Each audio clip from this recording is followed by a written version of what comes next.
morning. Happy Friday. Go ahead, Carter.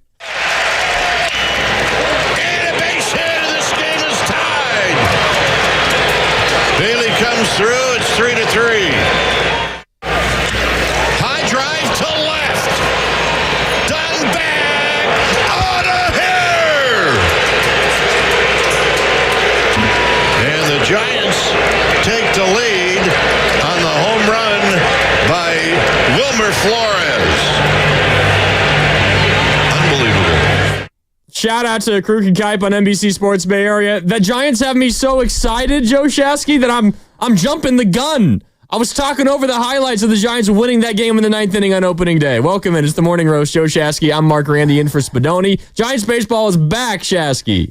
15 years from now, my kid's going to be like, where were you when Wilmer Flores hit that home run in the 9th inning on opening day? Because we were in the living room and he's swinging the T-ball bat and we're watching. I'm thinking, all right, how are they going to screw this one up? I mean, they had an opportunity. It was first and third, and Ramos strikes out. And all I'm thinking in my head is, oh my God, first and third, put the ball in play, have a professional at bat. Just need a fly ball here. That's it. I mean, as long as you don't ground out into a double play, the worst thing that could possibly happen is striking out without the bat leaving your shoulders. And then Patty freaking Barrels comes up and puts one right back up the middle. And then Wilmer Flores steps up and hits a monster shot. And look, this is why we love sports. Wilmer Flores. Had I polled Bay Area sports fans, Wilmer Flores is your DH. How you feeling about that? I mean, the approval rating would have been close to 0. Oh, yeah.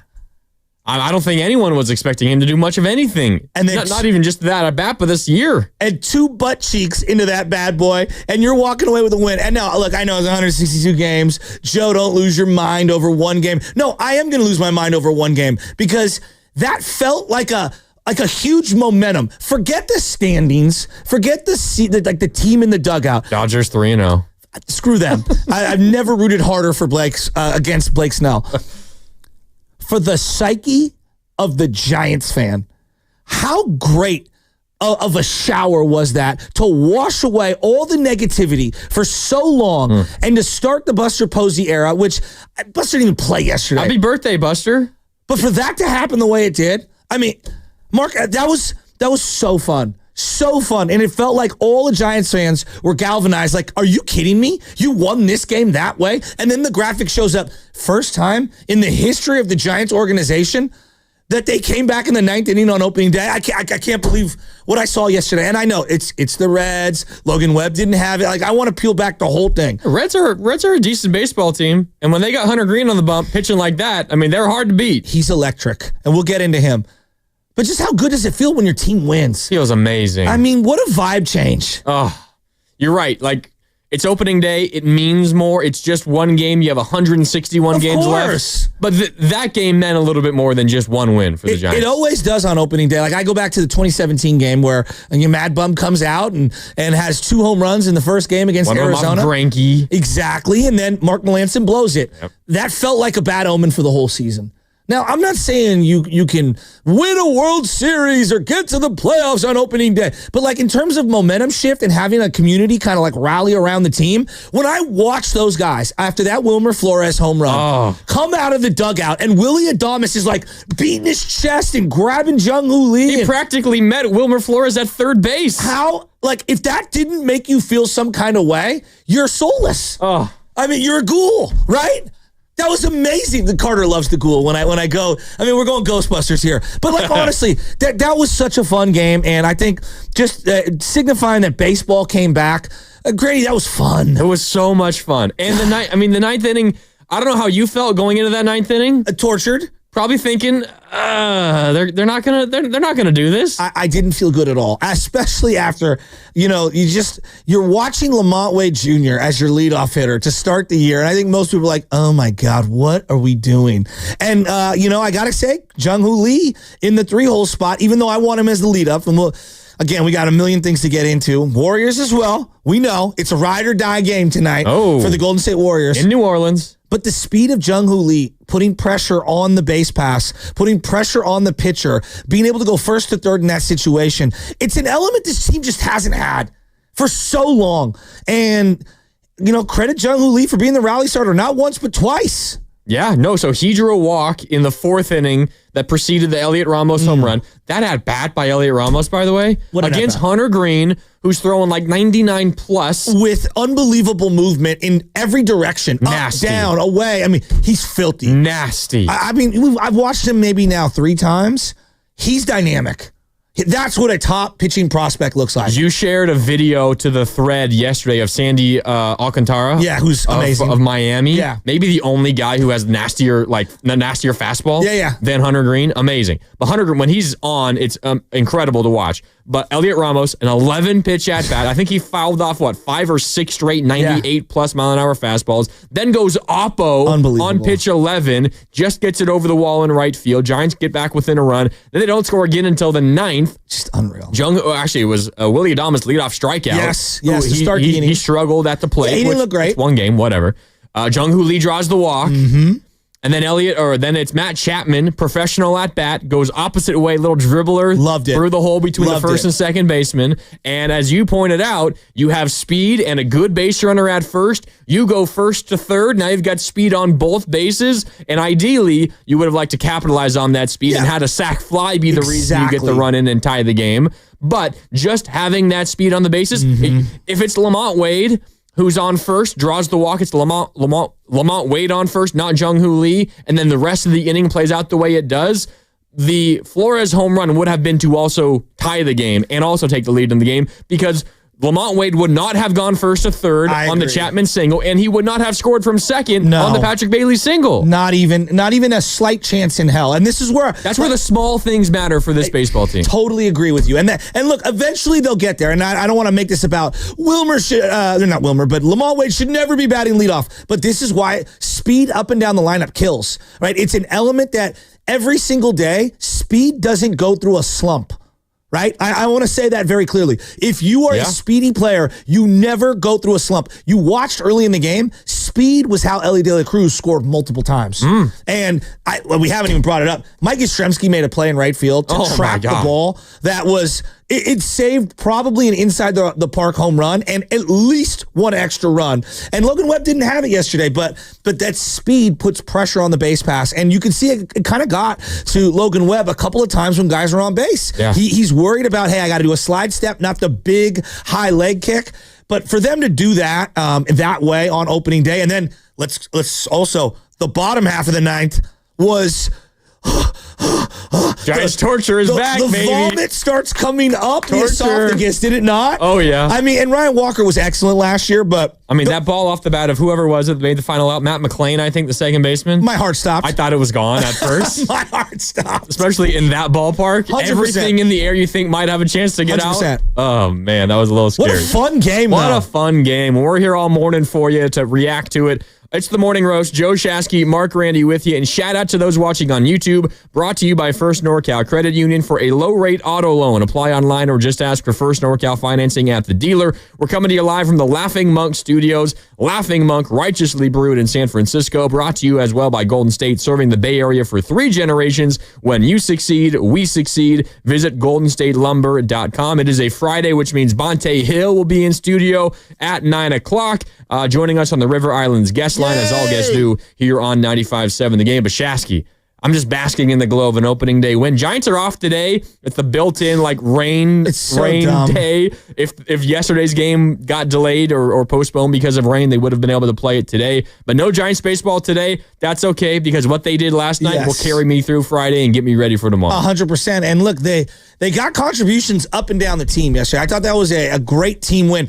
The other guy I want to credit is Bob Melvin in this one. Tell me why. And the reason why is that 9th inning, having your bullpen ready to go for the bottom half of the 9th, it's not an easy task. You had to have Ryan Walker up and ready to roll if you take the lead. I wonder if they also had maybe Doval warming up to begin the inning. They didn't show the camera. Yeah. I don't know. They didn't show the camera. But look, once you go first and third, somebody get up. We're about to tie this game. We're going to the bottom of the 9th because had the Giants not scored, their game's over. You got to have somebody up to begin the inning, too. 100%. I mean, unless you felt comfortable throwing Tyler Rogers for a second inning, which maybe you were. Tyler Rogers is good.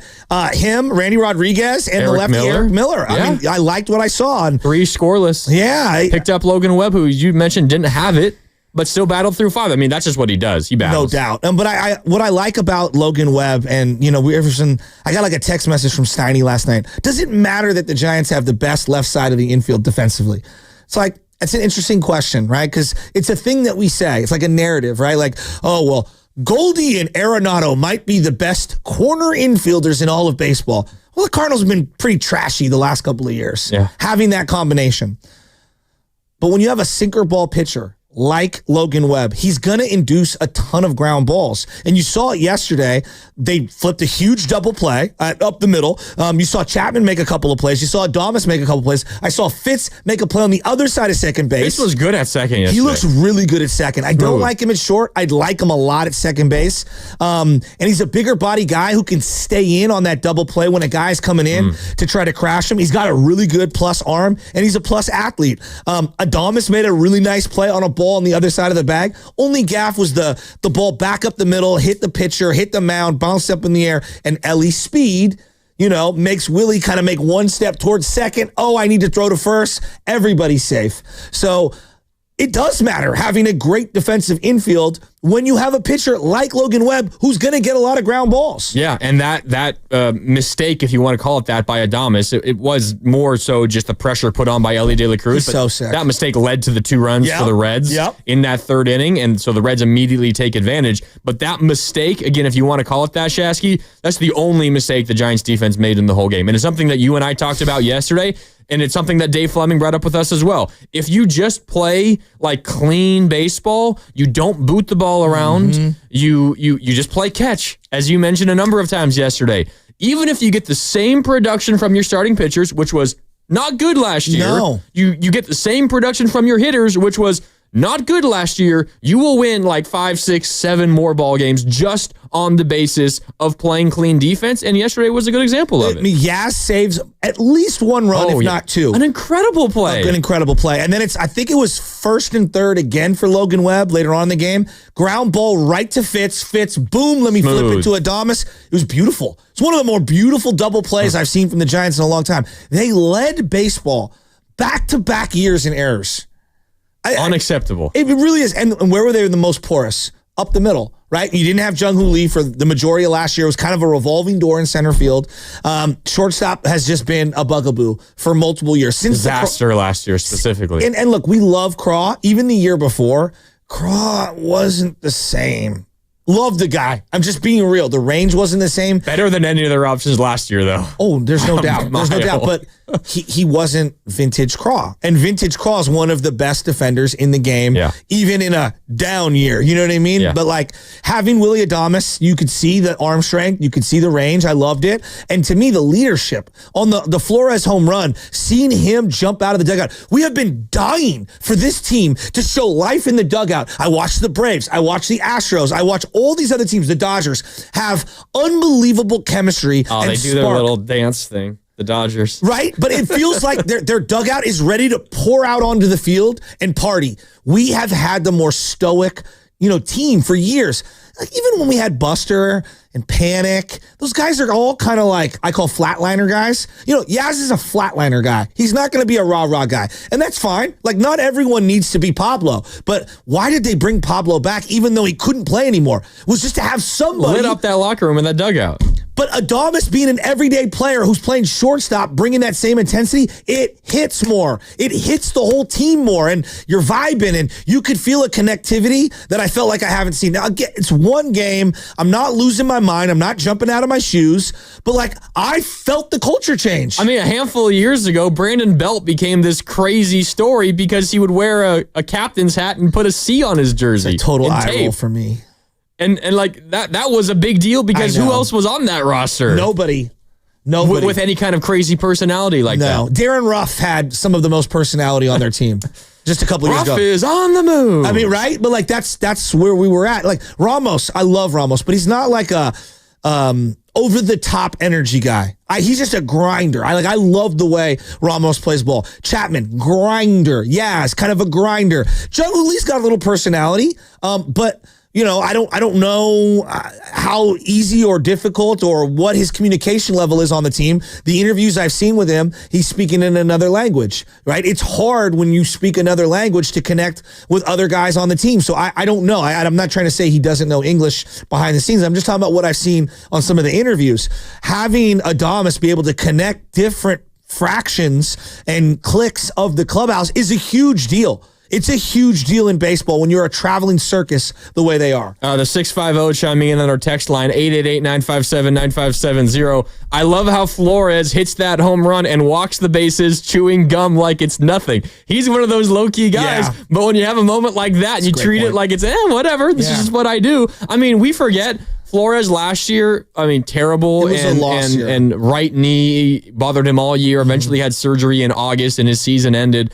Couple years before that, he was their best Giant. Clutch and in the big moments, he would come through more than anybody else, and he did it again yesterday. That was a sad sentence, though. He was your best Giant, and I like Wilmer, right? It's like that's like saying we were just talking before, like the Warriors' best player is Corey Maggette. Like no, that's not good enough. You know what I mean? Like it's no, like. You can't have that. And so, like Wilmer Flores had a hell of a year. What was it, 2022, I think it was? In 2023, he hit 284 with 23 bombs. Okay, it was 2023. Pretty good. Yeah, but he couldn't play defense. And they had him at third. They had him at second. This was during the shift. They tried to play him at first. And he was a liability. Yeah. Having him as your DH and your first baseman, look, I don't love it, but yesterday he shoved it right into anyone's face who was critiquing him and was eye-rolling him being your DH on opening day. Yeah. And good for him, man. Yeah. Feels really good. I'm sure it feels really good for Wilmer Flores, and that felt really good as Giants fans. And we're here all morning to talk to you about it. 888-957-9570. How fun was that?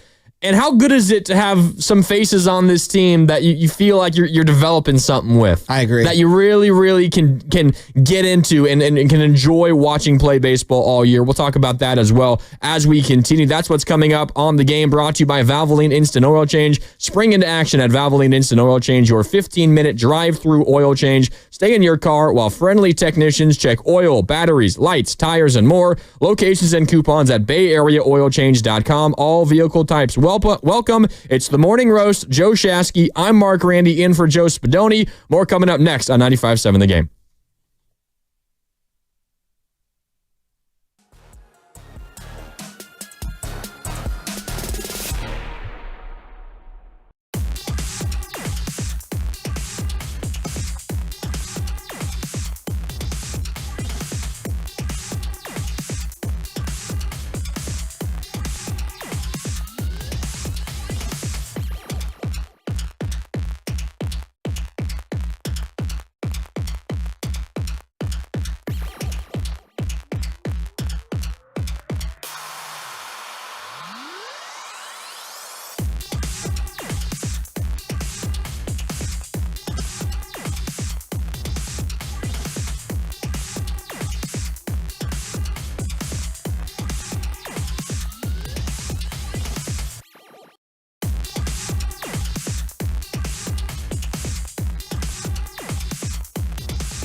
you can do about that.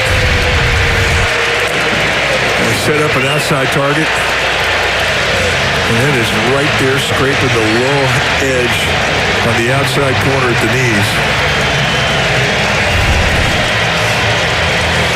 Well, now it takes a hit or a mistake.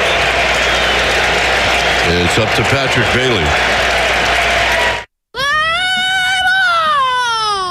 I want to thank you guys, Shasky, and I listen to you guys every single morning on the way to work. You guys make my morning drive way better. Welcome back. Morning Roast on a Friday morning. Joe Shasky, I'm Mark Randy, in for Joe Spadoni. You just heard that highlight courtesy of our friends at NBC Sports Bay Area. Kruk and Kipe calling the Elliot Ramos strikeout. First and third, 1 out in the ninth. Giants down a run. I don't know how you felt in that moment. I was furious. I felt, all right, game over. That's exactly how I felt. Game over. Ramos is a young player, right? And he had an unbelievable two-strike approach in the at-bat where he had the two-run home run. God. I mean, wide stance, short swing, just I'm trying to barrel something up. That's all you're trying to do in that situation. Protect, fight off a pitch that's maybe borderline because you don't want to get punched out. And that was a template at-bat for young players out there. Literally game 1 of 162, it might be the at-bat of the year. Oh, okay. It might be. I'm not going to argue with you on it. It was an unbelievable at-bat. And then the at-bat at the end of the game was like, hey, that's a young player that a filthy backdoor slider. I mean, that was an unbelievable pitch. And pitch Ball's sequence. behind 0-2. Yeah, pitch sequence from the Reds.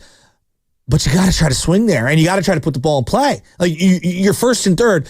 Ground ball, maybe it's a double play. Maybe you break it up. You referenced earlier, hey, Chapman's at first. He's a hard-nosed, quicker player. Maybe he puts pressure on the middle infielders to kind of rush it. Maybe he breaks it up with a hard slide. Ramos got a bit of speed, too. Maybe he beats it down the line, but you got to put the ball in play, right? And this is where the analytic people always drive me crazy, right? Because we're obsessed with these random things. For example, exit velo. Well, what was the exit velo on the ground ball that Matt Chapman hit to the right side to go first to third? I might be able to find it for you. Give me a sec. I mean, but it doesn't matter. It doesn't matter. You know why? Because that's a baseball play. You get what I'm saying? Yeah. Right? And so it's 71.9 miles per hour. And this is why But it's a base knock. Exit velo means very little to me. Like 8-degree launch angle. and what was it? A very productive big league at bat in the ninth inning. Just go the opposite way and poke it through the hole between first and second. You know, I was listening to some of these agents, and they're like, you know, we like to get our clients signed off exit velo. And I'm thinking to myself, like, okay, so there's a great example of why exit velo doesn't tell me anything, because there are certain baseball plays where a ground ball is the right play. And so maybe my average exit velo goes down because of that little ground ball chopper, when in reality, my team's chances of winning go skyrocketing through the roof. So why would I obsess about exit velo if I'm trying to win games? You know what that Matt Chapman hit in the ninth inning reminded me of? What's that? The guy sitting upstairs, Buster Posey. It's a great call. And That's a great call. Matt Chapman, a signing before Buster Posey took over, but he was still in the organization, and he had a part in that acquisition, that signing of Matt Chapman. That's just a professional hitter, knows what's asked of him in that situation, and doesn't try to do too much. Find the hole. You got the first baseman holding on Jung-Hoo Lee at first because he's got speed. You don't want to give up a stolen base. You have a gigantic hole between the first baseman and the second baseman. Chappie, just go the opposite way, poke it into right, get on base, allow Jung-Hoo to go all the way over to third, and then you're in business. I can say the same thing about Patrick Bailey. Patrick Bailey single with 2 outs, 87 miles an hour off the bat. He had a 3-0 count. They let him swing 3-0, which I liked. I know. He took a good cut, fouled it off, then 3-1, still in, you've got all the leverage there, count leverage for Patrick Bailey. Just look for your pitch, but don't try to hit it out. Exactly. Just go right back up the middle, drive in the run, and they did that. Though that felt like a couple of situations, Shasky, where the Giants showed what they emphasized in spring training and showed what the new regime is trying to change, which isn't like hit the home run or strike out. It's just make the simple, right baseball play. And if you do that over and over and over and over, you will win more baseball games. There's no doubt. And he made so many great points there. I mean, the fact that Jung-Hoo Lee's getting held on opens up that side of the infield. And the little things for me. Are they even going to hold on Lamont Wade? They will. They probably will, but no, your point is well taken, right? Like, well, and also, if it's Lamont Wade, your second baseman can shade over knowing he can get back to second to get a double play because he's got a couple extra steps. When it's a speedier player like Ellie De La Cruz, I got to shade over to the bag because I got to beat him to the bag. Tyler Fitzgerald needs a big head start. Exactly, right? So, God, you're hitting the nail on the head here. And I gotta give Bailey some credit. There is something about this young man. He comes up clutch in these situations. Now, I don't know what the data tells me in these 9th inning, 8th inning pressure situations, but I feel like he lives for these moments. That homer at Citi Field against the Mets a couple years ago. He has a lot of those big moments. He really does. Well, and yesterday you're talking about like baseball, right? How many times does a guy not deliver first and third, and he comes back to the dugout and he turns, he takes his helmet off, pick me up, Patty Bailey. Like that's what he's saying. Pick me up, keep the line going, right? And a great team, the next guy does step up in that situation. All right, we screwed up. We had first and third. We didn't put the ball in play. We didn't drive in an easy run. Can the next guy overcome that and knock that guy in? And he does. And it was just... God, it was so refreshing and so fun. And I was walking around this morning, Mark, and I want to throw this at you and tell me what you think of this. I ran into my boy Rocco. I'm out the headphones in. I'm listening to my music. I'm going to get my Pete's coffee here. And my boy Rocco just, hey, bro, what's up? I go, what's up? And he's just got a pep in his step. He's like, dude, it's just so much more fun when my teams win. And he's so right. Like, I know we've got real life stuff, right? Like sports is just an element of our lives. You got family and bills and real stuff. You know, I got a 90-year-old grandfather. You know what I mean? I got a mother-in-law. I got my mom. I got all my brother and sister and their kids and their family. And there's always something, right? Yeah, I got my own wife, my own kid. There's always something going on in my life. And when my teams win, it's just a silver lining pep in the step to my day. There's just the coffee tastes better. The air is more crisp. Am I alone in that? No, you're not alone. I walked down to let you inside this morning, and you're just like screaming, walking into work. Beaming. Yeah. There's a glow about me, and I feel like there is something psychologically that gives us just a little extra boost, a little more smile when our teams are good. Nothing's worse than like, let's sit here and argue whether Jimmy G is good or not. Is Jonathan Kuminga a fit? And like I know, like those are natural. And we'll get to it later. Yeah, right? we'll get to all that stuff. There's no doubt about it. But like when our teams win, God, I just feel better. Like when the Warriors were on their big win streak, how fun was it to come in and do the job? Easier to wake up every morning. It is. There's nothing better than a day like today where it's a Friday morning. You're already amped because it's a Friday. Exactly. But then you're coming off of a win like last night and you're like, look, there's nothing that can get me down today. Exactly. I can take on anything. It's 100%. And like conversely, when you lose, when the Warriors lose to the Heat in the way that they did, look, okay, I know there's real life stuff. It does make me angry. Like, I'm like, what the hell? That's why people love sports. It's an escape. It's a distraction. It's supposed to make you feel good. I'm so upset. But it is. You feel that way a lot of times, too. Where's he been? What's he up to? No idea. What's he up to? I love that guy. Shout out Bellerman. They're out there somewhere. But like the Giants winning the way they did, the amount of people that texted me, that tweeted at me, that hit me up on Instagram, that were just... They're just happy. They're just happy to enjoy their team. And I think for like the last, I don't know, let's just say 5 or 6 years, outside of a handful of moments, when you bring up the Giants, there's just been a dark cloud of negativity. And yesterday's win to me was metaphorically, it was just like the skies opening up. And after a big storm of the last 5 years, what typically happens the next morning? A rainbow.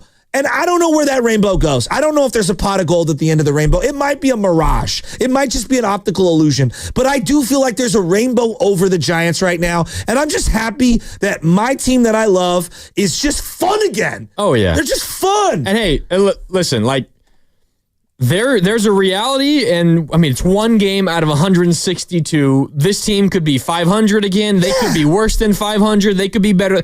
No matter how this season turns out, the key And I think we oftentimes overlook this because we get so caught up in the end result and trying to win a championship. What makes sports great, Shasky, and it's why we all love it. And if you're listening right now at 6:40 in the morning, I know you love sports too. 100%. Because why else would you be listening? And we love all of you out there who are tuning in, making us a part of your busy Friday morning.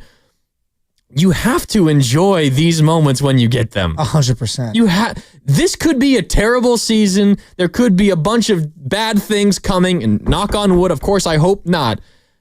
But all the more reason to just bask in what yesterday was, because that was a moment that Giants fans have waited a long time for. And it doesn't mean they're going to win the World Series. It doesn't mean they're going to make the playoffs. But this is why we like sports. Moments like yesterday, and I'm just basking in it, Shasky. You won a game where your ace didn't have his best stuff. Against an ace who did have his stuff. 100, and you struck out 1,000 times. 17 strikeouts. Okay. And you won. You won a game where you didn't execute in the ninth inning after some things kind of went your way.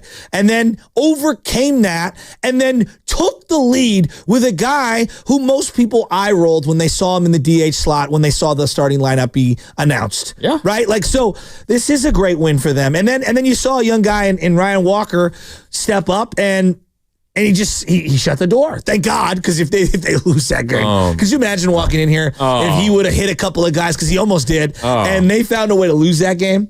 It'd be up, same old Giants, right? That's what we would be feeling this morning. And so, yeah, man, it's really exciting. And then that brings me to, and we'll get into it at some point, I think it's the biggest Warrior game of the year tonight. As of right now, it might be the biggest Warrior game of the year. I don't know how everyone else is feeling, but like, there's just no other way other than saying it's a must win. Yeah. And I don't view it any other way. I honestly, the more and more I keep feeling about the Warriors, it's like if you fall to the play-in games, I feel like you're going nowhere. Like you might not get out of the play-in. That's the way I'm feeling. It feels like a huge momentum game tonight. It is. It is a huge momentum game, and they are currently the 7th seed. All the more reason they need to win.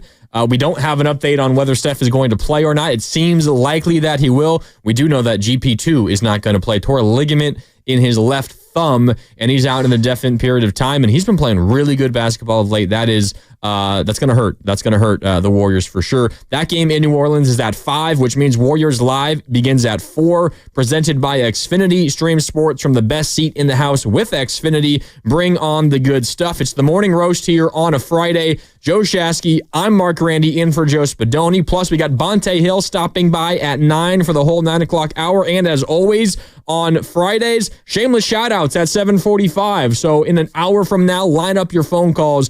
Anybody you want to shout out, anything you want to shout out, we'll take your calls on that coming up in an hour at 7:45 on Shameless Shoutouts. That is what's coming up on the game, brought to you by Fremont Bank. Here for you, here for good. It's the morning roast on a Friday on 95.7 The Game.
discrepancy in miles per hour from his breaking ball stuff to his fastball stuff, and elite movement, and he just keeps you guessing. Hunter Green is a special, special talent. And I was thinking about just kind of the Giants' arms while I was watching him. That's Hunter Green, and I'm pointing to the screen. That's what a top prospect looks like. Kyle Harrison's never looked like that. Now, you don't have to look like that to have a great career. Andy Pettit was unbelievable. Unbelievable. Never threw 100 miles an hour. I mean, you can just look at Logan Webb, too. Great example. But what does Logan Webb have? Pinpoint accuracy when he's on, unbelievable movement, can cut the ball in a variety of ways, up, down, left, right, etc. Situational pitcher. Needs a ground ball, he'll get a ground ball. Mentally tough, right? There's a lot of things that go into it. Kyle's got a long way to go. I know he's down in AAA. He's got a long way to go to get there. And I think he needs to learn the art of pitching, which is kind of where I'm going with this. And so pitching versus throwing. There's a big difference. Big difference. Think about Camilo Duvall the first time he came up. When he first came up in 2021, he's a thrower, not a pitcher. By the end of the year, he had turned into a pitcher, and then he reverted back to being a thrower, right? That happens. And so, anyway, I'm just watching Hunter Green, and I'm sitting there, and I'm thinking to myself, God, Kyle's got a long way to go. You can still be a great pitcher. You can still have a heck of a career, but you've got to master all the little stuff, the secondary pitches, the ability to get guys out on your terms, keep them unbalanced.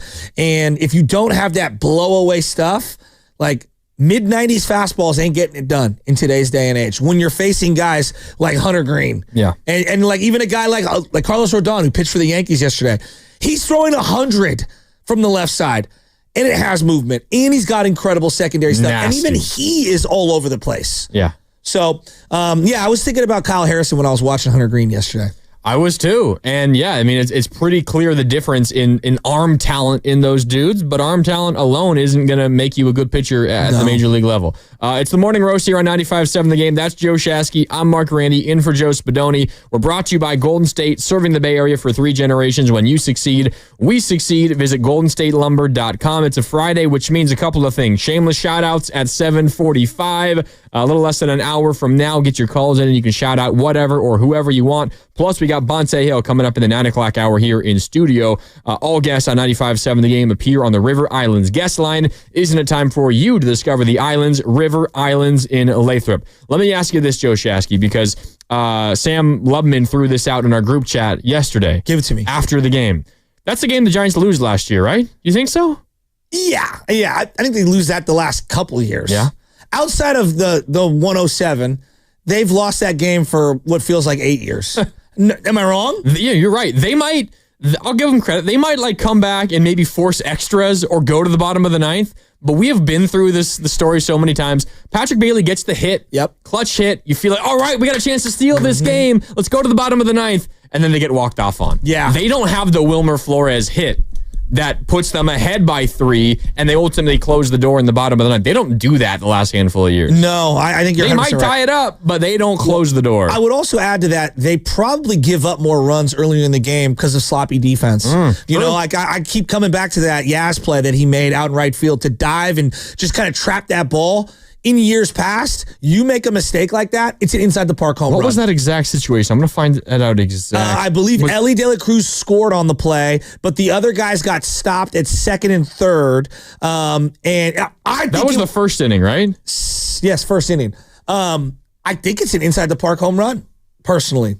Yeah, it was first and second, 2 outs. Candelario hits the liner to right. Yaz dives and somehow traps it. I don't know how he stopped that. Candelario, I don't think he has great speed. It's at least a triple and at least another run. Exactly. At least. At minimum. Yeah. At minimum. And then, we were watching the double play that Logan Webb induced. Like, that's a play they get 1 out and not 2 the last couple of years. They just haven't been clean up the middle. Second base has been an adventure. Tyro got better at second base over time, but they've had a zillion guys play there. Brett Wisely was a brick at first at second base and eventually became a better defender. But having him and Adames up the middle, I'm talking about Fitz, they just look clean. They look like they've played together a lot, and I like that. Let me ask you about the Yaz play, because it undoubtedly was an incredible play because he somehow kept the ball in front of him, but he kind of had an awkward dive when he was nowhere near actually catching the baseball. You know what the rule of thumb is. I mean, you slow down, let it bounce, and then you just keep it in front of you. You situationally dive.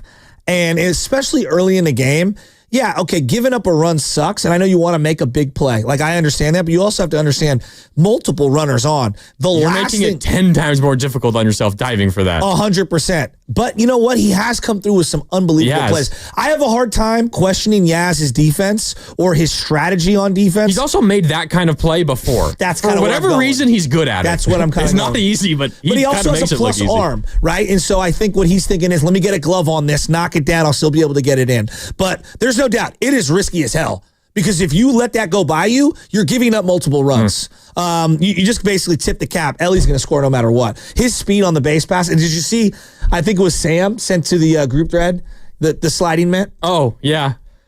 So the sliding mitts are a thing. Do you guys even know what they're there for?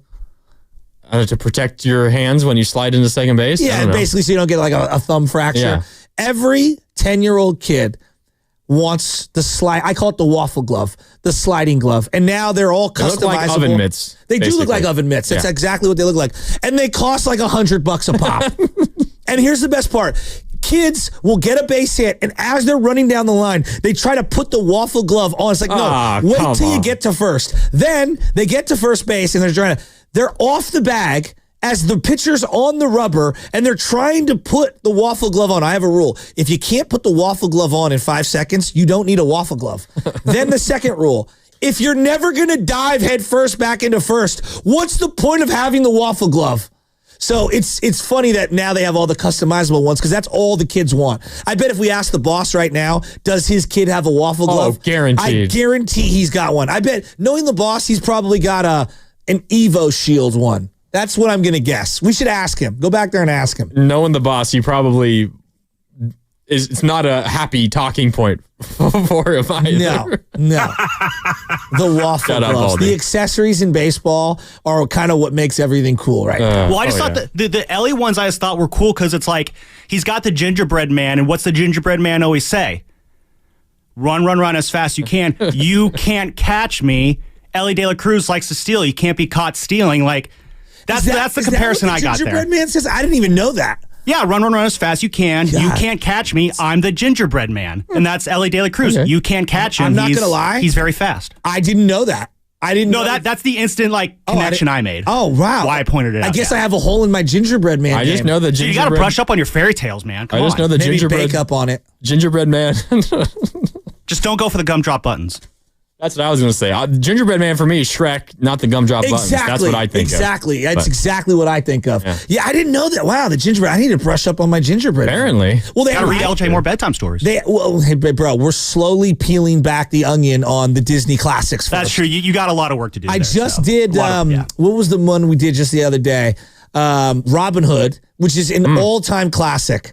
All-time classic. The songs, they're hitters. Oh, the one from like the 60s? 70s? With the, I think it was 73, 70s. Maybe? Yeah, it's classic. The hen is like strumming the guitar. It's really good. Has he seen Bambi? We have not gotten to Bambi yet. Classic. That's a dangerous one. And we'll talk Snow White off air. Don't want to make things polarizing. You're listening to 95.7 The Game, KGMZ FM and HD1 San Francisco, and Odyssey Sports Station. Always live on the free Odyssey app. And now we're broadcasting live from the Laughing Monk Studios. It's the Morning Roast. Joe Shasky. I'm Mark Randy in for Joe Spadoni. Giants beat the Reds 6-4 on opening day. They put up a 4 spot in the 9th inning. I don't know how you're feeling, Shasky. I just want to relive what happened in the 9th inning. Let's do it. It starts with a strikeout. Willie Adames a strikeout. He got kind of overpowered in that at-bat. I don't know how this is how my brain works. I'm making his Giants debut. I know. Up in the 9th inning, down a run. Endear himself to Giants fans. This is the moment, Willie. You and me hit stick the alike. Home run. Come on. Strikes out. We're very similar sports fans. Now I'm learning about that. Strikes out. I'm thinking, and then he strikes out where he falls to the ground on one knee. No. You know what I call that? Like the swinging over the top. It's like, bro, just put something in play. Yeah. 0 for 4, 3 Ks for Adames. And then immediately, your brain might go to the same place. Immediately, I think, oh, God. Now it's probably over. Yeah. Now it's probably over. And then Jung Hoo Lee draws a walk, and he fell behind 0-2, I believe, on that at bat. Fell behind 0-2, draws a walk after 0-2. Second walk he drew. One more second go ahead. before you go on Jung Hoo Lee. Can we get this man a helmet that fits? Every single time he swings and misses, the helmet falls off. Every time he runs, the helmet falls off. The point of the helmet is to stay on the head. I love him, but you're not Willie Mays, all right? Let's get this man a helmet that fits. Continue. Well, the other thing, you're talking about the oven mitts and all the swag. Yeah, the accessories. The accessories that a lot of baseball players, specifically young baseball players, like. So it's kind of cool when you're running around the bases and your helmet flies off. Yeah, that's how fast you're moving. But I would say to you that, like, to me, I know everyone's like, pitching, that's why you need the helmet. You don't need them running the bases. Errant throws could take you out too. Like an errant throw from the outfield or running down the line from home to first. That I've seen people get smacked in the back of the head. That'll take you out. I mean, that will take you out. So I get why it looks good. But the reason why you wear it is so you don't get hurt. Yeah. It's not for like sliding and hitting your head on the back. It's literally running around the bases so you don't get clocked in the noggin. I hear you. I'm not saying it's a smart thing, but it's the popular thing. And it does look cool when your hair's flowing like that. Oh, yeah. Because he's got great hair. And Ellie is one of them too. Okay, so Jung-Hoo Lee draws a walk after falling behind 0-2. Runner on first, 1 out. Giants still down a run in the 9th. Matt Chapman, professional AB. Just a great at-bat. Goes the opposite way, pokes it through the right side. And on the play, Jung-Hoo Lee, the ball is lined like right in front of him. Mm-hmm. He manages to get that secondary lead, but avoid the ball and then immediately take third. So first and third, 1 out.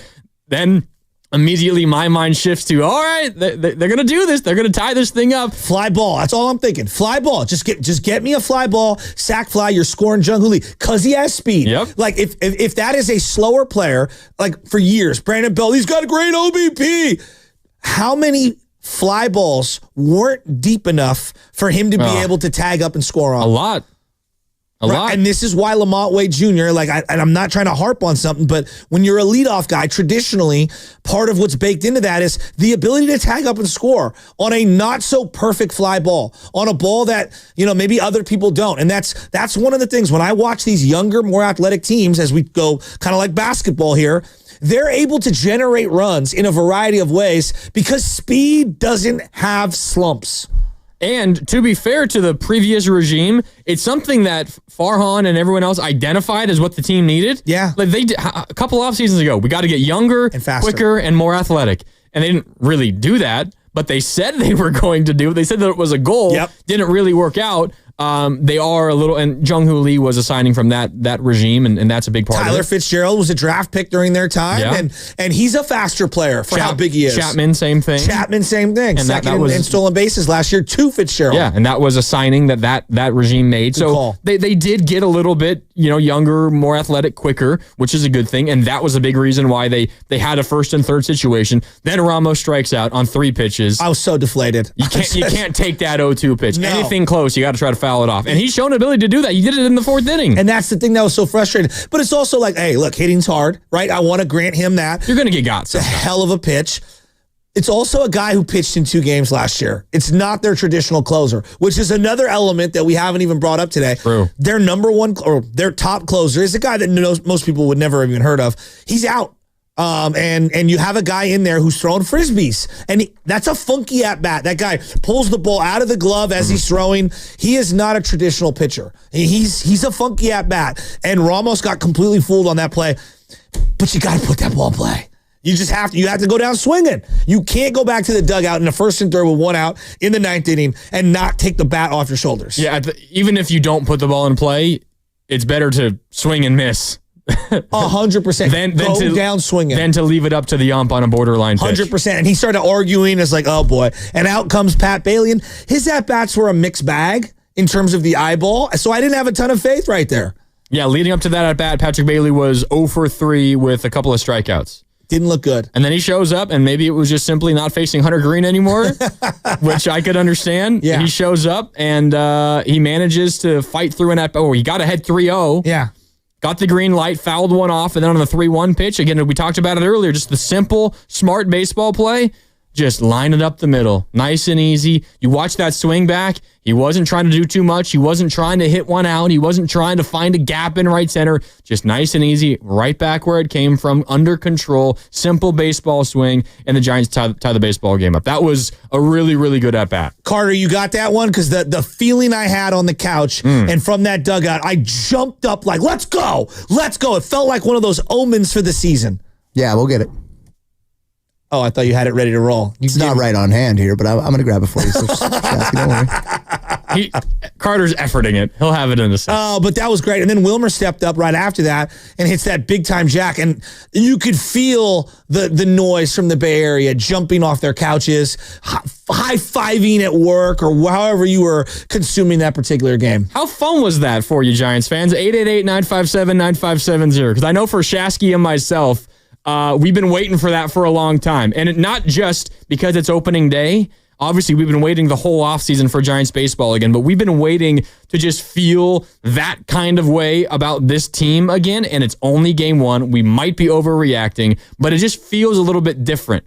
That feels like a game that they've lost like countless times in the past handful of years, and they managed to find a way to win it, and it's easy to say the vibes with Buster versus the vibes with Farhan, but you can really feel something different. Absolutely. I mean, just look at how the team reacted to each other after that ninth inning. Like, look at how Willy Adames is ready to tackle people from joy. Like, I think he's going to be a fan favorite, man. I think he's going to be a big time fan favorite. And I think that the way that he conducts himself is exactly what this team absolutely needed. They needed somebody who not only was a good player, who could play every day defensively, but just had some moxie and some emotion. They lacked that the last couple of years. You want to hear the Patrick Bailey RBI single? Here it is. Give it to me. Patrick Bailey, NBC Sports Bay Area.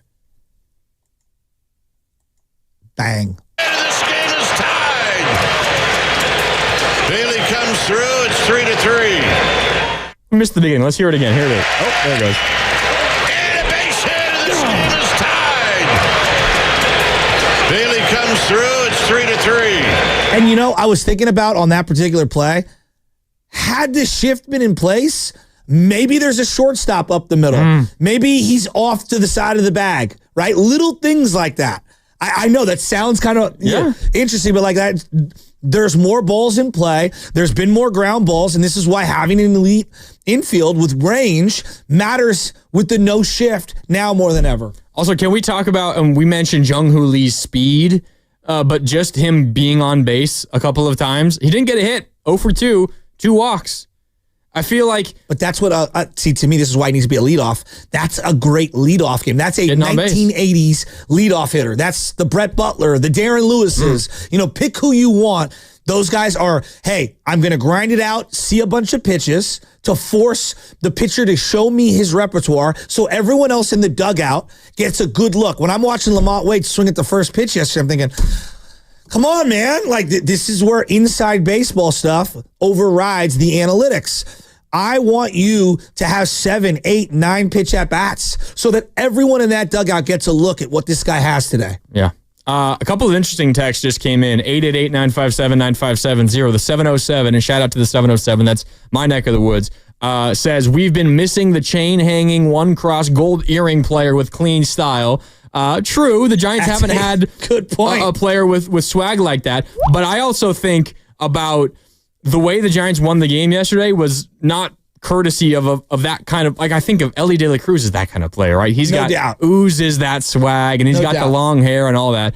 The Giants won yesterday by just playing like simple, straightforward baseball. And it's the emphasis of what Buster Posey's, regime has been all about.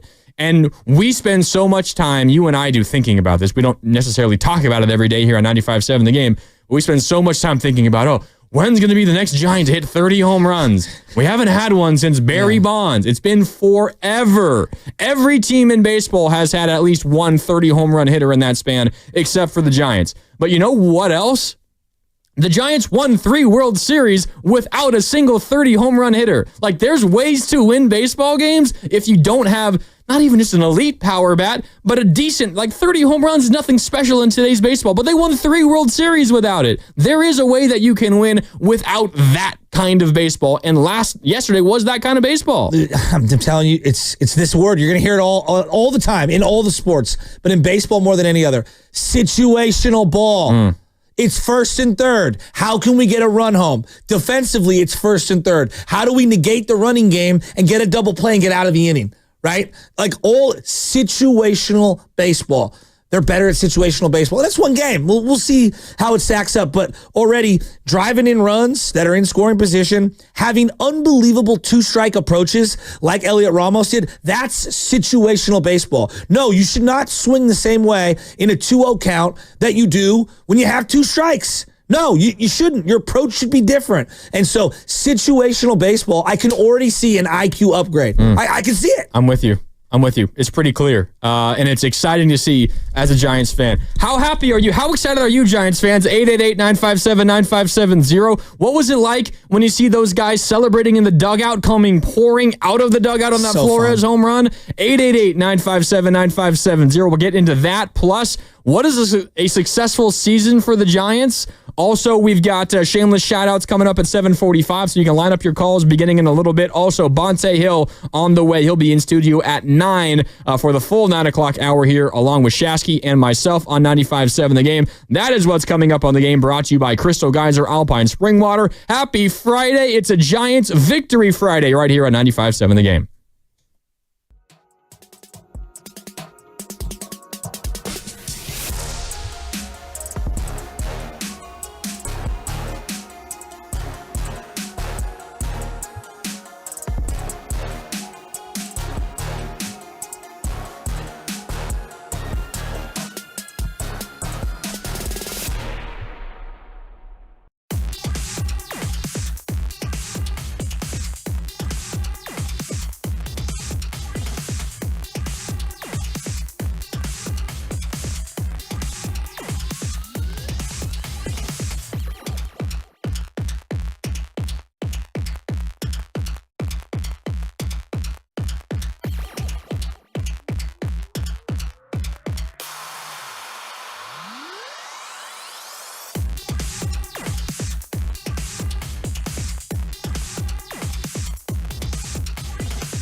start out the season with just a little bit of torture.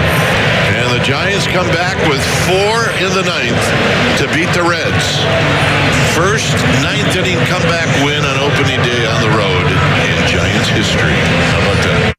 It is gone, but caught. Oh, yeah. Roasters, what's happening? It's Chewy Gomez from 102 Jams. I got you covered every afternoon from 3 to 7. And you know my boys Joe Spadoni and Joe Shasky. Well, they got you all morning long right here on the Morning Roast. Take it away, Spadoni. What's up, Chewy? No Spadoni today. It's Mark Randy alongside Joe Shasky here on 95.7 The Game on the Morning Roast. When that ball went off the bat of Matt McClain, 2 outs, bottom of the 9th inning, Giants up by 2, runner on base. Not John McClain. I was thinking Die Hard. Yeah, no, that would have been a rough one. My stomach was queasy. I'm not gonna lie. But then when I saw Ramos kind of gather underneath it, I was like, all right, we got this one. Torture. Giants torture is back. Wouldn't have it any other way. There's really no other word to describe it. It's pretty good. I have an update that I do want to tease. There's an early injury report. I know we're talking Giants. We'll get right back into them. But just for Warrior fans that are out there, we will get into the Warriors. It's like the game of the year thus far. I think it's a must win. New Orleans' injury report came out. This is from Tim Roy. Boston out.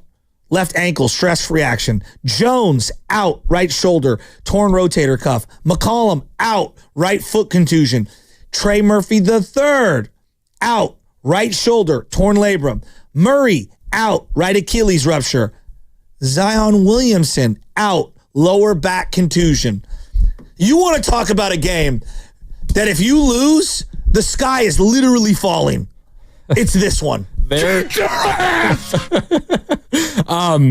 Beginning of the year, that is at least 4, if not all 5 of their starters that will not play. And now some of them have been out for the year, and there's no surprise. Yes. But yeah, I mean, this is a New Orleans team that has been bit by the injury bug like no other team in the NBA this year. It's absolutely wild. They have to win this one. I mean, now it's like I'm gonna be on pins and needles until this one starts. Jimmy Butler, you better show up. Like, I'm dead. Like, after what you did laying an egg, and we'll get to it, but I want to explore something. I want to get back into the Giants. Like, Giants fans, how great did that feel? Just how you feeling this morning? What a great win. But Mark Randy. Yeah, what's up? Real quick, before you do that, we're coming to you live from the Laughing Monk Studios. Laughing Monk, righteously brewed in San Francisco. We've got Shameless shout-outs at 7:45, so we're coming up in about 20 minutes. Get your calls lined up, and we got Bonte Hill on the way at 9, joining us here in studio. What's up, Joe? So, like, there are these memes that I'll see all throughout the internet, and one of my favorite ones that I always send to some of my buddies is, okay, everyone has practice tonight, and we have games, and we have things and recitals. We can either have dinner at 4 or at 9:30 at night, right? And that's kind of like the life of anyone who's trying to balance work and family and all the extra school activities. Yeah. And I look at people like you, young men, and I'm so jealous. You come in today, show the audience what you got. That is it looks like a shake. It's a smoothie. It's a smoothie, okay? The fact that you have the Carter time. says it looks disgusting. Looks like sewage. The time and the wherewithal to make yourself a really nice protein shake. I'm just jealous. It takes 5 minutes. I wish I had 5 minutes.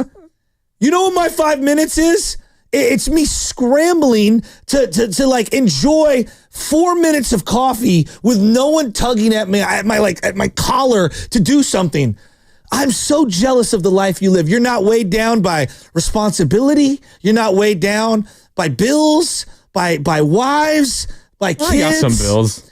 By stress, by other family members. I'm so jealous.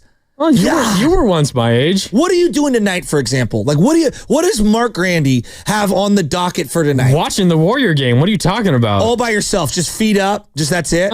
Maybe. I might go out and catch it with a couple of friends, but I haven't decided yet. But, I mean, I got to get ready for our broadcast at Friedman's tomorrow, myself and Sam Lubman. 12 to 3. Tune in. The minute I get off of work here, I'm like, all right, what am I going to get? I got to get some food. I got to eat. All right. Then I got to go to the grocery store. And then I got to go to, I got to go to the laundry, and I got to pick up all this dry cleaning laundry. And then I got to go back home. I got to fold more laundry. I got to do more laundry. I got to clean up. I got to take the dogs on a quick walk. They got to use the bathroom. And then I got to go to the bank. I got to make a couple payments. I don't even have time to breathe.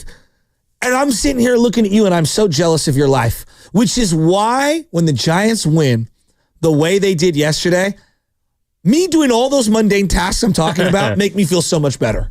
What's so great about baseball, and I know I'm saying this and it's not the case today because the Giants are off today because an area like Cincinnati is possible that yesterday's game might get rained out, so you want to have an open day today, which, okay, whatever, it's not great. But the great thing about baseball, and it's especially true when your team is at least fun, maybe not great, but fun, it makes the day so much better because you have a game to look forward to almost every evening. 100%. Every evening. No matter how annoyed you might be during the day, and you just mentioned all of the things that are on your mind that you have to do once you get out of work. Oh, Giants, 7 o'clock tonight. Verlander's pitching. All right, I'm locked in. Can't wait. I can't wait. And that's the beauty of baseball. You know, I know Marty Lurie, the mosaic of baseball, right? Like that's what he always would say.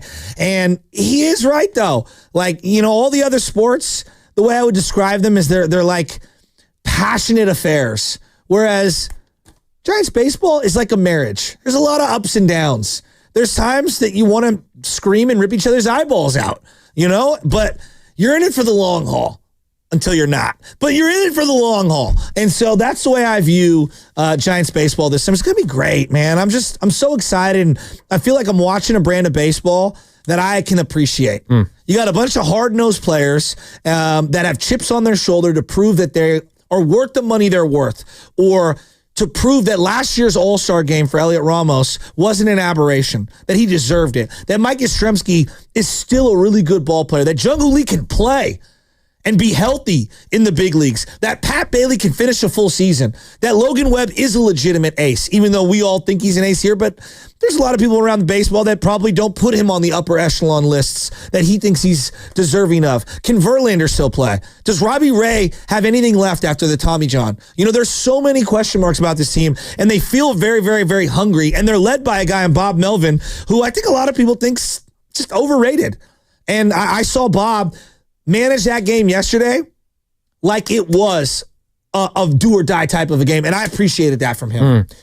Something struck me yesterday watching the game, and with all the strikeouts early on, and you had a number of players who were like 0 for 3 with 2 or 3 Ks, 0 for 4 with 3 Ks. I wonder if in past iterations of Giants teams, you get to the 9th inning and you got a reliever that comes in, if we would have seen a pinch hitter or two. Well, maybe even like I was thinking the Pat Bailey situation, like do we go to the righty? Because the righty hits 5 percentage points higher against righties. We very well could have. Than what Pat Bailey does or whatever it is. Well, and then there's like, hey, 3 batter minimums. You know, there are certain situations where I felt like the Giants overthought things on these before the 3 batter minimums. Like, we have to go to the lefty right now. Well, dude, this guy's dealing right now, and you're going to bring someone in cold off the bench. So, yeah, there's a lot more gut, it feels like, that are baked into these decisions, and a lot more like we're going to ride or die with our best players. Yeah. Like, don't get me wrong. The data is going to influence some of the decisions. It has to. There's a balance. Of course. You'd be naive not to. But it's not going to paralyze us on every single decision all game long. I'll never forget this. Like, when I saw Evan Longoria get pinch hit for in the 4th inning, so what are we doing? Like, what are we doing? And Evan Longoria was ready to kill Gabe Kapler in the dugout. Like, just kill him. It was just, and I kind of felt him. But like, that's what that team used to do. And we got Shameless shout-outs coming up in less than 20 minutes. So anybody or anything you want to shout out, get your calls in, line them up. We'll go to you at 7:45.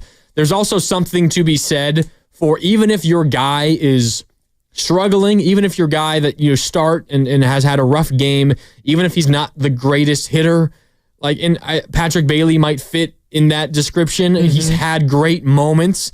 The end of last year was really, really rough, but he was pretty good for the first couple of months. Even if that is the case, and you don't necessarily believe that this is the best situation for him necessarily personally, there's something to be said for just showing faith and trusting your dude and giving him those opportunities. There's nothing worse than sitting in the on-deck circle, looking over your shoulder, because the game's already so mental, and you're going, are they going to pinch hit for me? Or you're at the plate, when you weren't sure if you were going to get the at-bat, you got the at-bat, and then you're thinking, oh my God, if I strike out here, I might not be in this situation ever again. It's a great point. That's exactly it. And if you're thinking that in the box, it's already over. You're cooked. It's a great point. You're absolutely cooked. I mean, I truly believe Joey Bart, part of that, like all of the stuff that you just represented. Oh, yeah. Like I watched him barrel up a couple balls and he was struggling and the guy could never get his footing because he's always looking over his shoulder.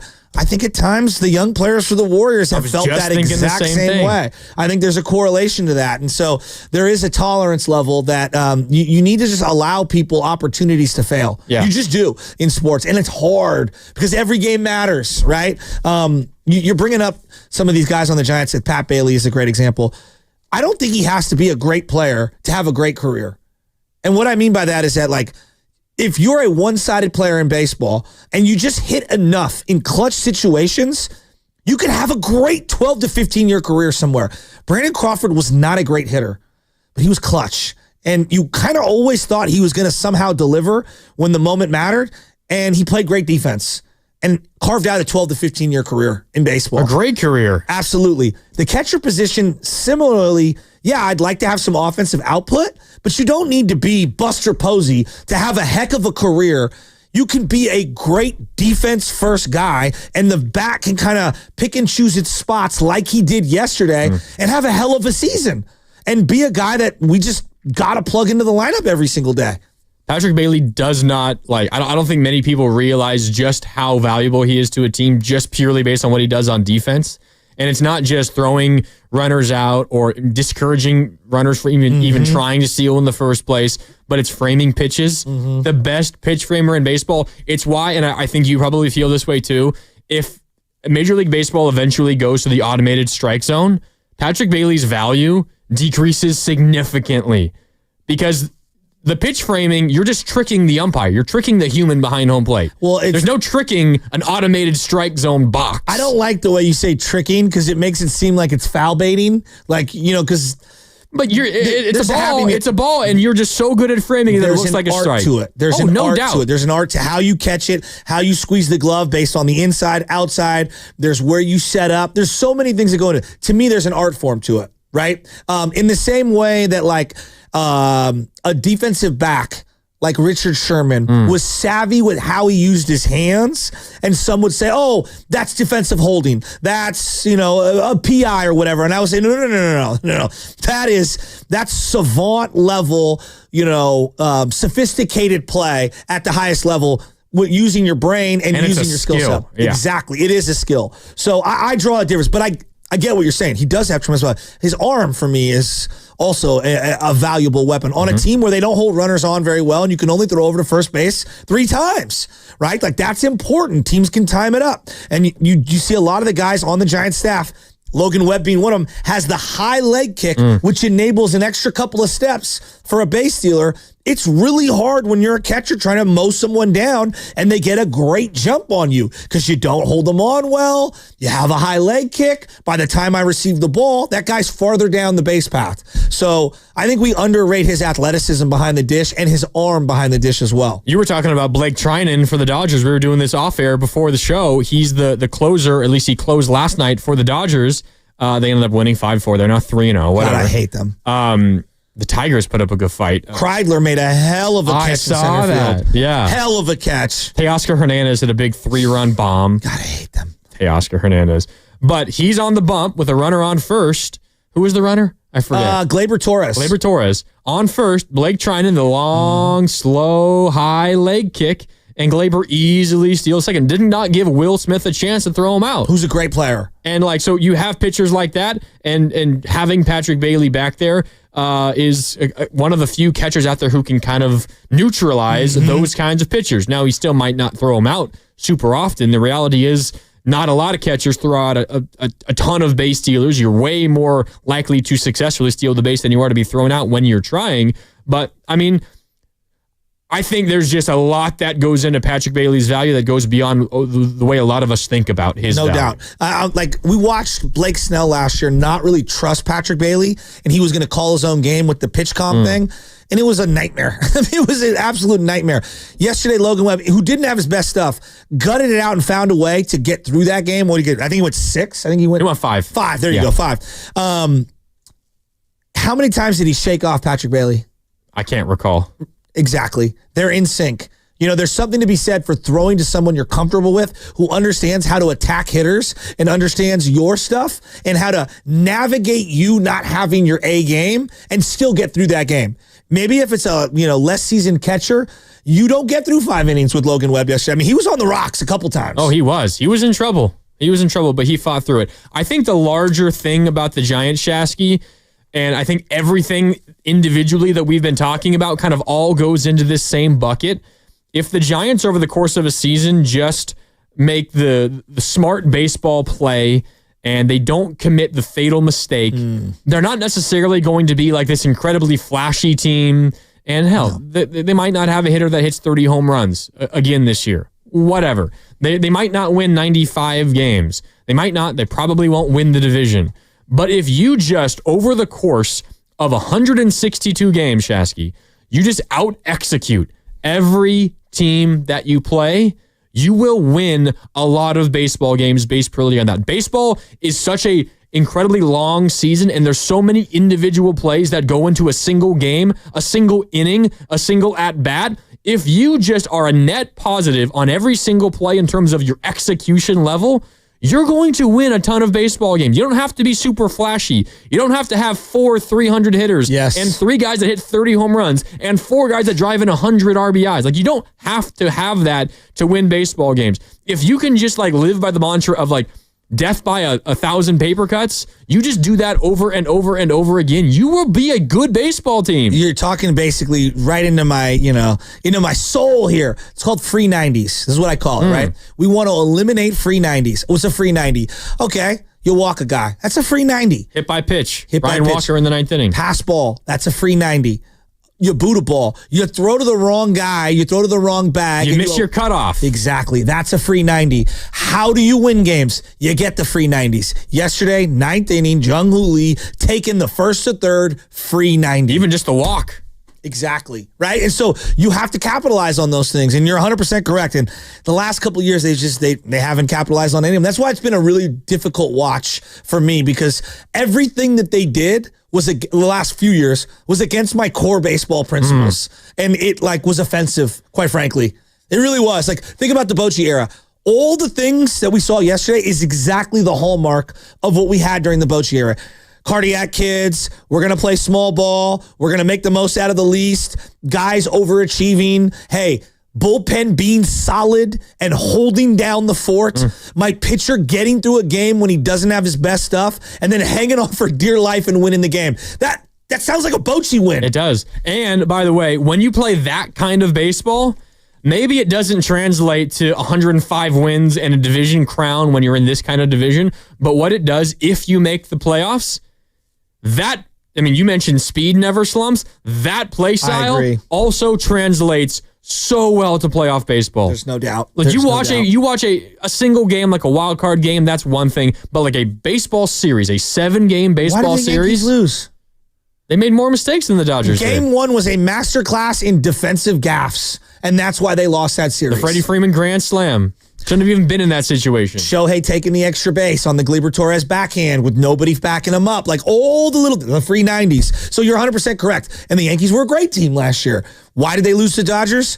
Because of all the little stuff. Dodgers are also a great team. But yeah, the little stuff. It's always in the margins. And the Dodgers are incredibly talented, and it's to the point where it feels unfair, but they're also a team that is pretty fundamentally sound, and they do those things well for the most part too, and that's why they were so darn good. I'm totally with you. Let me ask you this one, and I know we wanted to do some first impressions on the San Francisco Giants. Yeah. For Warrior fans, look, top of the hour, we're going to get into the Warriors. I promise you.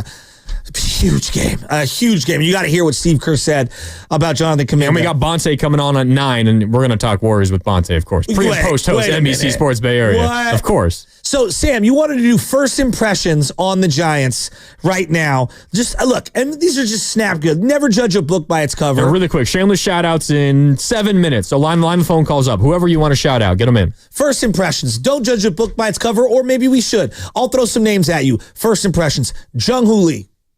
Encouraged. Very encouraged that he is going to be a piece on this baseball team that makes winning plays on a consistent basis. Okay, I like that. Both offensively and defensively. Gets on base, speed, and a solid defender in center field. First impressions. Tyler Fitzgerald at second base. Smooth defensively. Much better than I thought. Smooth defensively. Feels like that might be the spot for him. Absolutely. Didn't see much from the bat yesterday, but That's okay. yeah, we'll see. Yeah, definitely. Willie Adames with the purple glove, the guy that, has the largest contract in Giants history. A lot of people don't watch Brewers baseball. I don't knock them for that. You're learning about a new player who's going to be your shortstop for quite some time. What did you think of first impressions of him? This might be, I don't know, this might make some people cringe out there. I'm going to use a word the Warriors like to use, a connector. He brings people together, Joe Shasky. I like that a lot. 0 for 4, 3 Ks yesterday, but I mean, the bat's going to come around. Yeah. He makes everybody in that locker room and that clubhouse feel more comfortable. First impressions, the bullpen as a whole. Going into the year, there's a lot written by a lot of the beat writers about they only have one lefty. And his name's Eric Miller. What did you think of the bullpen as a whole yesterday? They looked great yesterday. Ryan Walker was the only guy who gave you any concern, but you got shutout innings from Randy Rodriguez, Eric Miller, and Tyler Rogers. I'm in on the bullpen. Ryan Walker in general. First impression of him for this year as a closer. Are you worried? I'm not worried. Okay, not at all. I'm a big fan of Ryan Walker, and I know yesterday wasn't great. Gave up a hit a batter, deep fly to left. I think he's an important player for this team. No doubt he's important. I want to make that clear. No doubt he's important. I think it's way too early to be talking about a battle for the closer spot. That's his until something changes big time. I'm a believer in Ryan Walker. I'm not worried. Okay, all right, no worries. All right. The connectivity of the team, the chemistry of the team, the aura of the team. What's your first impression of the 2025 Giants? It feels like Giants baseball. Wow. It feels more like the Giants that we know and love, right?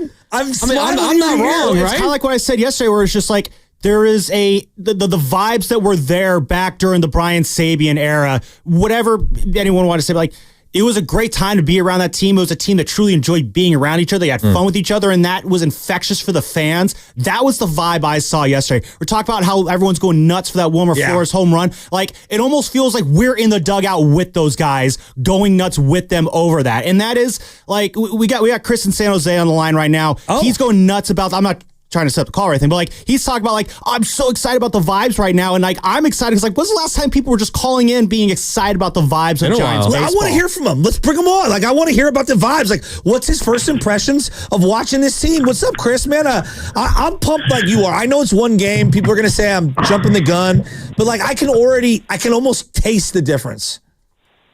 Oh, you love the hey, gentlemen, good morning. It's raining out here in the Bay, but it's beautiful. Baseball is back. The vibes are immaculate. We're way up right now. I mean, we'll wait for the Warriors to come back. Looking forward to hearing you guys talk about that. But the vibes are immaculate. Say die attitude. 2010, 12, 14. What was it? It was torture, baby. Never say die. Hope springs eternal. Yeah! We're back, baby! Let's go, Chris. There is something about the old Candlestick bleacher creatures where the never say die attitude, the hum baby attitude, if you will, like they used to have these pins, okay? Everyone's going to go the crow to craw Candlestick pins, but they had hum baby, never say die, and then the one that I still have, I've got a bunch of these old pins because they used to give them to you out in the bleachers or in the family pavilion if you stayed past the 7th inning. Dodgers eat. And then it's a poop emoji, if you will, emoji or image. They didn't have emojis back then, and die. So there's just something about the Giants culture for Giants fans. We love being kind of the scrappy underdog. Yeah. I think that Giants fans really do love it. And I'm sure there's some A's fans out there going, the scrappy underdogs, but for a long time they were. they are like in the category of the haves versus the have-nots in baseball. Like they have a big payroll and they have the ability to spend a lot of money, but like they're not the Yankees or the Mets. They're not the Dodgers. They're not the Mets. They're not the Red Sox. They're not those teams.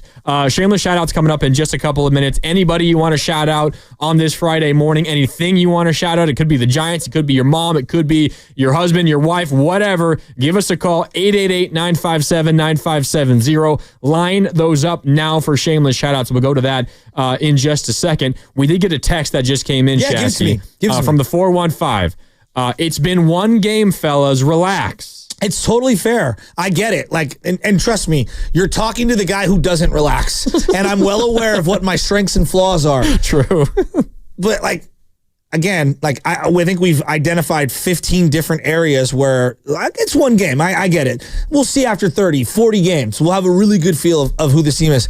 It just feels and looks a lot different than what we've seen the last couple of years. It just has. Like, you referenced the platooning. Yesterday's lineup would have been righty, lefty, righty, lefty, righty, lefty, righty, lefty, and it would have been a bunch of one-way players at every single turn. And then when a lefty came out of the pen, they would have changed one of those lefties and pinched it a righty.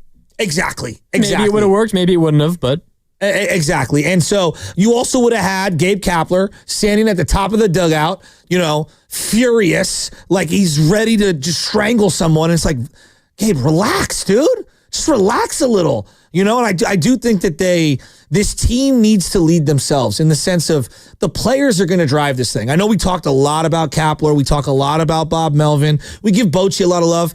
But the reality is that the players are going to drive this thing. And during baseball, that's how it works in baseball. Yes, in football, the coach is very influential, calling every single play. Yes, the NBA, the team will take on the identity of a coach. Tibbs like lording over everything. Oh my God. Tibbs. Like his team takes on that identity, right? That's why Josh Hart is so important everywhere he goes. And why they always struggle in the playoffs. Exactly. Because they play him too much. Exactly. Phil Jackson, his teams would always be calm. He's sitting there with his legs folded. They take on the identity of the team. In baseball, your top dogs are going to set the tone for your team. And Willy Adames is a top dog. And Matt Chapman is a top dog on this team. And Logan Webb is a top dog. They're setting the tone.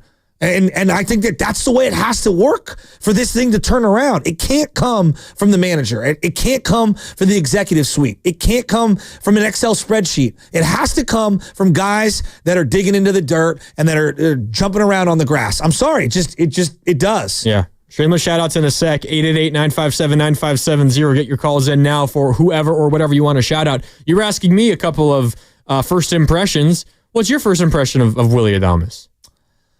I just think that he is a guy that they've desperately needed since Pablo Sandoval. There's something about, like, there's different cultures in a dugout in baseball. You've got a lot of Southern American influence. You've got a lot of Dominican influence, Latin influence, however you want to categorize it. You've got a lot of, like, what I call the hard-nosed white boys, right? Yeah. I mean, that's what you're going to have. And now you've got this huge Asian influx of baseball players. And I think the type of team that you put together, you need gel guys. You need guys that can unify the locker room and bring guys from different cultures that maybe do speak different languages or come from different backgrounds and stuff to kind of come together for a common cause. I'm not saying you got to be best friends, but I know this. Jock Peterson taking guys' money, playing cards, wasn't unifying the dugout. No, you're laughing. It's the truth. No, I know. It's not unifying the dugout, And when I look at like a guy like Mike Yastrzemski, he's a really nice player, but he's not a raw unifier guy. I think he's a hard-nosed, lead-by-example guy. And having a guy who can unify an entire 25-man dugout is really important. And so when I see Willy Adames and I see that home run by Wilmer Flores and I see him coming out and he's hugging Jung-Hoo Lee and he's like throwing violent like high fives and stuff, like, dude, this team has needed somebody with a pulse forever. And like, leadership it comes in so many forms. Steph Curry is a great leader, but he is like a lead by example guy. Yeah. And I think at times I've wanted him to project his voice a little more. And I think he picks and chooses his spot. Tom Brady was quiet early on and became the boisterous, loud leader on the sideline over time. Not everyone has that in him. Willie looks like a leader, acts like a leader, plays like a leader, and clearly his peers really gravitate toward him. Yep. because I watched the way they react to him reacting, and that meant a lot to me. Yeah, I'm with you. I think that's really, really well said. All right, it is just after 7:45 on a Friday morning here on the Morning Roast, which means it's time for Shameless Shoutouts. It's about you.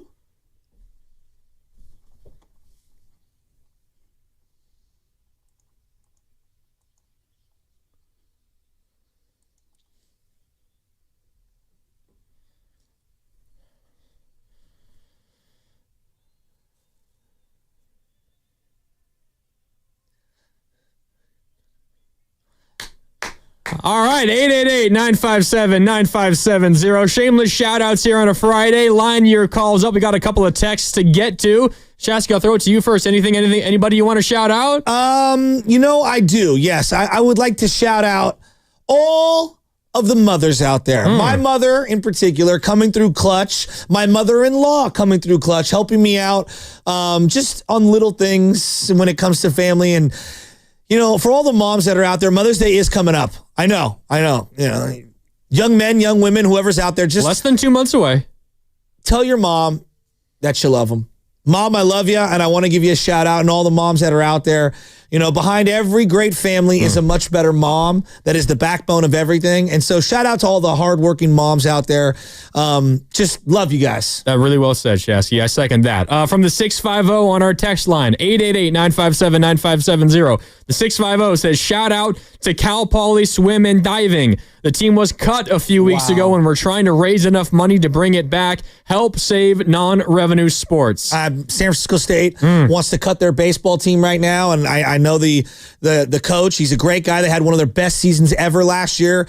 It's really sad to see what they're doing up and down the state. Sonoma State cutting baseball. I was just going to mention Sonoma State. My buddy Brent played there. My buddy Rocco played soccer there. It sucks. They're cutting more than baseball. They're cutting, I think, all varsity sports. Yeah, it's a nightmare. It's a complete absolutely nightmare. Terrible. Yeah, I feel awful for all those people. And shout out to all, and I did this last week, but all the 8th graders out there who got into the public school of their choice or didn't, or the private school of their choice or didn't. As someone who went to multiple schools, I will say this to every kid that's on their way to school right now. Your experience in life is what you make of it. If you go in with a bad attitude, negative things are going to happen, okay? If you go in with a positive attitude, you're going to meet a lot of friends. You're going to have a great experience. It's what you pour into it. And as someone who failed at every single turn, let me tell you, go into whatever new situation that you're going to go into in the coming months, new schools or whatever in high school, and it'll be a big pond. Just go in with the right attitude. You'll meet friends, acclimate. You'll find your setting. Trust me, it might be a little rocky at times, but you'll find your setting. I like it. Another one here from the 510. Shout out. This is adding on, I think, to your shout out about moms, Shasky. Shout out to all the dads out there who are holding it down for their families under any circumstances. Dads, we appreciate you, what you do for your families, too. Shout out St. Stephen's undefeated 4th grade baseball team. Hey. Let's go from the 415. Why are you shaking your head? Beef runs deep with St. Stephen's, man. We used to take them on every year in championships. Oh, that's right. You're a Stuart Hall kid, huh? What do you want to shout out? Paul, dude. What do you want to shout out, Carter? You were St. Paul? I thought you were Stuart Go Hall. Vikings, baby. SVDP? Shout out Vikings. Mr. Waters. My boy. Yeah, let's go. Let's see, a fun one. Shout out to the White Sox for finally being above 500. Ooh, shout out Austin Slater for the home run with the White Sox yesterday. Just going to say that. The lefty masher. You said Austin Slater, and out of nowhere, magically, Sam Loveman got around. No one loves a mediocre Austin Slater. Austin Slater. Shout out to Josh Giddey for breaking LeBron's soul. Did you guys see that? We've got to play that highlight. That was insane. Yeah, we have to play that highlight before we get out of here today. The call by Stacey King on the color commentary for the Chicago Bulls TV broadcast. Absolutely incredible. Did you see how that game actually went?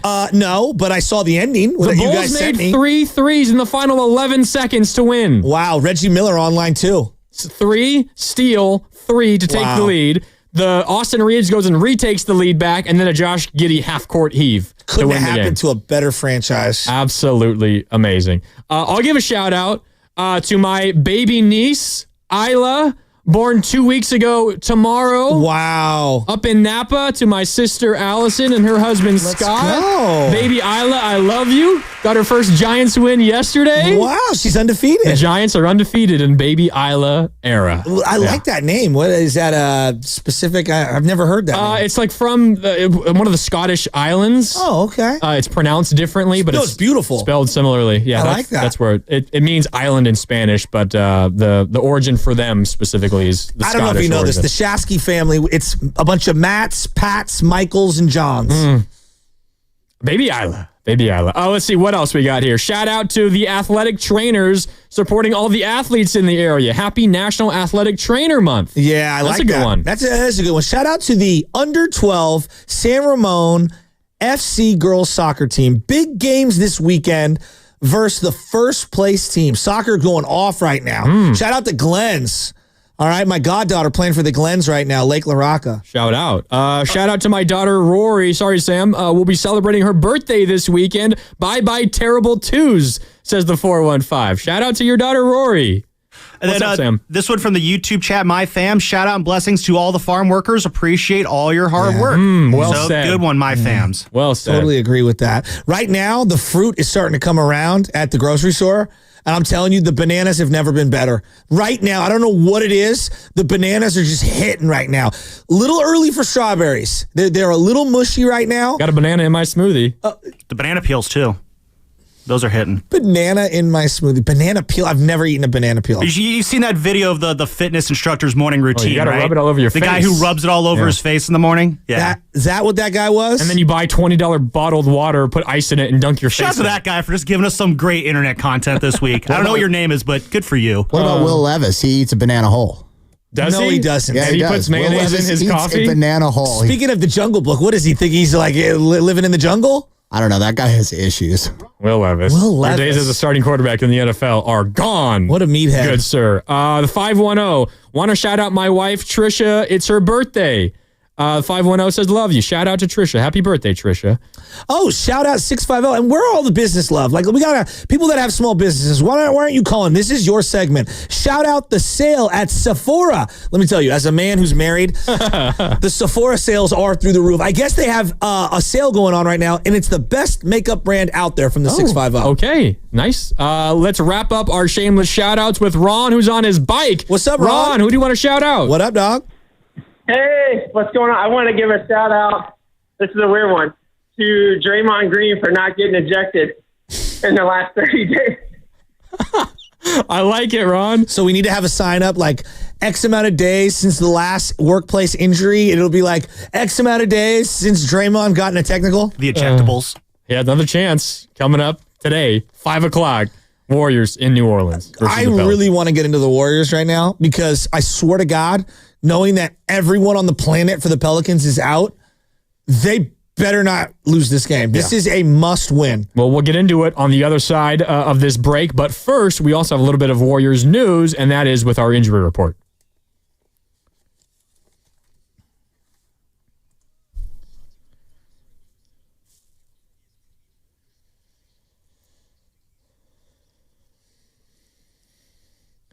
All right, injury report time, and for the Warriors, another bit of bad injury news. Gary Payton II has suffered a partial tear of the ligament in his left thumb. He will not play tonight against the Pelicans. Tip-off is at 5, Warriors live at 4. He'll likely miss most, if not all, of the Warriors' final 10 games of the regular season. Any timetable for a return will be determined in 1 week when GP2 is reevaluated. Tough injury news there for the Warriors. That is our injury report brought to you by Boxer and Gerson, Northern California's premier workers' compensation law firm, helping injured workers get their lives back for over 40 years.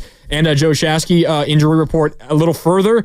Steph Curry still officially questionable for the game today. We'll talk about it in a little bit. I mean, yeah, we'll get into it. I just got notified via text something big. What?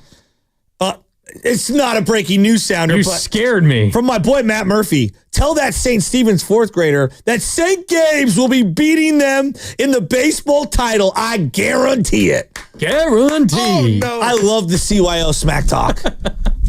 I really do. I live for it. Warriors in New Orleans, 5 o'clock tip-off today. This is a huge game. Fingers crossed Steph Curry is back. If he's in, if he's not, The Warriors got to get this win today. That's what's coming up on the game, brought to you by Fremont Bank. Here for you, here for good. It's the Morning Roast on a Friday. Joe Shasky, I'm Mark Randy, in for Joe Spadoni. Warriors talk coming up next on 95.7 The Game.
Throw up top, Pajemski to Kuminga. Above the break three. Got it!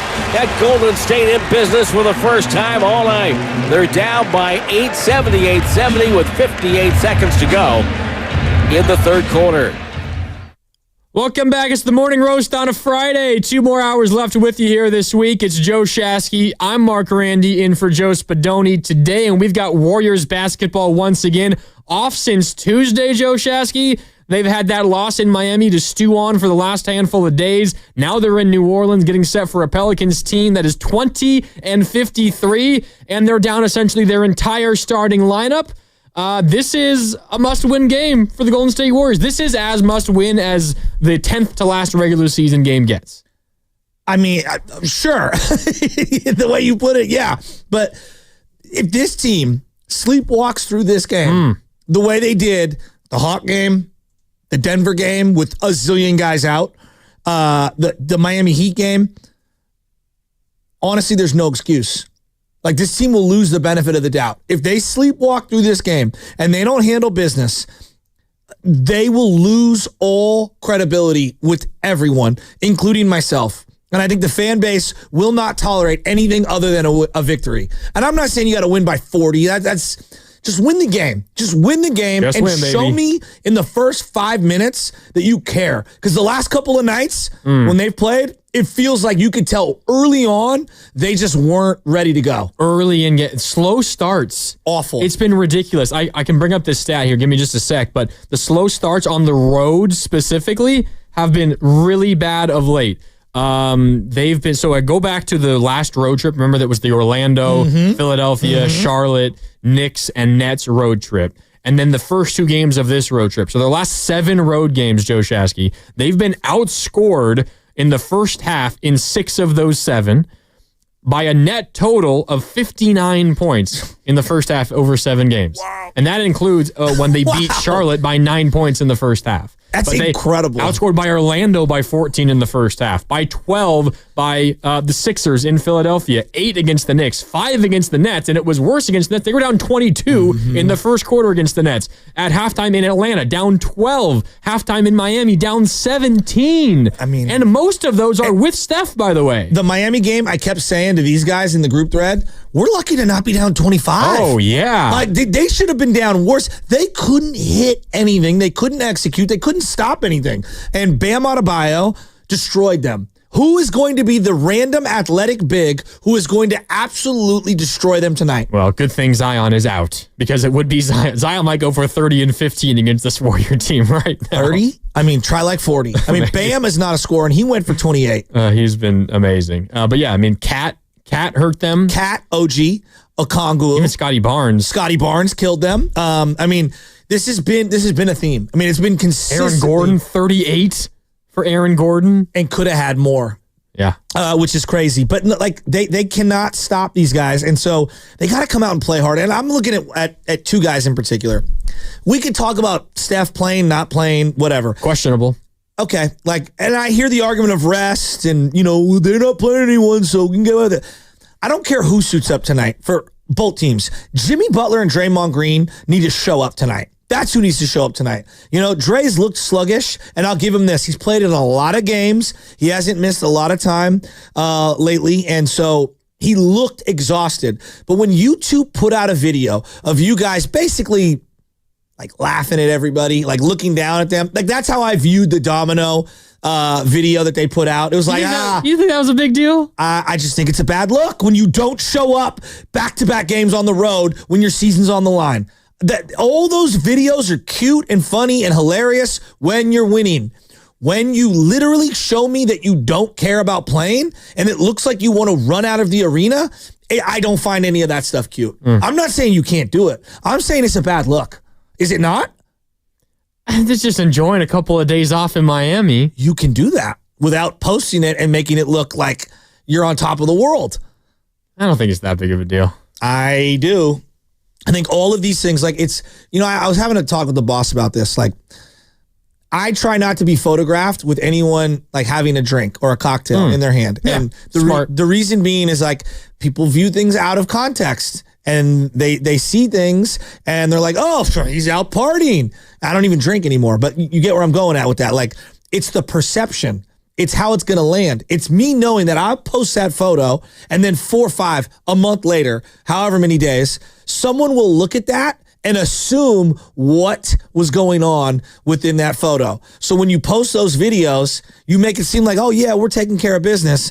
And then you post those videos of you playing dominoes and yucking it up. Yeah, that's funny. And it's, and then you don't show up. Like, then it looks like to me that Miami trip was a big joke when the season's on the line. And the fans, the perception is the fans care more than you. And that's a bad place to be. Well, you are right that the season is on the line. The last 2 losses and paired with a Clippers win in New York the other day, the Clippers are now above you in the standings. They have the same exact record as you, 41-31, but they're now the 6th seed by virtue of the tiebreaker. They've won all 3 games that they've played against the Warriors this year. Warriors are only a half game ahead of the T-Wolves for the 7. It's terrifying where they're at. Warriors do have the tiebreaker on the T-Wolves, so if they finish with the same record, the Warriors will jump ahead of them. But still, it's not a good spot to be in right now, and it only gets worse, Shasky, because GP2, who's been playing really good basketball of late, is now out for an indefinite amount of time. And if I had to guess, he's not going to play again this regular season because he suffered a partially torn ligament in his thumb. And now the Warriors have to try to go through the rest of this regular season, and who knows, maybe in a play-in or a postseason series without Gary Payton II. It's rough. The energy level of these guys will tell me how they want to play. Because I'm looking at it, and obviously when you don't have great shooting around you, you're not hitting shots, things are going to look lethargic. But was their energy good in the first half against the Hawks or the Miami Heat? No. In the Heat game in particular, it looked like, all right, third quarter, halftime, let's start to try to play some defense. By then, it was too late. There was maybe an individual or two who showed, like, Guy Santos came in energetic in the second quarter, or in the first quarter. Sure. And Buddy Hield honestly did too in Miami. Well, I think Buddy Hield's actually been trying really hard on defense. Shots aren't falling for him, but I have not seen that affect his activity level, contesting shots on defense.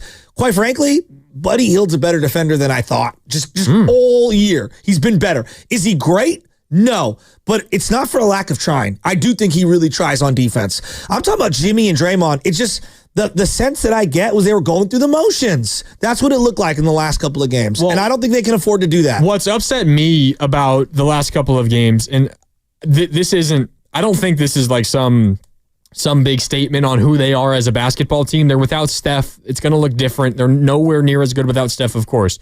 But where I get a little frustrated, Shasky, is post-Atlanta, you have Draymond saying, we can't have games like this. They just came out and played harder. We got to be ready for games. We won't let this happen again. Okay, that's what you say post-Atlanta. And then the same exact thing happens in Miami. You just say, well, yeah, they played harder. Like, there's no room for the other team played harder.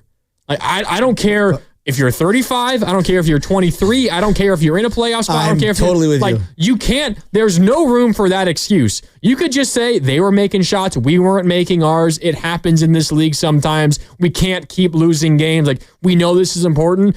But if you say you're admitting that the other team is playing harder than you, and we can all see it on the court as well, there is absolutely zero room for that at this stage of the season. Well, and it would be one thing if they had gone straight from Atlanta to Miami, and maybe they only got night of rest or multiple nights of rest. They had like 5 days in Miami.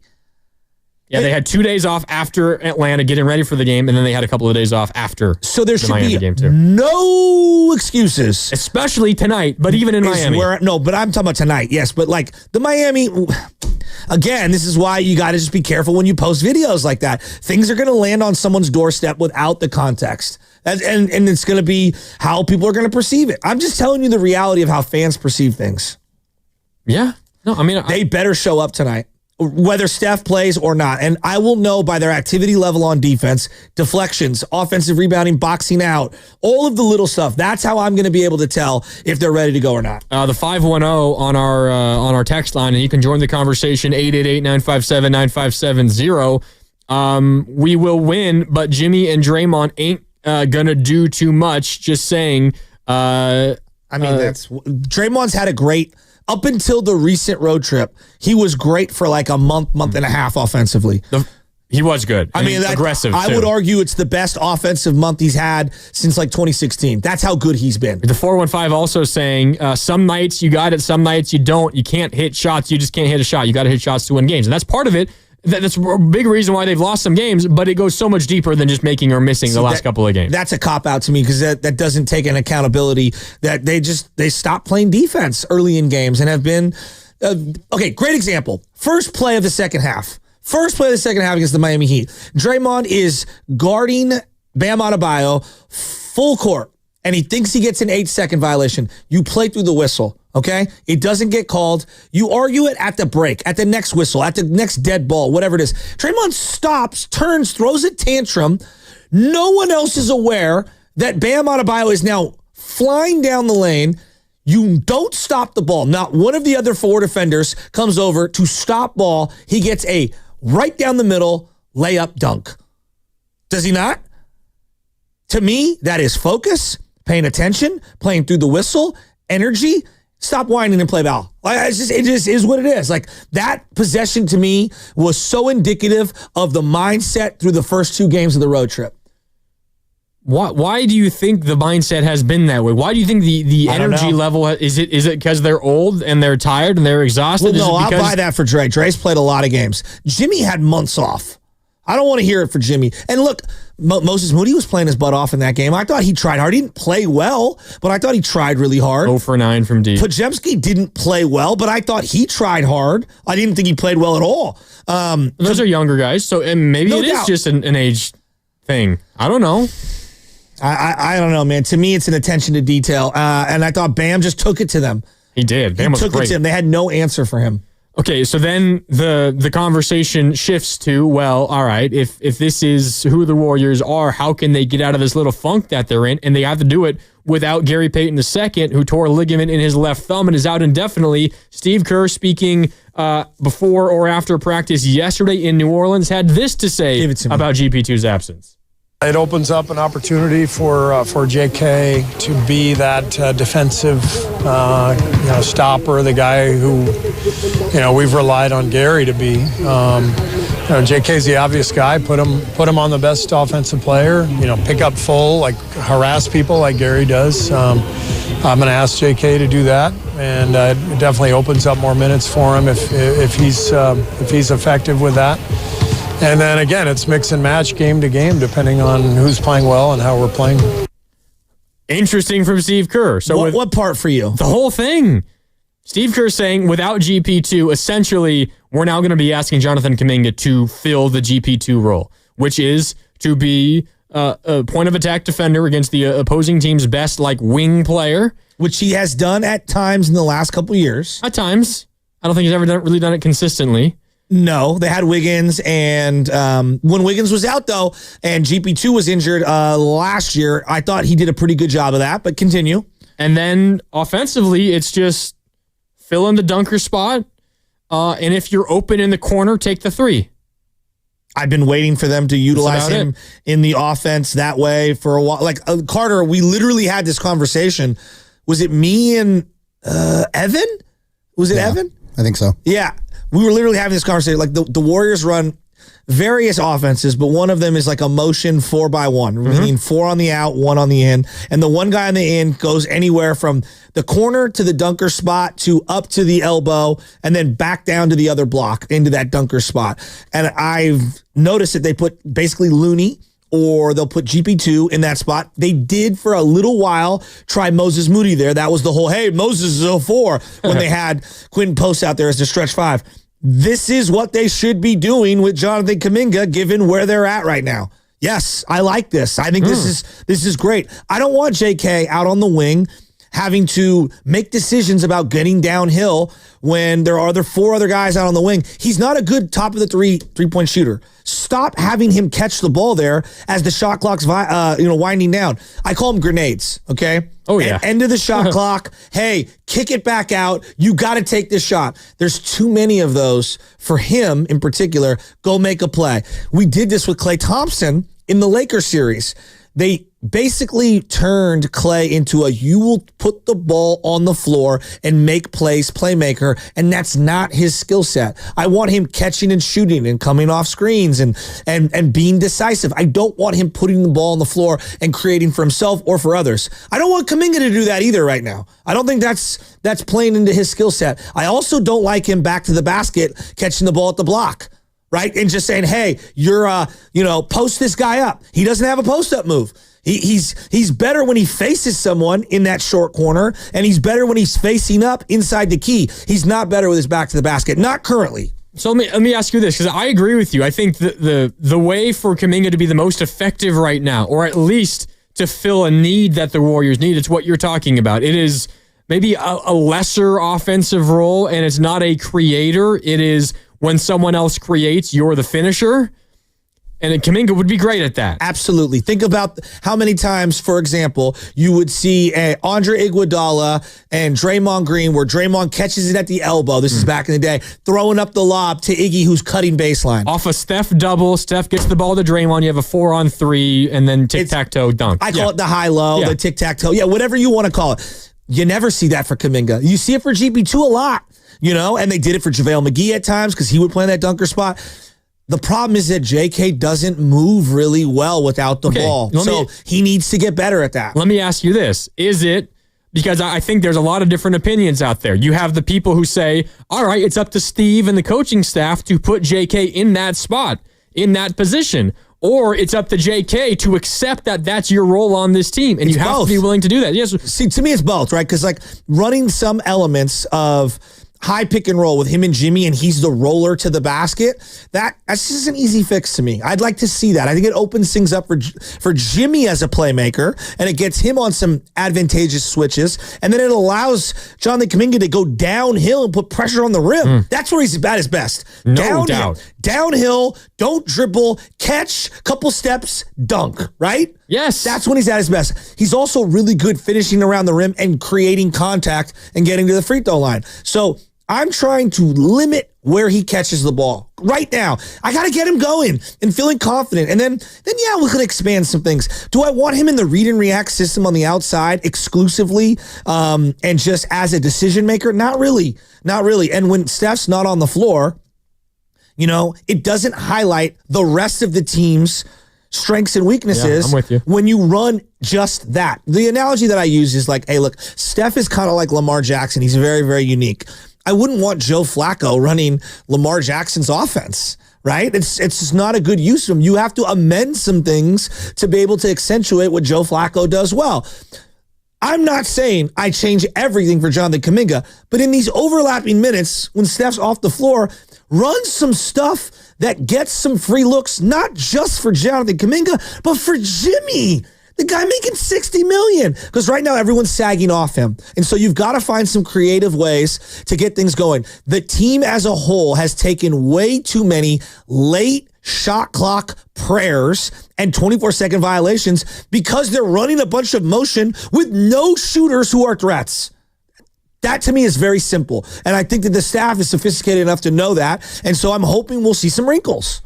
But I also think even if the Warriors say, JK, this is what we need you to do, this is how you're going to help this team, occupy the dunker spot, get out in transition, run the floor, play good defense, I think there's a pretty big part of Kuminga, and I cannot blame him for it, who wants more than that and is maybe a little hesitant to accept that. We don't know what he wants. Do you know what he wants? He wants a big money contract this offseason. But that doesn't mean that he wants the ball in his hands at every single possession. And I mean, everyone wants to get paid. I don't fault him for that. I don't fault him either. It's the natural way to feel. Yeah. But all I'm saying is the role that Steve Kerr... Well, let's listen to it again. Here's Steve Kerr on GP2's injury, and he brings up Kuminga almost immediately.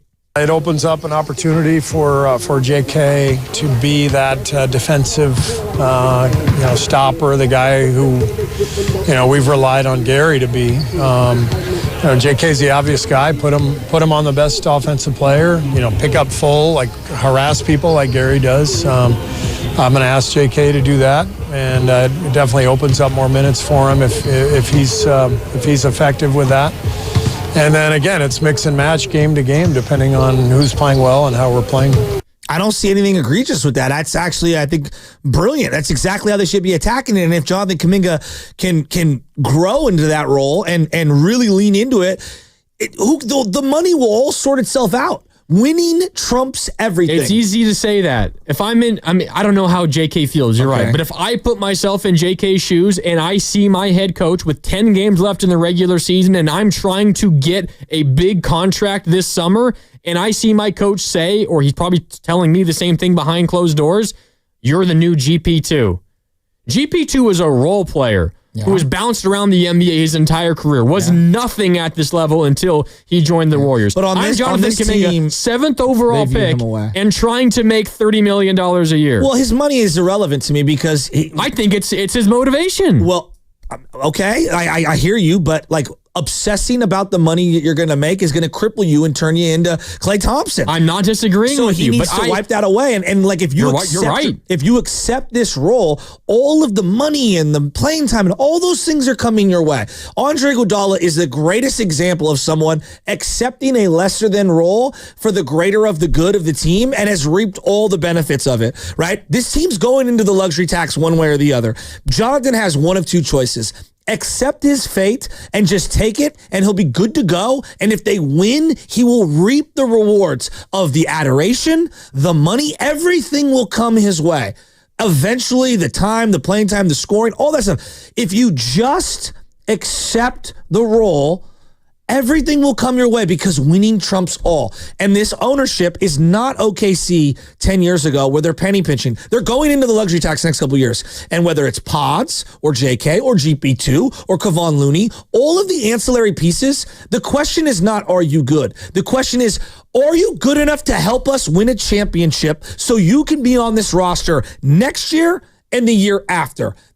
It's not about JK's money. This is about the Golden State Warriors trying to win a championship this year, next year, and the year after. That's the only thing that I'm focused on. And if JK's feelings are hurt or whatever, well then like honestly, he needs to understand that he needs to be a professional. And it did in Klay's season, and it could do in his season. And that's the cautionary tale. No, you're right. Everything you're saying is right. It's only about what's helping this Warrior team win. It's why Kuminga hasn't been playing a ton of late. He didn't play in the second half really at all in Atlanta, even though he had a great second quarter offensively, because all he was doing on the other half of the floor was losing his guy over and over and over again. And that's why we're talking so much about what Kuminga is being asked to do offensively. I have very little confidence that Kuminga can be the lockdown point of attack defender that Steve Kerr is asking him to be on defense. GP2 is one of the best defenders in the NBA at what the Warriors are asking him to do.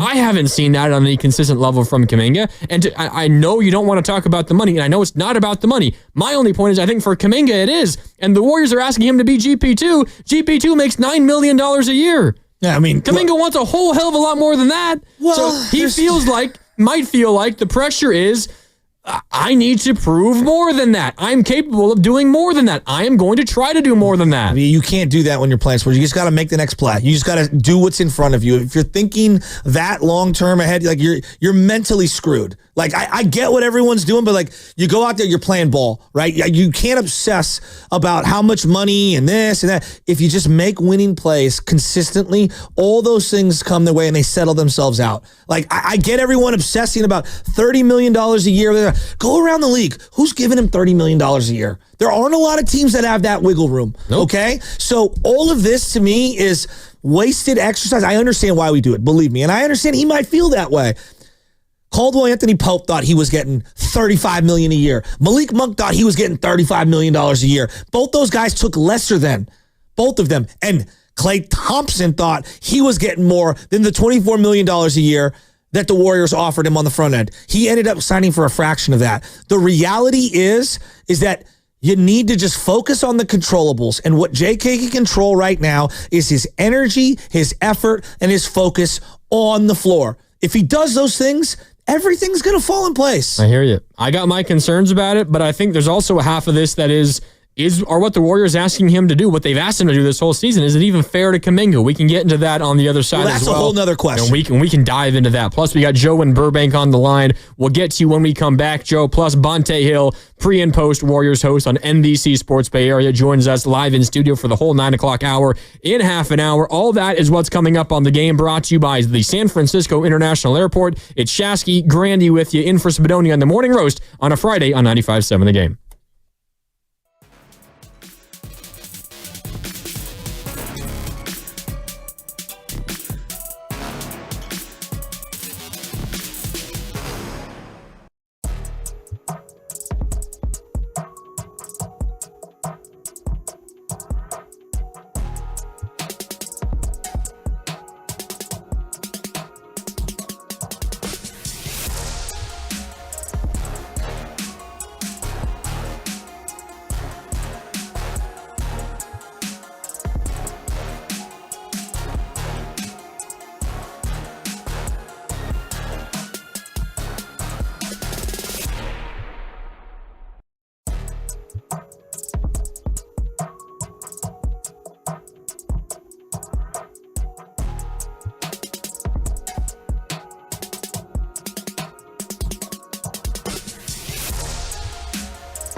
Dab Nation, this is Jonathan Kuminga. You're listening to the Morning Roast with Joe Spadoni and Joe Shiesky on 95.7 The Game.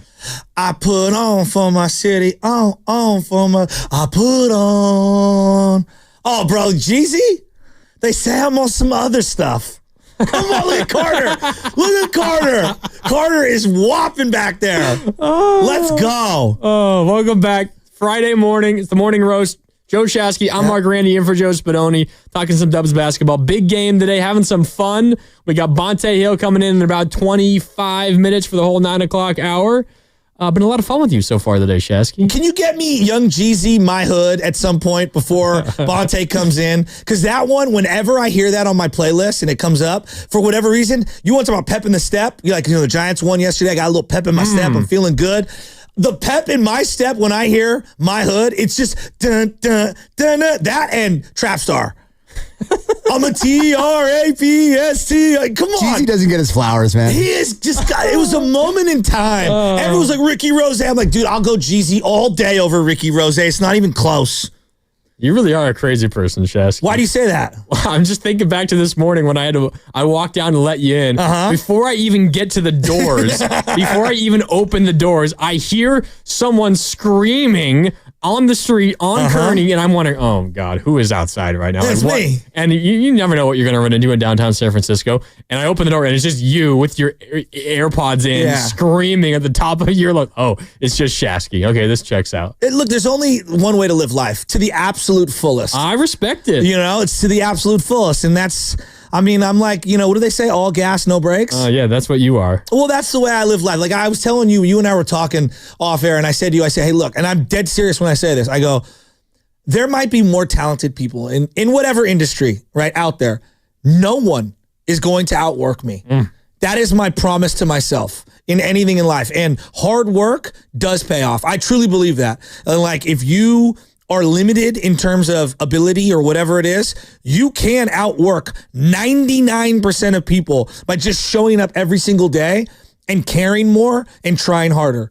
That literally, it's the baseline. And so anybody who's a try-hard guy in any walk of life, I root for them hard.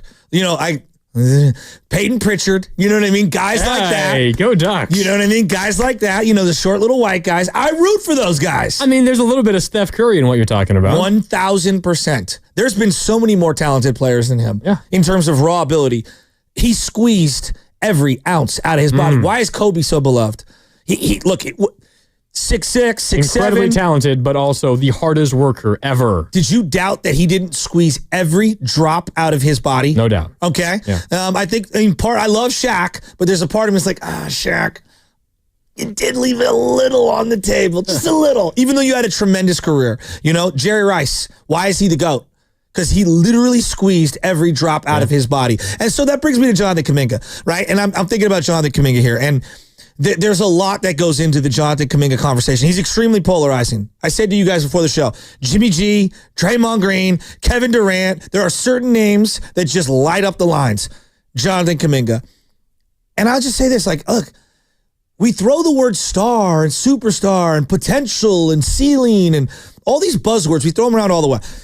He's an extremely important player for what they want to do right now, which is win games. He's athletic. He's big. He's strong. He finishes around the rim. He gets up and down the floor. He brings things to the table this team needs.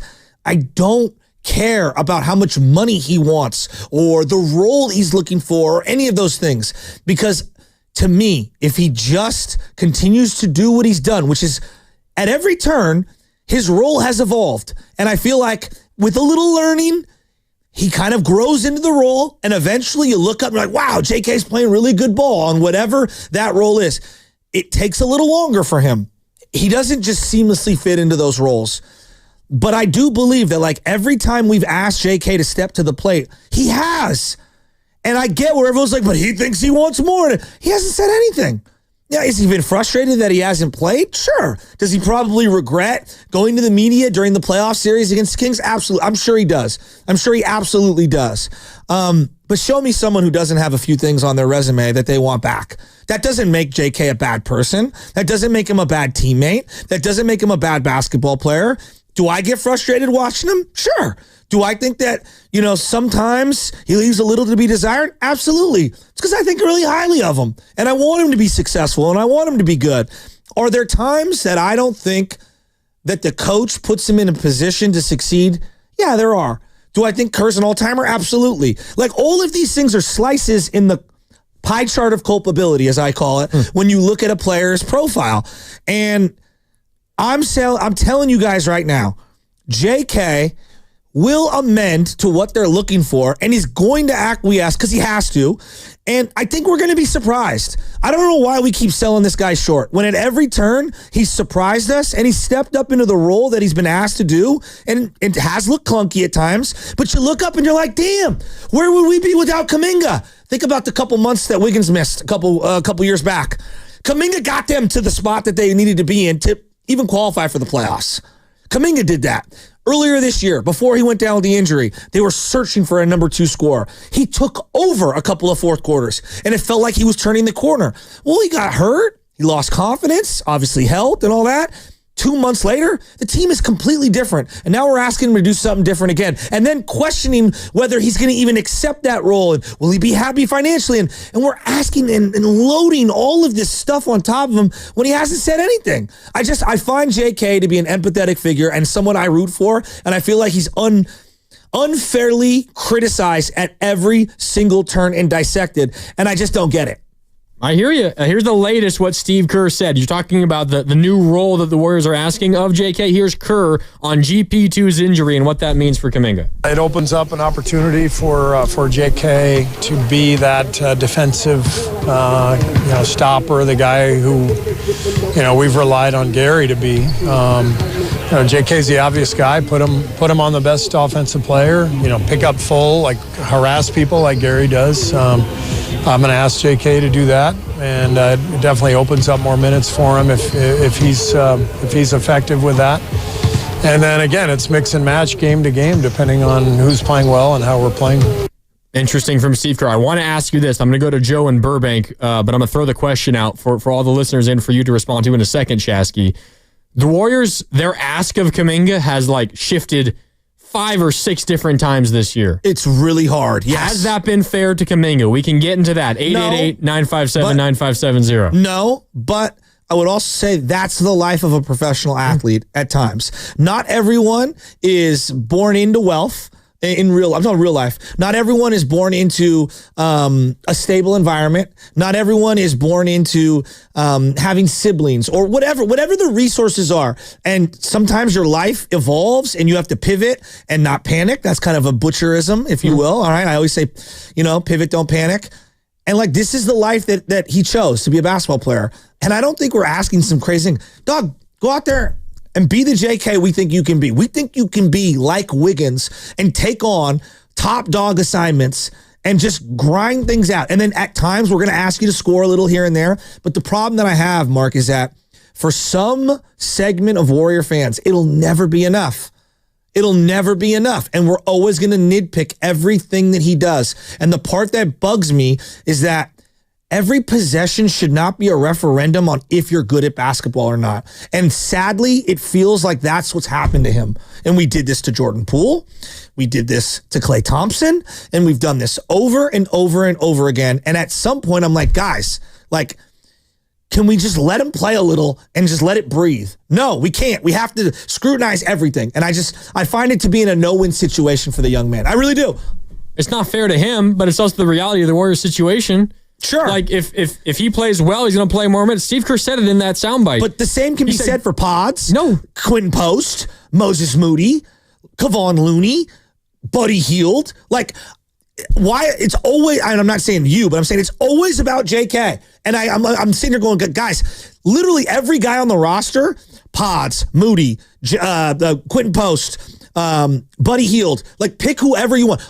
All of these guys, your role is going to change a little. We're going to ask you to do different things based on the lineup that's out there, based on the opponent that we're playing, and you're going to have to earn it. That should be it for everyone, right? Yes. Why is that exclusive to It feels like the way we talk about it as a fan base, it's only about JK. And I'm like, no, that's literally every guy on the roster. It is every guy on the roster. Not named Jimmy, Dre, and Steph. I think someone like Pajemski has shown more consistency, that he's a factor to winning basketball games than Kuminga has. I would argue to you that I do believe that Podziemski's been allowed. I mean, just look at last year, his rookie year. He played close to 2,000 minutes.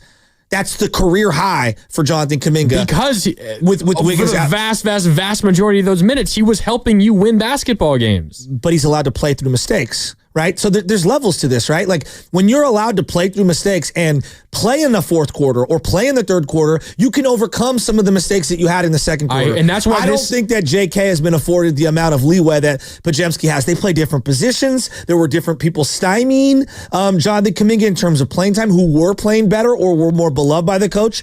There hasn't been another backup point guard, right? But when Podziemski's been here, I mean, for crying out loud, Kerr subbed him into a play-in game, a do-or-die game before Chris Paul, who you traded Jordan Poole for. Come on. No one questioned that. And I was like, nah, we should have went to CP. Like, I'm sorry. Like, you got CP3 to win you play-in games with his guile, and you literally had the opportunity to go to him, and you went to Pods before him. Like, no, I had a problem with that, and we never talk about it. He would have never done that with JK. So, yeah, I do think they're treated completely different. And that's okay. Coaches have favorites. But let's not act like it's all been equal. It hasn't. It just hasn't. Well, you earned the opportunity and you earned the right. Podziemski more consistently over the course of his shorter career has impacted winning basketball games far more often than Kuminga has. It's the reality of it. Now, what I will say, I don't know. What I will say is since he's returned from his injury, the last however many, like 7 games, however many it's been, he hasn't been afforded the ability to play through things because the Warriors now have something that's worth losing. Okay. Before Kuminga got hurt, you mentioned it, he was their second scoring option. Kuminga had to score 25 for them to have a shot to win basketball games. Which is a lot to ask. He would score 25 and they would still lose. That's how dire it was then. Yeah, but that's not an indictment on if he's good. It's not. I'm not saying Okay. that. I'm just saying the Warriors had no one else to turn to. They didn't have anything to lose. Okay. They were losing basketball games anyway. Kuminga, you're our only hope. We're playing you 30 minutes a night. You're getting us 25. That's the only way we have a path to victory. Steph scores 30. You score 25. We hope that we can win. That's the only path. Then he gets hurt, and obviously he can't play. That's all flushed away. Then Jimmy comes in while he's hurt, and they win all these games. Yeah. And now they're in the 6th seed, and they're trying to protect the 6th seed. And then you bring Kuminga back off of 2 months off of rush. And this is not against Kuminga. It's just the reality of the situation. You bring Kuminga back into that situation, rusty, off 2 months off. Sure. And you are holding on for dear life to the 6th seed. You cannot let anyone, doesn't matter who it is, it just happened to be Kuminga coming off of an injury, you cannot let anybody play through issues that are costing you points, possessions, and games as a result. Miami game. You thought Pods was good?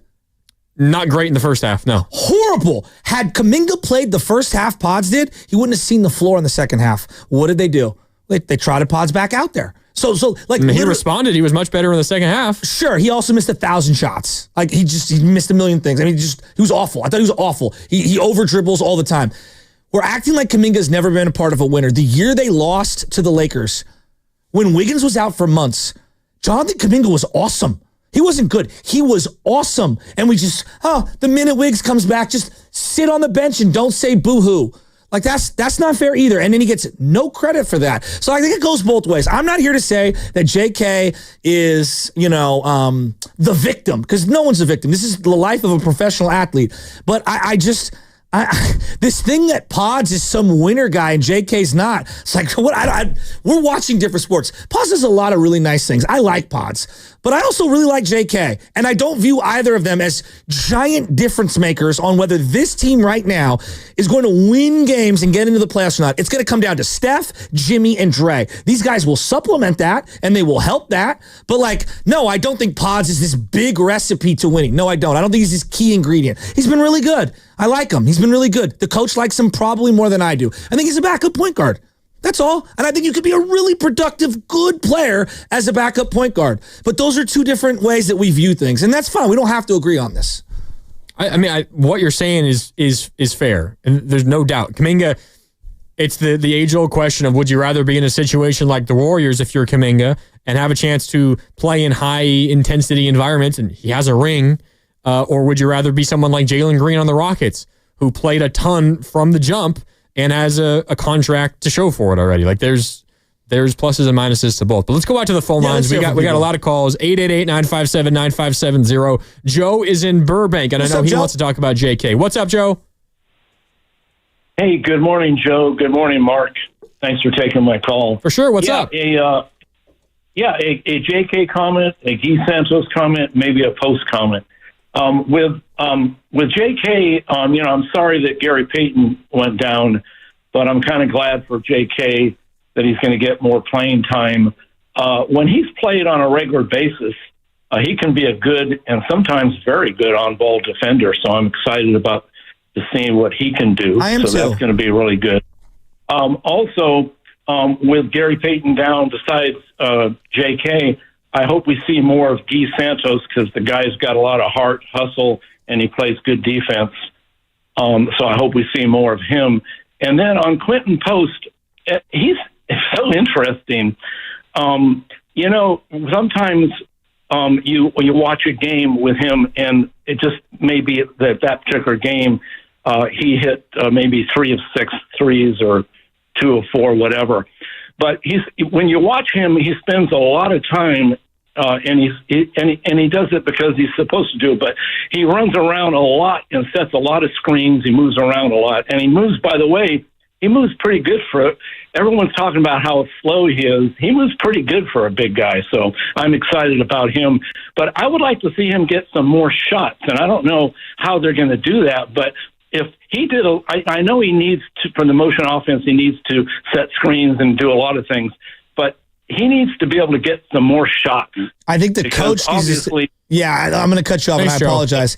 I think the coach needs to stay committed to playing him through the mistakes. So he's a great example of a guy, right? Quinton Post, and I've seen Kerr do this. Oh, he got cooked a couple times on defense. Got to yank him. Not going to go back to him. It's like, well, yeah, he's a one-way player right now. He's an offensive threat. But right now, your problem, I think, is primarily on the offensive end, especially with Steph Curry out. You have no shot makers. I agree. You have no one that can space the floor. You have to take the bad with the good, right? Pajemski, and this brings me back to him, is a horrible defender. But he gets a couple of charges here and there. And so we get blinded by the fact that he literally breaks down your half-court defense every time. He comes flying out at people. They go right by him. And now my entire 5-man unit is in scramble mode, playing help defense the rest of a half-court possession. No one quantifies that. No one brings that up. But when Quinton Post gets dunked on around the lane and gets an and-1, it's pretty obvious. But see, to me, in my keen eye, I'm sitting here and I'm going like, well, wait a minute. Like, top of the key defense, this is where Pajemski really, really, really struggles. But yet every night, 25 to 35 minutes, whereas someone like Quinton Post or JK, whatever, they're getting yo-yoed. They just are. And so the guys are treated differently. They just are. And that's okay. Like, every coach does this. Kyle Shanahan has particulars, Bruce Bochy had guys that he liked. He loved his veterans. He loved his guys. But to say that they're all treated equal, I push back on it. They're not.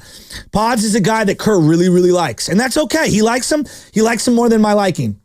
Bonte Hill, Warriors pre- and post-game host on NBC Sports Bay Area, about 7 minutes away here on the Morning Roast. It's Joe Shasky, Mark Randy with you.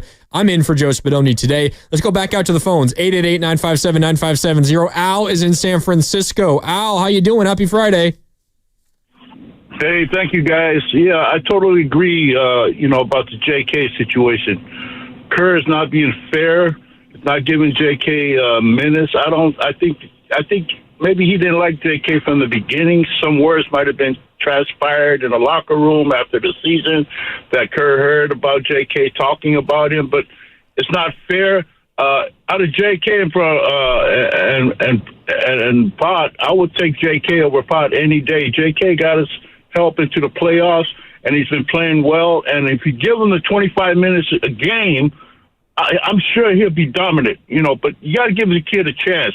Just because you like another player, but this player is better, so you're going to favor another player. That's what it is. Kerr's favoring Pot over JK and not giving the other guys a chance. That's all I have to say. Kerr should give JK more minutes and let him take the role of a threat in the middle, driving through the lane. Yeah. That's all. No, that's a good point. I will defend them. This year, they really don't have a backup point guard. You don't have any other option. You have Pat Spencer. So, and with Curry out, it's the situation's even more dire. At least prior to the trade of Jimmy Butler, for Jimmy Butler, you had Wiggins in front of him. You had GP2 in front of him. Moody at times could take minutes. Draymond at the 4. Like, there were a variety of guys that have been on this roster. You could make the argument depth was a big deterrent from JK not getting minutes. But I'm not here to sit here and like, he's a victim. They're doing him dirty. No, they're not. He also needs to take culpability of his own career and earn these minutes, and you earn them. And this is why I think Pods is very endearing to a lot of people. You earn them with the hustle plays. Guy Santos is a fan favorite because he earns you second possessions with the hustle plays. He's got flaws too, but a lot of people, a lot of them. Yeah, but a lot of people really like Guy. The only way he gets on the floor is if he makes the hustle plays, because he doesn't do a lot of the other things that come naturally to someone like Kuminga. He can't possibly do that. Exactly. And so that's where I would say, I think it's been really difficult for Jonathan Kuminga to endear himself, not just to the coach, but to the fans. Is he doesn't do a lot of the second bounce, tip ups, things like that. And when he misses a shot or he gets stripped in the lane and he turns and he complains, thinking that he should get a foul call, I think it turns people irate, right? And they're immediately out on him. He's a very polarizing player. Here's what I would say about both guys. They're going to need them both. The irony is they're going to need Pods and they're going to need JK. And they don't block each other. They play different positions. No, but I understand those that are frustrated seeing how you've handled one player and say it's completely different for that player. I do understand people being agitated by that. I hear it. 888-957-9570. Rolando is in Napa, wants to make a JK comparison. What's up, Rolando? How you doing? Hey, doing good. How are you guys? I love listening to you guys. And Shasky said it best when he said that, people critiquing to criticize Jonathan Kuminga. And I want to compare Jonathan Kuminga because the same thing as I hear about Jonathan Kuminga is the same thing I've been hearing about Brock Purdy. And I think there are people critiquing, he's not good, they should trade him, why do we have him? And I think both guys I want to compare because people who are talking about Jonathan Kuminga are the same people who are putting Brock Purdy, and defense. I'm a huge Brock Purdy fan, and I don't know if you guys talked about it, but he did a podcast a couple of days ago, and I recommend everybody listen to that podcast because I'm a much more bigger fan of Brock Purdy, and he's more humble and respected, and this is our quarterback, and I do believe that this guy is a winner, and he will take us there. To be fair, Brock has accomplished more as a more forefront player for his team than JK has in his career. Not even close. The circumstances are just so different. They're so different. One's the quarterback taking every snap. The other is, a basketball player where guys can come in and out. And it's Steph Curry's team, as I do that in air quotes. There's just that comparison didn't necessarily hold water for me. I appreciate you calling in, though. I guess I kind of see where he's coming from, but yeah, I'm with you. Being the quarterback of a football team and a successful one at that versus being the guy coming off of the bench on a basketball team, it's way, way different. Yeah, it is. It absolutely is. Look, it's just the JK thing, it aggravates me. It really does. It's like I feel like when I'm watching the game and I see the reactions online and I hear the reactions from my friends and every possession for JK on both ends of the floor is a referendum on if he's good or not. Gear up. It's going to happen tonight. Yeah, but it's not fair. That's just not how you do bad. If that's the case, do you know who the all-time leading turnover guy is in the history of the Golden State Warriors? It's Steph Curry. Yeah. He's horrific with some of these turnovers, but he does a lot of things that offset that. And I'm not saying JK. But it's also because he's played the most games and played the most minutes. And his assist to turnover ratio is putrid for a guy that holds the ball as much as he does. It's okay to call it out. It's not a strength of his. Do you know who leads the NBA in turnovers over the last decade? It's like LeBron, Russ, and James Harden. Those are the top three. I would say that Russ is not a guy that has a great assist to turnover ratio, right? Really great assist to turnover ratios are 3.5 to 1. That's what it is. My general point is you have the ball in your hands a ton, you're a superstar, you're going to turn the ball over a lot. In that I agree. That's just how it works. But if we were assessing as a scout and you were saying Steph Curry's game, careless turnovers is a big weakness, okay? Defense is a weakness, right? All these players have strengths and weaknesses, but that doesn't make them completely trash and the greatest to ever live. And I feel like when we're discussing Jonathan Kuminga, it's one end of the street or the other end of the street, and there's no happy medium. The reality is he's a good player. They're going to need him a lot. You know, they're going to need him a lot. And saying he sucks, that's not accurate. And also saying he's a superstar, that's not accurate either. It's somewhere in the middle. And they need the best version of him right now to embrace the role that they're requiring of him, which is to play defense, bang on the boards, box out, play smart, and put pressure on the rim. Keep it as simple as possible. And they need that. And by the way, what the Warriors are asking him to do, what you just laid out, and what Steve Kerr said, essentially now be the GP2, because he's down with, if he missed it, a ligament tear in his left thumb. And out indefinitely, might not play the rest of the regular season. We'll see, be reevaluated in a week. It's a big injury. Big injury. He was playing great. He was 50% from deep, like over the last couple of weeks. Yeah. The Warriors are asking him essentially to fill that role. I want to make this very clear. He is 100% capable of filling that role. There is no reason that he should not be able to fill that role. Like he has all of the tools to be a great point of attack defender. And he is the most athletic player on the team. He could fill the dunker spot. He can hit an open corner three. Mm-hmm. Like, he can fill that role to a great degree. Like, there's no reason that he shouldn't. So we'll see how he does over the final 10 games of the regular season. There's no doubt. But this is where I think it gets difficult is, a couple of possessions, he could get yo-yoed. That happens with him. He doesn't get a chance to play through a lot of the mistakes that others are allowed to. And this is where Quinn Post, JK, Moody to a degree, we can't have the quick hook. You're going to need these youngsters. So if Quinn Post gets cooked on the block, you kind of need to roll with him a little longer because he brings shooting to the table. If Moses Moody isn't hitting threes, he does bring other things to the table. His scrambling lately on defense has been excellent. I mean, how many balls he dive for in the last couple of weeks? And I think that he's been a way more active mover without the basketball, getting layups off ball by paying attention and cutting from the arc into the key as Jimmy Butler is trying to operate in a one-on-one. He's really good alongside Jimmy Butler. Like, he's bringing things to the table, even though he's missed a lot of shots lately from the outside. Yeah, I mean, Warriors are going to need him down the stretch. There's no doubt about it. You're listening to 95.7 The Game, KGMZ FM and HD1 San Francisco, and Odyssey Sports Station. And now we are, always live on the free Odyssey app. And now we're broadcasting live from the Laughing Monk Studios. And it's 9 o'clock on a Friday here on 95.7 The Game, which means Bonte Hill joins us on the River Islands guest line, although he is here in person. All guests on 95.7 The Game appear on the River Islands guest line. Isn't it time for you to discover the islands, River Islands in Lathrop? It's Joe Shasky. I'm Mark Randy, in for Joe Spadoni, and Bonte Hill. B, how you doing? Happy Friday. How are you doing waking up this early? How are you doing? I'm doing great. Randy, you were working the afternoons last night, right? Or no? Wednesday, and then I filled in yesterday here, too. I'm doing all right. Shift? It's great. For a couple of days. Hey, B, he had his little shake that he made himself. He brought it in. You're making fun of me for making a smoothie. What's wrong with that? No, that's how you're supposed to do it. Yeah, that's why you're making fun of him. Well, because I was saying that you could tell he doesn't have a lot going on, that he has 5 minutes to be able to prepare that in the morning. Yeah, well, that's because true. You know what I'm saying? That's true. Yeah, See, when you're in scramble mode late in the week. Yeah, this is no kid Grady.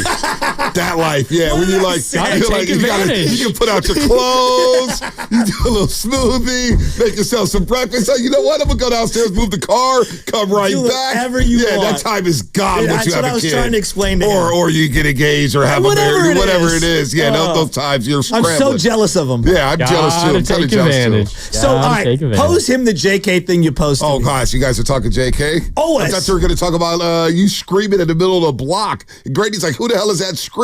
And it was you in the morning. Well, the Giants got him fired up. Do you got my song? You have my Young Jeezy? What are you doing back there, Carter? Young Jeezy? Yeah, you're a Young Jeezy fan? Well, no, I said that there's certain songs that I hear that just get me so pumped. And My Hood by Young Jeezy always gets me fired up. Oh, my God. That or I'm a TRAPSTR. So you don't know, one day this guy said, we should do a video, Bonte. We should post up at Harbor Road and do a video. I was like, yeah, we probably shouldn't do that. Shasky, he wants to, What? Hood to Hood, part 7. You and me. I never got past part 1. What was the United Ghettos? What was the Yuck Mouth one? Yeah, I don't know, man. It was off the chain, dude. Hood to Hood. But JK, this is what happens with Jonathan Kuminga. Jonathan Kuminga? He's either the greatest thing that's ever happened or the worst player of all time. Oh, my God. And it's like, no, like they're going to need him. Dude, I kind of feel bad for the kid.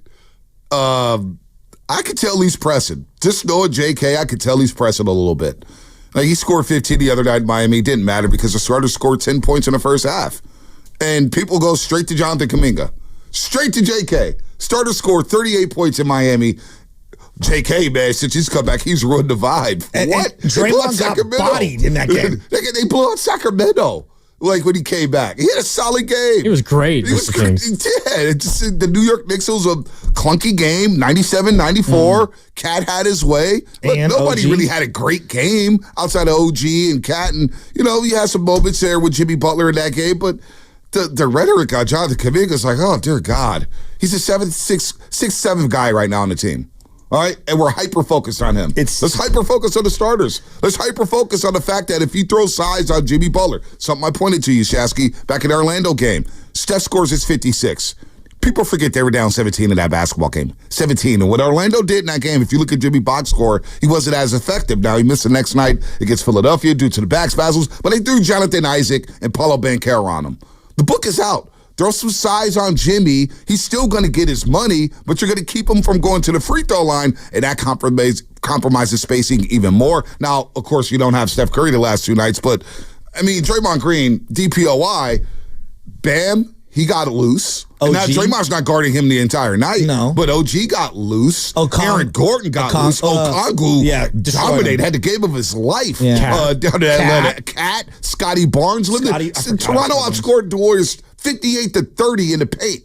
58-30. So they've got to shore up, and that starts with the starters, the big money players. And going back to the beginning of the Miami game, I just thought that the way that they matched up, they put I believe Ware was on Draymond, and then Bam was on Jimmy to start, and then they flip-flopped it. They basically treated GP2, Jimmy, and Draymond as the 3 non-shooters. And they said, we're going to pack the paint, and we're going to put our feet in the paint, and we're going to deny you any access into the lane, and we're going to force you into passing the ball on the perimeter and settling for a crummy shot.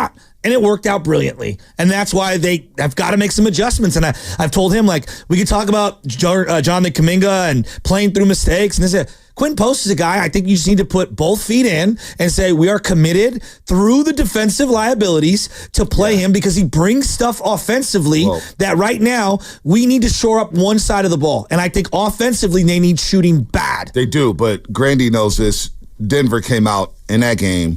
They were a 15. They attacked him. They attacked him relentlessly. And so Steve Kerr's the type of coach that you're getting picked on defensively, and you continue to get hunted, especially as a young player. If you're not making shots, you're not going to play. He played like 8 minutes in that game. So but you got to go back to him to try it again. I think that's where I get frustrated. Is because great example, and I brought him up. And you don't have a point guard, but Podziemski was awful in the first half. They all were. But they go back to him in the second half because they don't have many other options. Well, Steph is out, so they don't have a choice, especially without Steph. Well, no, you do. It's Pat Spencer. You could play for a couple of minutes. I like Pat Spencer, but come on. You got GP2 out there. You tore the ligament in his thumb. You're not going to Pat Spencer for a minute in a game. You can't give him a look. They gave Ty Jerome months, and now we find out he's an actual NBA player. The league can go from 15 to 20 in a heartbeat here, man. If you go Pat Spencer, Pat Spencer. I like Pat Spencer. All I'm saying is, you got to try something in these games. You got to try anything. I'm dead serious, and because you're limited, because your roster, you got to pull the lever on something. Now you're down GP2. Yep. He's playing well. Yeah, torn a ligament in his left thumb, out indefinitely, might miss the whole regular season, the rest of the regular season, only 10 games left. He'll be reevaluated next week. We'll find out. You're down to the 7th seed currently because the Clippers won in New York versus the Knicks the other night. They're playing again today. You need them to lose, and you need to win in order to jump them in the standings and get back to the 6th seed. It's suddenly looking a little more dire, Bonte, but you didn't have Steph the last 2 games. He's obviously still a huge factor. But you got to get back up to the 6th seed, and now you got a couple of things working against you. I don't know if that's going to be possible. I don't know if that's going to be possible. You look at the next 10 games for the Clippers. I'll just read the teams off. So sad. Brooklyn, all right? That's a win for the Clippers. Brooklyn. That's tonight. That's tonight. They're not trying to win that game. Please, Brooklyn, do something. Well, they go to Cleveland on Sunday. Last time I relied on Cleveland, they ended up having their biggest loss streak of the year. Well, they got blown out in L.A. and the Clippers were playing OKC and the Clippers last Sunday was really good. Then they go to Orlando, New Orleans. This is at home. New Orleans, Dallas on the back-to-back at home at the Intuit Dome. San Antonio, not trying to win a game. Houston at home. Then they go to Sacramento and go to Satan. Sacramento may be out of it by then. Now, the Warriors next 10 games, you look at it and you do the math.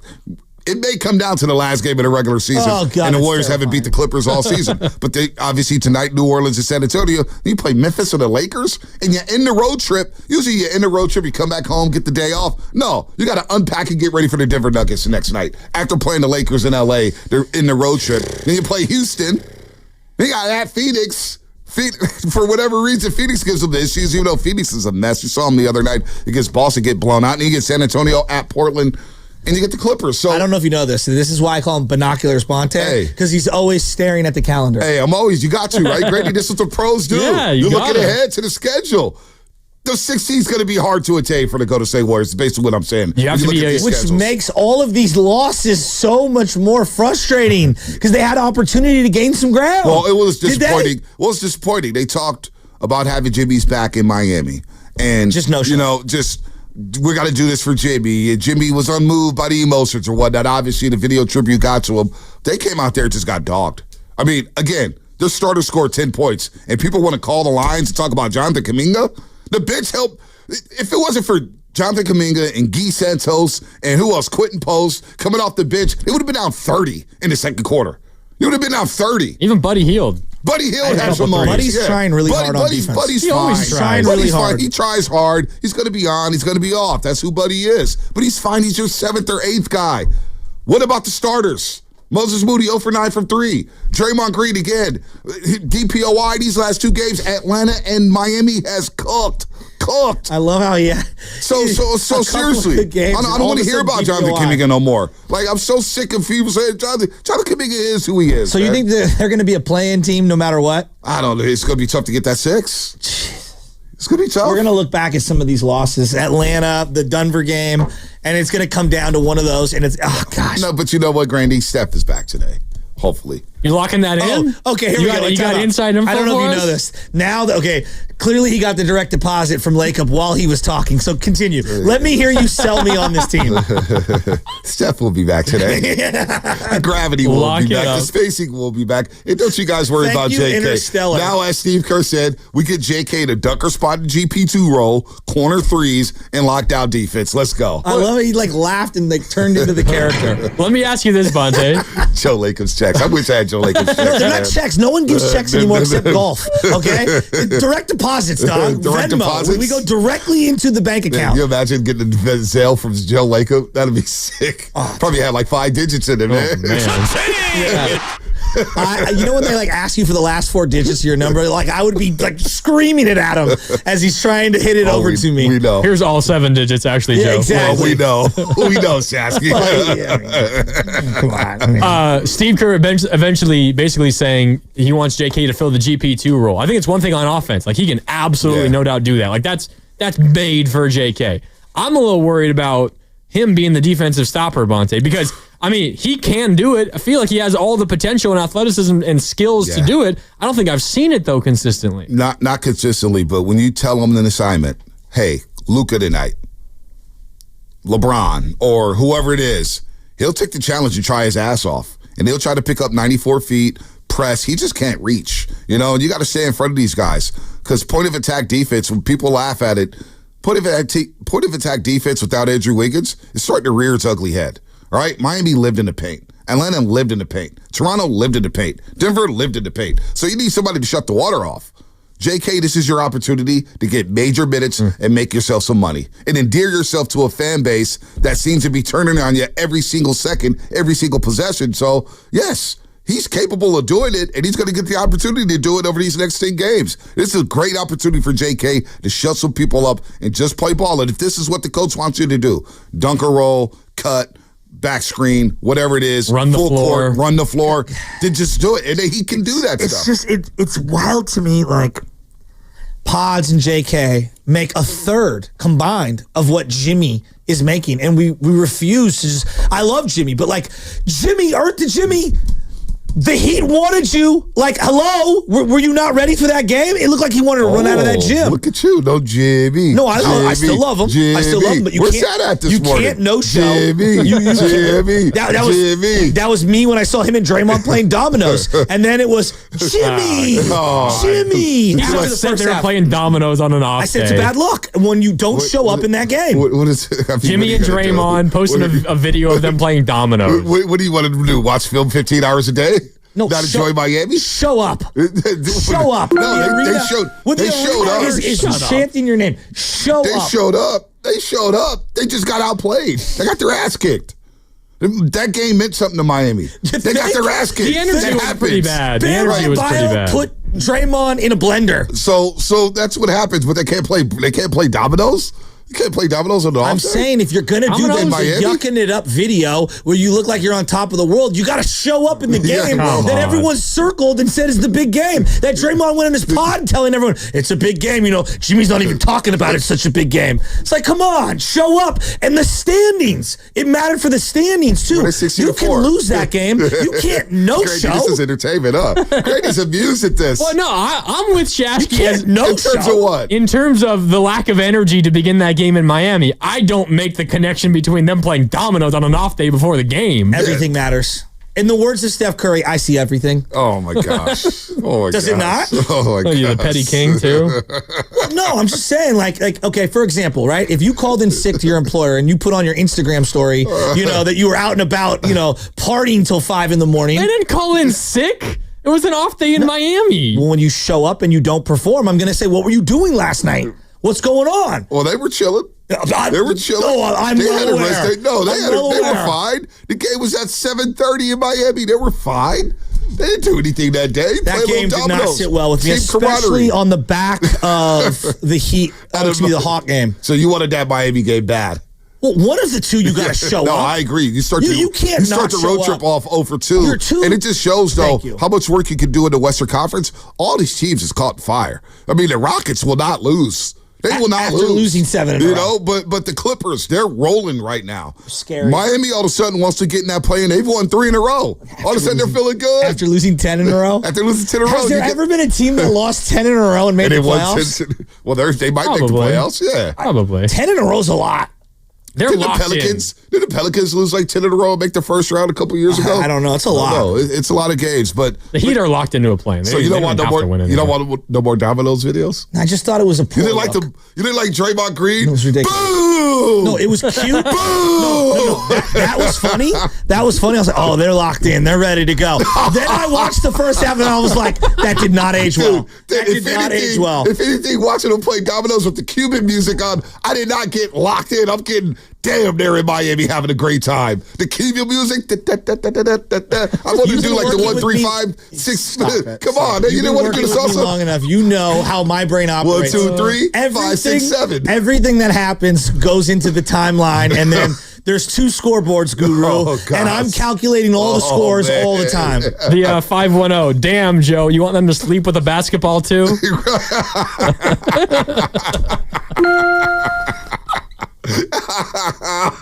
You want them to sleep? Hey, let's set up the cot at the gym. Barry University. I'll meet you at Barry University. We just got killed. Let's get some shots up. 1 in the morning in Miami. It looked like Jimmy wanted no part of that arena. Of all the fan bases to be scared of, it looked like he wanted out of there. He did. I'm sorry. It just did. You got to show up for one of those games. Well, Bam Adebayo showed up and said, you know what, I'm going to be this defender. Khalil Ware, that's an athletic team. In Miami, I mean, from 3, the first game back on January 7th, they were what, 16-40 from 3 at Chase Center? They were one of the worst off the back end of a back-to-back. They blew out the Warriors at Chase. Steph had like 30-something in that game, too. And they got blown out, 114-98. And then you look back at the other night, what did it go? 18-20, 17-25 from 3? Yeah.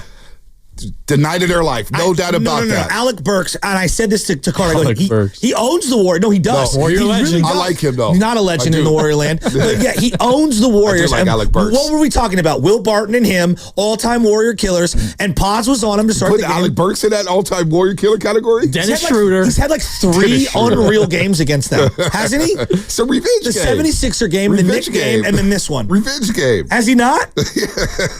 So if they lose tonight, Shasky. Oh, heads are rolling. Heads are rolling. Oh, absolutely.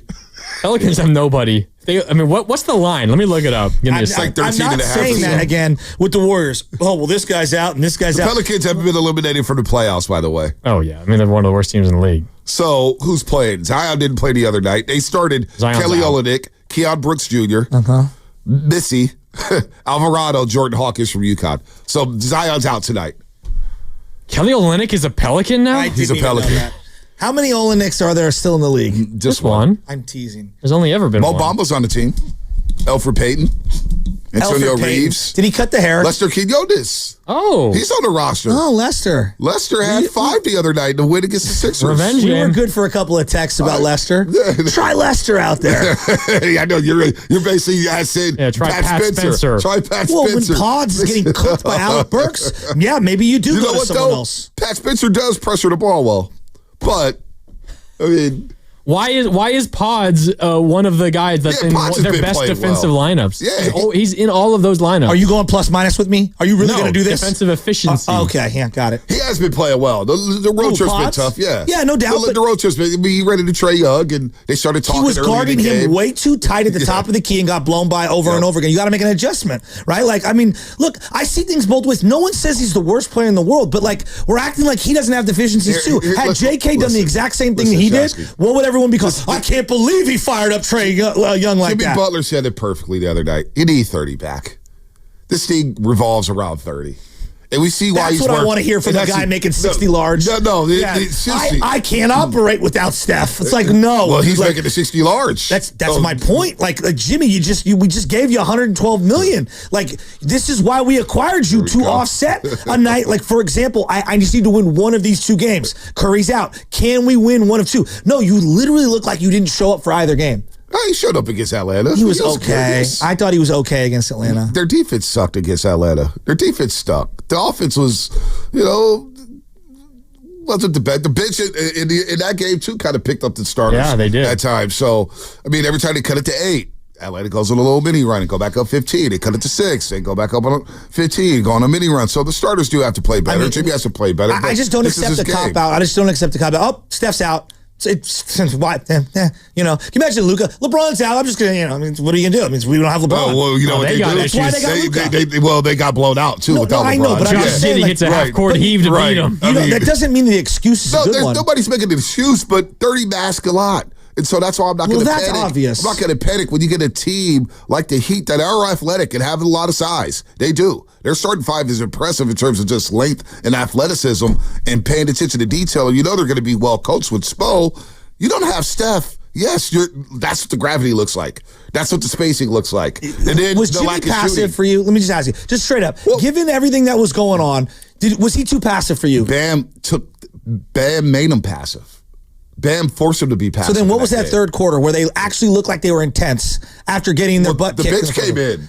That was the bench that came in with that run. I thought their defensive intensity in the half court cranked up a lot more in the first couple of minutes. A little bit. They were still down 20 no in the first couple of minutes. No doubt. Made a few shots in the third quarter. Right. There were 3 points in that game. They were down 20 like in the first 4 minutes of the third quarter. I was going to say they got back within 8, I think. Yeah, right? that was with the bench. That was with the Kuminga. 3 separate times, this lineup caused a huge deficit. To open the game, it was the GP2 Draymond Butler lineup, the 3 non-shooters. At the end of, the end of the second quarter or beginning of the second quarter, they went back to that lineup to start the quarter, and it went from an 8-point game, which was a 3-point game, down to a 12-point game, and then immediately again at the end of half, they went to 17 with the Tyler Hero 3. They went back to it after they had cut it to 9 or 10 at the end of the third quarter, and then immediately it ballooned up to 17. 3 separate times because Spo was like, we're going to treat you as 3 non-shooters. I get like the lineup construction issue, but without Steph, it doesn't matter who they put out there. You're at least going to have 3 non-shooters on the floor every single time. Like your shooters without Steph are Buddy Hield and Quentin Post. That's it.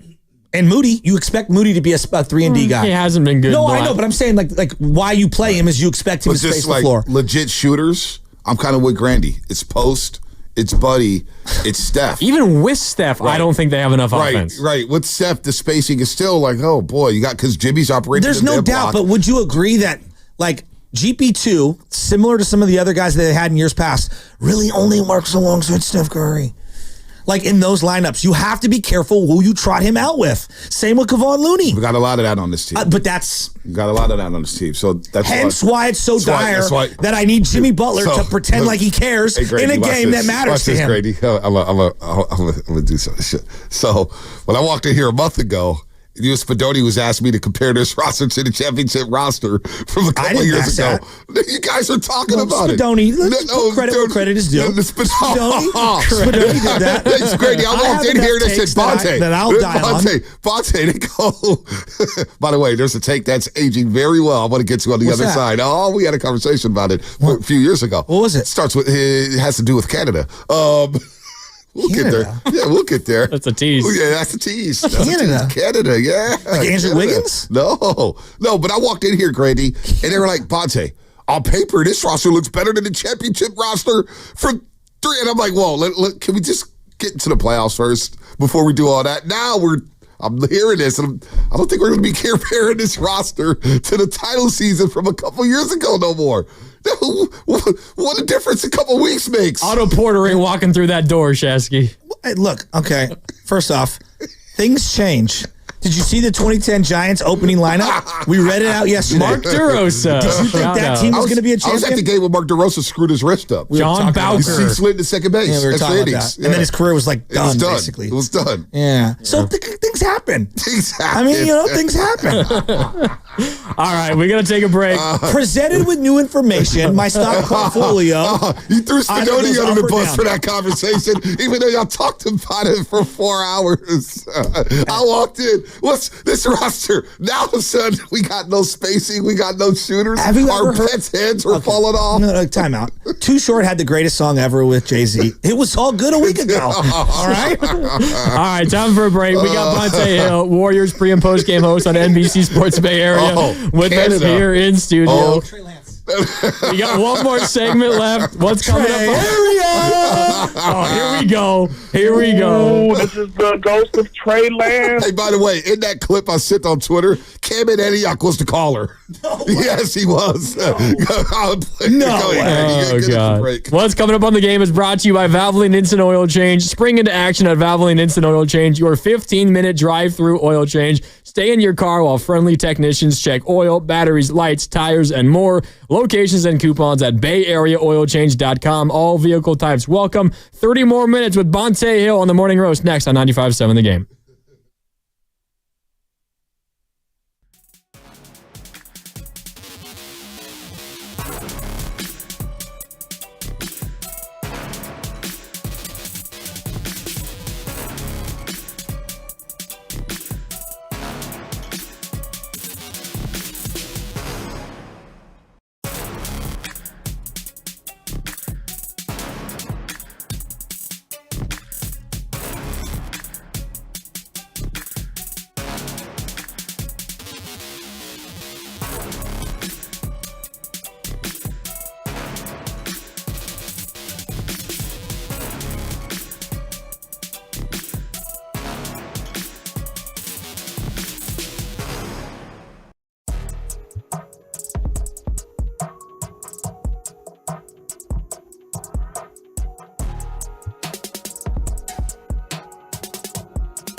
pre- and post-game host on NBC Sports Bay Area alongside Joe Shasky. I'm Mark Randy in for Joe Spadoni today. We got a little bit of NBA breaking news, guys. No, not the Fast Five. Not yet. Damn. We don't need this. Hold on. I'm about to leave. We don't need the sound if you don't want it. That's it. I need some coffee, some breakfast. I can just get right to it if you guys want. 95.7 The Game breaking news. 5 minutes ago, the Memphis Grizzlies announced they have parted ways with head coach Taylor Jenkins. Damn. Wow. What is the Grizzlies? I mean, they're what, 4th best record in the West right now? Santi Aldama and Desmond Bane were just getting into it. Was that in where was it? Where are they at? Every time you bring up Desmond Bane, I think of it. Every time I see him. Biceps? The fake biceps. Did you ever hear about this? I don't think so. Oh, there was one day we were doing. I got duped. I sent it. He goes, Desmond Bane's talking smack about Higgy. So this is when I was like, I want these Grizzlies bad. It was I was so like, good. I turned red. I was like, you hear what Desmond Bane? I sent it to the show ball sack thread. sports. It was ball sack sports before, yeah. Not a Centel, but Iggy had bicep implants, and I was like, mine are real. Yeah, I was like, these are bicep implants. And I was like, damn, does Biggie? I was like, they do implants for biceps, right? And it was ball sack. We got ball sacked. This statement from the Grizzlies, quote, I'm genuinely appreciative of Taylor's contributions to this team and this city over the past 6 seasons, says Grizzlies president and GM of basketball operations, Zach Kleiman.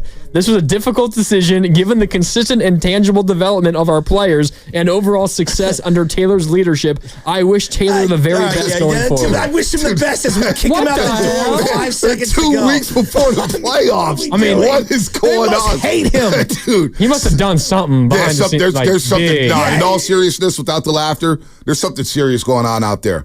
I don't know what it is. I'm not even going to pretend to know what it is. He may have pissed off Ja. Maybe it's because T. Moran's traveling. I have no idea what's going on. Moran's going to be the head coach. That would be hilarious. Cocktail in hand, sunglasses on, in the arena, picking fights with Shannon Sharp. Listen, look, Taylor Jenkins, he rubs me the wrong way. Trust me. You guys know that from a couple years ago. All that stuff.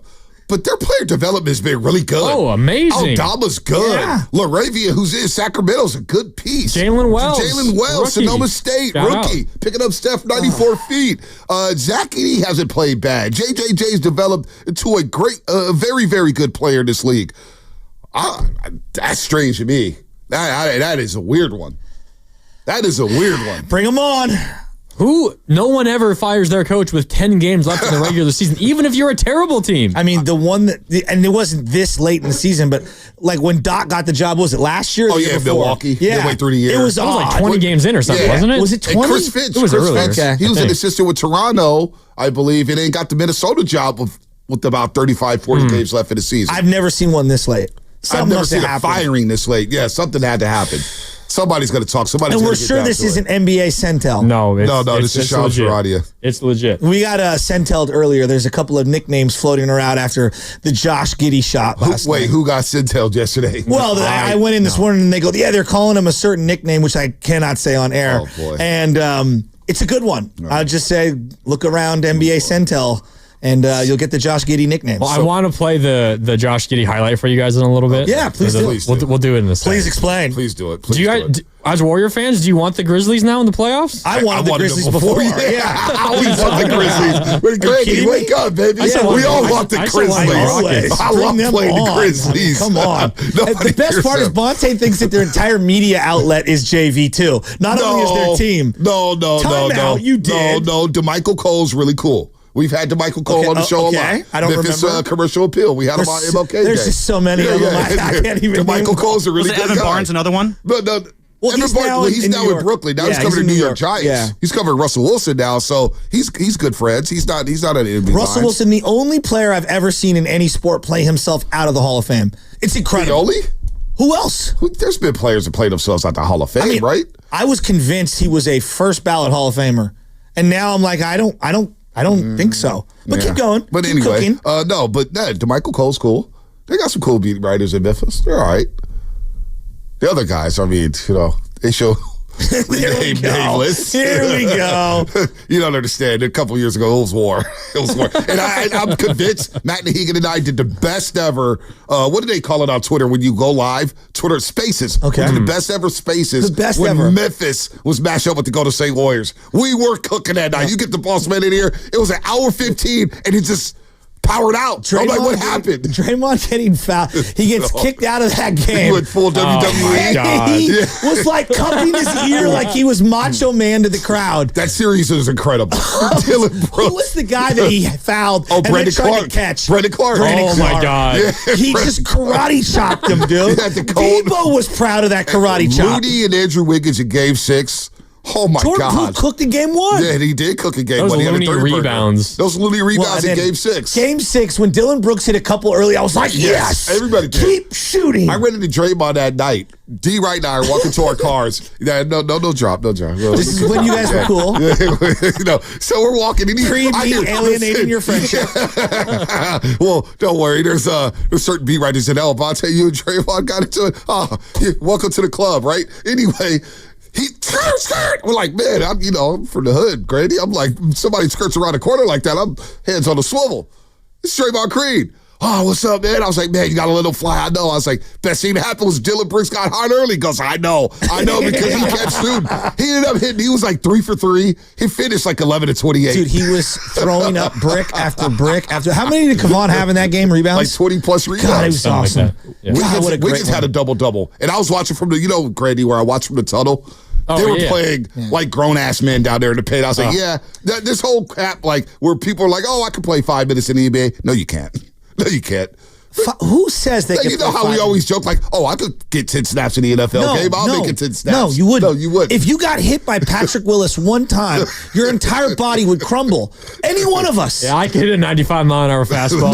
No, you couldn't. Yeah, you can't. Yeah, I could hit what Hunter Green was throwing yesterday. But we still like to be delusional, like Guru said. Hey, we could cook one of these guys and go 101 with Jordan Bell, right? And then he put the money bag. Lou Will commented on that one. I think Guru said, about playing 2-on-1 or something like that. And Lou Will goes, respect. Do we want to get to Canada? You want to go to Canada? What were you talking One about of the Canada? best takes in the world. Real quick, let me get this in. College basketball tournament is in full swing. Stay up to date on all the tournament action via our bracket challenge on 957thegame.com. And be sure to tune in to KPIX Game Day Center Court after the games at 9 p.m. for highlights and to see some of our 95.7 The Game hosts share their thoughts on the tournament. That is, again, our bracket challenge with KPIX. So, I don't know if you know this, but this station is legendary for people saying things that they can do, and then we all laugh at them knowing that they cannot do that. Okay. Famously, Lucas Alexander at my dad's funeral claimed he could throw 90 miles per hour, and my boy Joycey put some money on the table and basically said to him, I'll give you the rest of your life. You'll never be able to throw 90. And then asked him, show me how you throw. And then laughed at him at my dad's funeral, saying there's not a chance in hell you can ever throw 90 miles per hour. And then Lucas walked it back. And then I brought out a speed gun the day we all went out to West Sunset as a station. And Lucas wanted no part of getting on that he mound. said his hamstring was best. Oh, that was such a lie. I'm recovering from ACL surgery. Well, one guy I know who killed ball, and I'm never going to come down his road. Who's this? Is the Grandy man. Oh, yeah? Back-to-back champ. I know. Knockout tournament. I know. I mean, the jumper looked wet. He's not going to the CFL. No, he's not going to the CFL. Who is going to the CFL, Bonte? Pay it off. With Trey Lance. I'm waiting for the sound. Bonte we had a great conversation. I'll take you back. So there would be times where he would come in thinking that he has the Joker card in his back pocket. Walks in, standing all tall. Exactly. He goes, I got something for you today. I got something for you today. Okay, Shasky, I got something for you today. And then the show starts, and he's like, I was watching Trey Lance. And you have to understand, at the time, he had carved out the Trey Lance, the bronze bust, if you will. He had him ready to go to Canada. I did too. Oh, yeah, you guys both did. Let's be fair. Yeah. No doubt. And if it weren't for, the fact that he's not good, don't let that get in the way of the fact that, Shanahan knocked him down. You guys were close. We're close. That being said, Bonte comes in with one of the all-time great takes that made me look at him like, what are you doing right now? Where he comes in and says, do you have the sound, Carter? Are you efforting it, or do we have? We are efforting it. Just get a little bit of it. And came in Eddie. I came down my road. You came in. I came in after the Raider game because everybody was saying they didn't run the ball enough in the preseason game. I was like, who cares about running the ball in the preseason game? Throw the football. And I came in, and nobody knew how I was coming in because I refused to talk to these guys after the game. I was like, I'm not going to talk to him. I'm not going to give him my take. Like he skipped Bayless. Shasky called me, and as he's calling me, and I see his name pop up with his picture with the lovely Michelle. That pops up whenever he calls me. And I can hear him screaming before I even pick up the call. I said, you know what? I'm not even going to do it. I'm going to just wait till the morning. I'm going to wait till the morning. And I'm yelling at Anna, this guy's not an NFL quarterback. He's done. He's not an NFL quarterback. So I come in that Monday. I said, I think Trey Lance, and it wasn't even that Monday. We got into it, and I was like, he's not an NFL quarterback, first of all. And even people from the Niners were like, it was a Tuesday. Yeah, it was a Tuesday, but then it was the Buster Posey and slow day. And I was like, I think Trey Lance, he needs to play. He needs reps. He should go to the CFL. And let me tell you, lines are lit all day, and I convinced some people. My argument was great. It was awesome. Poor guy. The best one was Shasky and I on the way to the California Classic to go see Jonathan Kuminga for the first time. There's so many of them, I can't even Premier remember. Limbos. And I said, Shasky, I got a trade proposition for you tomorrow. Oh. It's going to light it up. Hey, we were in the Uber. That was only the 17th time we've traded away Draymond Green. It was a 3-team trade. It was Draymond going to Portland to play with Dave. Yeah. CJ McCollum going to Philly. Ben Simmons coming to the Warriors. Ben Simmons. Hey, let me tell you, Grandy. Let me tell you something. There were people saying, well, drive Draymond to the airport. Full lines, right? They won a championship that year, by the way. I sent it to an unnamed former player. And they said, yo, Bonte, I sent that around to some executives and actually don't think that trade's bad. Meanwhile, Ben Simmons down with the Clippers winning basketball games. The only person whose take aged worse was when Brian and Palo Alto called us and said, Draymond's got nothing left. He's completely cooked. When was this? And I love Brian and Palo Alto because I thought this too many times and he went on to win the championship. And he goes and does his podcast in the media room and says, stand on it. You have no idea, Grandy. When last year happened, Shasky and I would go, we're surprised it took that long. How many times we traded Dre and I'm on the post game. Draymond Green joins us on the post game show. My dad died. 12 hours earlier. No, not only that. I'm talking about before that. 12 hours earlier, we just traded you on the morning roast. We just traded you like 50 times. And we got Draymond Green on Bonte Hill. We got the Hall of Famer Chris Mullin. Draymond, great game tonight. And I'm thinking, like, dude, we literally just traded this guy away to 17 different places. And Bonte's got TV Bonte going on. Smiling from ear to ear. I'll never forget. I'm shocked you're talking to me. Shocked you're talking to me, Bonte. And then only Joe Shasky can the next day. Bonte, I apologize. I know it's something that I said.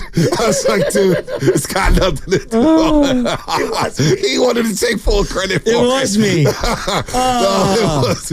I love it. Do you got the Canada sound? Can you just give it to us, please? Well, yeah, so I'm going through that segment you sent me, and I know you wanted the priest call, but I did find this. I didn't want the priest call. I wanted the Cam and Eddie call. Oh, the Cam and Eddie. Sorry. No, actually, I was going through it, and I came across a slightly better call. I think we should play instead. Carter, if you could, please. Let's start off with Gary in San Francisco. Gary, what's happening? You're on the roast. I think it's an inspired idea, Bonte. I think if he goes to the CFL, I don't think he'll ever come back to the NFL. But that may be his path. Is this Brian in Palo Alto changing his voice? I'm sorry. This is BPA? No, go ahead. Continue the call. It really sounds like Brian in Palo Alto pretending to be someone else. No, his name's Gary. I Go wanted ahead. to say that I think that he's going to be, he's a backup quarterback, and that's okay, right? It's not the end of the world. This is absolutely Brian in Palo Alto pretending to be Gary. Brian, don't lie to me. 100% him. He had called in. First, he said that he was never listening to the station ever again. I banned him. And then he was. I banned him. I said he was going to Alcatraz. I was like, he's going to Alcatraz. He called in his Tiago. Right. He said he was going to go to the other station and flip the ratings and put us out of business. And then he couldn't quit us. Shout out BPA. Oh, jeez. Why does it always come back down to drugs, dude? We're a state of emergency radio. Oh, man, that's funny. You got funny. tears in your eyes. We've got some old-time bad takes. But the CFL, Trey, look at this. All right. the Saskatchewan That's Rough not even- Riders no. added Trey Lance, the number 3 overall pick, to the negotiation list on Monday. His father, Carlton, is a former Rough Rider quarterback. Trey Lance, a couple years later, is going to the CFL. I need all the apologies in the world. I was telling a story the other day. There's a couple that I got to get out now that we're going down memory lane. Sorry, I was Grady. telling about I actually put it on air, about the taxi with the Uber driver in Philly where she pulled out the gun. Yeah. She was. I gave her max tip. We gave her max tip. We gave her. It was like maximum tip. Dude, it was max tip. I was like, we had to give her the maximum. It was like $30. It was like an apocalypse of zombies trying to take us out. She was the Uber driver. First of all, we left the stadium. She waited 15 minutes for us. She waited 15 minutes for us. We get in the Uber. This is after She's the mobbing Eagles, through one Niners, NFC Championship game. They're going to the Super Bowl, and their streets exploded with people. She's mobbing through the streets now, one-way streets, whatever it is. So we get out. One of my boys, Ryan, gets his hat taken by this girl. Hef's walking around. She comes out with the gun and said, "Get back in the car." Locks us in the Uber car by ourselves while she goes to talk to the cops. Meanwhile, we're in the Uber. Mully FaceTimes us. Mully FaceTimes us from a golf course. Shasky jumps from the backseat. Mully, is that Round Hill? What hole is that? I don't remember that. What hole is that? I go, Mully, we're stuck in the Uber right now in Philadelphia. We can't leave. They drive us to the police cats give us an escort. The cops give us an escort to the hotel a block down. And then I started roasting Philly fans outside just talking They were bad like stuff. firing things at us. Oh, man. That's not even we the give ones. her max tip. So this week, somebody, I forget who we were, I was playing softball, and they're like, "Hey, man, I ran into Bonte working out at the club." And I go, "Yeah, I think it was Linsmeyer." And I go, "Yeah." He goes, "Man, he's huge. Where did he play again? Who did he play for?" He didn't play anywhere. And I got all offended. And he's like, he's huge. And I go, "Yeah." I go, "This reminds me of that time when we went to Boston, and I'm in the car. We're going from the airport to the hotel, and I'm staying at a different hotel, and him and Darrell Wright are in the cab, and I'm in the back. We're all in the cab. We're going to the hotels. They get out first, and the guy turns over his shoulder. He goes, "So you're their agent, huh?" I go, "What?" And he goes, "Well, they're clearly NBA players." I go, "No, they're not. One of them is. One of them is." He got so offended. I got so offended. He gets so bad. I'm a better athlete than the other guy. That other guy is not an NBA player. No, he is not. You are being, you're stereotyping me right now. I go to the old club twice this week. The streets are already talking. Not even, I've got the headphones on. And somebody said, "Bonte's huge. Where did he play?" He didn't play. Damn. How dare you? I was offended. Hold on. My boy Kevin Ediak. Kevin Ediak's been riding with us for a while. Give it to me. Despite me disrespecting him on every call. Here's Kevin Ediak. You're talking about sending Trey Lance to the CFL? Come on, man. That's just too disrespectful. No. Y'all act like Trey Lance. Wait, hold on. Y'all act like Trey Lance didn't beat the Texans before Shanahan put Jimmy back in. That was Trey chance right there. I beat that drum. Win the Super Bowl. Cameron, I beat that drum every single day. Jimmy did it, mate. I beat that drum every single day. I said people put more stock in the preseason game against the Texans than they did against the regular season game against the Texans. I'm the biggest Trey Lance fan at this station, but I'm looking at his long-term career. Long-term, do you want to be a career backup or do you want to be a starter? Hold on. Y'all watch Jimmy G stink it up for years, and it was the offense that carried him all these years. I agree. He handed the ball off he only threw the ball like 4 times in that playoff game. The whole thing about it is, okay, this last Raiders game, y'all trying to say Trey looking bad. Well, tell me one time Kyle has ever threw the ball 3 times in a row. That was straight sabotage. Oh, stop. Get off the air. That's it. Bye-bye. We're not doing that. No, don't do that. When he goes, Jimmy was mediocre as hell for multiple years. I agree. hey, Kevin Ayuk. Dude, we go back. Has he called you? Because he's been on the Fire Steve Kerr hype for 50 years. I'm crying, man. All right. Grady, sorry. Sorry, Grady. You're offering a ride. You're a passenger. Hey, this is the freest hour you've ever got to work. This has been easy. You could have taken a nap. Now it's time for Fast Five. I do like Grady, man. Here's my final thought, because you don't have to read it. The intro reads it for you, Grady. I tell Spinoni this every week. The intro does it for you, so you got more airtime.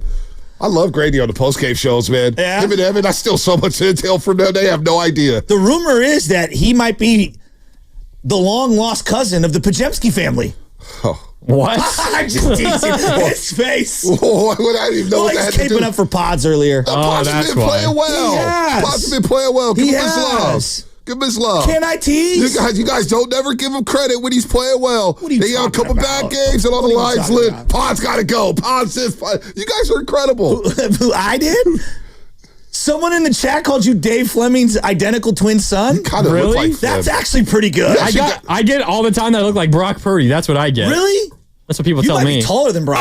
I mean, No, I'm not Brock joking. can't even see over his lineman. Seriously, What are you, all white 6'2"? people don't look alike. 6'2". Yeah, All white Brock's people don't only look like alike. 6'1". Yeah, all white people don't look alike. I can see No. the phlegm, though. You kind of got the phlegm cadence. Well, it's the smile. It's It's the the baby smile, face too. and the Yeah, smile. yeah. Like, what do you shave, like once a month? Every couple of days. I do too, so trust me, it's all good. Like I'm in the same boat, all right?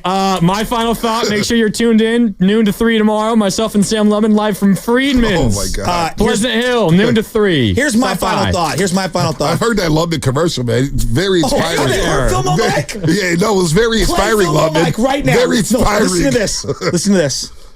You're going to hear it right now. It's Filmo as Sam Lubman. Carter needs a sack. He called in out of nowhere. And Carter's not here struggling on Friday. back there. I mean, he He's looks got like Friday-itis. Yeah, he Damn. is. He's talking about looking for a weekend. Looking forward to the weekend. Hey, I'm Ludman. I'm going to be at Freeman's and Polarizing this Saturday with Mark Grant.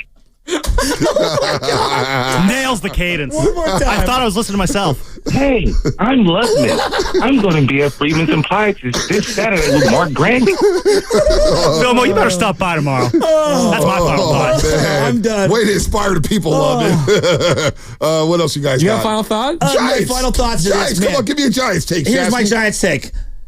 I'm all about the analytics over the analytics. And yesterday, great IQ baseball, not exit velo, not launch angle. Putting the ball in play the other way, going first to third, actually having a two-strike approach. All the little things played out yesterday, and it's why I'm falling back in love with Giants baseball. Well, one, Farhan's gone. Thank God. Two, it's a new energy with this team. How about that bullpen yesterday? I know everybody's going to talk about Patrick Bailey's at bat and I'm Wilber buying Flores. Camilo Doval stock. Camilo Doval stock, but also Love Williams and Rogers and coming in there, Rodriguez shutting it down and keeping the Giants with their striking ditches yesterday. Hunter Green's no joke. That dude is no joke. He is a number one prospect. No doubt. He is Kyle legit. Harrison pales in comparison. Carter, bring us home. Final thought? Man, I just want to say, I told you guys about Caleb Love. That guy is nice. He lost. That's it? I mean, That's he what had you got. 35 and 0 turnovers. That's pretty Cooper good. Flagg was the best player on the court. Hey, He was had a unbelievable. left-handed dunk that was so Cooper sick. or Buddy? Yeah, maybe it was a left-handed, like little. Love. Oh, Caleb Love. Nasty. Caleb Love was balling. Yeah, No, and he's Cooper- not, but he's Cooper not even Flagg. projected Cooper to be Flagg's drafted. ridiculous. Not Dude, projected to be drafted. Who are they rigging the draft for? Who are they going to rig it for? San Antonio? San Antonio. Cooper and Whitby? Shout out Texas Tech. No. Epic comeback. Keeping my bracket You alive. can't let Let's it go Cooper and Wemby. Oh. They're going to really do that? I don't know. Some might say it's Popovich's finest coaching job if All that right. goes off. Steiny and Guru coming up next. Brought to you by Fremont Bank. Here for you, here for good. Bonte, great to be with you. Shasky, it's been awesome hanging out with you for the last couple of days. For Lubman, for Carter, I'm Mark Randy. Thanks for listening. Steiny and Goo next.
relied on Gary to be.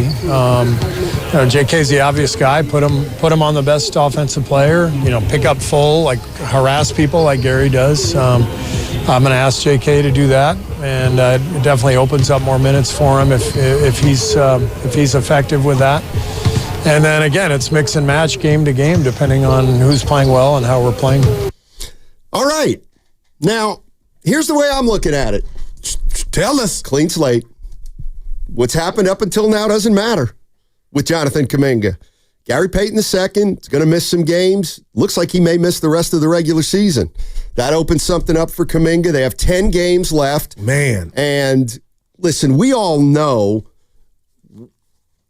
I think, why Steve Kerr has been reluctant to play Jonathan Kuminga more. And I think we heard what he's looking for out of Kuminga. Kuminga's going to be asked to defend. And if he can defend, he's going to stay on the court. That's what I heard Steve Kerr say, Goo. Yeah, and, I'll say this because I was listening to Dibbs and Willard on the way home, Stoney, and I even told Willard, you and Dibbs this, and it bothers me. I'm rooting for everybody that's wearing a Warrior jersey. And I do think, it's my own opinion, my own prerogative, that Jonathan Kuminga's special. And to hear his coach say now, because of an injury, he's looking at the defensive side of the court, I get that. But Willard said something that hit me driving home yesterday, Stoney, and it didn't bother me. But he goes, you either love him or hate him.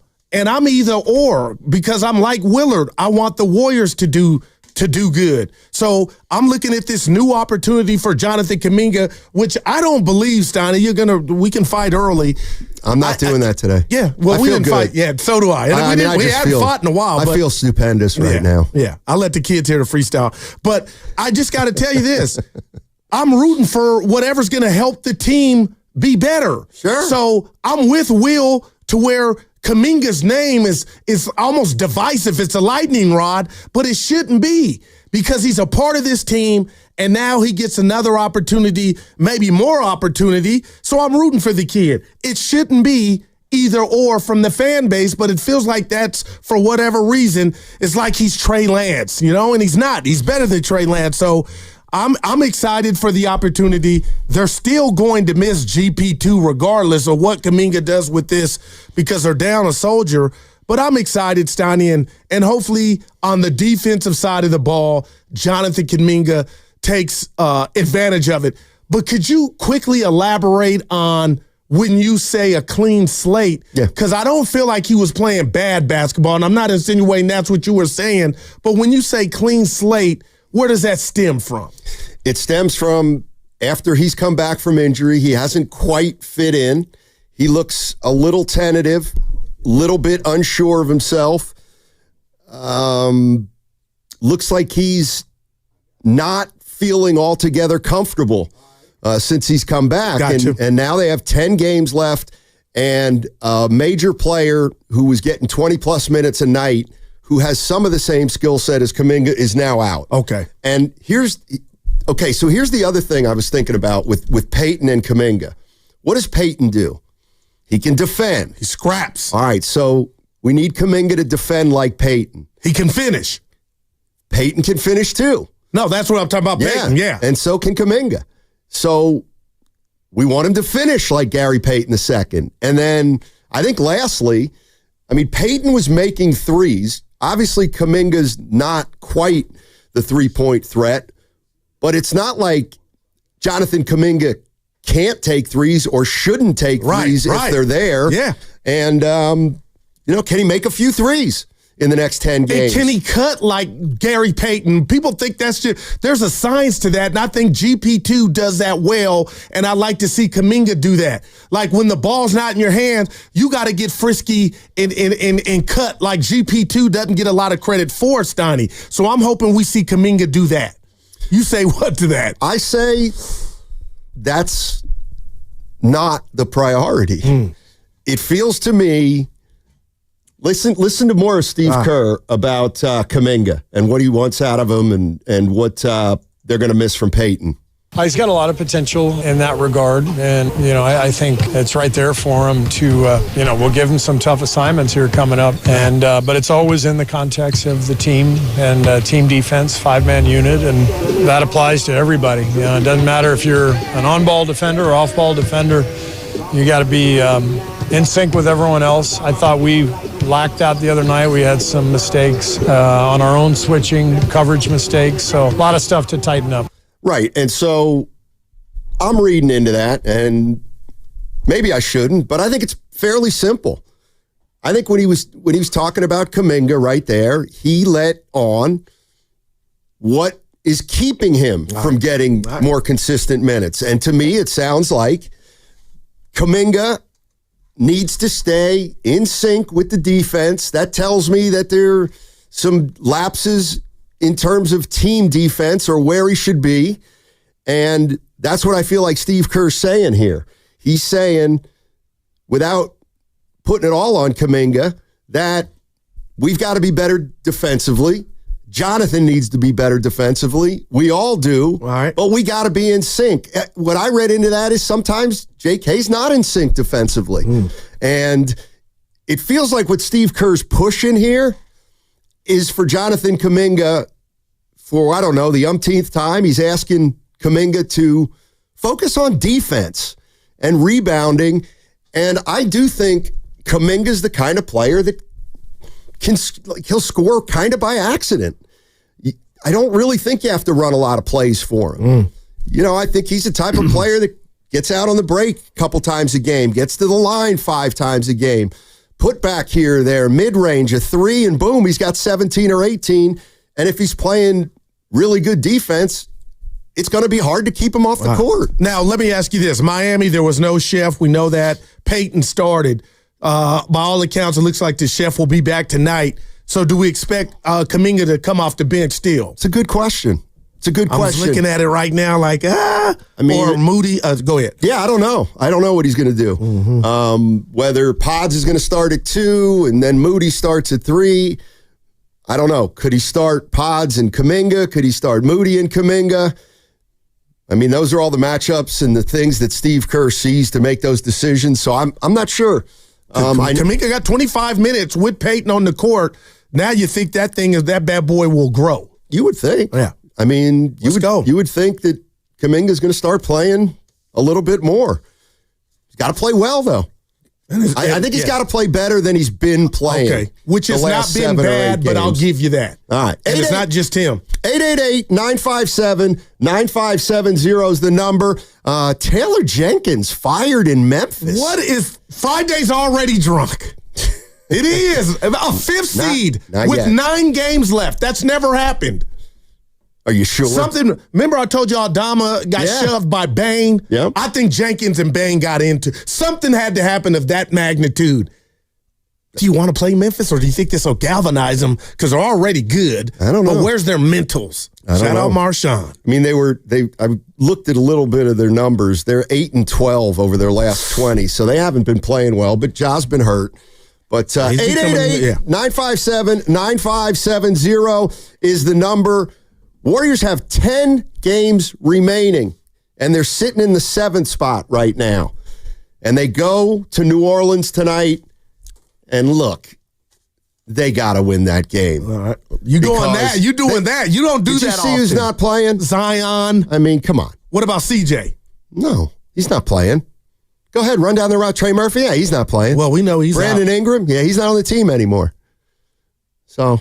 Wow. Grand Theft Auto is going to play, though, probably. Alvarado. Hey, 888-957-9570 is the number. That last segment was sponsored by Honda of Vallejo. Hey, what's going on? It's Willard for Underdog Fantasy. Guess what? Here we go, baseball. Come on, baseball fans. Let's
Now, back to Steiny and Guru on 95.7 The Game. All right, Giants coming off a opening day win. They win in the ninth inning. Wilmer Flores. If he stays healthy. Everybody's favorite. Man. Yeah. Giants 1-0. Somebody wants to know why they're not playing today. They never do. They always have the opener, then a day off, and then the 2 games. That was what's bugging me. But it's okay. I'll let it go. Rats out on the table, but why? That's so stupid. But it's weather, whatever, Steiny. I just don't get it. Yeah, baseball's back. We play over it. Oh, we play Saturday. Like, come on. Let's play. I think they've probably been doing this forever. Yeah, about a couple years. They hadn't been doing it forever. Really? Yeah. I always seem to remember the game, and then they always have day 2 off, or if you don't play game 1, you play. You know what I mean. This is weird, real quick. I thought about you last night. Oh, boy. Calipari, watching that game in Chase. Steiny, they were up. I thought of you. You want to see them do something, and they blow it. What happened? They blew it. I wasn't watching the game. I saw they were up 13 with about 5 minutes to go, and I figured we're going to the Elite 8. Yeah. No, you're not. I thought, man, Cal, you got to. By the way, you got right out of the city yesterday, right? Yeah. You went right home. Uh-huh. City's kind of alive right now. Oh, action? Yeah, a lot of college basketball fans, a lot of Texas Tech sweatshirts, a lot of Arkansas sweatshirts, and bumped into some Texas Tech and Arkansas fans having fun. They wanted to know good places to go in the city. I happen to mention a place that we go to once in a while. Yeah. Maybe we'll see some fans there today. Every now and again. Yeah. Warriors play the New Orleans Pelicans. Pelicans are not going to have Zion, McCollum, Trey Murphy. What? I'm going Fitz. What's going on here? What's going on here is that the Warriors should have Fish in New Orleans. Yeah. That spread has to be about there. I'm going to check while you talk. At least 13 now. Warriors got to be favored by at least 13. If all those guys you just mentioned are sabbaticals. Well, I'm wondering. 15. Thank you, Carter. I'm wondering if Jeff Hostetler. You get super conservative with Curry right now. Stein, I'm going to be real. Yeah. Why wouldn't you? Well, because you can't afford to lose. But if you need the chef to win this game, I guess that's where I was going. I mean, they've lost the last 2 with him. Without him. And let me just 15. I think they play who do they play after? I think it's the Spurs Sunday. Spurs Sunday, yeah. Okay. That's in obviously San Antonio. Yes. Yeah. And then it gets a little tricky. Yeah. Then it gets a little tricky. But 888-957-9570 is the number. Steve Kerr sat down with the media after practice yesterday and talked about how they're going to figure out playing time without Gary Payton II. And there's no doubt about it. Jonathan Kuminga has got another opportunity here in the next 10 games. Steve Kerr explicitly said he wants him to take advantage of the opportunity, particularly on the defensive end. If he can ball hawk and shadow a guy up the court, he's going to get the opposing team's toughest assignment. And I kind of think this is a blessing in disguise. I really do. And I know I'm on the other side of the street. Yeah, and listen, it's not a blessing in disguise if Peyton's out forever. Or for the rest of that's how I was looking for at the regular season and playoffs. That's how I was looking at it. Then I don't think it is. But I do like the idea of giving Kuminga a bigger runway the next 10 games to see if he can reintegrate himself and figure out a way to help this team win games. Because I feel like he's just kind of been playing since he's been back from injury. He's just been playing, but he hasn't really been impacting what they're doing on the court as much as we've seen him impact games. That's all. It's interesting too, Stoney, because you know, again, and all Warrior fans should feel this way, but we're all rooting for JK. But I'm looking at this situation. I'm no doctor. I have no inside info, but it's just a gut feeling that we've seen the last of Gary Payton II, and I hope I'm wrong. We saw that happen when he took that spill in Memphis in the playoffs, right? He came back. But, Stoney, I say that to say is I wish this kind of would have happened naturally, but Gary Payton II has been a godsend this year. He's been playing his ass off, and sports, man. You never know what's going to happen, and now Kuminga can take advantage of this opportunity. And let's just say he's an A+.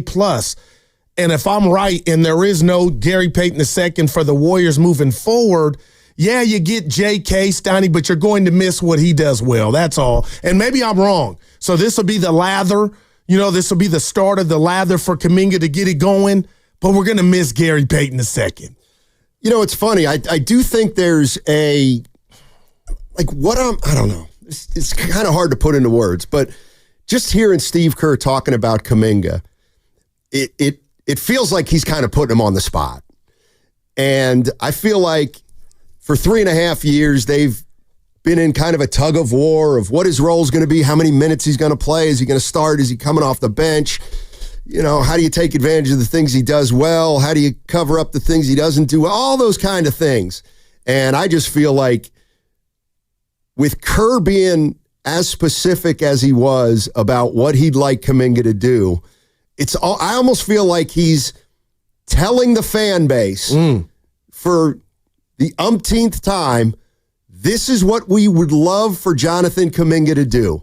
And he's got 10 games to do it. And if he does it, he's going to be a big part of moving forward into the postseason. That would be the good part. The bad part would be if Steve Kerr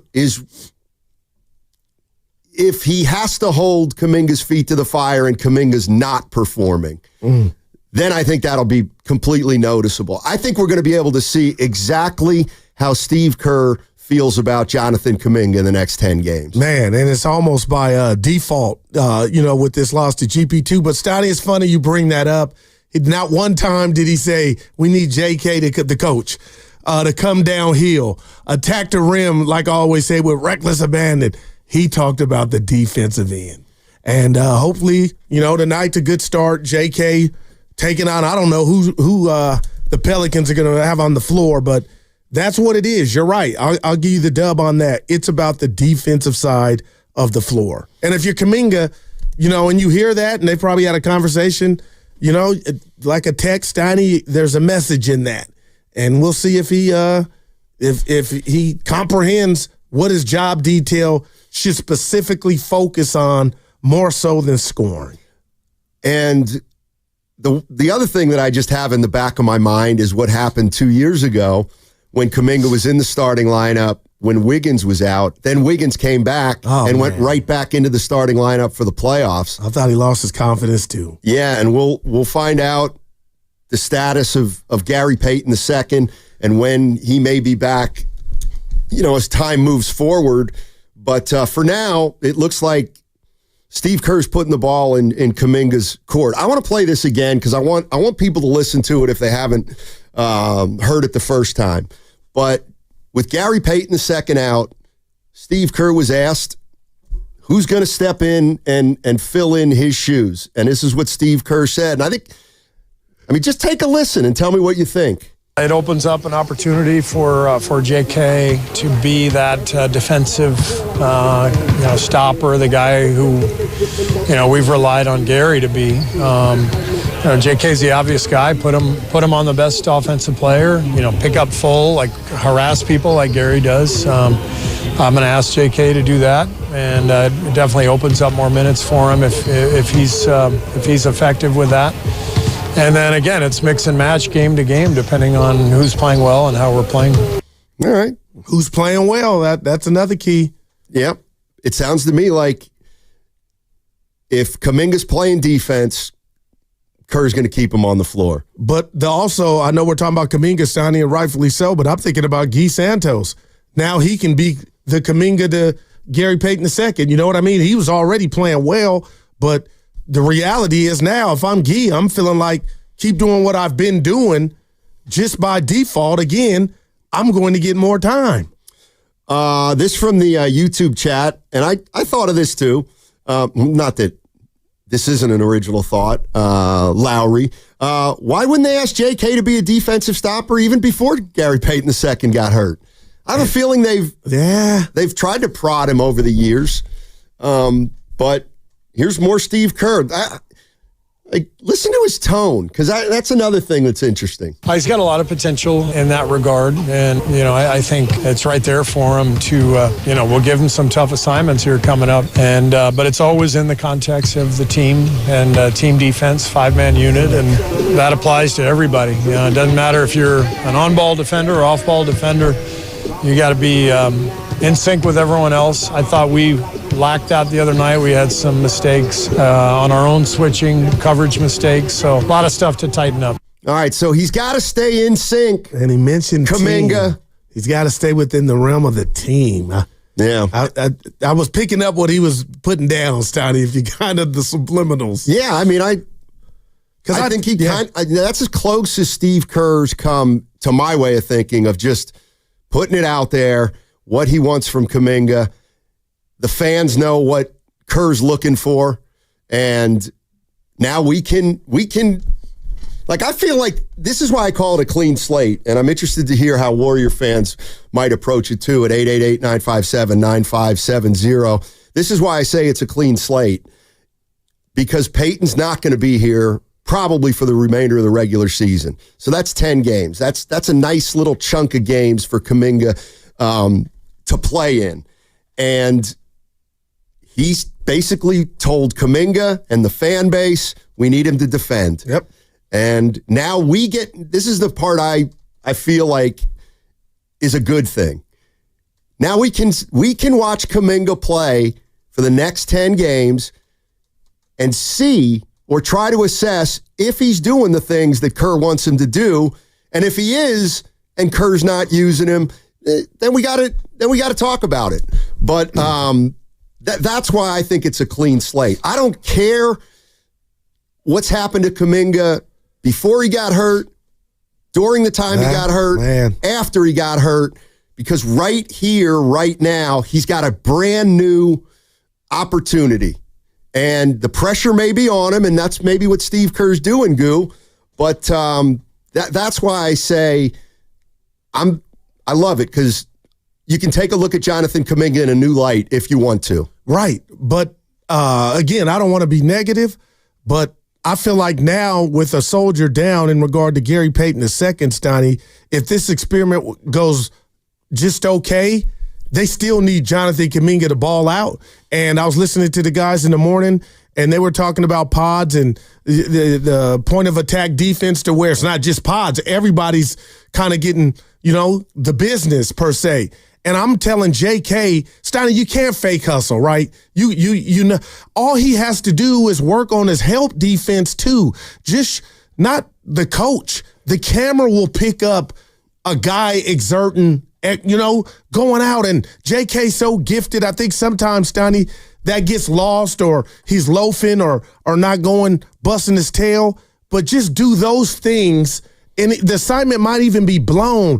But if you're hustling, and it looks like you're hustling, I'm going Rick Ross, Donnie, hustle every day, that'll bode well for him, because I think that's, if you say his weakness, not that he's not good at it, but I think his on-ball defense, and they suffered. I heard Bonte say this, without Wiggins, Donnie, that point of A defense has suffered since Wiggins gone.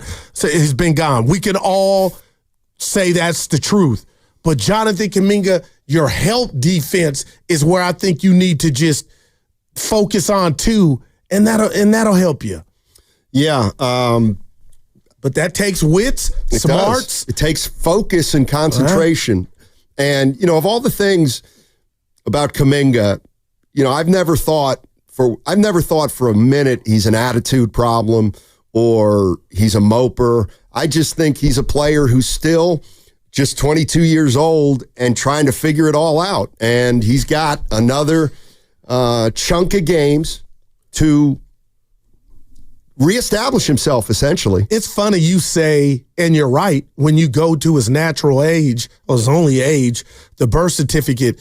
But there is a part of me, Stoney, wondering how much this organization is he really 25 to them, even though they know he was a project and, his basketball background or their lack of. My point is, the way Kerr just talks, Stoney, I feel like this is not the last dance by any stretch, but almost like, Kuminga, here you go. You got the keys. It's not how we wanted you to get them, but here you go.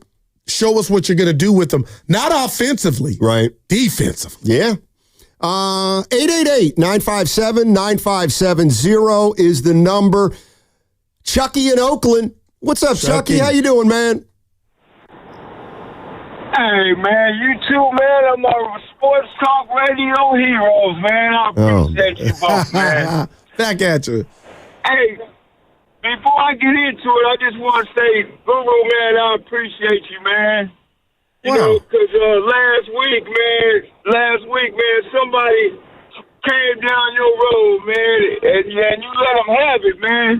And I was just over here, man. I was just saying, man, I was just had a big old smile on my face because I don't know why cats be coming down your road like that, man. But you know, I'm glad to hear you speak up and correct that situation, all day, baby. What you and Shasky bring, man, you guys bring something deeper to the table, man. That's much appreciated, man. It really is. Right on, man. Thanks, Chucky. What happened? Oh. We still got him? Oh, hey, Chucky. Sorry, Chucky. That's our bad. Oh, we blew it. Yeah. Well, Why'd you hang up on him? I don't have a button. We didn't. His cadence was So what was he talking about? You did something wrong, but you corrected it? No, somebody came at me and I checked him. I buffed him. Filmo Mike. Yeah. Remember? And there's a lot more of that. Come Monday, it's going to be a new me, man. Well. Because the streets are misinterpreting stuff, you know? Yeah, no, I got to start checking cats. Yeah, I know how that goes. And you specifically. Like you're a buttercup. Yeah, you're my buttercup, man. But people I was actually very concerned about your mood coming in today. Why? Very. What happened? It's payday. Did you see how the Lakers lost? That must have been gut-wrenching for you. I'm mad at LeBron. You should be mad at Filmo Mike. He planted that seed. No doubt. But he got it from Shasky. It's pretty good. Why are you mad at LeBron? That inbound pass superseded the KD pass at 16 when he was part of the Thunder. You know what pass? He did the CYO. I'm boo-booing it in my pants. I got to get rid of the ball. LeBron did a bounce inbound pass, Stoney, and Giddey snatched it like an octopus and threw it out. And, dude, that was the Lakers might want to be somebody the Warriors want to play. They're D. Luka plays no D. I love him. No D. Defense. So I'm having thoughts like he like want the Lakers. Before I was like, oh no, you don't want the Lakers. Now I'm like, man. Still don't think you want the Lakers. Okay. But I don't know who you want. I really don't. I mean, Houston looks like they're not locked in. After I just dissed them. They're number 2, and I think they're up a game and a half between them and the 3 spots. So, real quick, are you afraid of Houston? And it's not a diss at them, but it's almost like, yeah, everything looks good, Stoney. Yeah, kind of like OKC. Show me. But they're toying with the regular season right now, and they're 2, and I'm going to be quiet. But I'm not afraid of them like I think I am Denver.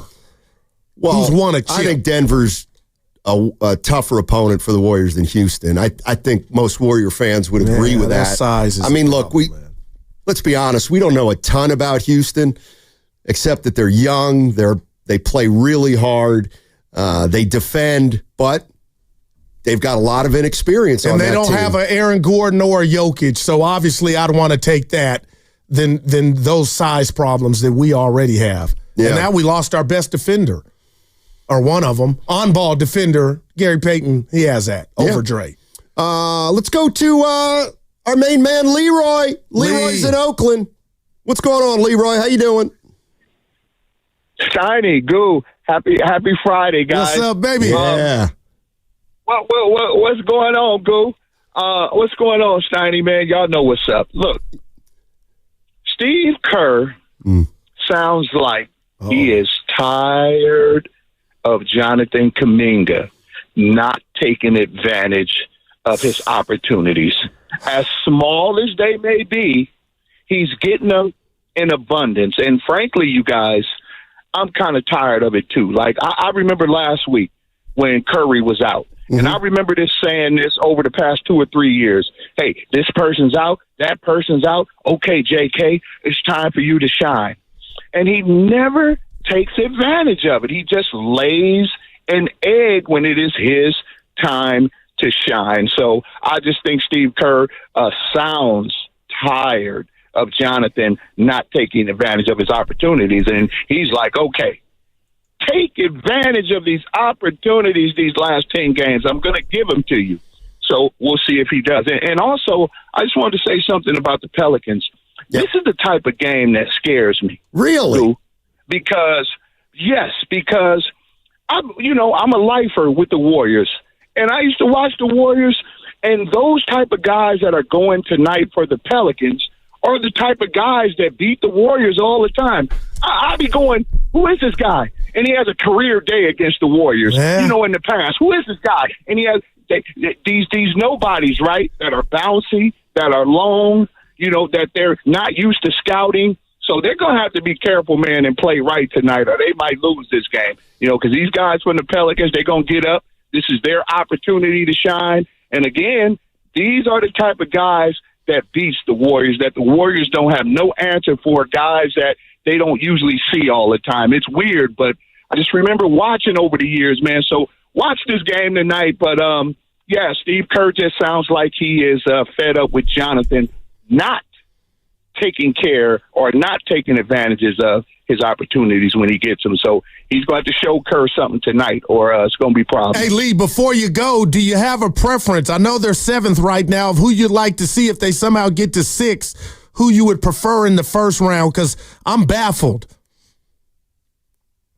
Yeah. Leroy, we wanted to engage you. I think Leroy said it best. Yeah, I got him, but appropriate fear is what Leroy's saying. No. Yeah, I'm talking about because we lost what he said about JV team. I'm talking about what he said about Kerr being a little bit frustrated or tired of Kuminga. I kind of feel that way too. And then the question becomes, if you acknowledge that Kerr seems a little frustrated with having to answer a lot of Kuminga questions about why he's not playing, and I feel like Kerr's trying to say without overtly saying it why he's not playing him as much as other people want. And then the other side of it is, Kerr looks for Kuminga. He looks for Kuminga's mistakes more than other players. Man. I'll tell you that's I'm not dismissing that, but kind of every coach likes one guy over another guy, or is a stickler for the one or two things that one guy can't do, and he uses that as a reason to not go in that direction. Sometimes I feel like that's where Kerr is at with Kuminga. Yeah. Well, I know we're up against it, but I'll tell you guys this. They are going to miss Gary Payton II. It's not solely on the shoulders of Jonathan Kuminga. But, Stein, if he does not take advantage of this opportunity, then it's a double whammy. You're missing Gary Payton II, and then you're feeling like, damn, JK didn't kind of take the bull by the horns. 888-957-9570 is the number. Download the free Odyssey app and check us out on YouTube and Twitch, powered by First NorCal Credit Union. 888-957-9570 is the number. Another opportunity tonight for Jonathan Kuminga. That segment brought to you by Honda of Vallejo. Head to Safeway this week for this amazing deal.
Now, back to Steiny and Guru on 95.7 The Game.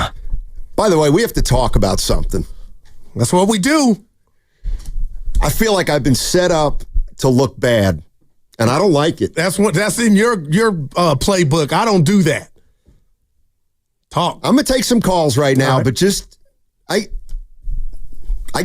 we gotta talk about something. I'm right here. All right, let's go to Brian in Palo Alto, though. We cannot keep him waiting much longer.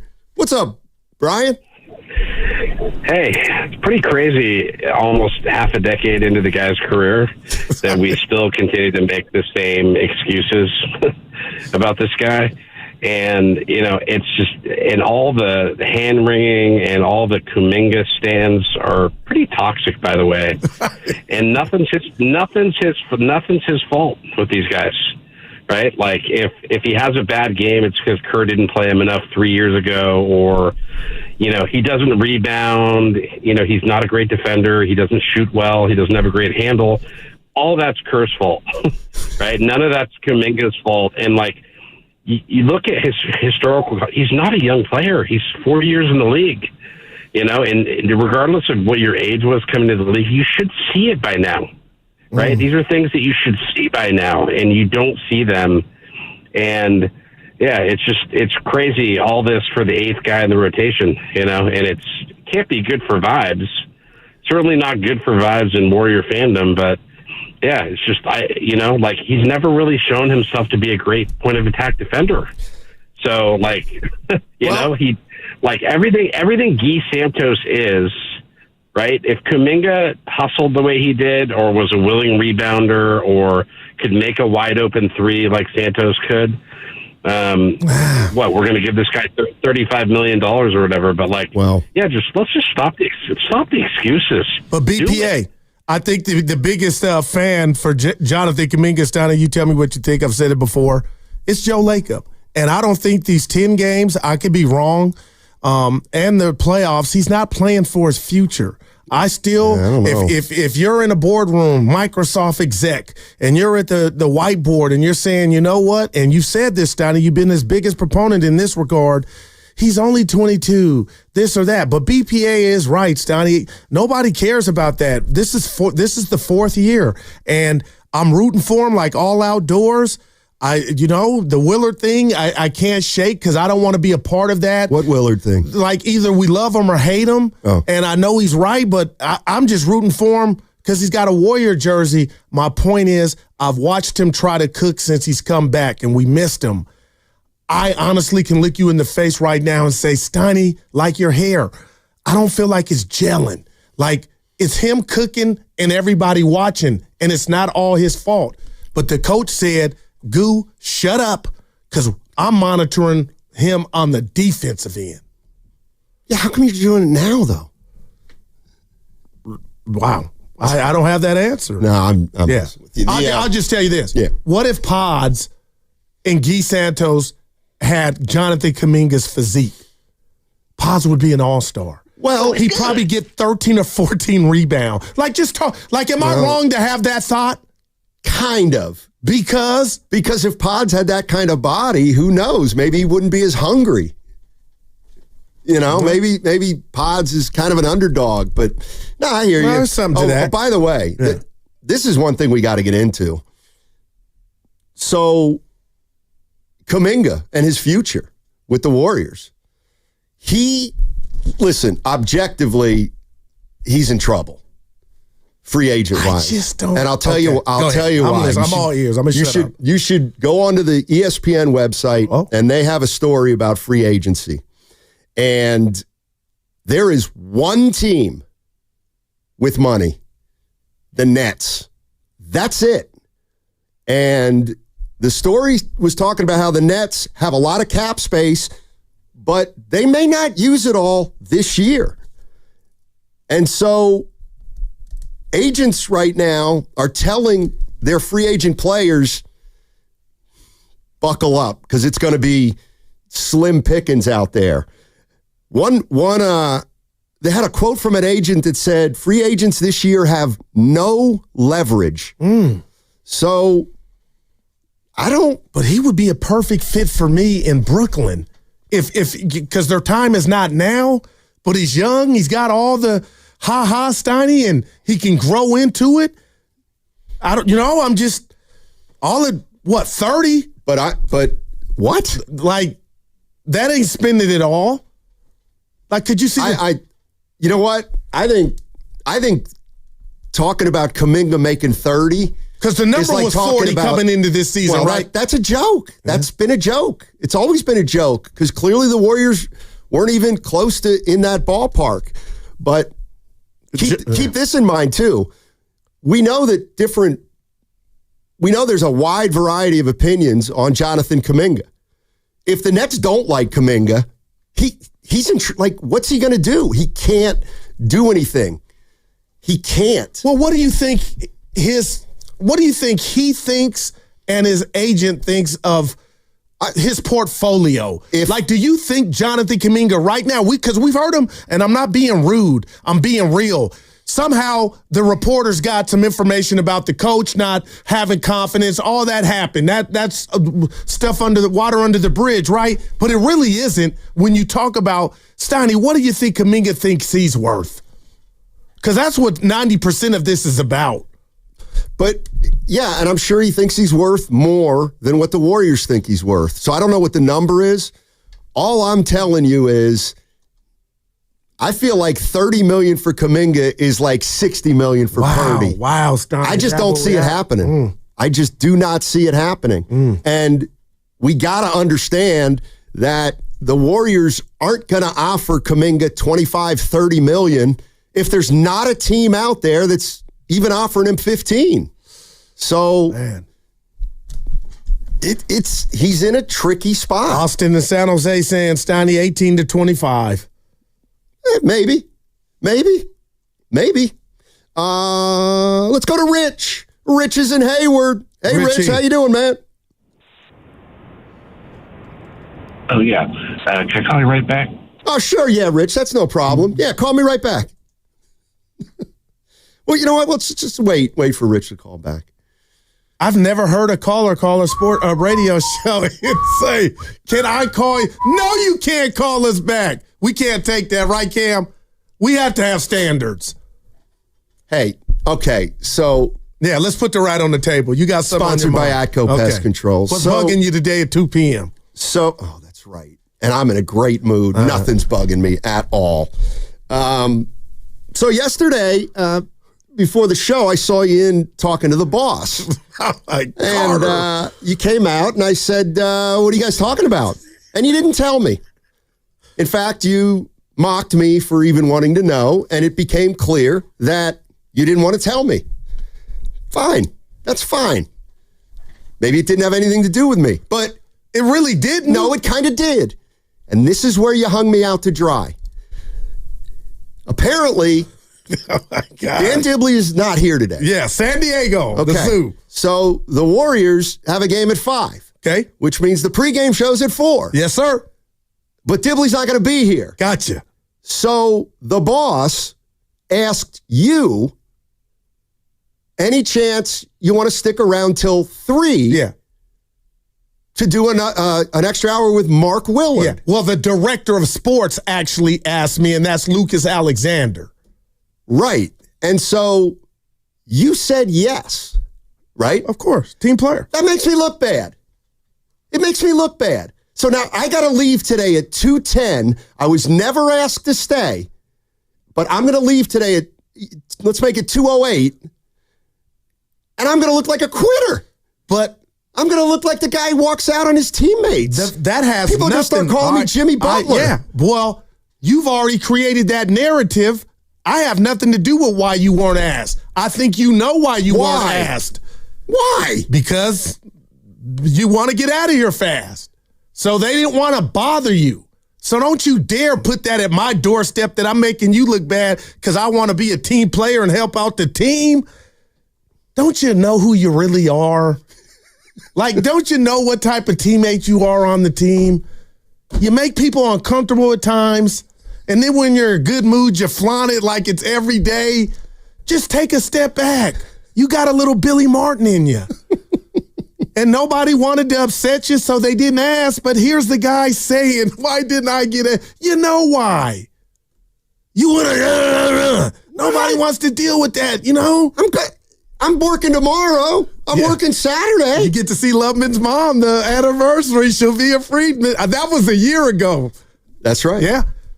No, are you really? Stay to 3 then. Pull up on us to 3. Nobody's asked. Nobody asked me. I'm asking you and this now. is like the party last week. I didn't get invited, so I'm not going. You are, I want to say it's a shtick, but it's not. It's who you really are. The boss said, do you want to stay to 3 yesterday? Just you, me, and you, him, and I. And what did you say? You ran out of here. Didn't say no. No, I said no. Stay to 3.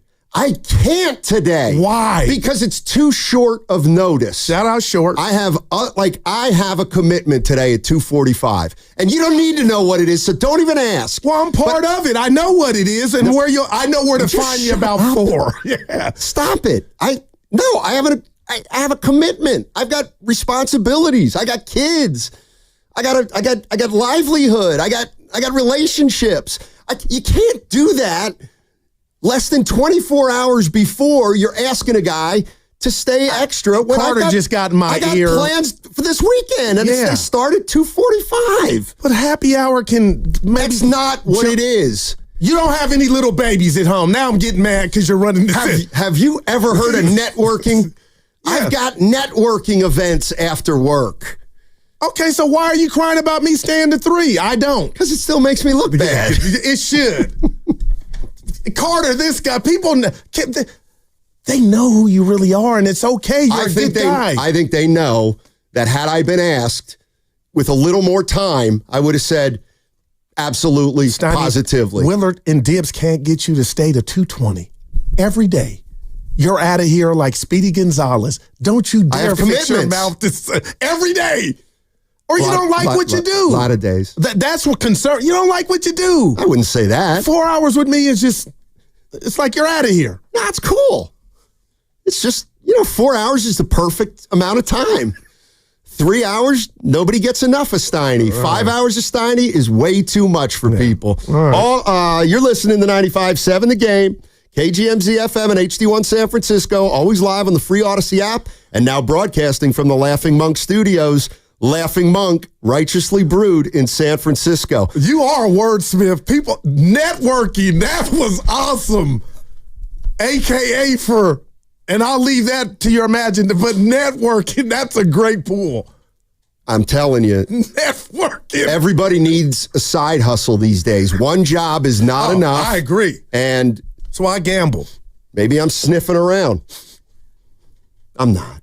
But I do have, I've got commitments. Well, your guilty conscience is telling everything. You know you should be here with me. And that arrangement you got could wait 30 minutes. So let me ask you a question. Yeah. Are you going to do to me what Willard always does to me?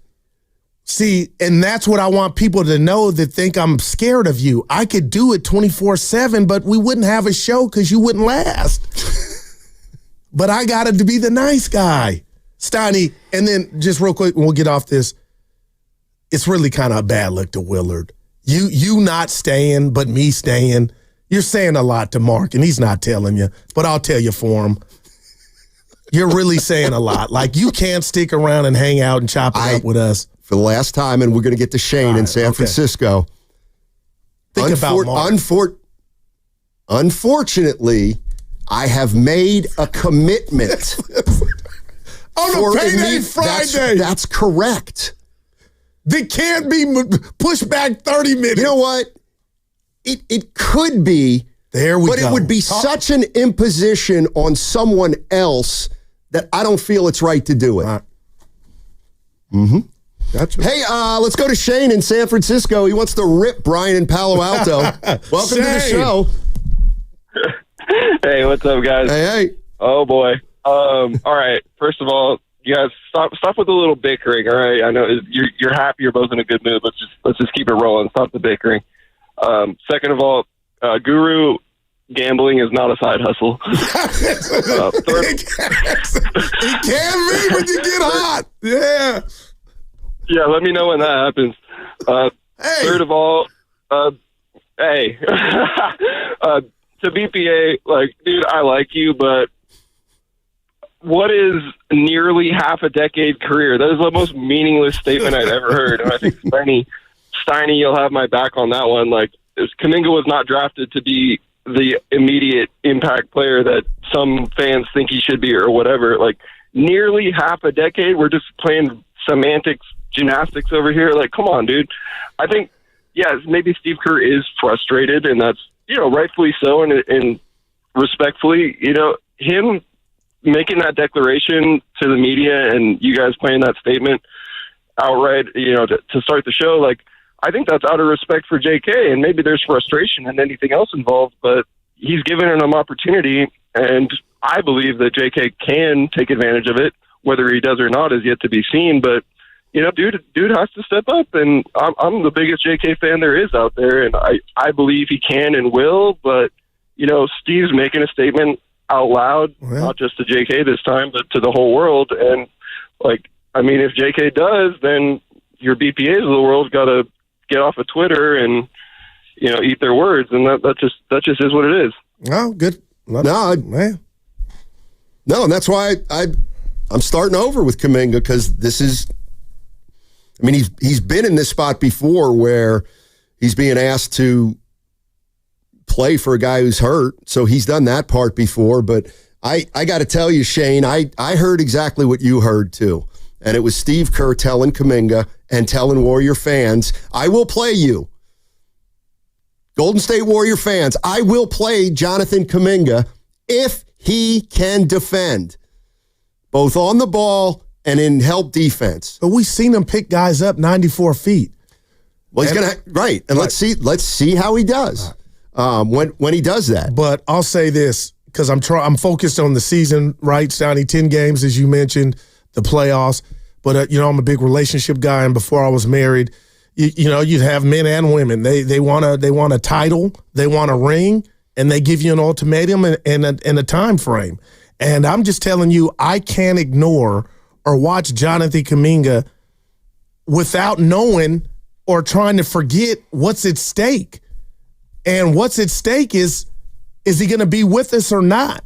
And if you just had to go off of what the head coach told the media about, what he wants Jonathan Kuminga to do here starting tonight in New Orleans, Stoney, I would say, I don't know if that was the biggest endorsement, but then I step back and say what I told you 10 minutes ago.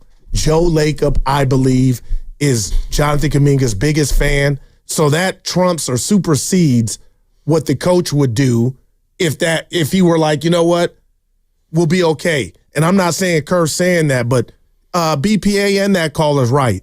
We should kind of know what he is, and we kind of don't. But I know he's a talent. I know I want him on my team, Stoney. He would be in my start lineup. I don't know if I want him on my team. It depends. I want him on my team at $7.5 million. Wow. Which is what he's making now. At $25 million, not as attractive to me. Because Nas Reed's due, right? He's going to get money from men. They're not letting him go. I would be shocked if they let you can't get that money. That might be. Who would you rather have, Nas Reed or Kuminga? Okay, so don't worry about Nas Reed. No, I was just saying from the market that you said was kind of dire with. Yeah, he's in trouble too.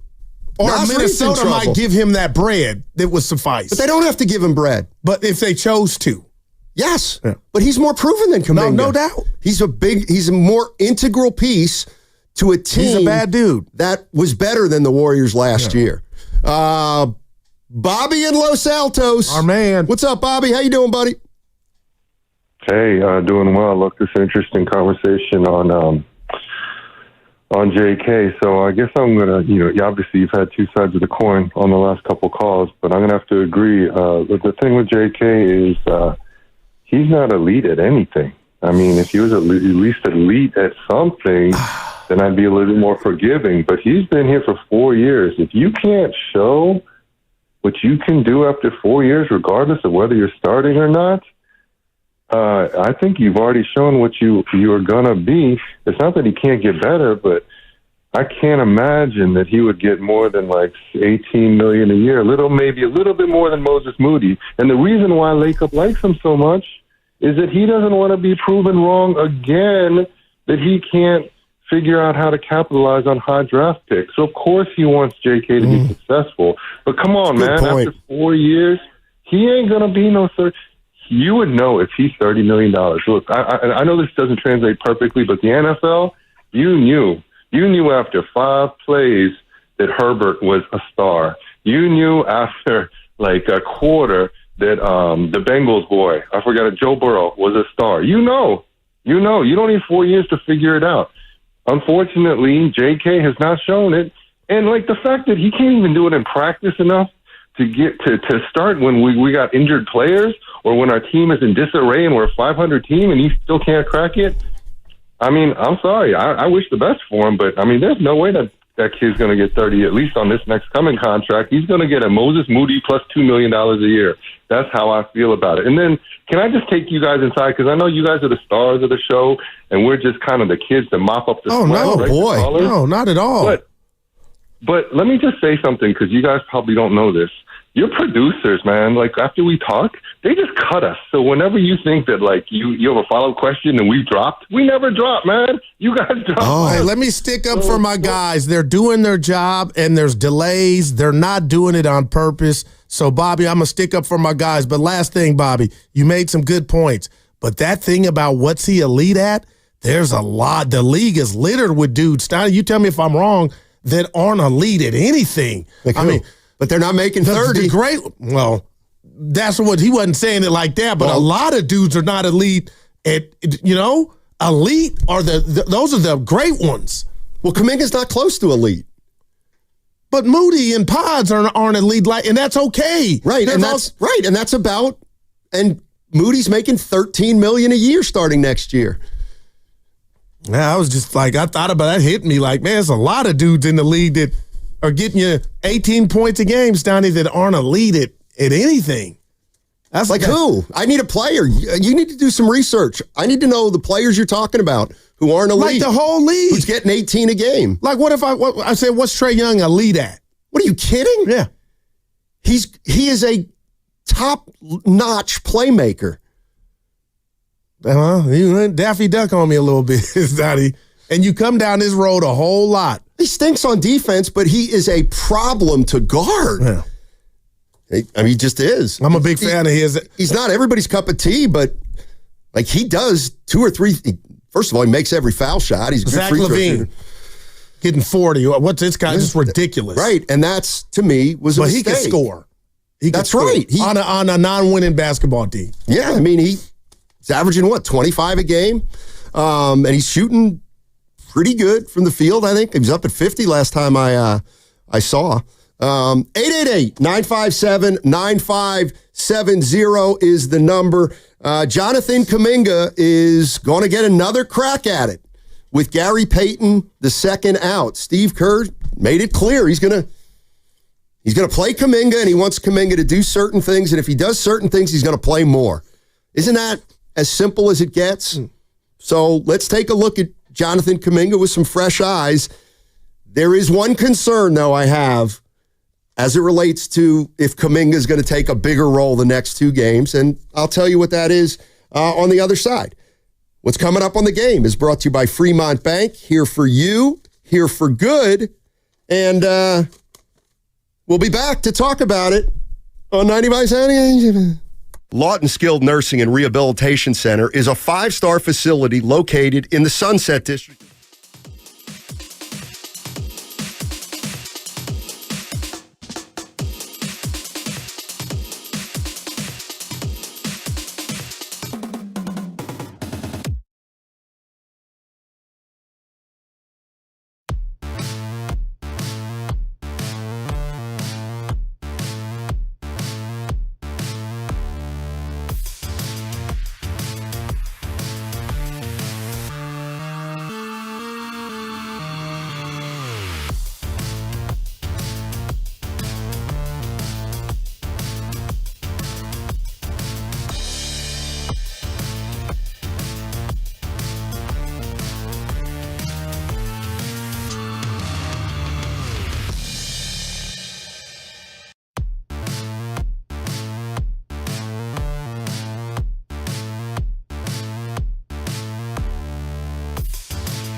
I drop dimes like the chef Steph Curry. Did I say him? I'm like Jerry Rice, precision routes. Like, what was the safety from the Browns? I forget his first. I tried, baby. Why did he do it? Did we ever find out? Stanford Now, route. back to Steiny and Guru on 95.7 The Game. Did we ever find out the safety you were thinking of? Stanford route. You remember him? Stanford route, safety. Nah, I don't remember. Yeah, from the Browns. I thought that footage was deleted. What footage? That. Oh, no, that's going to be around for a while. Yeah, I let my kids hear. They were embarrassed. It's Were all they? good, cat. Mia was laughing. What are you doing with your hands? I said, I was spazzing. Yeah. All right. What you got? I got a lot. Stay in the 3. No, I'm not. I think by the time we're... You want to bet? Well, You're known to make bad bets. You want to bet? That's never been echoed. Okay, What do you mean bad bets? I've made bets, but what do you mean bad bets? You've made bad bets with me. I just won our last one. You want to make another one? No. This would be a really bad one. I think when Willard comes in, you'll be No. like, you know what? I can't just... I'm going to look so bad. No. I'm in my own head. Nope. I'm going to stay till 3 with Goo. I wasn't asked, and I've got a commitment. It's really that All simple. right. Maybe if I would have gotten a little notice, maybe if our director of sports would have been on top of all the scheduling, he could have made a request midweek, and I could have made adjustments. Where'd you catch the end of that Giants game? Did you? I know you I was didn't make watching it it. home. Yeah, that's what I figured, but... It doesn't matter where. I watched it. Yeah, I didn't need to know the exact. But You want to know? I was at Sam's. I got you. I And pictured you there. Sam's was jumping Yeah. because there were a lot of people who were going to the tourney games at Chase Center. A lot of Texas Tech fans. Arkansas. Oh, God, I can't believe Arkansas lost that game. Boy. I think the Giants got a bullpen, Steiny. Millers, Rogers, and Walker held it down. And then our guy comes in here, New Jersey Ken. Oh, I don't know about the bullpen. Bullpen kept them in the game. But 2 feet away from tying the game. It's the But biggest they didn't. It's the He biggest almost joke hit of a a home bandbox run. in the Major League Baseball. I agree with you there. Everything gets to the warning Dude, track it was in only Cincinnati. 6'4", Great man. America. Yeah.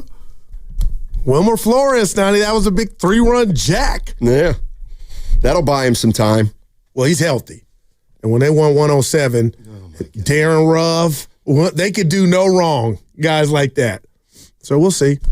888-957-9570 is the number. Warriors back in action tonight. They play the New Orleans Pelicans. They've only played one time in the last 5 days. You got to believe they'll be rested. The Pelicans are playing without Zion, without McCollum, without Trey Murphy. So you would figure this is one the Warriors should get. No doubt. And they're 7th. I don't like there is no room for error. You know what I mean, Stoddy? Like, damn. I got a question for our listeners. And I get it. We're not in Memphis, but why did Taylor Jenkins get fired? I'm going to take a crack at it. 44 and 29. I'm going to take a crack at it. He's the winningest coach in Memphis history. All right. And they're 8-12 in their last 20. Yeah. But Morant's been hurt. Why did Taylor Jenkins get fired? Why do you think? All right. So I sent on the Vine a couple days ago a video. They were Yes. playing the Utah Jazz. Mm-hmm. This is the Memphis Grizzlies. And one of their leaders, Desmond Bane, during a timeout in front of the whole team and coaching staff, shoved Aldama and shoved him like with some mustard on it. And I said right there, something's going on.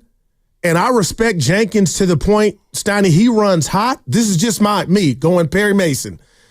I think he went after or tried to have some words with Bane in the locker room, and maybe that got ugly, escalated, and then it was one of those things to where, you know what, maybe Bane was pushing him because he didn't like what Jenkins was doing, but I think they might have got into it, and the players always win, right?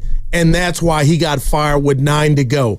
I don't remember anything ever remotely coming close to this with 9 games left, a team solidified a playoff series, and him getting ran. So that's Perry Mason. That's what I'm saying. I think Bane got into it with the head coach after Jenkins said, I won't check you now, because I'm old school, I'll check you behind closed doors, and maybe that got ugly. And they sided with Bane. Yeah, I don't know. My first thought Give it to me. is it's non-basketball related. All right. Wouldn't you consider that non-basketball, like why they were shoving each other, and then if you stood up to them, like you can't do that, Yeah, and then they got into it? I just... Like when you say non-basketball, do you have like impropriety or something like that? And I'm not going to speculate beyond like he that. personally didn't Something code of happened. conduct? Yeah, something like that. Nah. I think something, with the players. Yeah, I don't know. I'm sure it'll come out at some point. So are you afraid of Memphis, or do you think this will galvanize Memphis? Because it could go either way. Let's take a look at that word, afraid. No, I'm not afraid of Memphis. I'm concerned of their talent. I'm afraid of their talent because they got Ja on a good day, Aldama, Jackson Jr., Stoney, Pippen. They got players, man. Bane. They're a good team. They are, but the Warriors have always had their number when it matters most. So you are not afraid of Memphis, even if they had Jenkins? No. No, I think it's, and Warrior fans, feel free to jump in here at 888-957-9570. There's a lot of different scenarios that could play out. And the one that I got to believe 90% of Warriors fans do not want them to play the Denver Nuggets in the first round. Yeah. It's just, it makes sense. They haven't beaten the Nuggets in 9 attempts, their last 9 attempts. If you play the Denver Nuggets, they are going to be favored, and they have your number. So I think you'd rather have anybody but the Nuggets. But listen, you guys are the Warrior fans. Doesn't matter who you may or may not end up with. But keep in mind, right now, we're in the play-in. We're in the play-in. Man. And we are, man. They're either going to have to win it. Where they're at now, they're going to have to either win a game or they're going to have to move up in the standings to get into the playoffs. This is interesting. From the 415, David Blatt from the Cavs is the precedent in this situation. That's right. But wasn't that early? I'd have to I look thought at, Blatt got ran early. I can't remember. Wow, Blatt. 415 saying he was fired from the Eastern Conference leading Cavs mid-season. Okay. All right. But this is great. way past me, Stoney. This is, they got 9 games left. Yeah. So who coaches? Assistant? Yeah, probably. What if I asked you, what's Ja lead at? I'm not saying he's not. I just want your answer. What's he at lead? We know it ain't shooting. Scoring. He scores. I was going to say athleticism. Yeah, he's a great athlete, but he brings more to the table than just athleticism. Well, let me tell you what he's not elite at, Stoney. What? Staying healthy. Well, it's because he can jump out of the gym, and what goes up must come down. And I'll tell you this just about the Warriors, Stoney. If the season ended today, it does not. They got Minnesota. Like, I don't like that. The first game of the play-in would be them hosting Minnesota. Yes. Okay. Well, they beat them 3 out of 4 this year, although they haven't played them with Butler. But you would think that would give the Warriors even more of an advantage. But 7, 8, I think. I don't want to go to 8. If I'm a Warrior fan, I don't want to drop to 8. Well, that's a road game. I can right live out the box. I can live with 7. I really can. Man, but I can't. They've yet to win a play-in game. I'm just telling you, that's the history. All right. The Warriors are winless in play-in games. Okay. I don't think that matters one iota. Do you think it does? No. Okay. But it's just a factoid that I don't like. You know, there's a lot of teams that haven't won a play-in game. The ones that don't have to play in a play-in game. Well, there you go. So, but I'll tell you what. Remember, I still got PTSD from Memphis ending our season here in a play-in game that went overtime. Steph didn't score in overtime. Or like the last 10 minutes of the fourth quarter. And Wiggins shot a 3 that didn't hit no iron, Stoney, and I can hear the splat right now. Here you go, Goo, from the 408. Guru, yesterday was one of my favorite Goo moments. Now that warmed my heart. There you go. I needed to hear that. Thank you. There you go. Yeah. That's from the 408. I don't know about ratings, though, but yeah. Let's get to it. Hey, here's a news flash for you real quick. Dun, dun, dun. Adam Silver said the All-Star game was a miss this year. Shocker.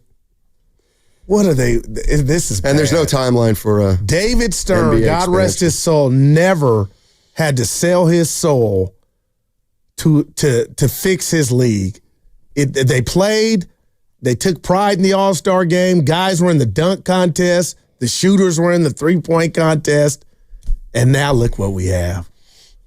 I hope they go to wherever the guys are from, their home locales, and we play it like that globally. The All-Star game. That I think will get the pride thing kicked in here. I do. He addressed that, and he said, I'm not sure about the U.S. versus the world because the world's too good. Wow. The world's too good. I would say bring it on now if he's going. We got nothing. We got Cooper Flagg. He'll be an All-Star next year. How about LeBron? We got Bron. Curry. Okay. Anthony Edwards. Cat. Help me out. Okay, they have Doncic. Dame. They have Giannis. Okay, they got Giannis. Well, Embiid's done. He wouldn't help us anyway. He ain't on our side. Who else we got, Stoney? Bancaro. De'Aaron Fox. Kay Cunningham. Brunson. That team gets beat by 18. Stoney, stop. Randall. I'm playing. You're just naming guys now. We got. Shout out Dave Fleming. We got some guys. Yeah. Let me ask you this question, as it relates to the Warriors. Where you at with Jimmy Butler? Jimmy Buckets. You've planted this seed. That's why I'm mad. He's still terrific. He's changed the season around. But Steiny, I think I'm getting to the point now, like when I tell my kids, okay, hey, you've been missing curfew. You got one more time before I bring the hammer. I don't need you to tell me when you're going to be assertive. Be assertive when the damn ball is tipped. He's kind of playing with my emotions, and I kind of know. I'm like, well, he's pacing himself. So, Steiny, I say that to say is he's kind of dragging this. I know when it's go time, but it's go time now, JB. So give me the JB. It's not the playoffs yet. Well, technically it is because no, it's not. We're trying to avoid. See, Jimmy that's Butler. what I guess there's a little irritation, a slight irritation on that. If that's what he's doing, he's beating to his drum, and you should beat to the Warriors' drum. One of the things we're talking about is Jonathan Kuminga's role for the next 10 games with Gary Payton out of the lineup, and Steve Kerr has made it clear he's gonna have J.K. play the role of Gary Payton II, wants him to pick up full court, wants him to defend, and needs him defending well team defense wide. Yeah. And the way I am looking at it is I feel like I'm going to look at Kuminga. It doesn't matter what's happened up to this point. Kerr said he's going to play him and told him what he needs out of him. So let's see if Kuminga can rise to the occasion the last 10 games. Here's what I'm worried about. Give it to him. And I don't think there's any way to sugarcoat this. And I'm not saying it's going to happen, but this is what I'm a touch worried about. Jimmy Butler and Draymond Green, they have seized control of this team. They are the guys. And Steph obviously is one of the guys, but he does it in a different manner. The danger with Jonathan Kuminga, I think right now, the biggest danger is if he doesn't come through in the last 10 games, or he doesn't impact the game in a way that everybody wants, that's when I worry about Butler and Draymond Green. That's interesting. If Butler and Draymond Green don't think that Kuminga is, dog enough or good enough or, unselfish enough or plays defense enough, they are going to be able to let Kerr know that, and Kuminga's going to face the brunt of it. Man, I keep saying that's interesting, so I won't, but I'm feeling that, and tell me if I'm wrong. I think we've seen at different junctures And communication's the key to life, right? And whatever you do, I strongly believe that, right? So that could be harsh communication, but communication's better than none. And we saw against Toronto, Jimmy Butler leave both his feet and stomp his feet when it either was Santos, Post, or Kuminga. One of them went to miss the assignment. And I was like, wow. Now, these are all pros, but they're young guys, and I'm thinking to myself, if I was the young guy, could I handle that? Is that just Dre being Dre and Jimmy being Jimmy? Then we saw Dre do it to Post or Santos or Kuminga or all three. So when you just brought that up, I had flashbacks to that. And again, at the end of the day, that may mean nothing.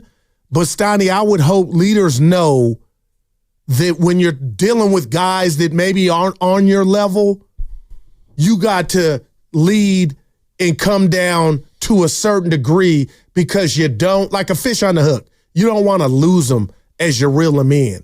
So I hope, we don't have to see that. But as excited as Dub Nation is for this Jonathan Kuminga chance, Steiny, I'm in the same line saying we're going to see more Guy Santos now. Like, we're going to see Guy play naturally, just because Kuminga's going to do, get more. Like, the people that have been lobbying for Guy, like, I'm excited for him. Like, don't forget that part of it. Like, it's a domino effect. Yeah, we're going to see more of him because of GP2 being down. We might. You know what? I don't know who lobbies for Guy Santos. I think people appreciate some of the things he does, which aren't the things that Kuminga's great at. And I think there's some fans that think, well, if Guy's going to do all the dirty work, we may as well use him in there. And, he can give us something that maybe Kuminga can't. Am I being foul with this assessment real quick here? If we went down the Warriors roster and checked the boxes of just all around the intangibles, I think Guy, Pods, Moody would have more boxes checked than JK. Would you agree? Yes. But intangibles? The one thing, but JK his box is bigger than those three. What do you mean? Like, him on a good day can does score more than those guys. No, he can impact a game too. How? But he hasn't so far in his career outside of scoring. But I think that's what these, the playoffs and the 10 games left, and Kerr saying what he wants to see him do on the defensive end. Like, I know you're going to scoff, but Stoney, for JK to be a better defender or a better help defender with all the athleticism he possesses, I just think that's, I want to say, kind of lightweight easy, and maybe that's why fans are getting frustrated. What's easy? Like, dude, know where you're supposed to be. Gotcha. It's read and react, but come on, man, you can do it. We're not asking you to grow 8 inches overnight. Defense, you know what I mean? Is not easy. We're not asking you to shoot 50% from 3. It's get on the floor, get dirty, know where you're at, and right now, if you tell me, Goo, ask me, Stoney, what's the one memory you have of Kuminga this season? What's the one memory you have of Kuminga this season? Guarding Rui Hachimura out of bounds and not Wiggins getting beat by Reeves, and you just being in a whole nother hemisphere. Like you weren't even looking. That's what I'm talking about. It's one play and unfair, but how do you improve that? Repetition, practice, commitment, focus. Studying. Yes. Well, it sounds to me like you're souring on Kuminga. No, I just, it's the same record. But Kerr's saying I'm going to play it again, and hopefully the tunes are better. We'll see tonight. How many Warrior fans agree with this?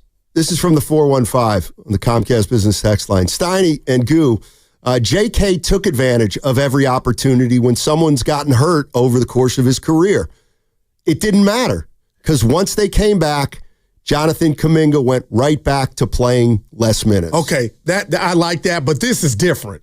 And no, GP2's a part of this team, but this is different, Steiny. If you click and you're on, I don't care who, Jesus could come back and Kuminga's going to be, you can count on him. I don't know if you could count on him right now. Kuminga? Yeah. Yeah, I don't know that you can either right now. And that's why I'm looking at the OGs. And you could say it's not my, I ain't going Aaron Rodgers, Steiny. It's not my job, the responsibility to get the guy that's supposed to be my replacement. It's not even nothing like that. But I'm asking you, do you think the vets have made it easy for Kuminga? I wonder how he would answer that. And I'm not saying that's playing out on TV, but I'm telling you what's playing out on my TV. When he has the ball, it feels like the offense is stopping. Nobody's even moving or cutting to help. It's not like Kuminga, you missed Steiny on, he was wide open. It's just like they're expecting him to be Moses. And then he's dribbling. Okay, I got to, you know what I mean? It's like, what happened to the fluidity?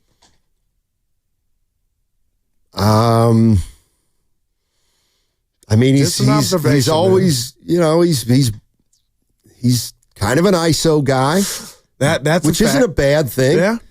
And it shouldn't be a bad thing on this team, but now they have 2 ISO guys, and Kuminga's the second best isolation player after Jimmy Butler. You know what? You brought something up that I've always been fascinated with. And you said, Steiny, are the vets making it easy for Jonathan Kuminga? I would love to know. The answer to me is one of those things that's called what's the word when it's easy but it's hard? It's both things. Not an anomaly. Easy, but it's hard. It's a paradox. Maybe that's the word. It's a paradox. Because, yes, like you've said this a million times. Oh, Steiny, Kevin Durant, Jimmy Butler, they're going to play. It'll be the easiest basketball they ever play with Steph Curry. And you know what? I think you're right. Playing with Steph Curry gives you opportunities on the floor that you wouldn't have if Steph Curry weren't on the floor. Right. However, there's no doubt that after 4 titles and having won the way they won with the offense that they've played, it's not easy to play with these guys for 2 reasons. One is they're unbelievably skilled, they're unbelievably smart, they know how to win, and their standards are very high. Then how did Pods figure it out? Pods is playing because they only got a few point guards. He's not in Kuminga's way. I had to throw that out there. They don't cancel each other out. But how did Pods figure it out and make it mesh so easy? Because Pods plays hard, and I'm not saying Kuminga doesn't, but Pods does something. Pods brings something to the table every game. It might just be rebounding one night. Charges. He takes a few charges. He's made a few threes. I think Pods may have earned the trust of some of the veterans because of how hard he plays. But I'm sure he drives some of the veterans nuts though too, because I think at times he tries to do too much. But I want to get into a little more of that. And I want to read something to you. Somebody text in. As it relates to, let's say, Steph Curry and Jimmy Butler. And the question is, are they easy to play with or are they hard to play with? Because I think it's both. I think they both have a point. 888-957-9570 is the number. That segment sponsored by Crystal Geyser Alpine Spring Water. What makes Crystal Geyser Alpine Spring Water different? We always bottle our Alpine Spring Water less than 1.5 miles from the spring.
Steph Curry, did I say him? I'm like Jerry Rice, precision routes. Like, what was the safety from the Browns? I forget his first. I tried, baby.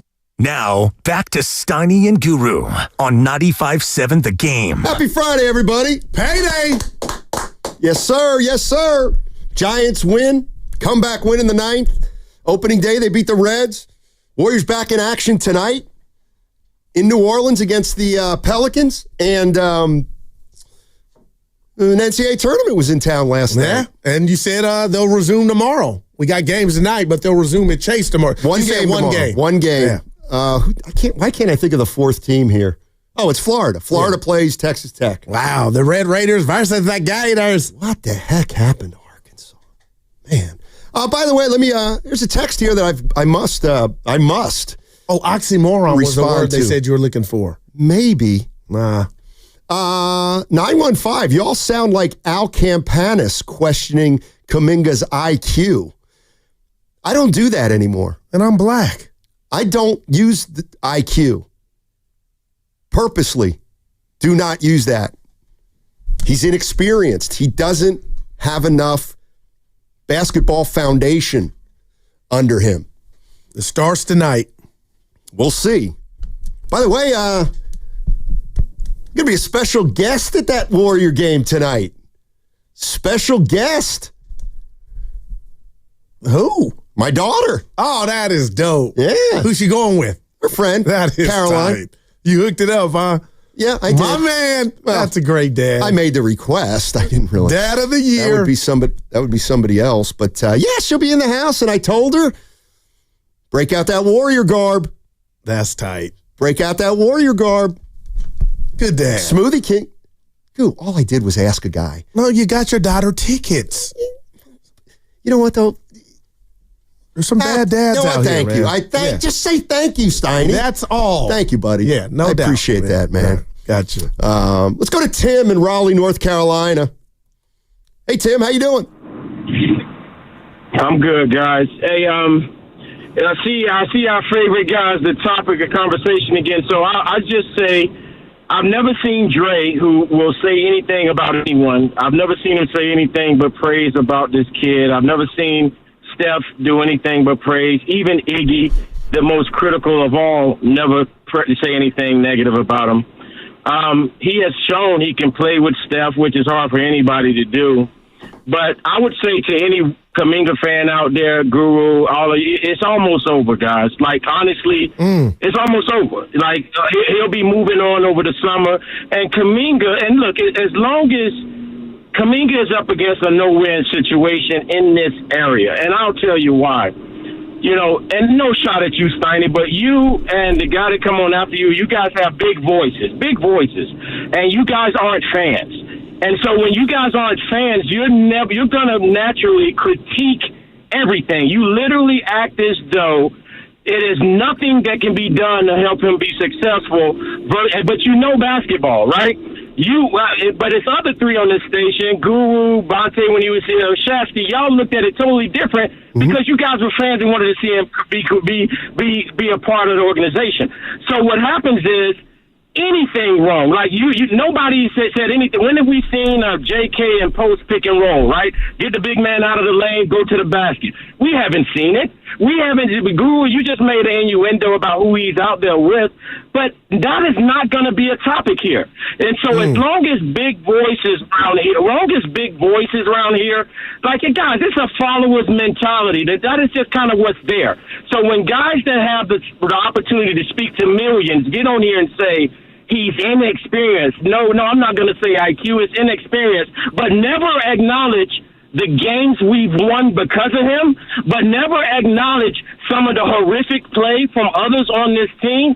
He has no shot here. So as a Kuminga fan, I am happy it's almost over because he will finally be somewhere where somebody wants him. Hey, Tim. Because whatever has been done in this market, what's up, man? What's up? What did you make, forget Willard and Steiny, what did you make of Kerr's comments about almost like it's his opportunity? Were you feeling that, or did you find that kind of like that didn't need to be said out loud? How many times have Kuminga been in these positions where Wiggins goes down, Kuminga comes in, balls his ass off, 11 for 11, 25 points, ties Mullen's record. We could go back years. When Wiggins was out, when Kuminga had a chance to step up, he did what he was supposed to do. I'm not afraid that he might not get in this position and do it again. At the end of the day, it doesn't matter, Goo. This young man has shown me over 4 years what he is when he's given 30 minutes a game. But what I was saying, Goo, that never comes up on this station. It never comes up. Certain hosts on here. We never talk about what he is. He's inconsistent when he gets inconsistent minutes. Everybody is different. This young man at one point was touted as being the number one pick in the most deep class around. He was that, and then he slid. So yes, he's different. He's never been a role player in his life. So yes, he's inconsistent with inconsistent minutes, but he's very consistent with consistent minutes. And Guru, that is never said by your partner. It's never said by Junior when he's on here, and it's never said by Willard. They don't speak to that, and so what happens with the masses? The masses follow, right? And that's just what happens. That's the kind of society. That's the society we live in, man. Come on, come on, don't play that game, baby. Tim, don't cut him off. Go ahead, Tim. Finish up. No, I'm not, Sonny, I'm just being real, brother. I'm just saying it's almost over for Kuminga fans. It's almost over, and we will be able to see him basically play with people that may want him. All I'm saying is our job as any coach, as we all know, is to put people in a position to be successful. If we know what he does that is going to help the team win, which we have seen, then that's what we should see being done. We don't make a competition out of him and somebody else because they play in the same position. Yeah, you show me as a coach making $17 million, I can get the talent out of both of you. Why are we the only team that can't play 2 6'8" wings, match them up with a 7-foot center with a knockdown shooter point guard, and then a do-it-all guy Draymond? You telling me that ain't a beast mode star lineup? But we can't see that. I don't think it fits. Okay, yeah. Exactly. It doesn't fit, right? But we don't even try it. But I'm not saying it's Kuminga's fault. Thanks a lot, Tim. I appreciate it. No, he was passionate. I don't have a strong opinion about Kuminga. I think I know exactly what he is. When I talk about Kuminga, I swear to God, I'm trying to tell you what I'm thinking Steve Kerr must think about Kuminga. Like, I have criticism of Kuminga, and I have praise for Kuminga. Steve Kerr has not played Kuminga as much as guys like Tim want him to play. And I'm just trying to come up with reasons why Steve Kerr feels the way he does. And when I heard Steve Kerr say what he said yesterday, to me, that's an insight into... And I'll just put the rat on the table, sponsored by Atco. Kerr doesn't think he plays defense. That's what I heard. And, I'm not saying it. I don't know whether Kuminga should be getting 32 minutes a game or 21 minutes a game. I will say this, though. I am part of the group that doesn't believe, that doesn't believe Kuminga has done enough to demand playing time consistently at 25 or 30 minutes. That's it. Well, we're going to find out, but damn, Stoney, that guy at Tim, our man, he feels like it's over and it's not. His tenure here, I don't think it's not over, but that's why he shocked me if I'm right about Kerr's comments. I thought guys like Tim that are just diehard Kuminga would have took that as you should already know, Kuminga knows what he needs to do to stay on the floor. And Kerr was just saying and letting everybody kind of reiterating, Stoney, but I thought that would set Tim off, but it didn't. It's just like he wants him just in another locale, Tim. Well, and the other thing about Kuminga, okay, there's two ways to look at it. He's only 22, or he's been in the league 4 years now. Man. I look at Jonathan Kuminga as still an extraordinarily young player. He's 22 years old. But he's 4 years old with us. He had no college experience. He came onto a team that was playing for championships. That's why I don't want to trade Kuminga. I'm willing to let him grow for another 4 years. Well, how much you want to pay him? Because that's what we're not gonna have to pay him a lot of money. I don't think we will. And that's a win-win for everybody but Kuminga. Right. Because I don't think him and his camp are thinking that way, Stoney. I hear you. Nobody's got money. That's the problem. Nobody has money. And if nobody has money, then the best he can do is the mid-level exception from another team or more from the Warriors. But, I mean, again, do I want Kuminga at 35? No, I really don't. Can we get him at 19? I think we might be able to. That's all. You're listening to 95.7 The Game, KGMZ FM and HD1 San Francisco. Always live on the free Odyssey app and now broadcasting from the Laughing Monk Studios. Laughing Monk, righteously brewed in San Francisco. Well, I'll tell you what. We keep talking about Kuminga, and rightfully so. I get it, Stoney. But if you told me, and I'm being real, I'm going to switch it up and throw a curveball at you. The last 10 games and going into the playoffs, whatever that is, the play-in or the playoffs, who's your dark horse player that needs to step up? Because I got mine. For the Warriors? For the Warriors. Oh, man, the Warriors. Can I give you mine while you think of your Buddy Hield. Okay. It's Buddy, Stoney. He is it. Remember and I'm a Buddy fan because we all like the guy, but forget that for a minute. He just adds a dimension this team is lacking, and I got to give Kerr his credit. He never went away from him to where, and maybe he couldn't afford to, but in a league where you need spacing and shooting, Stoney, Buddy Hield's got to get something white chocolate hot before the season's over, the regular season's over and going into the playoffs, because he's going to be key. We need him to, you know what I mean, Stoney? Like Buddy Hield needs to. It can't go up and down, and I know it's gonna go up and down. Like he's gonna have games where he goes 6 for 9. He is. He's gonna have games where he goes 1 for 5. But if we play 10 playoff games, 10. Give it to me. 8 playoff games. Could you shoot 38% from 3 when it's all said and done in those 8 playoff games? Either we win or lose, but can he muster up that? And I'll tell you the way I look at it with a guy like Buddy Hield. Buddy is on my mind. If Buddy goes 3 for 8 from 3, that's 37.5%. 38%. Okay, there it is. 38. Yeah. 3 for 8.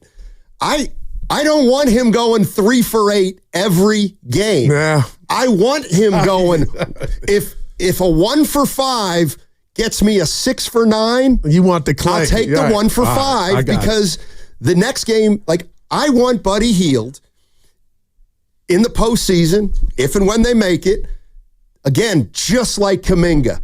Can we win a playoff game where once the game's over, we say they don't win that game without Hield and Kuminga? Because he sure won a game for Philly last year against the Knicks, I thought. But you're right. I hear what you're saying. But, Stoney, they need him, man. I am concerned about the three-point shooting overall. Yeah. Let's go to Dennis in San Francisco. Hey, Dennis, how you doing? What's up, guys? Hey. I agree with Tim. All right.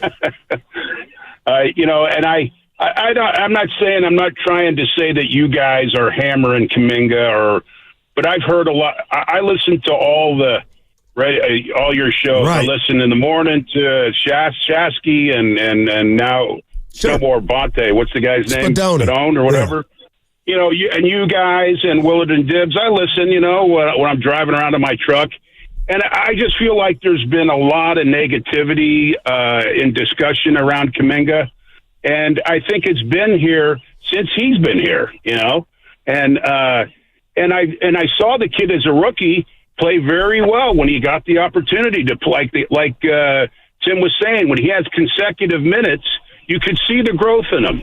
We saw it before he got injured, Mm-hmm. And so he's just coming back now and getting his legs under him. You know, when he scored 18 in that first game and everything was wonderful. Well, then he didn't look so great the next game. So people are, the next couple of games, whatever, and people are going. And I'll be honest, watching him right now since he's come back, he looks like he's trying to find where he fits in this. No doubt. That's what it seems to me. But I believe what Tim's saying. We ain't gonna have to worry about it anymore because I truly believe he'll be traded over the summer. Hey, Dennis, I don't think he'll stay here.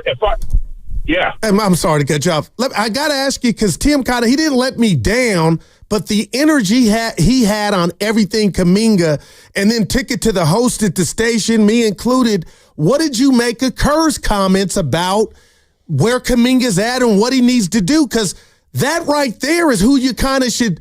If the coach is saying that about said player, that's letting you know he hadn't checked all the boxes. What did you make of what Kerr said that we've been playing all morning? I missed it. I've been running around. I thought you said you were listening. I got you. I came in with Tim. No, I'm saying I listen to you guys all the time. Every day. Like all 3 states. But anyway, so no, I missed that. I don't know what he said. I'll play it again. All I know is what. Okay. Yeah, when you hang up, we'll play it again for you.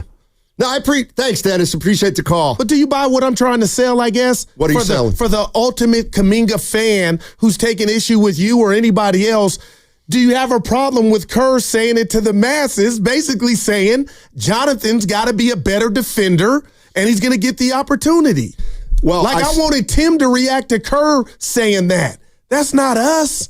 The text line, when we played the Steve Kerr sound, and I'll play it again right after I make this point. I forget who it was in the text line, but somebody said he just called out Kuminga. I guess that's the answer I was looking for. Well, take a listen, and you guys tell me. It opens up an opportunity for JK to be that defensive, stopper, the guy who, we've relied on Gary to be. JK's the obvious guy. Put him on the best offensive player.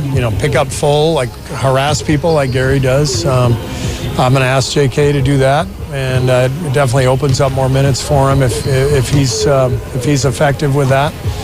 And then again, it's mix and match game to game, depending on who's playing well and how we're playing. All right, and here's the next part. He's got a lot of potential in that regard, and I think it's right there for him to. We'll give him some tough assignments here coming up, and but it's always in the context of the team and team defense, 5-man unit, and that applies to everybody. It doesn't matter if you're an on-ball defender or off-ball defender. You got to be in sync with everyone else. I thought we lacked that the other night. We had some mistakes on our own switching, coverage mistakes, so a lot of stuff to tighten up. All right, so he did go to the whole team, but he said and it sounded to me, Steiny, and this ain't a bad thing, he hasn't done it as of yet.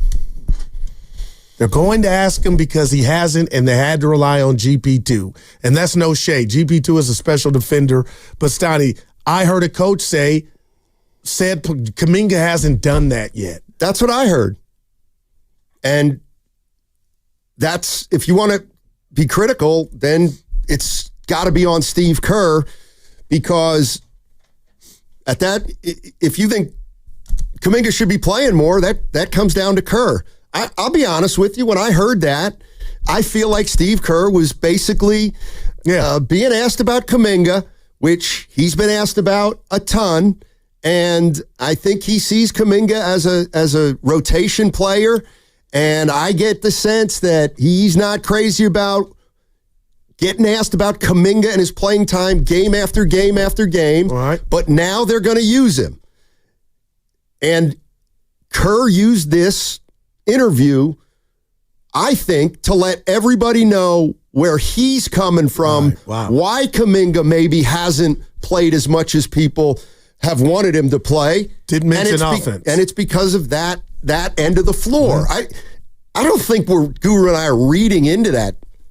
I think that's what he's essentially saying. Yeah, no doubt about it. And it's just funny because when I talk about Kuminga's gifts, and he has some, Steiny, from the basketball gods, Kerr didn't mention any of that. He solely, specifically talked about the defensive end of the floor as if that were the key to unlock what every player covets, more minutes. Yeah. 888-957-9570.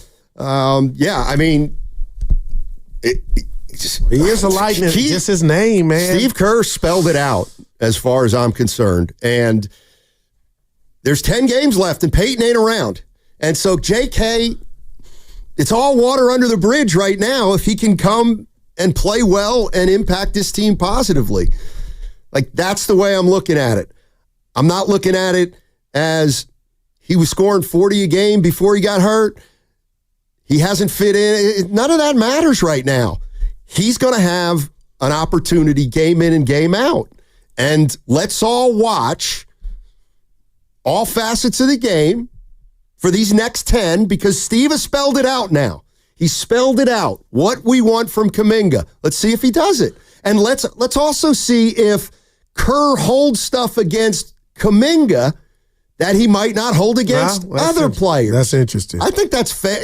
So there are two scoreboards essentially tonight, right? The Kuminga on the defensive end. For the next 10 games. Man. And with who's not playing for, I got to be careful here because we saw Denver come in here and do what they did without their horses. But, Steiny, I'm sorry. I got to be leaning towards, mentally I am, JK will get out the chute super fast, out the gate fast, because of who's not playing for New Orleans, or I got to be careful. It's big. It's reading. You know what I mean? Like, I got to be, that might hurt him, or anybody for that matter, because now who the hell am I guarding? Johnny who? I think some people saying, why is defense not a concern for Pods? How would you answer that? It's different positions. They have fewer guards than forwards. And Pods gets the benefit of them having a shortage of guards. And like the other thing is that when the Warriors got Butler, it affected Kuminga, at least his minutes to start, and he's still trying to kind of figure it out. 510 says, spot on with Kerr holding things against Kuminga from the past. Well, he's been we can't act like he hasn't been playing since he's come back. He hadn't been in the starting lineup, Stoney, and, I was lobbying for that. Like, okay, but, I mean, he wasn't getting 8 minutes in DMPs. Right. See, 510, this is the way I'm looking at it, too. This is the perfect opportunity for Kuminga. Now, I get it. I'm sure there are a lot of people out there that are big-time Kuminga fans, and they're saying, what, another one? Another chance that Kerr's not going to allow him to succeed in? And I hear that. The one the one thing, though, that now I worry about with Kuminga, and it's a natural thing that happens to players sometimes, is if they don't feel like they're getting consistent minutes, and then a guy gets hurt, and Kerr goes, well, it's Jonathan's time. Yeah, some players don't react great to that. But JK did it last year when Wiggins was gone. I know, but what I'm saying is if he thinks it's happening over and over and over, I could see Jonathan Kuminga thinking to himself, oh, yeah, okay, yeah, now. Oh, now you need me. But I hear you. I'm just saying that, it's. I would tell any player in Kuminga's position right now, nobody would ask me, partner, but that's the least thing that you need to be worried about. You need to go out there, especially in a contract, you need to go out there and ball. Yeah, I just remember, and it's not the exact same example, but it's stuck in my mind now every time I think about it as it relates to Kuminga. It's the old center, Eric Dampier. Mississippi. Great defensive player. And Eric Musselman, when he was the coach of the Warriors, he would run 2 plays for Eric Dampier at the start of every game. I love that. And of course, Musselman was like, I'm doing that to get him involved in it. Eric Dampier was not a dummy. Eric Dampier resented that. Oh, okay, great. You're going to give me the ball 2 times, and then what? Then you're going to forget about me.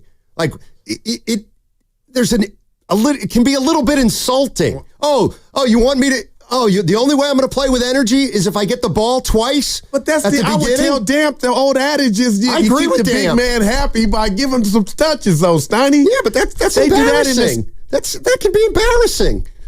Oh, because he knows it's just window dressing. He knew Musselman didn't really want to go to him. And so, he wasn't crazy about it. All right, 888-957-9570 is the number. We can talk about Eric Dampier. That's great. One of my favorite Warriors, believe it or not. Yeah. I know a lot of people didn't like him because he didn't play with a lot of emotion. I got you. He got some pay. 888-957-9570 is the number. That segment sponsored by Fremont Bank. By the way, I got a soundbite on the other side that I'm pretty sure you're not going to like.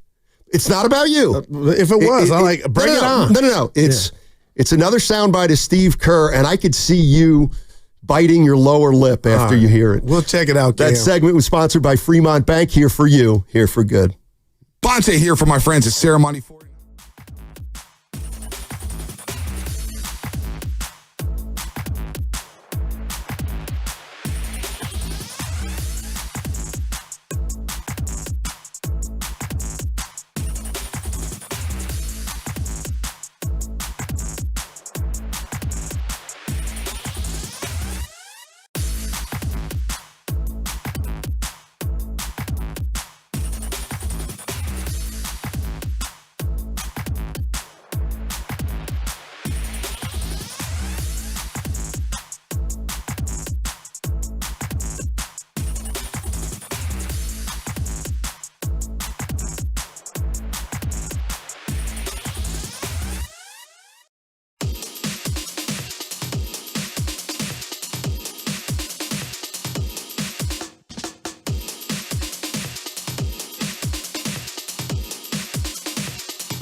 Now, back to Steiny and Guru on 95.7 The Game. All right, we are rolling on a payday Friday. I hate to interrupt, but Cam's holding it down for us. Yes, sir. Did you ever say thank you to Cam for the pictures? Because he's got talent with taking pictures and the videos. And when we went out to Chase, he has some great photos of you, I, and the chef. Did you ever once say, you know what, Cam, thanks for that, man? Cam, I'm just asking. Cam, why don't you take this one, please? Oh, boy. Yeah, Steiny messaged me and said thank you. He said thank you for the whole situation. How how I handled the situation, how I was professional, how I took care of the moment. Wow, Cam. You know what? That balance is 0.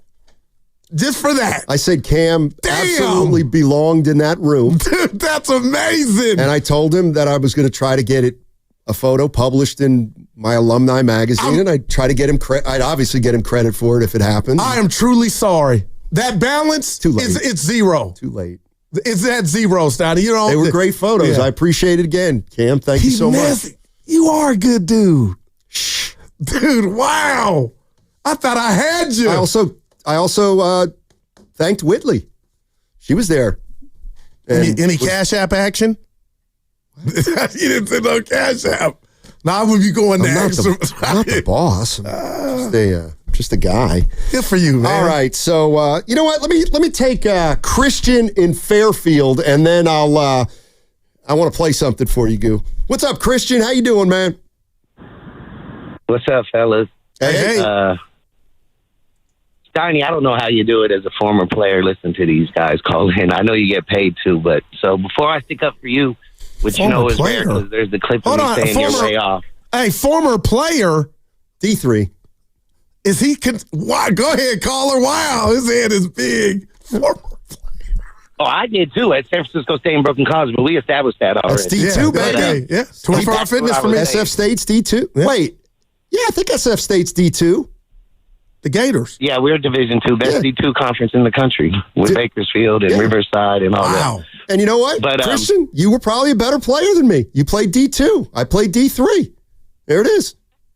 Yeah, but that's not what I'm talking about. I'm on your side with this. I was just throwing the stats out there because the callers are way off. Man. But, yeah, because they keep, Steiny, you're doing it the politically correct way because you don't want to get into the intelligence thing, and I get it. But we all played with a guy that just had hops, and scoring 20 is not winning basketball. But before I get back to that, I went real quick with the Pods defense. When you lead the NBA in charges and are elite rebounder, you're playing defense. So him not playing defense is crazy for them to say that. But real quick, back to Kuminga. Guru, if LaMelo Ball played on a winning team, he would not be doing what he's doing. He's getting the 25 and 13 and all the, crossing people over and one highlights because it's not winning basketball. Kuminga is a product of AAU. He hasn't learned how to play winning basketball. His per 36, 21.6 rebounds. Post per 36, 21.9 rebounds, stretches the floor. So you would rather have a coach or a Jimmy Butler and Draymond stomping on the floor or a guy who actually is going to make a bigger difference in winning basketball. Until Kuminga learns how to do that, he's not going to get the minutes. And now Kerr called him out. So what I would like to see from Jonathan, I hope he's listening, turn into Tony Allen these last 10 games. Show the world you can be an elite, all-defensive team, and I guarantee you stay on the court, and you'll learn how to get your offense in a winning style of game. Hey, real quick before you go, I love that you said, and I'm not trying to stir anything up, and I don't have the power to, but I appreciate you being honest about what Kerr did, basically, essentially calling him out, because he could have said a whole lot of other things, but it put that on blast in regard to the defensive part. So that's how your ears process that, and I appreciate you saying that. Goo, if I can, I think he's tired of the people calling in and saying, why isn't he playing? So he's like, all right, this is why. Tell him to go out there and make all defensive team the last 10 games. That's what I think. Yeah, interesting, Steiny. Appreciate it, Christian. Called you a former player. HG80 on the YouTube chat. No way Steiny was a good player. No, I've seen your photos. You can tell by his analysis. Yeah. You're right. I wasn't a good player. I was great at my level. Yeah. I was a difference maker. You had a lot of color on your team, too. Yeah, so you played against the boys. Sure. Yeah. You have to. Otherwise, you're not a player. Remember your dad hopped on? Rest in peace. God. Called us the ethnics. All right. Oh, my God. Don't. R.I.P. Dad. Hey, I love it. Not even me and Bonte are like, okay, yeah. All right, let's get to this sound. Now, this is from yesterday. Steve Kerr, after the practice in New Orleans. Hell, I don't know. Maybe they were still in Miami. I don't know. Steve Kerr was asked about last couple losses. And, Goo, I want you to listen and just give me your take. What's the focus? I am not the slightest bit alarmed, concerned. Even watching the tape, that Miami just played an amazing game. I'm identifying things we need to work on offensively. Teams are switching against us a lot, so we got to work on our offense against switches, force some rotations, force teams into mistakes. So I thought we got stagnant the other night. I think we've had some lineups on the floor that lack spacing, and that can be an issue. But without Steph, that's going to be the case. So we have to learn how to play, despite that with certain combos. I'm going to shock you, Stoney. I'm not alarmed. I'm not going to go Queen Latifah. Hey, Miami played great. I'm not. That didn't set me off. Okay. I'm going back to that's coach speak. I get it, but I would ask him, well, what about the Toronto game that you won, but there was a lot of stench? What about the New York game? You won, but there was a lot of stench. What about the Denver game? And on. But I get what he's trying to do. I am not the slightest bit alarmed, concerned. We're sevens now, Coach. I get it. The chef is back. And who called us and buffed us on that? What does that mean? Buffed? Like check you. Set you straight. About what? Curry didn't play, so there's nothing to see here. Oh, Jimmy Butler. And Shasky had line of the year. And you heard me tell him, after they got beat by Miami, and Butler basically said we didn't have 30. And Butch goes, we're giving you 60 large. You should be the last person that says, oh, we didn't have 30. And to hear 50 large, I ain't heard that in forever. Stotty, that's a bar. Butch, that was 60 large, but we didn't have this guy. That's pretty good material, man. Like, Jimmy, we got you. I thought you were the Geico. Not saying you're not, but 60 large. That's great. From the 408, Steiny, who was your NBA comp? Who did you play like? Now, this is it. I love this stuff. I'll give you mine.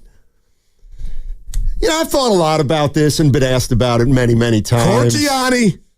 No, who I would say I was kind of like? Oh, boy. Steiny, I hope. Go ahead. He's not playing. He's retired. Oh, no, I got. Hello. Sam Cassell. I'm not mad at that. Sam, I am. Little bit like Erky him. jerk. Little bit. Hit the midi on you. Yeah, because we didn't have the three. And could run an offense. The alien. Yeah, he wasn't. Oh, he could run an offense, and he was tough as nails. I'm waiting on him to get his head coaching job. Hopefully, he's not the new Pat Ewing. But that's interesting. If he gets a job, he won't be the new Pat Ewing. You. Sam Cassell, huh? I ain't mad at you. Now ask me mine. Bill Lambier. No, that was Phil Handy saying that. Okay, hey, Goo, who would your NBA comp be? Or right now? Yeah. Eddie Jones. Well, he's not. He's retired, but you remember what type of game he had. You're not a perimeter player. Stoney, I'm a dude that gets hot, watch out. But Eddie Jones, I'm away from my friends to laugh and text me. But you're like a bruiser. Eddie Jones could glide. You can't glide. No, Marcus Johnson he can give you the work too. And had offensive skill. You can do both. Yeah, but you didn't. You don't know that. I'm telling you, Eddie Jones. I got my sources at Club One. Dude, that really bothers me. I talk about it a lot. Yeah, like we ran into each other. We just didn't know each other. Because you didn't stand out. You did. But you didn't either. If I didn't, Steiny. No, it actually makes sense because. I would have remembered you. You don't recognize talent. So I don't doubt for a minute Eddie you don't remember St. Anne's, third grade, coached from 3rd to 8th grade. Tell me I don't recognize talent. All right. Pastor Brown, he texted in. Who the hell is that? The good pastor. Oh. Okay. Oh, boy. Can I read it? Well, you're missing it. Kerr's ego. That he don't like Kuminga. Only one player that challenges Kerr we know of was Witherspoon, and you've seen what happened to him. But Kuminga's status is a little bit higher than Witherspoon. But I agree with Tim. In Carolina, Kuminga's gone this summer. I'm betting on Kuminga. Witherspoon. Who's that? Clarence Witherspoon? That had to be Wiseman. He meant Wiseman. Yeah, I don't know. Yeah, that was Wiseman. Let's go to Joe in San Jose. Hey, Joe, how you doing, man? Oh, my God. Thanks for taking my call on this cloudy day. I just want to say that during the interview, I heard Steve Kerr said that he needs to go back and look at the tape. Is there ever a reason a coach should ever say that when he has front row seats to the game and he's managing the game? How could a coach say you got front row seat? What do you guys think about that? I'll let you go. You're the former player. I've always thought it's kind of funny too, Joe. But every coach does it in every sport. But maybe he wants to see it twice. You know, watch it again to really get in before he gives you the answers. I mean, there's a lot going on in a game. You can't see it all. But your job is to watch it. Right, but I got you, Stoddy. You go to the lab. It's called lab work. You see things you might not have saw, you know? No. And before you make, I don't want to say assumptions, and you talk to guys, maybe you blew something in real time, and then I went and looked at the tape. It wasn't your fault. You know what I mean? Sure. No, I got it. I absolutely got it. I thinking if I should bring this up or not. Because I'm in a good mood. You can't, I am too. Yeah, then why would you say I should bring it up? Oh, for the people. Yeah. So, remember how I got a buddy that I call Harry? He's been quiet lately. Yeah, well, he's back. He is back. All right. If I read the pastors, you read Harry's. Should I read you the email? This is not from I just read a Steinmetz. text from the Pastor Brown, yeah. Are you ready? Yep. Tell me if there's anybody. You're scared a little bit. I am a little scared because I'm going to read it and then people are going to think I'm saying it, but I'm not. This is an email I got from a guy who's here we go, a huge Warrior fan. This is not Steiny. Jimmy Butler is actually screwing things up. That's right. You heard it from me. I can hear you laughing already, but that's okay. Butler likes to say that I want to get my teammates involved. I want to get them the ball so they can excel. I want to be a distributor and a leader, et cetera, et cetera. Well, you know what? Draymond Green already has that job. The Warriors brought Butler in to score 25 a game and to pick up the scoring from Wiggins and give the Warriors more offense and a legitimate second leading scorer. He's not doing that. The Warriors don't need him to be a distributor or anything else because Green does that all game long. Green doesn't score, and the reason the Warriors have Green on the floor is to distribute the ball and play defense and be a leader. The Warriors don't need another player like that. The Warriors need 25 a game from Butler, and Butler needs to understand that and to get with it and score like he did in Miami. Now, I'm going to be honest. That was an email I got from a Warrior fan named Harry. But your thoughts on the email, because I'm going to give you mine after you go. There's a lot there. There's a lot there. But I'm going to just tell you this. I would tell Harry. Yeah. JB has told you, Harry, wait for the playoffs, game one, and that transformation will come. What I'm getting a little concerned with, and you haven't asked, but I've said this to you earlier this week, is what if we don't see that change? Because he is right in regard to... What's he right about? The portfolio and what you're doing right now. We had Dre for that. And Jimmy's still been great because that's how good he is. But Steiny, like Miami wins, what was that? What? We needed you to go Durant. Oh, last game. Yeah, we needed you to go ham. So when Harry says and writes that, I'm like, Harry, there's some nuggets there, but before I dip it in the sauce... We got to wait for game one of the playoffs because Jimmy said that's when Batman will show up. He said it, Dark Knight. Yeah, I don't know. I think Butler's been He ain't screwing nothing up, though. I think Butler's been terrific. They might need him, yes, to be a little more aggressive. No, they're going to. Well, but it can't just be Steph. Well, we'll see if he's that player anymore. Well, but I want to look at you guys are going to laugh. I don't care. This ain't nothing to laugh at. I want to look at my box scores after Warrior playoff games. He's the top two leading scorers. I don't care who it is. Playoffs. The play-in. They're not in the playoffs. Curry and Butler. And give me a Kuminga. I'll be okay. But those are my guys. That's who's taking us to the promised land. So you named the best player, the second best player, and the ninth man. Who's stop? Kuminga. Yeah. You're ready for Cobbs. Hey, I wasn't mad at that. Wow. He goes, I can hear you laughing already. Because he knows I like Butler, and I think we all do. I think he's been better than any of the guys that they talked about acquiring. But Harry seems to be saying, you know what? I think what Harry's saying is, yeah, Durant would have been better. And I'm not sure I believe that. Now, what would you call me and I need help? Because I told you I'm a nerd at heart, and I talked about the Giants' new uniform, and people should hire me. I said Shasky could be in that club because we care about the threads.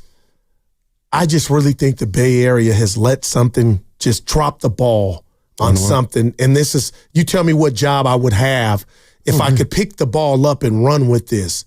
We've done nothing with the famous saying, the Butler did it. That should be on the, anytime he does something. Fitz has said that 4 times already.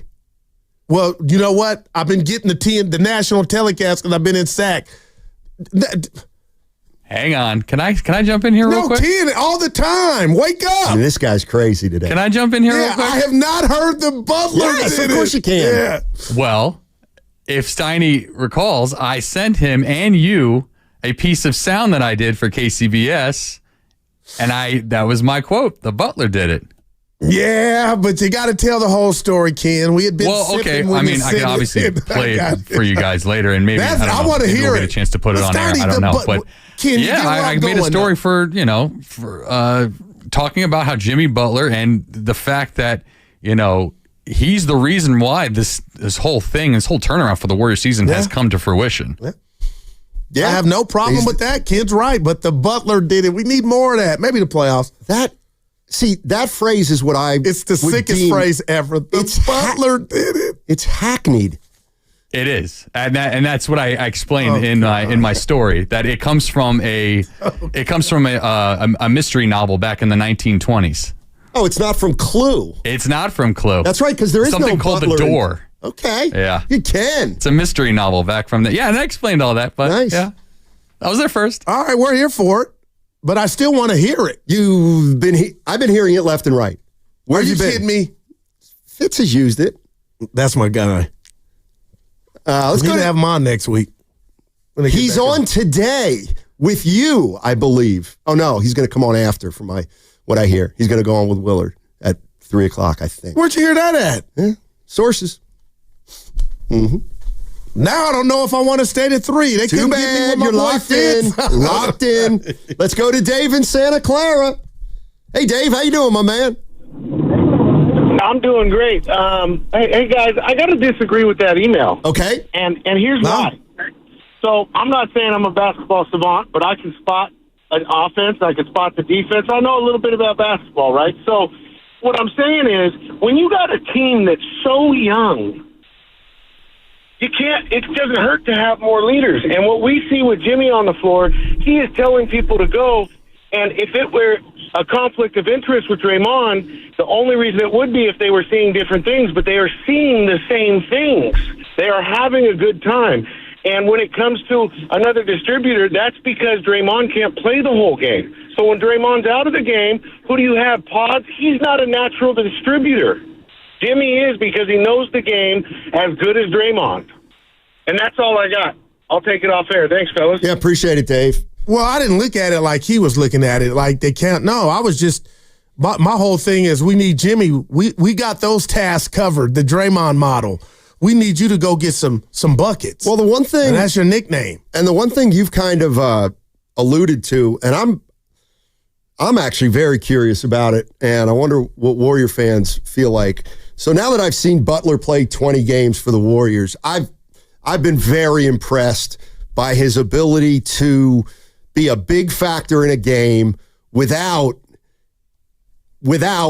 being ball dominant, without taking 20 shots. Like, I think I underestimated his ability to help make the team better by things other than scoring. All right.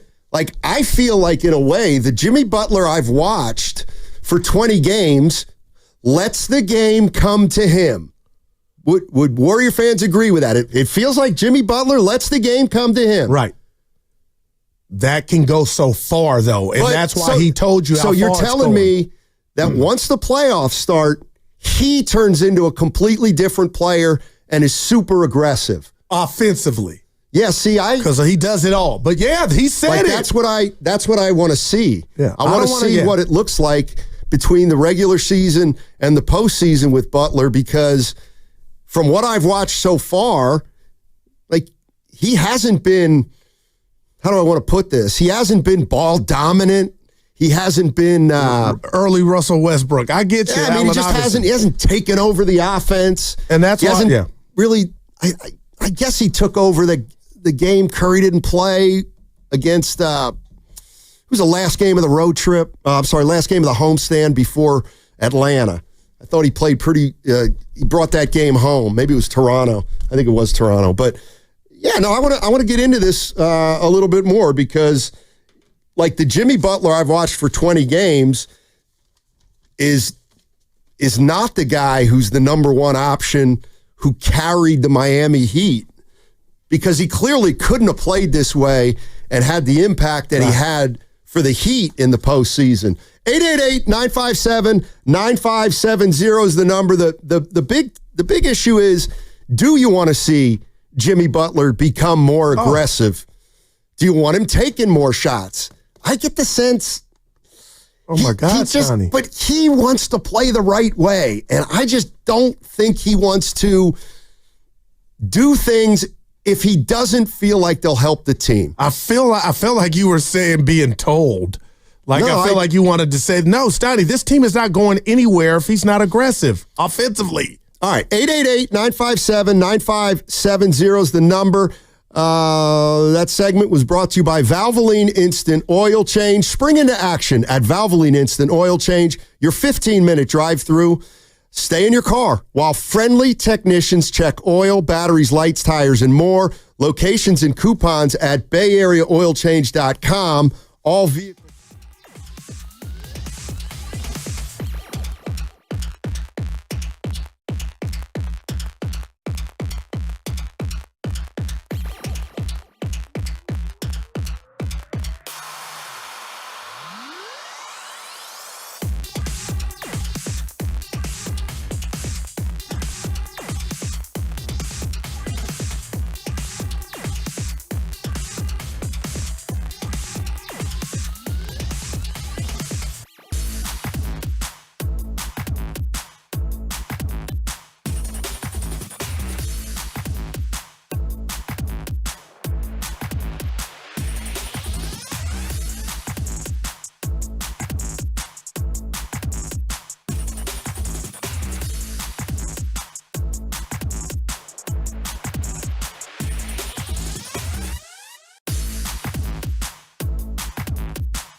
Now, back to Steiny and Guru on 95.7 The Game. All righty, tomorrow's the day, ladies and gentlemen. It's Friedman's Appliance once yearly red tag clearance sale. I was out there last year at this time, and it's one of my favorite stores in the Bay Area. Friedman's Appliance, 2304 Monument Boulevard in Pleasant Hill. It starts right now. It is on. It started at 10 a.m. this morning, and it goes till 7 p.m. tonight, and then all weekend from 10 to 5. You're going to want to get out to Friedman's. Take advantage of factory direct prices, one-of-a-kind opportunities, and special pricing on floor models and convenient financing. You can save on new appliances from trusted brands like Miele, Bosch, Electrolux, LG, and Maytag. This is the best time of the year to save on new appliances for your home. We will be out there tomorrow, and we would love for you to come by and say hello and check out the live working vignettes. Mark Grandy and Sam Lubman, they're going to be doing their show live from noon to 3. Jim Kozimor is going to be calling in. I'm going to be out there from noon to 2 p.m. Come by, say hi. We'll talk some ball, and we'll talk some ovens and refrigerators and pantries. Yeah, tomorrow we'll be out there, but you can get out there right now and enjoy the once yearly red tag clearance sale. Turn my mic on. Okay. I've never been, and you've told me, Goo, if you go to Friedman's, you'll never forget. Steiny, is it that big? It's monstrous. With just appliances everywhere. Just vignettes. Now, I gotta go. Now, sometimes people say, well, Steiny, what's a vignette?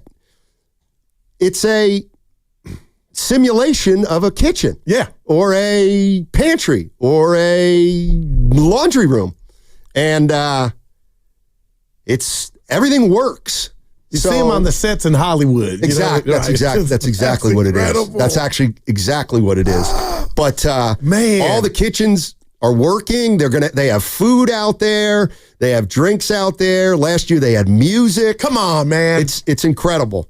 I guarantee if somebody goes out to Friedman's for the first time this weekend, I guarantee you'll call in next week and say, Steiny, that shop is incredible. Oh, man. I've always thought it's so big that they actually added a section to it last year, so it may be even bigger now, but it's like a maze. I told you, it would be the greatest place ever to play hide and seek. One of my favorite games back in the day. It's really, really cool. Mm-hmm. Friedman's Appliance. By the way, anybody been out there and want to back me up on Friedman's Appliance? Yeah. But you don't get excited much, but Friedman's, telling you, man. Yeah, it's one of those things where Evan was there last year, and he just comes up to me and says, Friedman's? I'm like, yeah, get to know it. Right. Get to know it. I got to get to know him. All right, 888-957-9570 is the number. We're talking about the Warriors. They get back into action tonight against the New Orleans Pelicans. Steph Curry, hopefully he's going to play tonight. He's going to go work out before the game. If he feels good, he's going to go. And Steve Kerr expressed optimism that he will be able to go tonight. So the other the other nugget from the Warriors is Steve Kerr making it clear that Jonathan Kuminga's got the first crack at Gary Payton II's minutes, and he would love to see Jonathan Kuminga do some of the things that Gary Payton II does, like ball hawk in the backcourt and defend at a high level. And we'll see if Kuminga looks any different. You don't want no early foul trouble, Steiny. You know what I mean? You don't want him to get in foul trouble. Well, we don't want him letting guys blow by him without fouling, though. No, well, that's the signal of it, but yeah. So we'll find out what happens tonight. Jimmy Butler. Does he need to be more aggressive? And, I know what I wanted to do. There were two texts on the YouTube chat, one from Hypeflix, which said, Jimmy Butler doesn't score 25. That's not him. And then Beard, I said, I've been surprised by how Butler has been able to impact the team without being a dominant ball guy. And I'm with you. Without taking over games single-handedly. But then? And Beard said, Steiny, he's always been that way. Okay, then can somebody explain to me what happens in the postseason? Well, or at least 2 postseasons where his scoring numbers went up. Yeah, by a because he dramatic averaged amount. career 21-point score in the playoffs, but had the most 40-point games. I believe you pointed that out the other day. Steiny, he reads the room, and he knows. And when you look at that Miami team outside of Bam, and I know he had Hero and Duncan, but the bottom line was he masked a lot. And I brought this up earlier this week, and it's funny we're back here Friday. Forget Jimmy Butler for 1 second, Steiny, because he is the main character in this scenario. If I'm Moody or any other Warrior not named Steph, and I've been playing umpteen games with Jimmy a certain way, and I'm expecting the ball when I'm in the corner, I was just not concerned. I'm wondering how player A is going to react. Well, man, we played 27 regular season games, and that ball was humming to me because Jimmy would give it to me when he saw me. But now we're going to see ultra-aggressive Jimmy. Steiny, guess what? Most of the times that ball's not coming. But the bottom line is if you score, right? Because that's the goal. But I was wondering, for the others, is that a bit weird and throw them off a little bit, knowing that what we've kind of developed, that rapport is, it'll be paused a little bit because my boy is taking the shots. I mean, I can't believe that he's going to go from the player we've seen for 20 games to somebody that just looks totally different than the regular season. I mean, the only thing I can imagine Give it to me, man, because he's telling you that's what he's going to do. The only thing I can imagine is that he becomes more aggressive earlier in a game. I think these games in the regular season that he's played with the Warriors, he lets the game come to him, and then at some point, if he needs to be more aggressive, he's more aggressive. But I think he really, in the regular season, lets it play out longer than he does in the postseason. And maybe, 6 minutes into a game, things aren't clicking. Now Jimmy's going to maybe try to go to work. Yeah. Whereas in the regular season, he might not have thought about doing that till the second half. Do you have, and I know you're always honest, is there any part of your being that's like, I wonder if he still can do it? Yes, absolutely. Yeah, I do wonder if he can still do it. Like that, to the degree that he was doing when we saw him last in the finals? I would say no. I don't expect that for a couple reasons. One is he was the bona fide one in Miami, and now he's 1.5. I also think a part of it is could the Heat have made that run in the West? And then what do you take from that? Well, he's not going to be able to do it in the Western Conference as easily as he did in the Eastern Conference. Gotcha. Well, we'll see. I mean, maybe he'll do even better against the West. But physically, he looks good, Steiny. I guess that's what gives me confidence. I mean, we've seen him play 38 minutes, a while back. So, I'm not convinced. From afar, the body looks good. Yeah, the body looks great, but I don't know. There's a lot of traffic he's driving into, and he can make plays out. I don't know. I'm just anxious to see him play another game tonight. Yeah. He's a fascinating player to watch, as far as I'm concerned. I'm with you. And the question's going to be what's his role moving forward, and does it change significantly once the postseason starts? What do you think about this from the 415? His jump shot is broken. He doesn't look like he even wants to shoot anymore. He's not the same Jimmy Buckets. I think we got to wait till the playoffs. Was it 10 of 44 from three? But that's not his thing. He's 10 of 44. So how come you keep bringing it up? Because it's not good. Well, he doesn't shoot threes. But now we're talking about the middies, and for the most part, I've seen him hit them, but when he's not on, like any player, Steiny, the shot's not falling, but I'm not seeing front rim on all the shots to where it's like, oh boy, he's still, like, I'm confident that I feel like he's played his legs back into shape for this role that'll be greater offensively come playoff time. And I loved how you said, Steiny, it will start right away, early in the game. Well, I don't know that it will. He's been facilitating. That's just what I'm imagining. He's been facilitating. And it kind of reminds me of, damn, Steph ain't got but 2 shots, and it's almost, the first quarter's almost over, or we got to have, and then that went away when Butler came. Now Butler needs to just more aggressive, and he said it. Like, I feel like Butler, I think, you know what? I think he can finish better. I don't think he's finished great for the Warriors. He's I've seen it a couple times right at the rim, like, oh boy. 718. Jimmy's never been a guy who's going to take 25 shots. He's always making the right decision. Why are you harping on hypotheticals? Well, because Jimmy Butler's known to come alive in the postseason and be way more aggressive than he was in the regular season. And he said, come playoff time, watch out. That's why. Yeah. Mouth. What was that, 415? I'm talking to the 718. Yeah, 718. They can get it too. I called them mouth.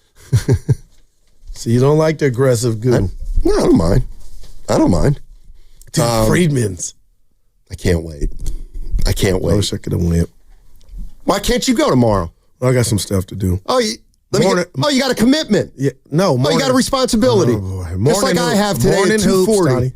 Oh, please. Now, why would you? Don't get hurt.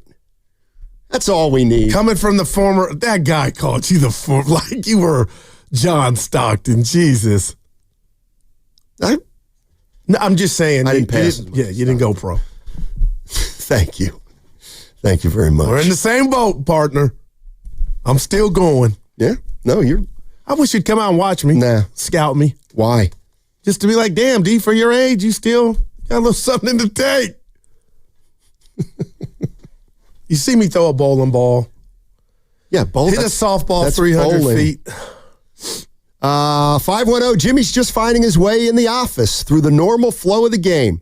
Kind of like when KD came to town and Steph started deferring a little bit for him. All right. Hey, we'll see. Yeah, we'll see. Yeah. You're listening to 95.7 The Game. KGMZ FM and HD1 San Francisco, always live on the free Odyssey app, and now broadcasting from the Laughing Monk Studios. Laughing Monk, righteously brewed in San Francisco. Let's go out to, let's go to D in D.C. Hey, D, how you doing, my man? What's going on, Stevie? What's going on? Hey, Guru, man, how you been? What's up, baby? Good to hear from you. Hey, Guru, I see that you finally seen the light. You finally seen the light on JK. I guess all the criticisms you've gotten over the last couple of days have gotten to you. You finally seen the light on that kid, huh? No, I'm a pro. I hate to do this, but I'm pro JK, and I've been pro. And I wonder what Steiny's smiling at, but what do you mean? No, see, the reason I'm saying that is because I noticed that earlier you said, well, the kid, you finally found a way to criticize some part of his game. Now you don't think of him as Michael Jordan anymore. Yeah, see, now that, yeah. Hey, D, no. Steiny, no, D, this hurts, D. I've criticized him before. I've criticized Kuminga many times. But you can criticize someone and still love what they possess. That's why you criticize, because you feel like they're not meeting the criteria. Shout out to Isaiah. Hey, D, I'm kind of with you though. You hadn't said anything till he called. How can you be with him? Well, because he reminded me. But I did notice that Goo was criticizing his defense for a minute or two, and that's when I said, "Well, see, maybe this is why he isn't playing as much." It did surprise me too. Oh, Lord. Hey, I was so shocked. I was working. I'm like, oh, my God, I have to call. I have to call to say the goals. Oh, nobody's perfect, man. Yeah. I appreciate your fervor when it comes to these young kids, man. You gotta lower the temperature. Give them time to develop, man. Don't acclaim them to be more than they actually are, man. All right, let me do this, D. All right, real quick. Back at you. What did you think of Kerr? Kind of giving him an opportunity, but he's got to do some things. What did you make of that? He deserves the opportunity. He's been in the system for 4 years. I want to see the kid do well. Now that's a perfect opportunity for him to go out and play basketball. Play free. and try to follow what Kerr is asking him to do, which is to be more like a GP2 type player, man. All right. Yeah, That's it. Thanks, D. Appreciate it. You got your knife over there stabbing me in the back. No. That came out of... No, you did. You Okay. hadn't said it for... We're almost out of here. Well, I got this. No, already. I did. But come on. No, I do remember early in the show, I was like, man, Guru's talking about Kuminga's defense and no, he's. Remember I've seen him pick up guys 9 years. He did it to LeBron. I've seen it. Anybody can do it to LeBron. He doesn't blow by anybody in the backcourt. Anyway, 94 feet, Stoney. The dude can do it, man. I just want him to be consistent. That's what I take that's all away Steve today Kerr from him. wants. That's all Steve Kerr wants. No, Kerr wants some defense. Well, that's part of being consistent. He said, hey, attacking and all that, that's fine. But Kerr wants some defense for more minutes. From the 925, I went to Friedman's 2 weeks ago for a new refrigerator. Oh, boy. And I name dropped Steiny and Guru. No additional money off. Thanks for nothing, fellas. Now, that's you. Yeah. But still a dedicated listener. But that's your account. Joe in San Ramon. You got to talk to him tomorrow. 15%. I'll try to make some hay tomorrow. Mention Steiny and Guru and get 2% off. Something like that. Let's go to Nick in the city. Nick. Hey, Nick, what's going on? What's up, guys? Hey. I think I'm preaching to the choir maybe a little bit, at least with you two here. But I think Steve Kerr, while we have a blessing with Jimmy Butler, of course, I think he's kind of dealing with a little bit of instability because of the longevity with Steph, longevity with Draymond. And, of course, we're trying to develop the young guys. But, I don't want a Joey Bart situation where we put too much pressure on the young guy and all of a sudden, he kind of, sort of, so to speak, hits 240. I don't want Kuminga I don't think Kuminga will buckle. But I think Kuminga's doing just fine, and I think he's going to be a future All-Star. But he needs the crash course, and I think Steve's slowly trying to give him that. Yeah, it's not a bad call, Nick. I also think Kerr is the type of coach where a guy comes into the system who's been playing in the NBA for 13 years, and he probably doesn't tell him anything at first. Just go play and let me see what it looks like, and then we'll try to tinker and get more cohesive, et cetera, et cetera. This is always another thing that I like to think about more than just saying the words. And D and DC said it. Kuminga's just got to play free. I think we're a little past that. Well, I do. These are like super important games right now.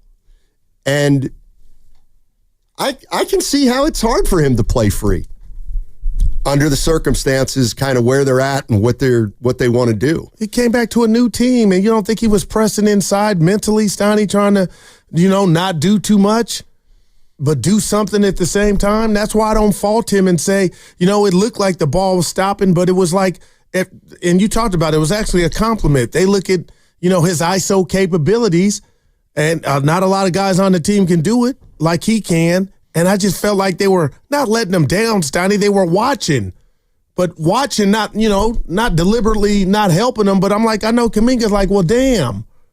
But you got Gurus and Steiny saying I'm ball stopping. He could just always just swing it. Well, and he's been doing that a little more. Okay. Well, 415. This is interesting. Players who hold off until the playoffs, like Jimmy Butler, never win the chip. That approach signifies an ungrateful player, and the basketball gods will have their say. Man, players get paid to play every game, not just when they want. Well, I'll tell you what. Yeah. There's probably 1 billion players that have come and gone that have done that, but it's never been publicized, I feel like. Some just naturally, like Jordan, his scoring average, as bad as he was, it would go up. And his shooting percentage would come down. But I'm talking about the scoring. What? Okay, I didn't ask about the percentage. Let me look up some numbers. Oh, my God. The bottom line is Jimmy's telling us that that's going to take place, and I have no problem with it because he's the type of player, Steiny, He's got some zen to his game. What do you mean Jimmy's telling us that's what's going to happen? He said, come playoff time, you'll see me it'll go up. When did he say that? When the reporter asked him about him not being aggressive offensively, he said, come playoff time, you'll see that. Man, I should have asked Ken to grab that, but I thought you had knew that. It couldn't have been too memorable if you forgot to ask for it. No, we've talked about it, this is like the 100th time we talked about it, so I thought it was old hat. But now you're acting brand new, like a pair of shoes. No, I don't remember the exact quote. That's all. The reporter was asking him about his numbers, kind of they were pedestrian, his field goal attempts. And he goes, I know what to do. I've been there. When the playoffs come, you'll see another version. And I was like, there it is. You know what? I don't like that. But that's something that we were having the conversation. The conversation was predicated on that comment. I didn't know Jimmy Butler was touting himself as I am great in the playoffs and I will be better. Oh, go ahead. No, I'm not saying he didn't. But I'm not crazy about that sentiment. That's why the texter said that. Be careful playing with fire. Then I'm going to just hold out. You know what I mean? I'll turn it on when I turn it on. They call Reggie Jackson Mr. October, not because he did not play in the regular season. Reggie Jackson called Mr. October because he didn't play great. He's an MVP. He raised his game. Is there any better nickname for a clutch player or a badass that when the World Series is October, they call you Mr. that month? That's a bad. They didn't call Barry that. He got the one. But they called Reggie Mr. October. Well, they also didn't call Barry Bonds what they called Dave Winfield. What George Steinbrenner called Dave Winfield. Mr. Baseball. Mr. May. He called Dave Winfield Mr. May. That is incredible. Can I Google Mr. Yeah, go ahead. Now that's Eric Dampier. That's offensive, Mr. Hey, and I know what he's saying. You ain't no Mr. October. We might not get to October. Jocko in Pacifica wants to take us down memory lane. Okay. Oh, I'll tell you what. I run every red light. I got the quote when you're ready. Memory lane. Yeah. Jocko, what's going on, man? Hey, thanks for taking my call. That Mr. May is pretty funny. I want to go down memory lane here with JK. Right. Let's go back to his rookie season, right? 2022, great season. They win the title. Not much playing time for he and Moody, but, they get a little bit of a taste and get to see what success looks like. So here we go. Second season. Pretty excited for the young guys, JK, Moody, and Wiseman. And what happens? Draymond punches Poole right before the season starts, and the season's kind of derailed. Wiggins goes down. JK, good soldier, steps in, gets the team to the 6th seed, and here we go to the playoffs. Go back to the bench, JK. Wiggins is back. And then he gets his first taste of playing some playoff minutes, and the shortest leash ever, he gets yanked in that King series, never to see the floor again, barely. Now, third season, here we go. They trade the supposed problem child Poole away for CP. Draymond admits that he doesn't even really know JK. And what happens? For a second season in a row, Draymond derails the season by getting suspended half the year. But JK has a strong stretch of the year to finish the season playing his best basketball. And now here we go, fourth season. JK is playing pretty well in the middle part of the year. And you guys interviewed Buddy Hill. They said, as the vets, they lost a little confidence when he went down. He tweaks his ankle. He's out 30-some games, and now he's back. And, the criticism just never ends with the guy. I agree with Tim. It's like he can do no right. He can't win here. Wow. Thanks, Jocko. Appreciate the call. Well, he's going to be out there tonight and moving forward, Stotty. So he's going to be, and like I said, the one thing I love about Kuminga since he's been back, Stotty, is I feel like he's got minutes. Yeah, you weren't starting, but you've got some minutes. Outside of that one game where he had, 16 points and got, 7 minutes in the second half. Other than that, you've been called on. This from the 408. Start Kuminga, give him confidence, get the monkey off his back. I don't know if that's what Steve Kerr's thinking. Maybe it is. We'll find out tonight if Kuminga's in the starting lineup for the Golden State Warriors against the Pelicans. Hold on a sec, Gil. I got you. No, seriously. I got the quote when we come back. Okay, cool. What's coming up on the game is brought to you by Fremont Bank. Here for you, here for good. Oh, yeah. You know, things are heating up on the basketball court, and I'm with my guy Steiny watching every second. It's your boy Guru for Prize Picks, and I've been telling you guys for months, Prize Picks is the best place to get real money sports action.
gotta be kidding me. Go ahead, cut it, and then maybe I'll be wrong. And if I'm wrong, what could I do? I'll do a show with my shirt off. Now, back to Steiny and Guru on 95.7 The Game. I got a great memory. When was that? It must have been a Thursday. I wasn't here. When was that? I'll do a show with my People are shirt saying, off. My man with the abs. You know, Mr. May, Mr. October. Somebody's saying you're Mr. Thursday. I didn't smile. If we do the analytics on when I'm out and why, nobody would laugh. Oh, hey, we got a special guest. Oh, yeah, Fabby. Out of nowhere. All guests on 95.7 The Game appear on the River Islands guest line. Isn't it time for you to discover the islands, River Islands in Lathrop? Let's welcome in Mr. Fab. Fabby Davis. What's going on, Fabby? How you doing? Man, you know, this our Fabby Fridays, man. We kicking this off for the rest of the season. Let's get it going. What we doing, man? How y'all feeling? Oh, you have caught us. Yeah, tell them. It's a payday Friday, and I'm gone in 40 minutes, and stuff's going to pop off. Let's put it that way. Well, we popping off, man. How we looking? How y'all feel about the past couple losses, man? That's the last time we had you on, Fab. I was kind of despondent. We didn't know where the season was going, and now Jimmy Butler is here. And I told Steiny and the listeners, not meaning this, Fab, I think they can go to the Western Conference Finals. Draymond said what he said at All-Star Game, but walk us through. I see you at the game the other night. I couldn't catch up with you, the Milwaukee game. But just tell me how far you think this team could go, because I'm excited. I think this team is playing really well. I'm not really concerned about, those past couple games. Wherever we end up, whether it be fifth or sixth. Yeah. As long as we get in there, I don't think that any team wants to play us, man, in that first round with the momentum going into there. Steph getting some great rest, some much-needed rest. GP with the injury of, this recent injury, he'll get a chance to come back and get rested. And I think those guys going in, man, the camaraderie that they've been playing with and the confidence that they're pouring into each other, I think this is going to be a scary team. Hey, Fabby, the guy who is the lightning rod for conversation is Jonathan Kuminga. I think there's a lot of Warrior fans who think he should have a bigger role in this team. Other fans think, he's playing as much as he deserves. Just where are you at with Jonathan Kuminga? You've watched him for his whole career here. I think he's one of the most athletic players in the NBA right now. And with the right supporting cast around him, his basketball IQ is finally catching up to his athleticism. And in that, you'll see more contributions. You'll see more of his involvement in the offense. We have to understand, he caught the game a little late. So it was just more about his physical attributes that was allowing him to even be in the position that he's in now. But now, as he's playing with the veterans and the leadership of, the Draymonds, of the Jimmy Butlers, of course, Steph, he's learning something from not just being a phenom out there. He's actually cerebrally learning how to play the game of basketball, which will lead to the development of his skill set as well as his decision-making ability, which will make him that much more of a phenom and an awesome player. So as he's learning the game, thankful he's had time to develop, and in the system they've developed him, I'm pretty sure that he'll be in the future an all-star. I hope to see him being an all-star. I'm great, and I hope that we pay him. Fab, I couldn't wait, man, and nobody's perfect, but what you do for the community, a key to the city, or the town, you deserve that, and this is emotional for me, so I'm going to ask you about this subject matter because Steiny and I talked about it yesterday, but it's Stephen A. and LeBron James, and I think both guys are not looking great, Fab, and the reason is, as a black man, to me, you got two prominent black men, great at their craft, two good guys, and I feel like it's Drake and Kendrick. Can you just walk us through, is this the new world we're in now where we got guys being in arenas that they don't belong in regard to Steven talking about, I would have swung? Just give me Fab's view on that because, Fab, I think it's a bad look for both and the black community, and I'm going to stand on that. Well, social media has us socially awkward. And it's an unfortunate space where the number one NBA analyst is going at the number one player in the world in a negative way. Now, if your criticism on him is about his on-court activities or what he's doing or what he's not doing, hey, that is what it is.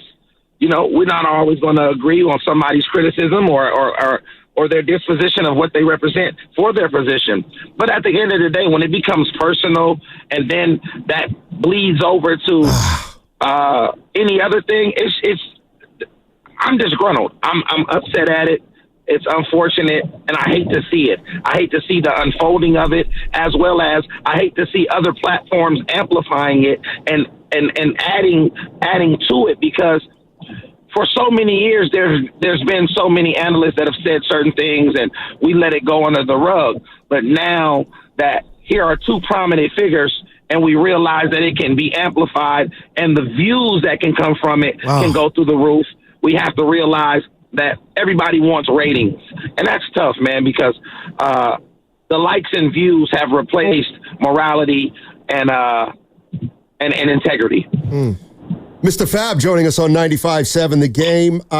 Hey, real quick, I'm getting a couple texts here while I have you on the phone that you were at an all-star game in Oakland last night or a dunk contest. Amazing game. Talk to us. Amazing game last night. So it was the OAL All-Stars, all of the seniors from the sports, and versus the 510 All-Stars. So you had guys from all around the Bay Area playing in an All-Star game at Oakland Tech, my alma mater. Nice. And my guy, the number one player, I feel, in Northern California, Darius Grayson, showed up so big.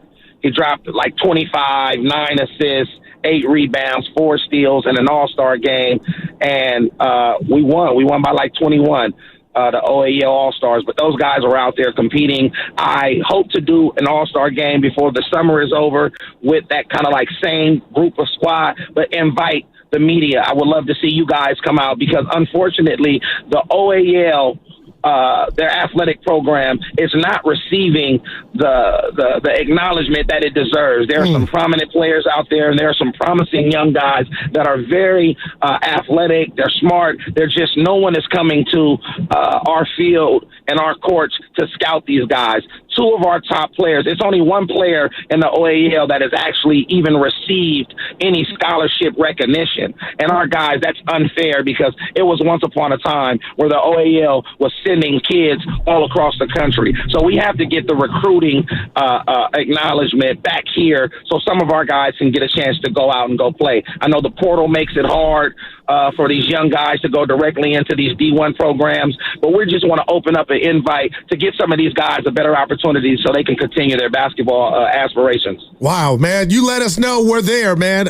I hear you on that, and I feel you. Fab, before we let you go, let me ask you about the movie Freaky Tales.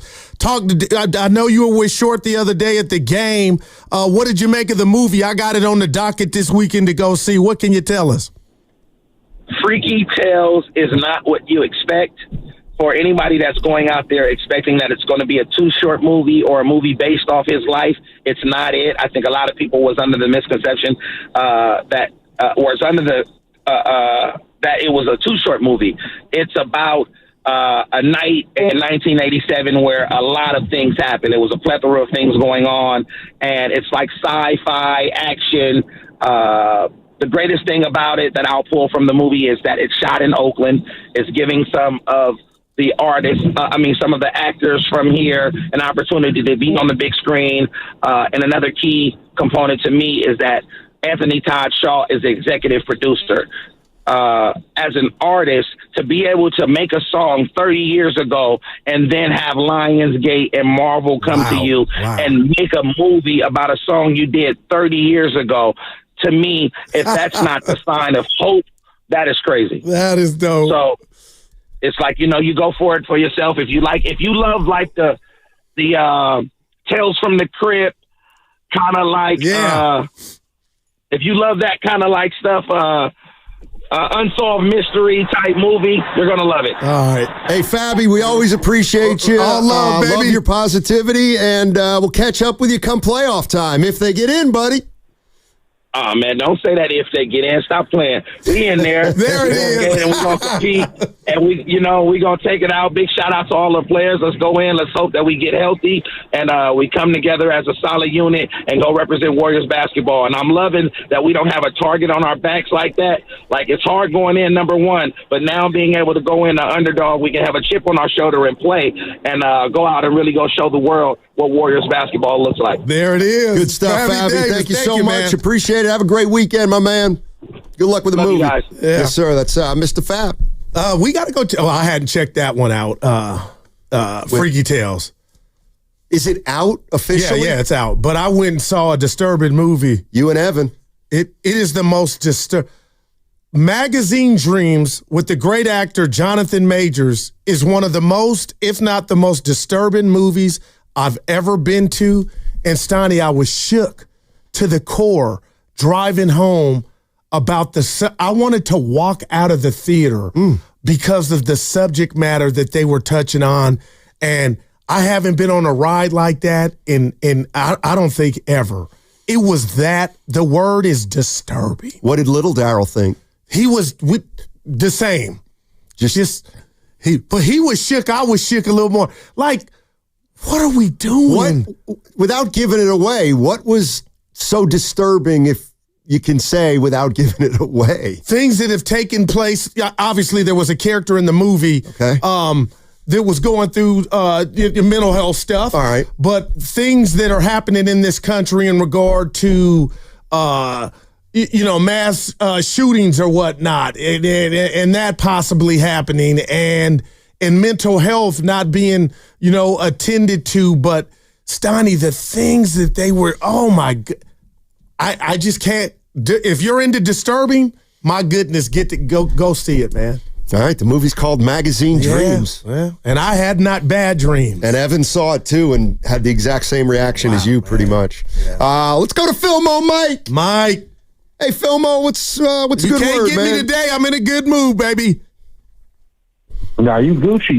I know you like the Cowboys. Hey, Philmo. You're a professional. Yes, sir. Philmo, I think you might be a little upset that the Lakers lost on a half-court shot yesterday. See, you got him running material, but it's all right, Mike. What you got? That was awesome. That's why you gotta love the NBA. For real. Yeah. That's why you love the NBA, because it happens in the way it happens. No timeouts. You ain't got 4 downs. All that. You ain't got 3 strikes. That's why the NBA. But anyway, you're a professional guru. You got to remember, bro, like, you're a Cowboys fan and you be talking about the Niners, like, really diving in, and you don't be hating on the Niners. Nope. You just be calling it how it is, and you almost, like, root for us. So it's like, I appreciate that professionalism. That's real. Objective. Try to be objective. Yep. And I'm from the Bay, too, exactly. Mike, so I want to see y'all happy if I'm not, Nah, we appreciate that, man. But you got to understand, bro, I be getting on Steiny line more than you. Don't be all sensitive. But anyway, Freaky Tales, real quick, because I've been rambling. I ain't going to get into Kuminga because I love Kuminga. I don't know why he's so, like, feast or famine with fans.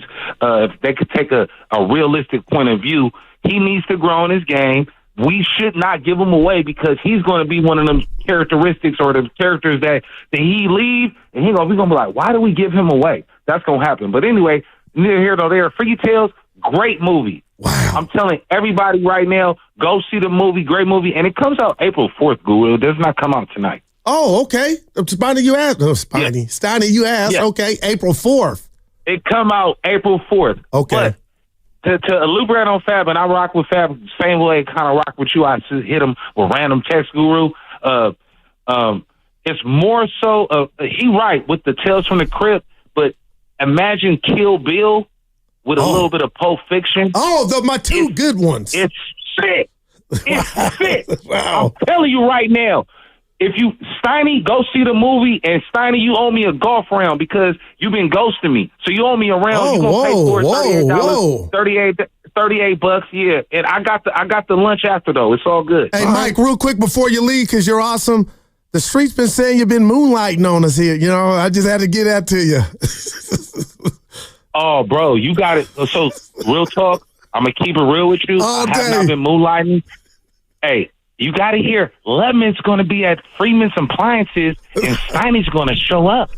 Well, you heard that Lubman commercial? Lubman had me on my back. Hey, he's the man. Dope. We love Sam. Hey, you ever been to Friedman's in Concord? No, I'm pulling up tomorrow, though. Dude, you better be there, too. 12 to 2. I'm pulling up. Yeah. I'll be... Put it on IG so I can see how big the store is, Mike. I will be welcoming you with open arms, Filmo. Make sure that back is washed. Yeah, all right, buddy. Great. Take care, Filmo. Fab and then Mike. What? I thought it was out. They had the screening. Then why are you hissing? Because I knew you just guessed and you didn't know.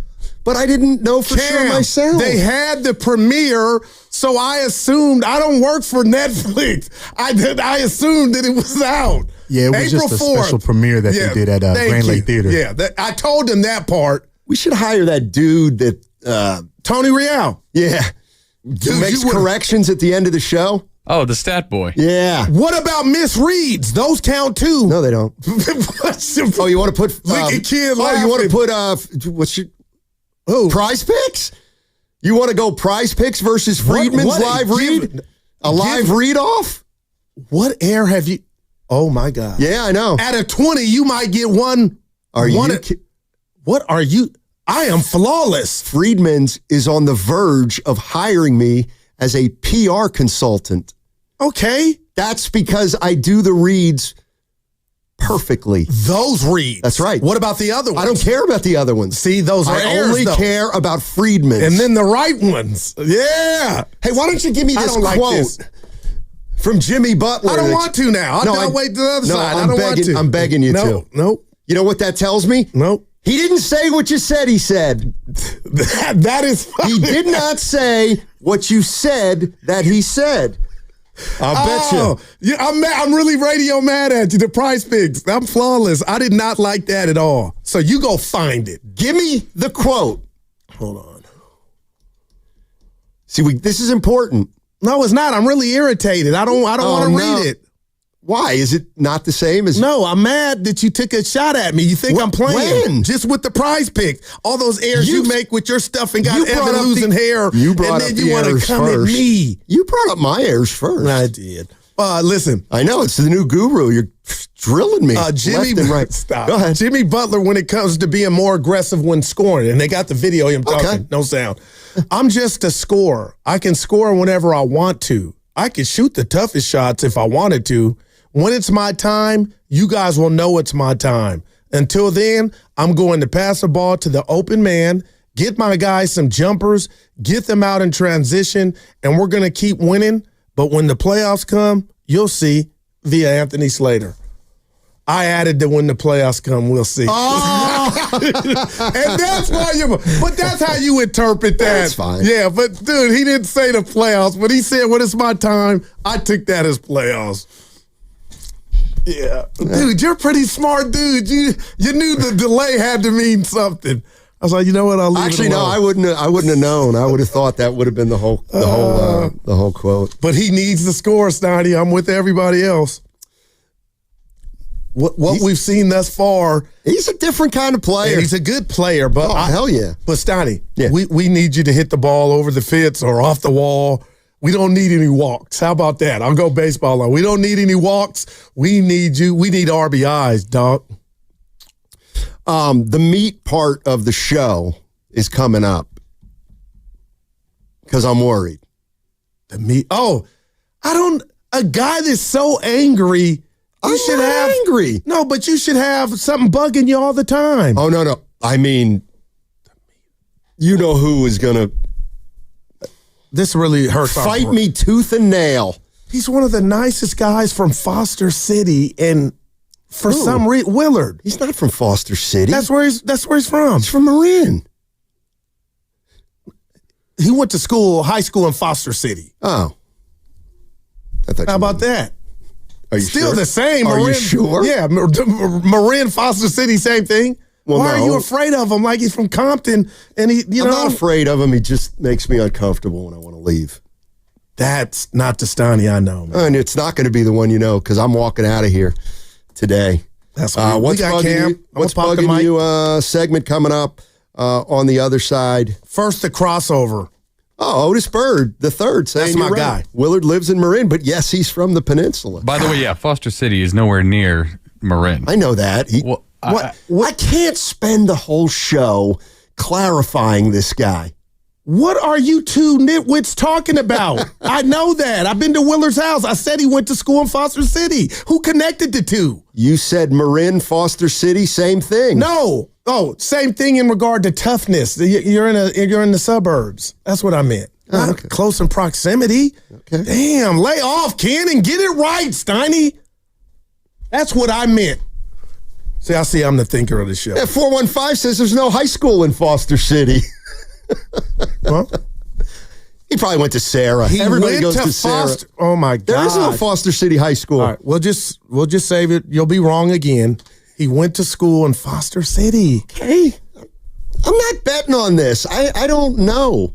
But now you're making it something that you don't listen to people. Just worry about yourself. I listen to you all the time. That's why I have to step in. Oh man. I'm sorry, Goo. It all started with Filmo Mike calling in. No, he just texted me. Filmo. Yeah, I know. Fabby. He feeling confident, Stoney. You got a joke? Let me guess. Is that like another Domino's? You think they're going to win tonight? Because Shasky didn't like the Domino's either. Yeah, dude. Right. And there's a naivete that you both share. No, real ones know. Dude, if I watch my kid on a Sunday play Fortnite all day, get an F on a test Monday, the test and he comes back Tuesday and I get the results of the test, I'm going to say, this is a byproduct of your ass playing Fortnite Sunday when you should have been studying. Yeah. That's parenting. You're alone on that one. Shasky, prove it. You're alone on that one.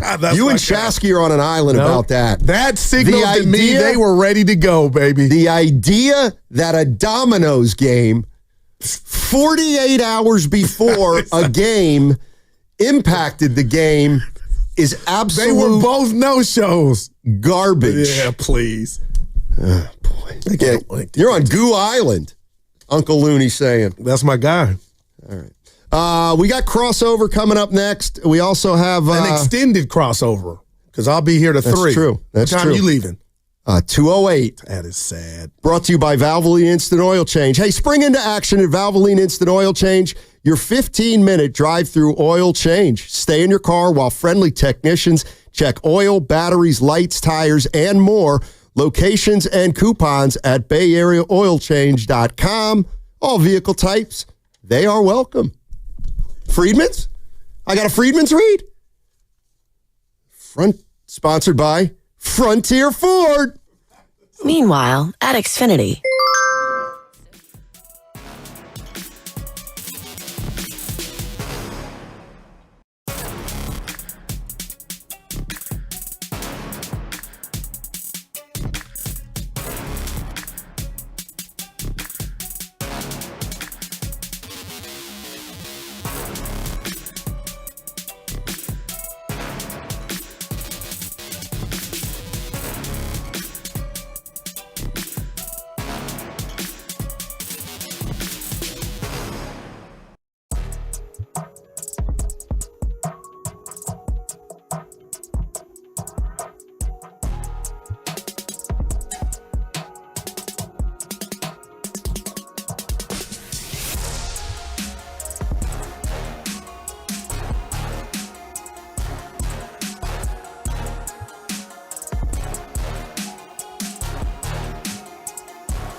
This guy's from Foster City, and for some reason, Willard. He's not from Foster City. That's where he's from. He's from Marin. Now, back to Steiny and Guru on 95.7 The Game. My man, father's name is Tom Willard. How about that? That's how good I know my guy. This crossover on a Friday is brought to you by Atco Pest Control. For all your termite and pest needs, Atco Pest Control. Yeah. ATCO.com. Go there and get rid of your rats and stuff. There you go. Hey, Okay. Mark Willard joining us. Our guy. Mark Willard Foster joining City us. is accurate, by the way. Hello. That's an accurate statement. Yeah. That's an Know accurate your statement. teammates. He said you went to high school in Foster City, and there is no high school. That is also accurate. But that's kind of that. Jesse Moore texts me. Well, I got it. when somebody asks you where you were born, do you tell them where you lived or where the hospital is? So therefore, like you could make the case I went to high school in Foster City. Like that's where I was. But That's the interesting. school was in San Mateo. Yeah.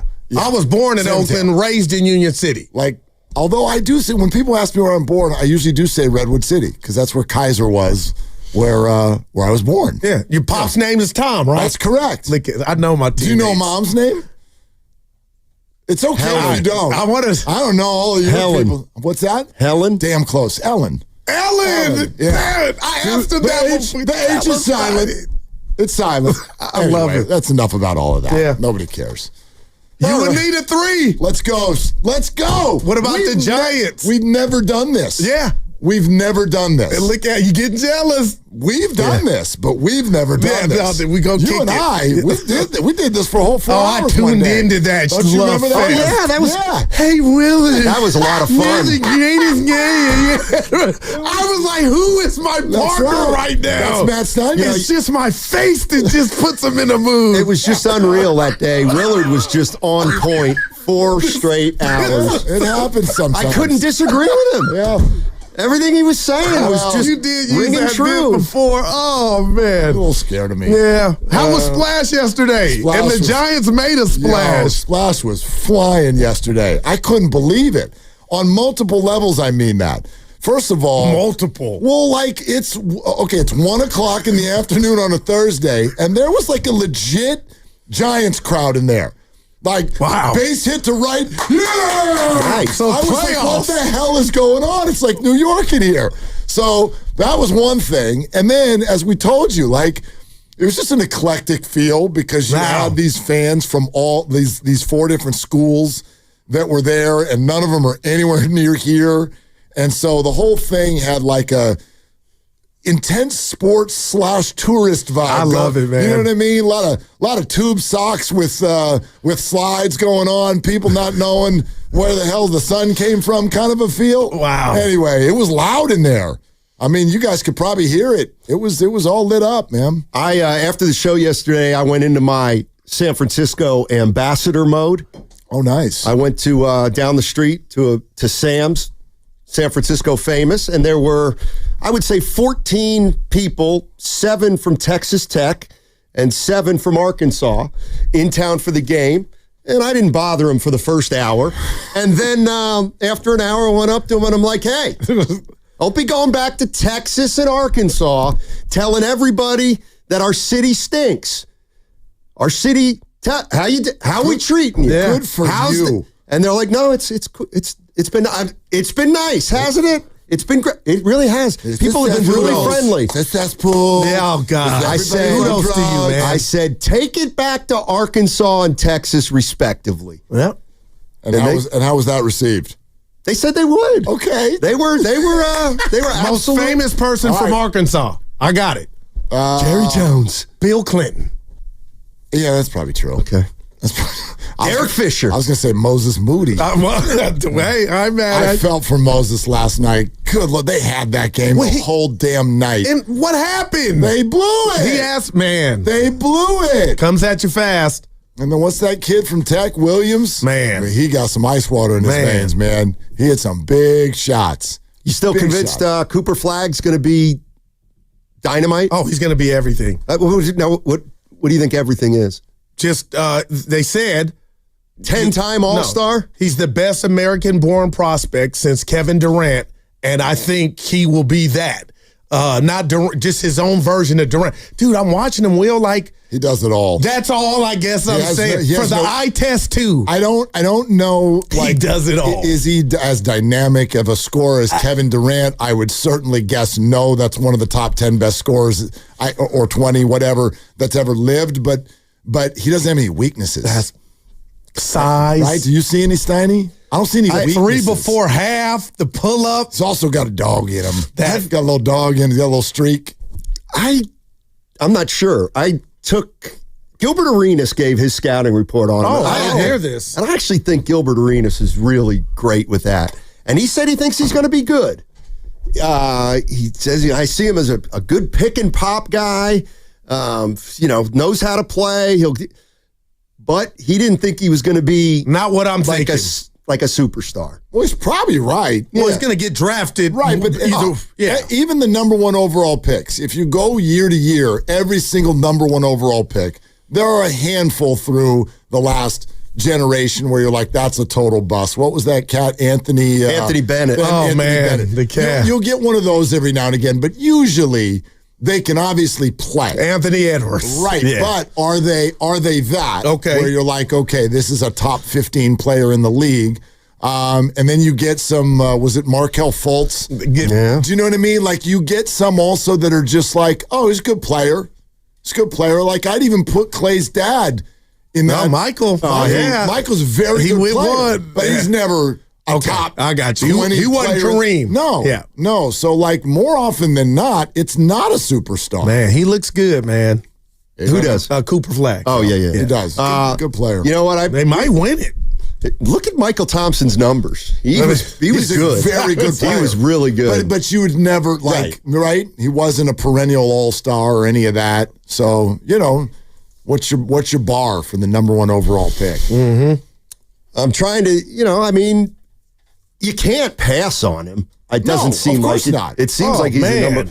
It seems like he's going to be the number 1 pick. So, if he comes out, I mean, I keep running into people that are trying to convince me that it's not the slam dunk that I think it is that he comes out, because NIL has changed. Just going there. It's changed it.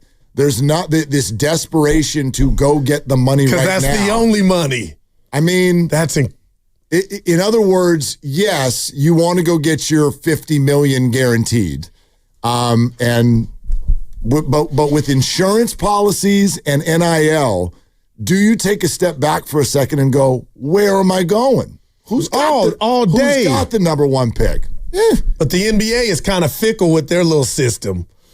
Normally, like football, hey, you're going to such and such. NBA fluke stuff can happen. For sure. But I don't think you could predict that part of it. Yeah, I don't know what he's going to turn into. Well, I know if I tried to take myself back to when I was his age. Oh, boy. I would go get that 50 as fast as I could, but you're right. The NIL, insurance, let me enjoy it college. What's he already making? I have no idea. And they hadn't been getting a lot of runs, so it can't be. I'm wondering if it's like Shedeur Sanders, like millions. I don't know if I hadn't heard anything. I bet we could get some. Well, all I know is the quarterback from Tulane transferred to Duke, and he got $8 million for 2 years. Yeah. Good Darian God. Mensa. $8 million. $8 million. And didn't get a dime in Tulane. Current NIL valuation for Cooper Flag is $4.8 million per year. Hey, would you like to stay in college? We'll pay you $6 million next year. Right? You know what? Why not? To be the big VMOC, right? Insurance policies, NIL, college life, and the Wizards have the number 1 pick. Oh man. It's actually worth thinking about, right? Let's not forget he'd be staying for his degree. Oh, remember that? He would. Yeah. We had a thing where these pro athletes go back and let me stop and get their degree, and I'm like, life's so good you can go do that, but don't. That one's as fun as when coaches retire to be with their family. No, you don't. And when next time Bob Myers comes on, ask him how much more he's seeing. Michael Jordan on line 1. I was so mad at him. Something was going on, mob stuff. When he went to Michael, I want to be with my friend. Then you go on to the Barons, you're riding on buses to play baseball. That's how I know something. I ain't going to be careful here. Something's going down with Mike and the mobsters. Well, for you to step away and get on a bus immediately and play baseball that you're not good at, something happened. Stern probably's like, Mike, you need to take 2 off because this is going to get, boy, if there was social media then, we would have found out what that was all about. Apparently you did. No, it's just apparently how I feel. You did find out. There was some documentary. Come on, Statty, put 1 + 1. Why would a guy, come on, Willard, meet me halfway. Well, I'll meet you halfway. Jordan, Houston's rings would have been his. I kind of have a hard time believing Ellie said they would have beat him. Stern would tell. But something was going on. But he's going to tell his cash register that you have to leave? Like, you're the NBA. Step in and protect him. Like, here's something, and I'm not going to be accusatory because I know nothing. I hear you. But I'll take this to my grave. One eyebrow is up on Shohei Ohtani. I'm sorry. I don't buy it. I don't buy it. I don't buy it. You never let it go either. Ipe did all of this by himself, and no one had any idea what was going on with baseball. But baseball, look the other way. I believe that they have the ability to step in and cover the whole damn thing up. What you think, Stardy? With a fall guy. He's adamant. You being consistent. That's great. If Melky Cabrera would have been going through the same situation, would you be as skeptical? Wait a minute, what do you mean? Well, I'm using Cabrera. I think the language thing had something to do with the whole. Okay, sure. So I'm using Melky Cabrera because I know he was. Are you talking about gambling or steroids? Yeah, gambling. Oh no, just gambling. Forget if Melky had gone through this and his interpreter had ended up in jail, I'd be less skeptical. Yes. Okay. Yes, baseball would be activated to not have their number one moneymaker fall off the edge of the earth. Oh, man. Right? Man. So wouldn't David Stern feel the same way? You're gonna send like the biggest thing that's ever happened to your league to minor league baseball in the middle of nowhere? I'm gonna just say this to that. And there was a death that took place. So when that happens, if on my bingo card, I think everybody involved's like, oh boy, this is real.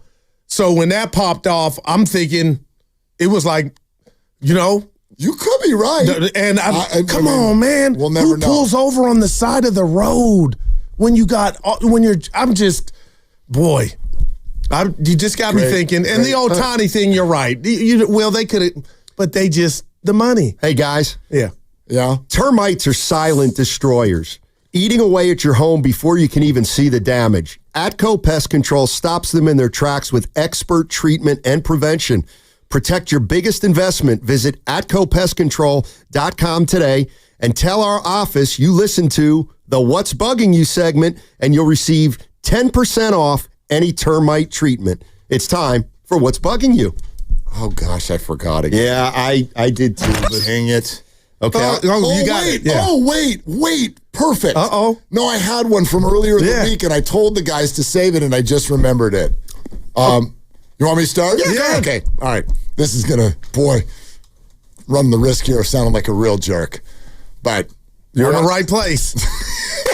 All right. Not you. Here's what I want to say. Okay. I'm sure that this is true in all little leagues and youth sports everywhere. Okay? I'm already laughing. I'm sure that this is true everywhere. I want to be upfront with this. I don't care about the final score. I don't care about my kids' stats.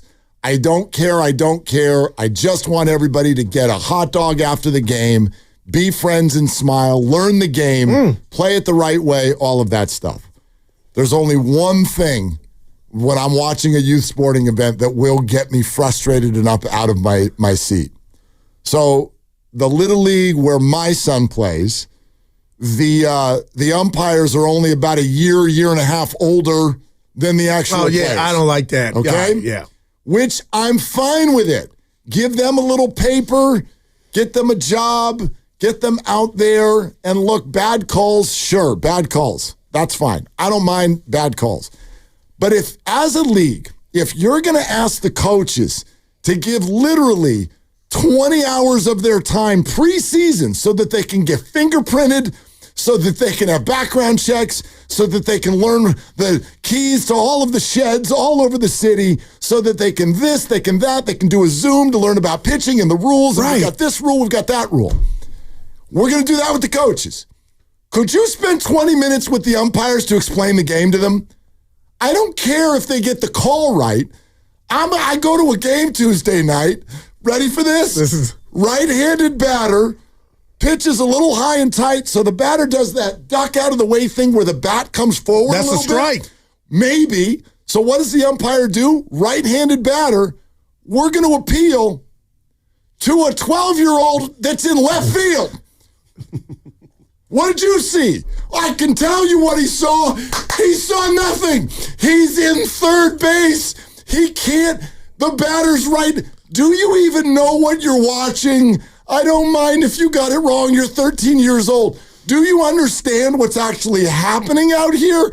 So please, league, just have the kids, before they earn that job, have them come on a Saturday and for 1 hour, teach them the game that they're out there governing. And then if they get all the calls wrong, they get all the calls wrong, and we'll go get a Coke after the game. But for God's sake. What did he call it? Did he say he went around? They did what teenagers do. They looked at each other and went, That's like volleyball. Ball. Okay. Like what? I mean, what are we doing out here? I just want everyone to know the game. That's all. So that's bugging. I think that's fair. No. I've been there. You, me? Your turn. Okay. I'm here to 3. You know, it's bad enough. It's bad enough that Bart riders are now taking suitcases, luggage, backpacks, comfort animals onto Bart. That ship has sailed. Can you please do me a favor, and every rider a favor? When the doors to a stop open, please move out of the way. Take a glance over your shoulder to see if somebody behind you actually may need to get out. And if you don't, well, then you got to expect the little clothesline coming from behind. You got to get out of the way. And the same principle applies at the conveyor belt at the airport. Can we all stay 5 feet away from the conveyor belt? We all look at it together. Oh, there's Jimmy's red bag. Jimmy, now walk up to the conveyor belt and get the red bag. But no, everybody's got to stand next to the conveyor belt. They're about 6 deep. It reminds me of the Who concert back in Cincinnati. And you can't get your bag even when it comes out. Just common sense. Yeah. I'm over Bart. I don't know last time you've been. I'm not no snob. I'm done. It's just hell on earth on there. I don't know how a guy like you, like Willard, have you been on Bart lately? It's out of control. It's been years. Yeah. I live in an area that doesn't have Bart. Right. So like, look at my man. It's kind of an unfair. I wish it did, but yeah. Now, you're the only one in Marin that wants one. I would. Now, Willard, I know Steiny truly loves me, and I think you do too, but I know how you've defined me, and I accept it, and I still like you. How have I You know I'm weird. Because what I'm about to say he said that to you yesterday on the show. He actually made me laugh out loud. He's like, you're weird. And he's the weird one. I don't interrupt. Go ahead. All right, here I go. Major League Baseball, I've been waiting, and you showed up, and we finally had opening day. I was disappointed that everybody didn't play the same day. I get it. Nothing about where you had the game at a week ago or a week and a half ago. I understand. But I'm just the guy that likes to look forward. And I'm watching the Giants. I'm watching A's Mariners. Townsend on A's cast after the game. That's how much I love baseball. But to find out today, 99% of the teams are off when you just started yesterday. And if it's because of weather, give me a rain out. But to look and see on the baseball calendar a day after you had opening day, there's no bowl. I just think there's got to be a better way. Pete Rose Barry Bonds, Buster Posey's, Ricky Henderson's, Derek Jeter's, Jorge Posadas, Matt Williams. When they played opening day, it signaled there'd be a game right after. And Willard, I'm just hurt that 90% of the baseball teams are off today. And I'm hearing, it's weather related. Get out of your own way. It's weather related? Well, so now they're saying back east because it's supposed to rain. So they built in an off day in case it rains. Have you watched some of these weathermen and ladies? They get them wrong all the time. Yeah, they made this schedule months ago, so it's not like they were looking at a report. Like, I'm hurt. I know it's weird. Did you know that No, I don't think that's weird at all. The Giants are not playing. No, yeah, that's terrible. And did you know that the Rockies and Rays are playing right now and didn't yesterday? They have not had opening day yet. I could truly break my iPhone. They didn't play yesterday. Because they're the Rockies and the Rays. So, nobody. And they're playing today. Yes. In a minor league stadium. What is going on, Steiny? I just went back to 1986 and they played every day after the opener. Yeah. That's why he was quiet. Let me go to 1975. He was Googling he was Speedy Gonzalez coming off of his laptop. I appreciate the honesty. I actually always thought I always thought Cincinnati played on Sunday to open the season, then they were always off on Monday. And then they played Tuesday, but I guess don't maybe remember it is that fairly Sunday. new. Well, I remember it being a holiday for the kids in school in Cincinnati, but Sunday. The teams that are playing today, like you're a Pirates guy. Yeah, they played yesterday, and they're playing today. I give you that. Do they play tomorrow? Are they doing like a 4-game series? I should know about tomorrow. Yeah, let me look. I'm gonna look at the Pirates schedule and see how this works. Steiny went back to 8. That is beautiful. They're doing a 4-game series. Okay, wow. They're doing a 4-game series. Wow. So that's why they're playing every day. And you hit me in the cardiac muscle yesterday. You didn't even know it, especially the way the Giants came back. The Pirates blew a 4-1 lead. The bullpen. When you don't have one of those, it is the most, I think it's the most horrific way to, because here comes Willard. Oh boy. And then you give it up. It's a bad way to lose. How's a Reds fan feeling? They took their kid out of school. They went down there yesterday. Went opening day, watch Hunter Green throw BBs. He was throwing triple digits. Sit there all day, maybe get some popcorn. But 6th, 7th, and 8th innings, Willard, the Reds bullpen kept the Giants at bay. Right. And then they stuck somebody out there who's pitched twice. To go win the game. To go win the game, coughs up a 4 spot, and now you got to sit on it for 48 hours. Eat that. They're done tomorrow, man. It's brutal. Yeah. It's brutal. Can of bullpen. Oh, my. Yeah, no, the bullpen. It's incredible. Offensive line of a baseball team. Can't win without I kind of like that. Yeah. Yeah, because I was going to equate it to other sports. In the NBA, you're either good on offense or defense. Yeah, that's not the same. What's equivalent to Willard's a bullpen? Work. No, Willard's work. You sure you don't want to stay? Come on. Where are you going? There's such a genuine smile. How can you leave me here solo? The man Willard. You're with Willard. He wants you here. Had I been asked, the director of sports 2 days ago, the bottom line is it slipped through the cracks. Somebody made a mistake, just like somebody did on the Signal chat, and everybody wants to pretend nothing happened. Nothing to see here. We're just a bunch of men. I gotta go. Yeah. No, you can go. I hope you feel good getting on the elevator. I really do. An appointment for what? Your hair looks great. He called it networking. Yes. You have a networking appointment? Dude, Are you trying to build the resume a little bit? Let me give you the Fitzgerald. I don't really believe you. I don't really believe you're leaving. You'll figure it out in about 30 seconds. Yeah, he's going somewhere. Man, networking is what he told. I tried to guilt trip him into staying. Networking is, that's fair. I could never watch my partner do something that he wants me to do and the host. I have to work tomorrow. You working tomorrow? You're going to on 95.7. I'm working tomorrow. Are you working tomorrow? You're not. On 95.7 The Game. Mm-hmm. Getting paid for it. Are they the smartest show in the Bay Area? You guys are an intellectual feast for the smart sports fan in the Bay Area. Wow. You're pretty much the smartest guy on the radio. I agree. Good Lord, how big is your ego? Are they the funniest show in the Bay Area? Give it a laugh. Come on. You're a funny guy. Come on. Give me a laugh. You are funny, dude. Hit that S again. Are they the coolest show in the Bay Area? And no white boys.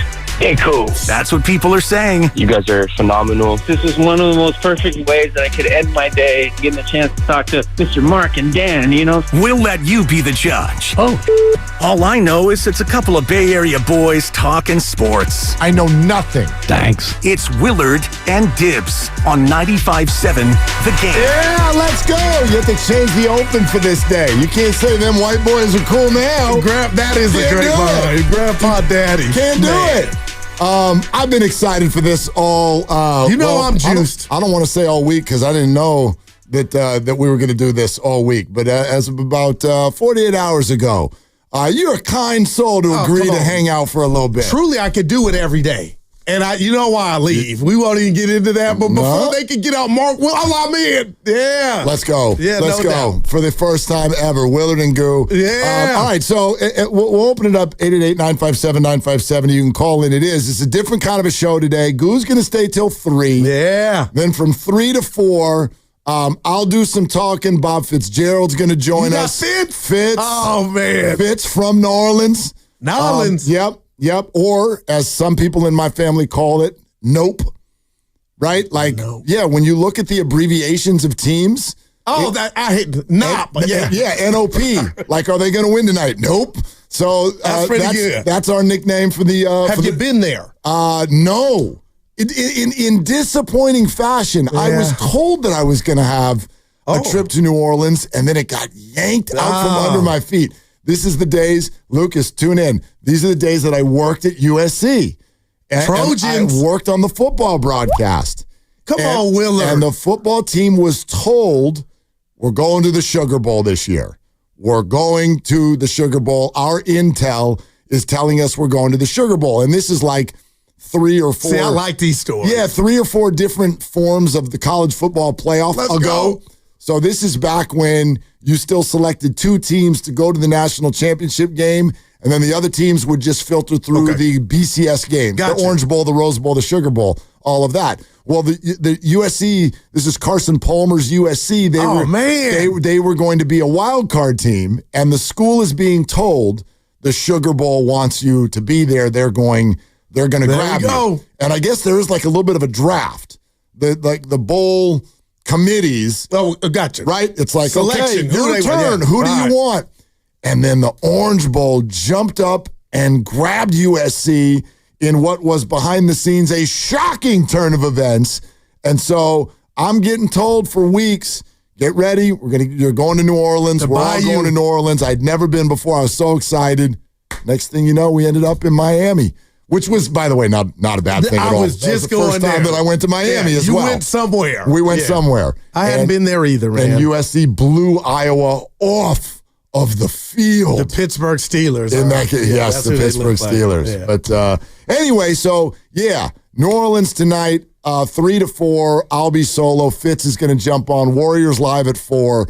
And then at 4:30, we'll send it out to the arena in a game that they flat out they have to win.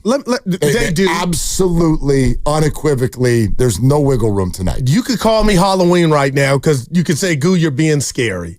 But with who's not available for the Pelicans, am I wrong just to have the thought, and I told Steiny this, could we give the chef a little more rest maybe? Oh. Or, like, do we really, truly need him back for this one? Yes. But if he wants to play, I get it. But there is a part of me just like, oh, okay. How many reminders do you need, though? You're right. Right? Like when the stars are out, like those people that I'll never get over Denver. Yeah, those are NBA players. I haven't heard of any of them. You're right. New Orleans actually has 16-point favorites the Warriors are. Yeah, they've got 4+ players, at least on their roster, right? Zion, he's not playing. Nope. Trey Murphy, he got hurt. He's gone. McCollum. CJ McCollum is out. And this team also has DeJounte Murray. He's been out for a while, and he is hurt. None of them are playing tonight. So who's playing? I have no idea. Have you heard of any of the Pelicans? Herb Jones. Nope. Yeah. That's where the nickname comes from. Yeah. Lucas said Trey Murphy in my ear, but you said him. He's all four of them. Thanks for listening to the show. Herb Jones as well. Sure. Out. Yeah. Sure. That's just BJ Boston. But no, also out. Right. Also out. Yeah. And most people haven't even heard of them. So no, that like, dude, you got to turn this thing around. Okay. All right. This is. They're in the play-in with all the winning that has gone on and my but they're seventh right now, Will. All right, so let me run something at you. And I want everybody, I'm going to make a request here to listen to what I'm saying slowly because I'm going to do my best. If you hear it fast, you'll think I'm the biggest moron you've ever listened to. And some of you already think that anyway, which is totally fine. I never agree with Willard. Well, you won't hear either unless you listen to this. That's all I ask. Let this spin around in your brain for a second, and then tell me what you think. And if you still think I'm a moron, great. 888-957-9570. Call me a moron. I was thinking about this in the aftermath of the Giants winning on opening day. Fun game. Win, yeah, it is a one baseball game. And meantime, the 49ers are just this big wild card. We don't even know what the draft looks like or who's on the roster, but I do know they have a good coach and a good quarterback, at least in my opinion. I do think the Giants can be a good team this year, but, Dodgers, are they great? Probably not. But of all three teams, obviously the Warriors are the most likely to make the playoffs. Facts. Right? All right. Because they're practically in them right now. So of all the three teams, the Warriors are the most likely to make the playoffs. However, I would be most surprised if they were the one of the three that won a championship this year. I find that to be the longest shot of the three as we sit here today. And the reasoning behind that is, not that I think the Giants are like some, quote, World Series contender, but I think they can be a good team, and it's baseball. No doubt. It's baseball. So, whatever can happen all the time. And in football, as I already said, Niners hasn't come together yet, and I think they've got a really good coach and a good program and a good quarterback. So it would not blow my mind if things happened over the rest of this year that led to the 49ers being a division winner and therefore somebody who could run all the way to the end. But as I sit here and look at this Warrior team, and part of it is shaded by what has happened this week. All right. As I sit here and look at this right now, I'd be shocked if they won it all. I'd be shocked. But just so I understand, Willard, I get that because that's why I stopped at Western Conference Finals. Mm-hmm. But in the grand scheme of your question, you've admitted that they're closer than the Giants and Niners, right, which you would be shocked by too. But being that they're the closest, I'm lost a little in regard to high floor, lower ceiling. Wow. Higher floor, lower ceiling. I'll tell you what, you're not weird, and there's something about doing it 4 times, and the Warriors have, some of them 3. But the fact that they've done it 4 times, I really believe, and I can be a sucker, it wouldn't be the first time, Willard. I believe pedigree means something. And I'm looking at the number 2 seed Houston Rockets. They've shocked me.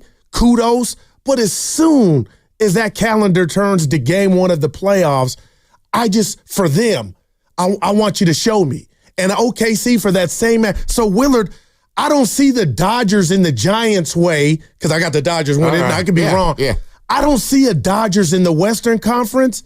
And then when I look over in the East, I see Boston. You shoot 93s again. Excuse me. Willard, I think it sounds crazy, but I think if the Warriors were to start clicking, it could be done. Well, again, I'm not removing it from the realm of possibility, but and I also, it's funny because I spent part of yesterday being like, can we not skip to the end? Because I love that. Yeah, because I do it all the time. We do it too much in sports. We want to skip to the end. And I'm like, man, there's a lot of fun in the middle. And maybe I'm a weirdo. I'm excited for 5 o'clock. They're playing a bunch of people I've never heard of, but I'm excited because I want to experience the game. I want to go on the journey of these next 2 weeks. It's 2 weeks and 3 days. Man. I'm sorry, 2 weeks and 2 days left in the regular season. April 13th, that right? Clipper game is 2 weeks from Sunday. And it could mean something. It could absolutely mean something. It could mean everything. It could mean clinching a playoff spot. It could be its own version of a play-in game.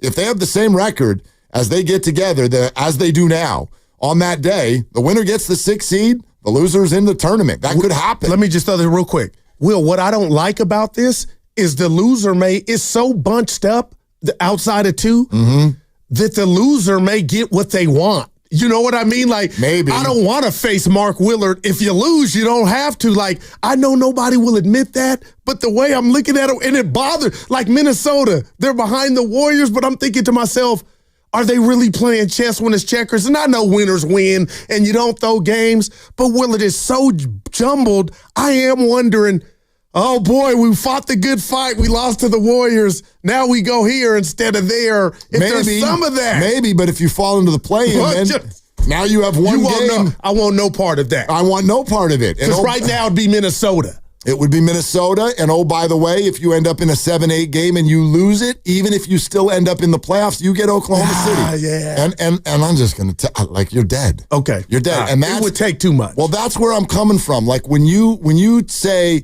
okay, let's say Warriors get the 6 or the 7 seed and they play Houston and pedigree matters. Couldn't agree more. Okay. Couldn't agree more. Can the Warriors win in round 1 against the Rockets? Absolutely. All right, I'm feeling that. Now, let me say it a different way.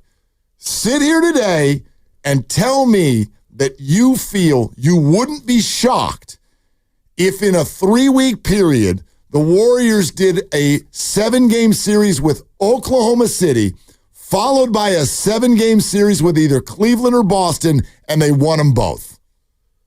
No, nobody could answer yes to that. That would shock me. All right. When you put it that way, I'll give you that. So that's kind of like... But who would fight you on that? And I'm the biggest, like... Well, because there's in there is tucked into it some sort of absurd belief in the Giants and the 49ers that people would not see on paper right now, and I get that, but I only say that because neither of those have really even started yet. The Giants are one game in, and the 49ers haven't even built their roster yet. Like, I got question mark. I don't know who the 2025 Niners are. Right. But that, to me, the way my brain works is that means it could go well. It might got not. A soft schedule. It might. Yes. Very soft. And I keep talking about how Vegas and the fan base. What is that, Steiny? What is that about? Sound different. Vegas still thinks the Niners are one of the big dogs of the NFC.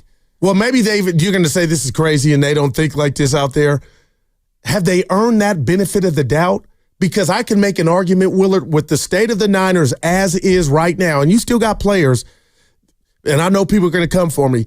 This is the most important draft ever in the Kyle regime, just from the standpoint that I think they have said bye, and they didn't use free agency. They didn't go overboard and get drunk during free agency. So a lot is going to be dependent on these hits, not misses in this upcoming draft. I could be wrong, but I'm feeling like, oh my gosh, this is what we believe we're going to get Mark Willard in here and he's going to be able to contribute at some juncture. I think that's fair. I think that's completely fair. Isn't that like, what are the odds though to hit that 3 or 4 times? And they've been having some stuff that, I like that. But man. Yeah. Are they going to, well, look, what do they got, 11 picks? Yes. And you're saying that basically 3 or 4 of them need to be starters right away? That's asking a lot. It's not crazy, though. How many starting level players did they get in last year's draft? Puni for one. Mustafa. Okay. Man, and I think they think Renardo Green, although it took a minute. That's the other part. But he showed up, though. Renardo Green. And you're fired up, but you're thinking about those two. Am I forgetting anybody? Pearsall, I think. He counts. He will be. But he counts. He will be. We know why he didn't make contributions early. Pearsall, man. I mean, did you see Schefter's report today? No. That the doctors said they're optimistic that Brandon Ayuk will be ready to play midseason. No, and it's one of those. I'm like, oh, but you laugh with me wake me up when you're ready. Sentence, and I was ready for the sentence to have a different ending. Like, Adam Schefter is I got you. Right? He talked to the doctor, and the doctor did the surgery, and the doctor is optimistic. And I was ready for that sentence to end with Brandon Ayuk will be ready for the start of the season. And the sentence ended with Brandon Ayuk will be ready by midseason. So he's on that green light. No doubt. What the hell's happening? That was a severe injury. Very not severe. injury. Yeah. I feel, man. Busted the whole leg up. All right, let's take some calls. Okay. Guru's staying all the way till 3. How fun is this? Steiny. That's right. So 888-957-9570. We'll take your Warrior calls. This is an absolute must tonight. It is an absolute must tonight. No messing around with a team that has none of their stars. We're sponsored by Valvoline Instant Oil Change. Spring into action at Valvoline Instant Oil Change, your 15-minute drive-through oil change. Stay in your car while friendly technicians check oil, batteries, lights, tires, and more. Locations and coupons at BayAreaOilChange.com. All vehicle types are welcome. Dibs is in San Diego. Guru's here. Your phone call's next on Willard and Dibs. Hey, it's Willard and Dibs for Safeway. Enjoy these amazing deals for members. And as always, save up to 20% off weekly with For You and your Safeway app.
Bay Area. This is Jonathan Kuminga. You're listening to Wheeler and Dibs on 95.7 The Game.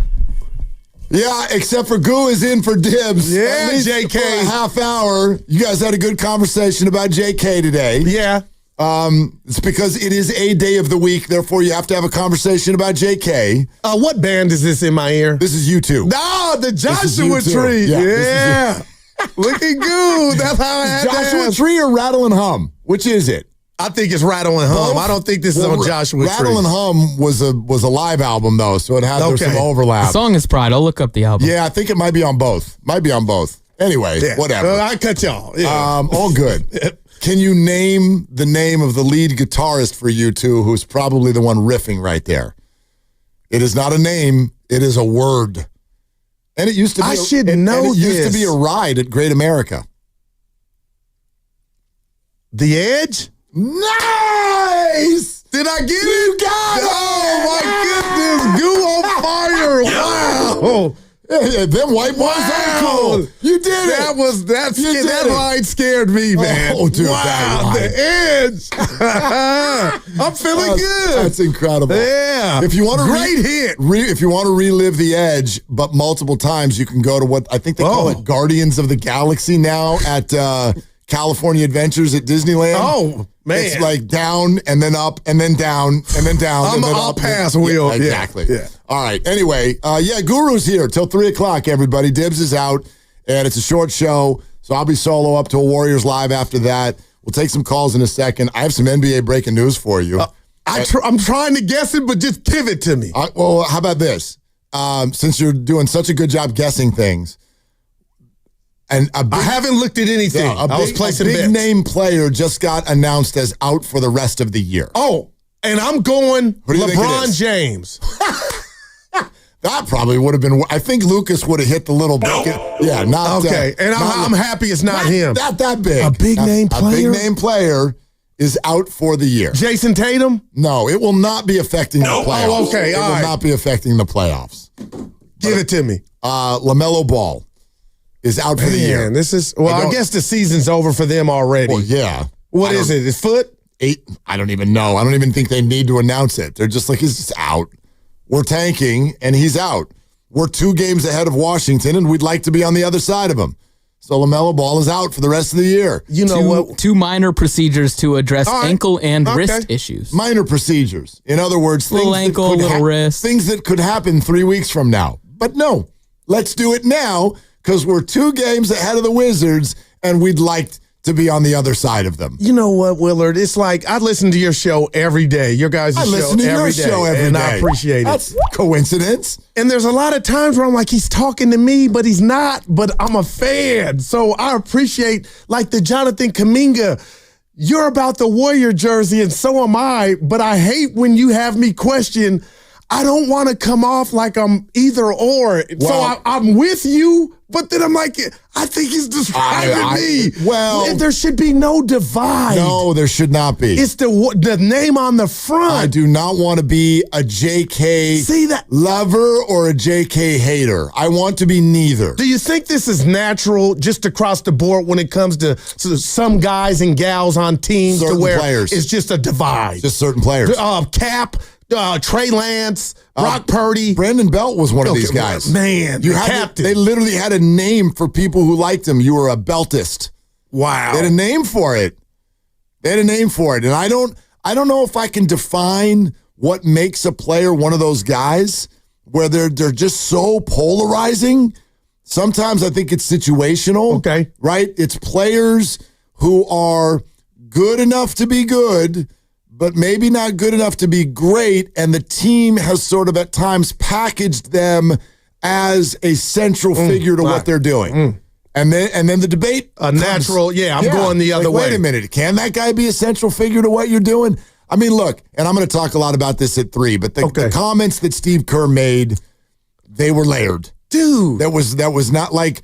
Because I got a lot out of why maybe he hadn't been playing as much as I wanted. Sure. And so was that fair, you think, for Kerr maybe to do? Or he needed to do it to let everybody know? It's completely fair. He can say whatever he wants. Do I have this on the board right now here, Lucas? Which one is it? Because if we're going to talk about this, we should let everybody. Okay. Yeah, here we go. So listen to the way Steve Kerr talks about Gary Payton being out. And I'll just say, if it was any other player, if it wasn't like Captain Divisive, you could stop this soundbite at Gary's out, and now Jonathan's going to be our defensive stopper. Yeah. But that's not what he did. It keeps going, and in there is where all of this discussion and constant debate keeps happening. It opens up an opportunity for JK to be that defensive, stopper, the guy who, we've relied on Gary to be. JK's the obvious guy. Put him on the best offensive player. Pick up full, like harass people like Gary does. I'm going to ask JK to do that, and it definitely opens up more minutes for him if he's effective with that. And then again, it's mix and match game to game, depending on who's playing well and how we're playing. Okay, it's delayed on me. Well, when I listen to Steve Kerr talk about Jonathan Kuminga, it sometimes sounds. Boy, I got to really be careful here. It sounds sometimes like the way people talk about like their teenagers or their kids. Do you see him kind of guide through, not just we need to be our defensive stopper, but now we're going to say all of the characteristics of a defensive stopper. And it lands as if you are openly trying to define to Jonathan what he's going to have to do. And I think therefore read into it that those conversations have happened before and you don't always see it. No. So you're begging somebody to do the same thing over and over, and you only see it sometimes. And for me, that's why I made the analogy I did, because that's how it lands for me in my life. Yeah. Is, right, time to get in the shower. I said time to get in the shower. It's time to go. Get in the shower. I've been there. I need someone else. Get that thing that we do. And I might be reading something into it. I know you guys said that. You might be reading something into it, but it feels like that's fair in this particular case. That's what I take from listening to that. And I'm not even mad at you, Will or Tupac. Like, that was right. I hadn't even gotten there with it, but you are right. There was, he didn't mention anything, and I'm not saying he did it on purpose, but he did. He didn't mention anything about attacking the rim. He didn't mention offense and all the things that JK can do in his sleep. There was a to-do list, and I feel like that list had been sitting there. You needed to get in the shower. I told you hadn't. So as much as I'm excited, or as excited as I am, Willard, for Kuminga in this opportunity, I think he's been telling us he's had opportunities and he hasn't taken the bull by the horns. For sure. So now, instead of this celebration, it's almost like he had to itemize what you need to do to stay on the floor, and it's only up to one individual, and that's JK. And hopefully, on defense, like, I don't know why it hasn't clicked for him. And we got a lot of people, Tim, calling for you and Steiny in North Carolina. That's my guy. I'm rooting for Kuminga, but I know he can get lost on D. You can't get lost no more. Like these next 10, it can. You got to get on the floor. You got to do something to let them know, hey, it might not even be perfect, but jump off of the screen today, Willard, so we can say, oh, Jonathan was doing, and people are going to get mad at me, pods. Moody, Santos, they get dirty. Kuminga, you can too. Do you know what I would excite me like through the roof? Give it to me. A double-double. Wow. I'm not talking about a burger. Yeah, I was like, in and out, animal style. How excited would you be if we went to bed tonight and JK had 17 points and 12 boards? And I would be excited. Please, I'm literally ready to beg. You have, and I think he is too. You have the talent. Sure, you could do that in your sleep. Why everybody who wants to call in and go, he can jump out of the building, but apparently only on one side of the floor. Yeah. And I said this to Steiny. You tell me what you think, and I can say it with my chest out. This is me, Willard, talking to you. If you put Kuminga's body and gave it to Pods, he'd probably be Moses Malone. If you gave it to Moody or Sam, like, I really believe they shown me with lesser athletic gifts, how can he out-rebound you? And I think you could be like, oh, it doesn't matter, but you're not in Brooklyn. You're not in Portland. It matters. The coach is telling you this is the compass for you to stay on the court. So I want JK. Now, it's easy for me to fat mouth and say it should be easy for him, but Willard, I played at a level to where rebounding is a want. Absolutely. And if you gave Pods, Moody, or Santos Kuminga's body, he might 15 rebounds. I'm glad you brought up Pods, because do you remember there was a press conference after a game? I want to say it was in Denver. Do you remember when Steve started banging on the table? He went at him. He went at him. You can't make those stupid plays. That happened. And he admitted to us literally the next week. He's admitted to this to us. And this is why I think the sound clip we just played is important. If they say it into a microphone, let me promise you they've said it off the microphone 50 times. 50 times. Wow. And that's why when I hear that, it's like, oh, God. Not the first time. No, you're practically begging him. And now, what do you do when you're trying to coach someone, whether you parent someone, coach someone, if you're practically begging him, you're telling him the way to do it, you're telling him the way to do it. And I'm not saying JK doesn't do it, but he doesn't always do it. I think we can all agree on that. Okay, and he's not doing it. He's not doing it. He's like, fine, I'm going to go to the microphone and be like, here's what Gary does, and that's what we're going to ask Jonathan to do. And Jonathan is 22. He's not 7. He's 22, and I know that's young in the NBA, but it's not like, right? Yeah, and this is your 4th year. It's not a baby. So it feels to me, in listening to Steve this time, he's like, okay, here's the assignment. Right. No doubt. And that's it. Like, I'm not going to drive you there. I'm not driving you there. I'm not giving you a ride tonight. You get yourself there, get yourself home, and if you do it really well, you are going to earn more and more and more leeway. But if you don't, then Guy Santos is about to play 25 minutes. Yeah, and I told Steiny Guy Santos is going to get Kuminga's old minutes. Probably. So we're going to see more of him. So it's just incumbent for Kuminga to take advantage of this. But Willard, I love, because I'm not about division or separating, because it always ends up getting to that. Pods and Kuminga, one, don't even play the same position. So they don't cancel each other out. But we take millions of calls. Oh, why is it this way? But I forgot, and I feel better now, and I want to tell the people, the Jackals, Pods got called out. Absolutely. I forgot that. Deservedly so. And so nothing is happening to Kuminga that he hasn't done with the other dudes, and I forgot about this. This is the NBA. This is the National Basketball Association, and it's the Golden State Warriors. They're like, at a certain point, there is no room for holding hands. Like, you've watched, and I always think about it this way, like Andrew Wiggins, Jordan Poole, and we could keep going. These are people that when the Warriors play those guys, everybody gathers at midcourt and they hug each other. That is fact. And they love each other. Not the Jimmy Butler Miami thing. They miss each other. Yeah. But Steph Curry also sat in a back room and nodded his head and said, trade him. Yeah. Because I want to win. And right now, for whatever reason, one reason or another, there's another way for us to go that I think is going to help us win. That's it. You've got to be contributing to winning. So, yeah, Pod's got it too. Let me throw this to you. I don't know how much time we got, but real quick here. We got plenty. So, and I asked Steiny this last week, if we found out, and this is just a guru computer going off, that Kuminga was no longer available this season, do you think the Warrior helicopter can get to the same heights without him as they could with him? Because that's where I'm at when I'm pro Kuminga on Willard. I told you, he's the wild card to me.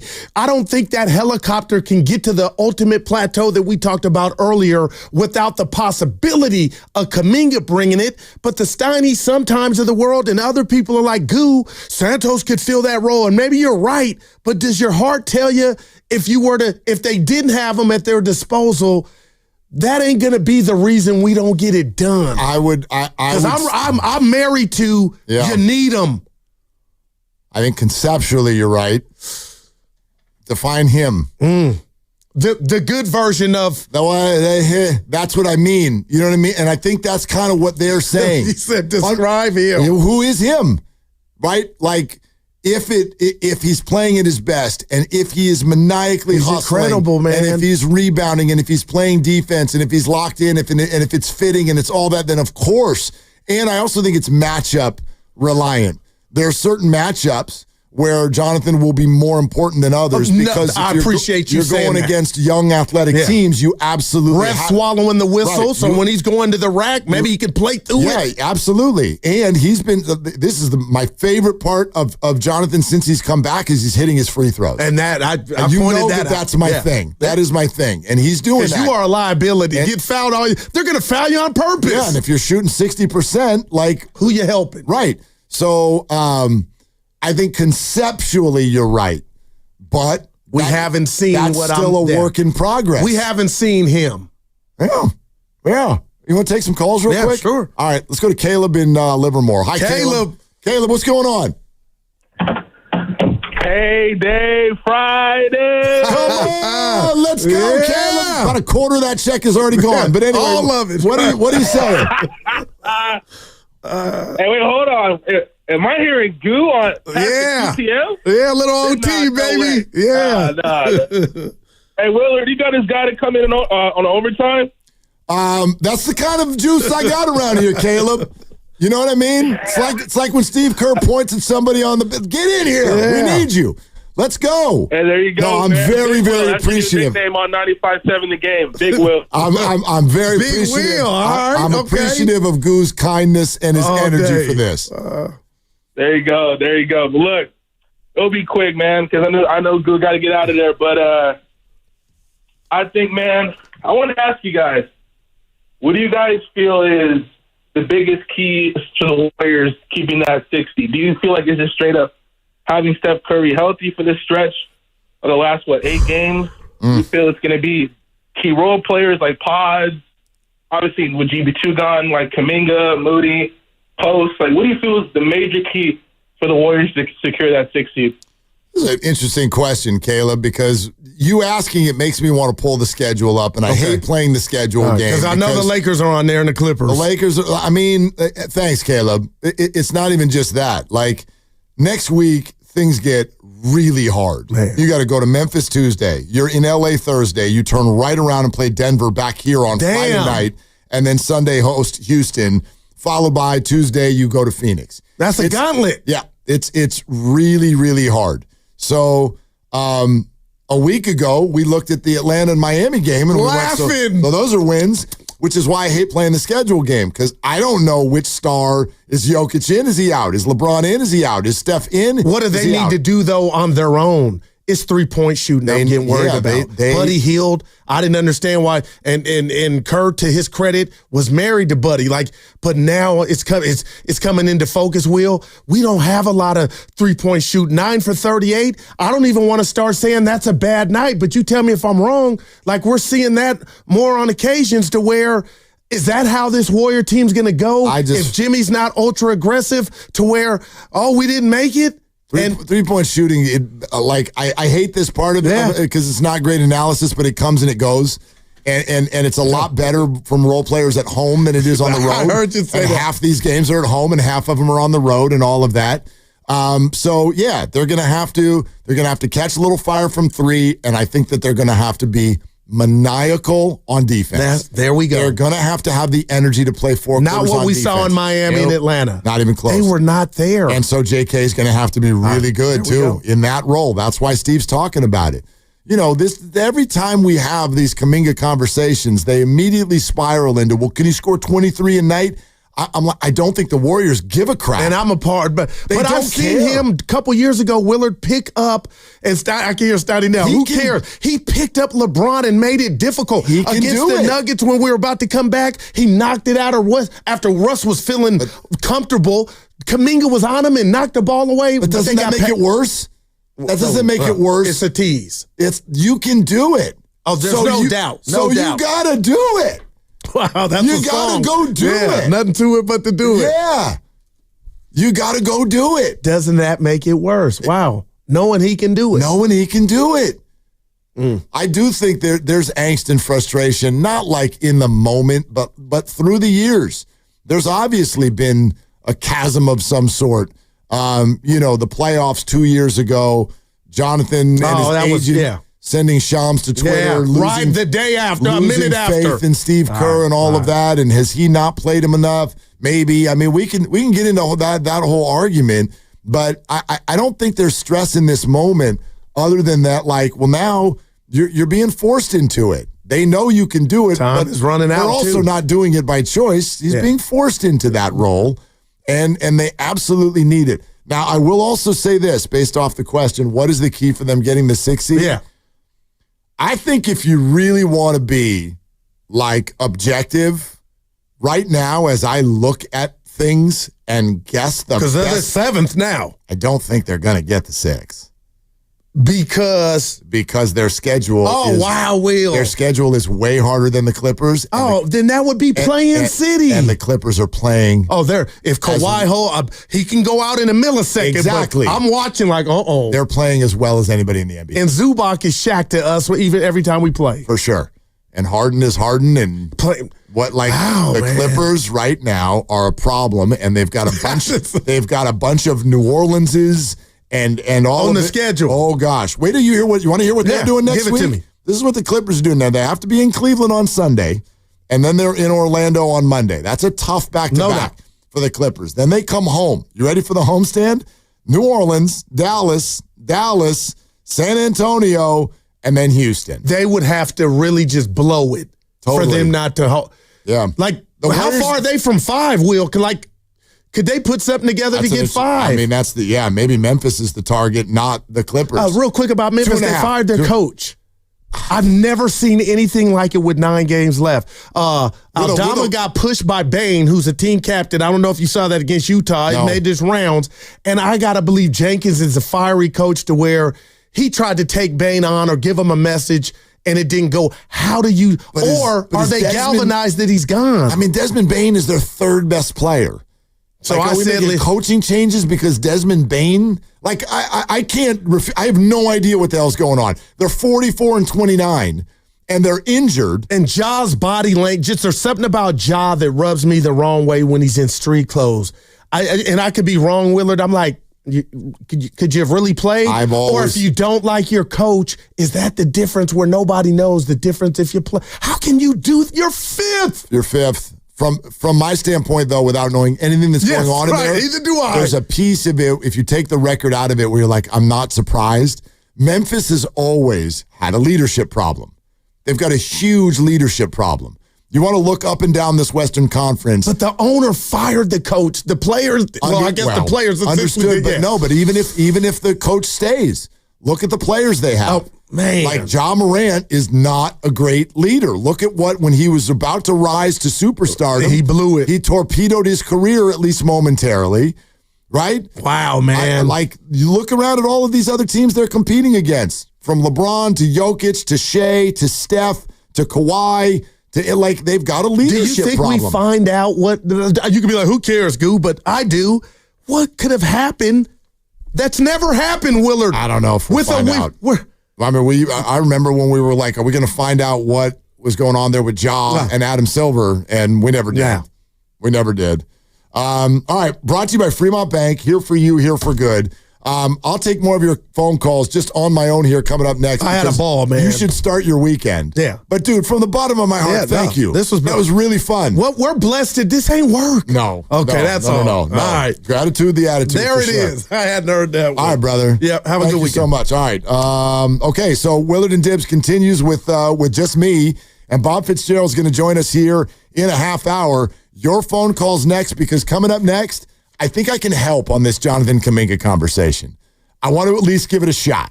I think I can help calm everybody down on both sides, which I wish didn't exist. I'm going to try. Coming up next, your phone call is certainly welcome on Willard and Dibs. And it's Willard for Underdog Fantasy. And with basketball, obviously.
Willard.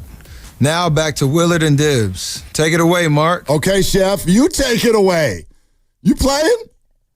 You coaching? When are we expecting that announcement, by the way? Got a basketball game in 2 hours, and we're keeping an eye on everything from New Orleans to see if we get an announcement officially on Steph Curry. I know everyone is expecting the chef to cook tonight, but nothing official as of yet. Within an hour, I'd say. Okay. All right. So stay right here because we'll be with you, including the Warriors Live portion of all of this. I'll be with you all the way up until 4:30. Willard and Dibs. Dibs is not here. Guru has started his weekend. Steiny did a long time ago, so it's just Willard here hanging out, which means if you want to weigh in on anything, I would love to hear from you. 888-957-9570. You can send us a text. You can chat it up on YouTube. I've been doing that already with everybody there. So let's ride. Glad you're with us. And indeed, we are coming to you live from the Laughing Monk Studios. Laughing Monk, righteously brewed in San Francisco. We're thrilled to have Laughing Monk along for the ride. Okay. So I would like to attempt to help in this daily Jonathan Kuminga conundrum that seems to be plaguing all of the Warrior fans and the Bay Area. You know, and I talked about it earlier this week. I really hate the idea that you have to, pick a side. Like, he's wearing a Warrior jersey, so I hope all of his shots go in. I hope he flies. I hope he makes every free throw. I hope he defends like just a crazy person. That's what we all want to see. So I would like to attempt to help because when I hear this conversation every day, I really do feel like it's going the wrong way. We're talking about the wrong thing. It seems to denigrate into this idea of whether or not Jonathan Kuminga is a really, really good player or not. He's either overrated or he's underrated and he hasn't been given the right chance. And invariably where this conversation falls is, do you believe that he might be a future All-Star or not? And I would like to attempt to change the conversation. And I would like to use a former San Francisco Giant and current Los Angeles Dodger, who I root harder against than anybody else in all of sports right now, to help illustrate my point. And that person is Blake Snell.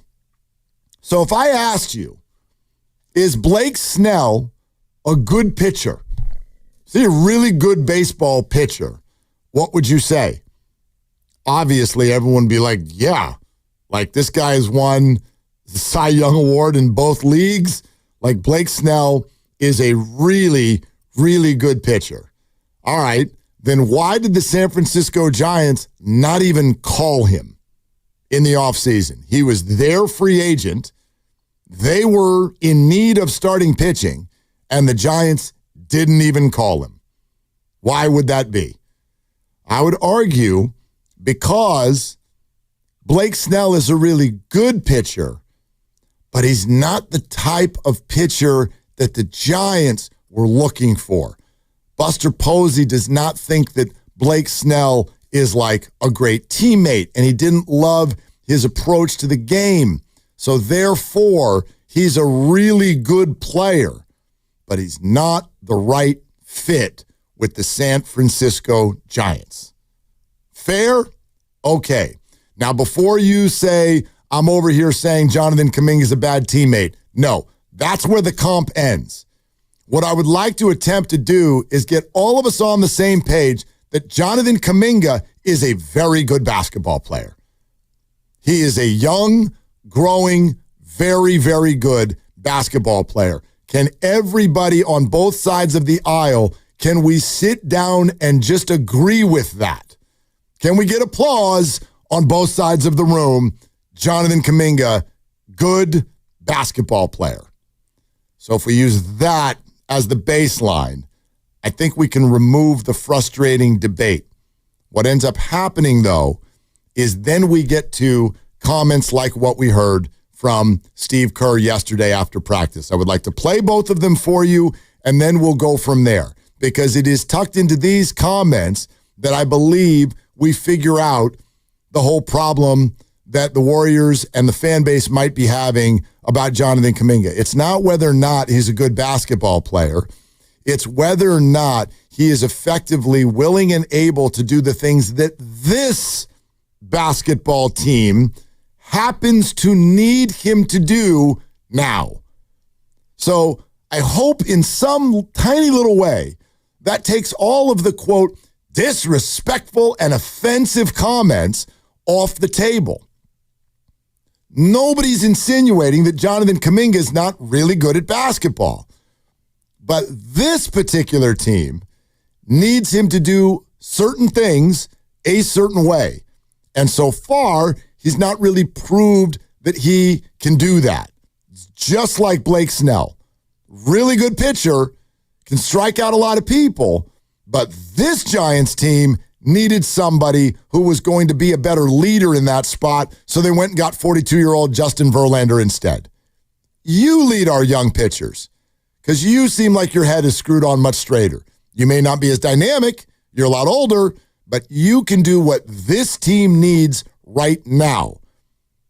And that's where I think we sometimes struggle with Steve Kerr and what he says and does with Jonathan Kuminga. So again, with Gary Payton now out, Steve said this after practice yesterday. It opens up an opportunity for JK to be that defensive, stopper, the guy who, we've relied on Gary to be. JK's the obvious guy. Put him on the best offensive player. Pick up full, harass people like Gary does. I'm going to ask JK to do that, and it definitely opens up more minutes for him if he's effective with that. And then again, it's mix and match game to game, depending on who's playing well and how we're playing. Okay, so I pointed this out earlier with Goo. What's interesting to me there is that Steve doesn't just say, yeah, Jonathan's going to step in now into the role of being our defensive stopper. He starts going through specific characteristics. We need you to pick up full court. We need you to harass. We need you to absolutely get in the shorts. Now I'm adding words, but in the shorts of the player you're guarding. Like you need that all those sayings. Pick him up off the team bus. All of those things. That's what Steve believes this team needs right now. And then he uses the P word. Listen to this next comment from Steve. He's got a lot of potential in that regard, and I think it's right there for him to we'll give him some tough assignments here coming up, and but it's always in the context of the team and team defense, 5-man unit, and that applies to everybody. It doesn't matter if you're an on-ball defender or off-ball defender. You got to be in sync with everyone else. I thought we lacked that the other night. We had some mistakes on our own switching, coverage mistakes, so a lot of stuff to tighten up. Ooh, potential. It's a big word. It's a big word in this particular conversation, in this situation. Coming from Steve Kerr, who's worked with a player for 4 years, and then there's been the push-pull about playing time, about role, about ability, about ceiling, all of those things. And Steve is still using the word potential. So remember, Steve said to us earlier this year, I say nothing into a microphone without thinking about it first. Nothing. And all of that went into microphones. That's why we have it recorded. So Steve knew exactly what he was doing, challenging Jonathan Kuminga to go do exactly what he needs him to do right now. Not be disrespectful and be like, I don't think Jonathan's any good. That's not what he's saying. This team, for better or for worse, runs around Steph Curry. And if Steph Curry's not there, it now runs around Jimmy Butler. Those are just the damn facts. That's just how it's got to be. Is life always fair? Every one of you listening knows that it's not. And everybody gets their lot in life and gets their thing, and this is Jonathan's in an NBA sense. He got drafted to a great team that already has great players on it. So that's what this team needs him to do right now. And to this point, he has not shown the team that consistently he can go do it. Let me give you another analogy. Let's have a little bit of fun with this. And because I think it helps sometimes to make fun of ourselves. You know what I mean? Steve and Jonathan, sometimes when I hear this commentary before and after games, they sound a little bit like a married couple that's been together just a little bit too long. And it doesn't mean that both sides aren't good at what they do. Like, for instance, guys, and this one's for you. Are you a good husband? And if you're married and you have kids and you conduct yourself in a respectful manner, I bet you think that you are a good husband. I bet you think that you do all of the right things. But she has been asking you now for 12 years to stop leaving the toilet seat up. She's been begging you, can you stop leaving the toilet seat up? And sometimes you put the toilet seat down. Sometimes you do it. Possibly even most of the time you put the toilet seat down, but you don't put the toilet seat down all the time. And every time she sees that, it drives her nuts because she knows you have the potential. You have the potential to put the toilet seat down, but you don't put the toilet seat down every time, which means on some level, the way that is going to land with her on some level, you are not receiving her coaching. You are not fully believing that what she is saying is a big deal is a big deal. Instead, you're focused on, yeah, but I drive the kids around. I help in the kitchen when I can. I go to work every day. I provide for this family. The bank account's in pretty good shape. Like, I'm a good husband. I'm a good dad. I'm doing what I'm supposed to do. There's the issue. You're doing what you think makes you a superstar husband and a dad. But you may not be doing what the people around you are coaching you to do and believe that household needs for you to do. You don't do them all the time. And I think that when that happens, it sort of, it wears people down over a period of time. It's about a priority list. How high does that thing get on your priority list? If I'm confusing people, I don't think I am. I know it's a little silly, but the toilet seat here represents defense and rebounding for Jonathan Kuminga. Did everybody get that? That's the toilet seat. That's defense and rebounding for Jonathan Kuminga. Okay? So he has the potential to do that all the time, and he does it sometimes, but he doesn't do it all the time, and this team needs him to do it all the time. So you can't get happy about doing the thing that you, in your priorities, that's what makes it go for you. That's scoring the basketball for Jonathan Kuminga. He's thinking, I got a contract situation coming up, and that's how it gets done. We go out there and we score points. That's what people see, but that's not the thing. That's not the thing. And sometimes we laugh that stuff off too, right? If we go back to the analogy of the family, everybody's done this, right? I sent you to the store to get diced tomatoes, and you came home with garlic bread because you're like, whoa, that looks good. And so you got garlic bread and you brought it home, and then the dinner party happens and there's no diced tomatoes, and she's sitting there being like, I asked you to do one thing. I literally asked you to do one thing. And you kind of laugh it off. You're like, I just got distracted. There was a friend there that I ran into, and I got going, and I saw the garlic bread, and I came home. But we've got garlic bread. It's okay, right? To you, it's okay. It's not okay. It's not okay. And that's what I hear. I hear somebody who, quite frankly, is kind of like, I don't want to say he's at the end of his rope, but he's tired. He is definitely tired. He's tired of the fact that the toilet seat keeps being left up. And all we do every day, especially here at 95.7 The Game, we wake up, we take a shower, we come in here, and we scream about Jonathan Kuminga taking the ball to the rack. That's it. He can cook, Mark. He can cook. You got to see him. He can get to the free throw line. He's athletic. He can fly. And Steve over here, and we're going, this stupid Kerr guy, he won't play him, and he doesn't like young people. And Steve is over here in the corner going, I'm not even talking about that. I'm not even thinking about Jonathan going to the rack or his leaping ability. I just want him to rebound the basketball. That's what I hear. And so when people want to have this conversation and talk about why the hell does he love Brandon Pajemski so much, and it's a curious conversation for some.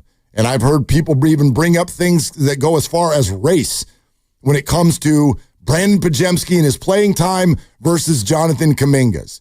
And I literally think you can simplify that conversation as far as you want to and pick up a box score every day and just look at the rebounding category. That's it. That's it. If you want to simplify it, look at the rebounding number. And Brandon's is higher than Jonathan's almost every time. And I think it drives the Warriors coaches batty. Nobody's saying Jonathan's not awesome. We just got to go. This team needs him to do something else. Something that he won't consistently do, even though everybody knows he can. My God, you're all right. He can fly. So do it. Do it. Do it on both ends of the floor. Just want to see Jonathan really, really play hard. Just be dripping sweat every time he comes off of the floor. And I bet you would see a completely different scenario as far as minutes, role, approach, everything. All of that. I really, really do. Let's go to Manny in Houston. I'd love to hear from you. 888-957-9570 is the number. Hey, Manny, thanks for calling. What's up? What's up, Willis? How we doing? I'm great, man. I'm excited for the game tonight. I think it's going to show us a lot of what we need to see. But to your point, I don't want to say Kuminga is a bad player. I mean, he's in the NBA, for God's sakes, so he's got some talent. But I think, and you said it perfectly, people like Gee, people like Moody, people like Pods, even at the beginning of the season when everybody was hating him for his shooting and trade Pods, bench Pods, he shouldn't be on the team, I was the one consistent saying he still gives you ultimate effort every time down the floor. He's taking charges, he's rebounding, he's trying on defense. And I think that's, even you can say Buddy Hield, even when he's struggling, he still is never short of effort, running as fast as he can down the floor, getting his hands out for a steal. So I think for me personally, you said it too, you just need to see Kuminga giving that effort. Now, I'm no GM, but, let him see what he's worth in the open market. Take advantage of that because, I still think our biggest problem since the Jimmy trade is our point of attack defense. I love Moody. I rock his jersey every day. I love Pods, but those guys are not a point of attack defender. Jimmy, I don't know how he'll do against a Luka, a LeBron in the playoff, but I think we'll be a little bit better once we've kind of defined that. I just think we're still missing wigs on the defensive end. That's interesting. Maybe. Manny, thank you very much. It's a good call. There's a couple things in there that I might, kind of bat back at you and play tennis a little bit. Like Moody is not a point of attack on ball defender. If you'd said that to me 5 months ago, I'd have given full agreement. But man, he's improved. He has improved, and he has literally made a handful of game-changing plays with his straight-up on-ball defense just in the last 3 weeks. Moses Moody has done that. And I want to make sure we point that out because, by the way, that's key to our conversation. Like Moses Moody, who is nowhere near as athletic as Jonathan Kuminga, he has done that. He has changed games. He won the Detroit Pistons game.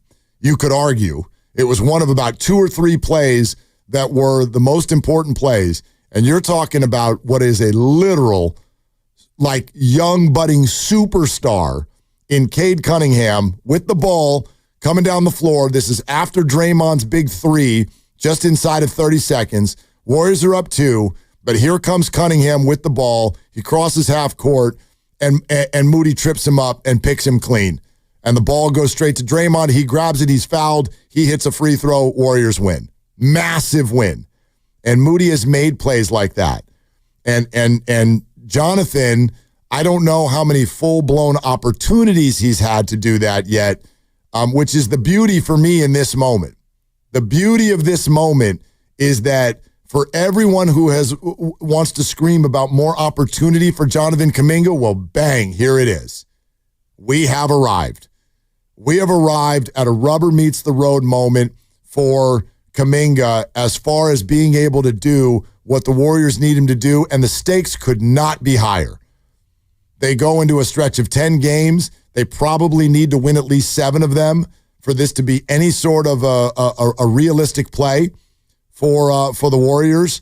There's some really good opponents out there, and other teams are starting to heat up, and their schedule is easier. And Gary Payton goes down. So it's like, all right, here you go. Let's see you do what we believe you have the ability to do. But it has nothing to do with scoring the basketball. And so that's kind of what I would, at the end of all of this conversation, whenever the hell we get there, that's what I would suggest. It's what I try to do. If you want to have a Jonathan Kuminga opinion, stop looking at points. Let's look at this through a completely different lens, which is hustle plays and rebounding and on-ball defense, things that don't show up, Guy Santos type stuff. How about George in Los Altos? Hey, George, what's going on? Thank you for the call. I really lost data, and I'm hoping you guys can educate me.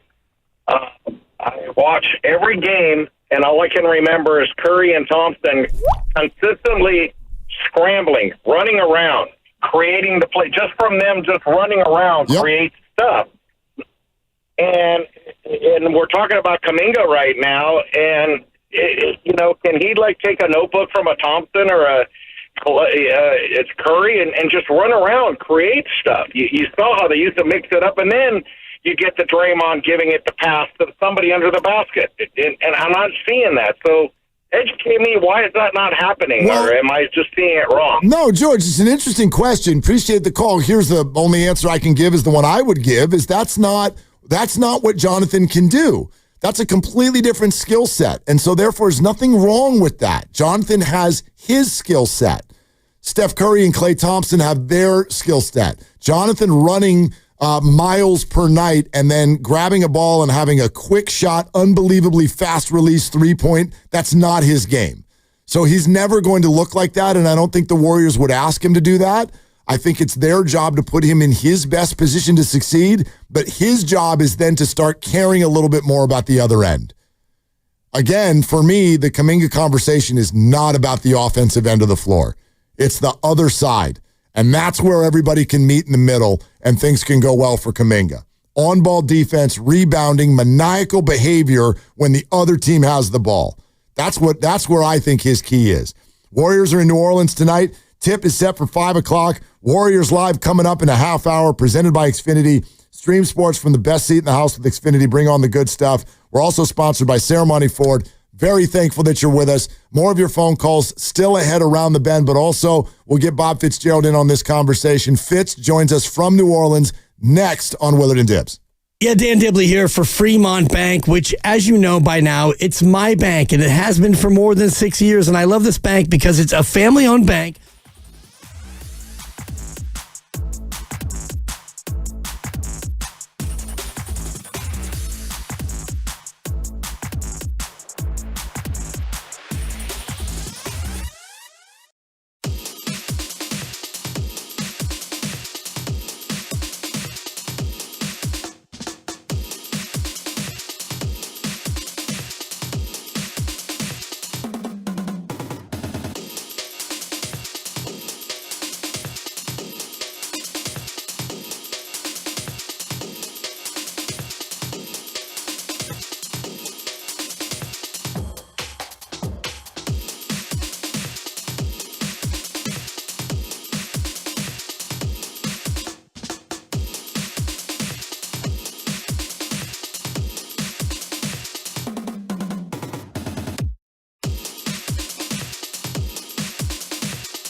Now, back to Willard and Dibs on 95.7 The Game.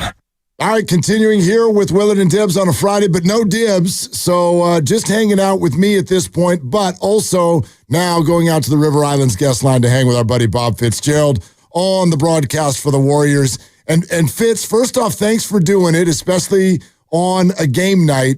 And I'm curious with all the travels, the national broadcasts, what has this week been like for you? What have your travels been? I've been on the team plane and in the team hotel and done every game. Okay, so that's I meant. Is this a trick question? No. I didn't want the itinerary. I sort of meant like there's been a lot made of this whole Atlanta, Miami, New Orleans thing. A lot of the downtime. Like how do you think the guys have handled the week? Well, I mean, it's the stupidest road trip I've seen in 32 years, and I don't know. You know, the NCAA tournament is at Chase Center, so that's understandable. But I saw this in August when they put out the schedule, and to come to Orlando and Charlotte and not play Miami and Atlanta on the same road trip made no sense. So they were on a road trip that went Orlando, Philly, Charlotte, Knicks on a back-to-back, and then Brooklyn. And then 2 weeks later is Atlanta, Miami, New Orleans, San Antonio, Memphis, L.A. to come home on the back end of a back-to-back to play Denver after being on the road for 14 days. So, you know, the time off is what it is, but to have played a game Saturday in Atlanta on the 22nd and then to play one game in 5 days before we played New Orleans tonight, I mean, made no sense at all. Yeah, so, that's good. So I just think that, I mean, you know, I just don't, I've done this for 3 decades, and, you know, I just know that Atlanta, Charlotte, Miami, and Orlando are really close to each other, and New Orleans is not that far away. I just never understand how the league does not have a map when they send teams out on flights. I don't get it. Yeah, that's a little bit more the answer that I was searching for, because it's an awkward time, and part of what you're talking about hasn't even happened yet. There's some hard games and a weird schedule next week. So what are your hopes, expectations, and fears for that week? Well, I think, you know, you look at New Orleans tonight, and it's a game the Warriors desperately have to get because you only have 10 games left, and you stubbed your toe against Atlanta and Miami. And the Miami game's a little more understandable because the Heat shot 17 of 25 on threes. That's the 5th best percentage ever in an NBA game with 25 or more attempts. So that was a Haley's Comet kind of shooting night for Miami. And, you know, they won, and that's fine. But New Orleans, San Antonio become incredibly critical because the Warriors' entire season is going to be determined with at Memphis, at Lakers, back-to-back home against Denver, and then Houston. Those 4 games are going to decide, are you the 6th seed? Are you the 7th seed? Or the 8th seed? You know, and where are you going into the play-in? Do you have a home court? Are you in a real series in 3-6 and avoid the play-in? Like, that stretch is going to decide everything. So you better get New Orleans and San Antonio to make that 4-game stretch at Memphis, at Lakers, back-to-back home, Denver, and then Houston really matter for all it should matter. So that's why tonight becomes incredibly critical. Fitz, the comments about the Miami game aside, obviously, yeah, they were hitting the threes.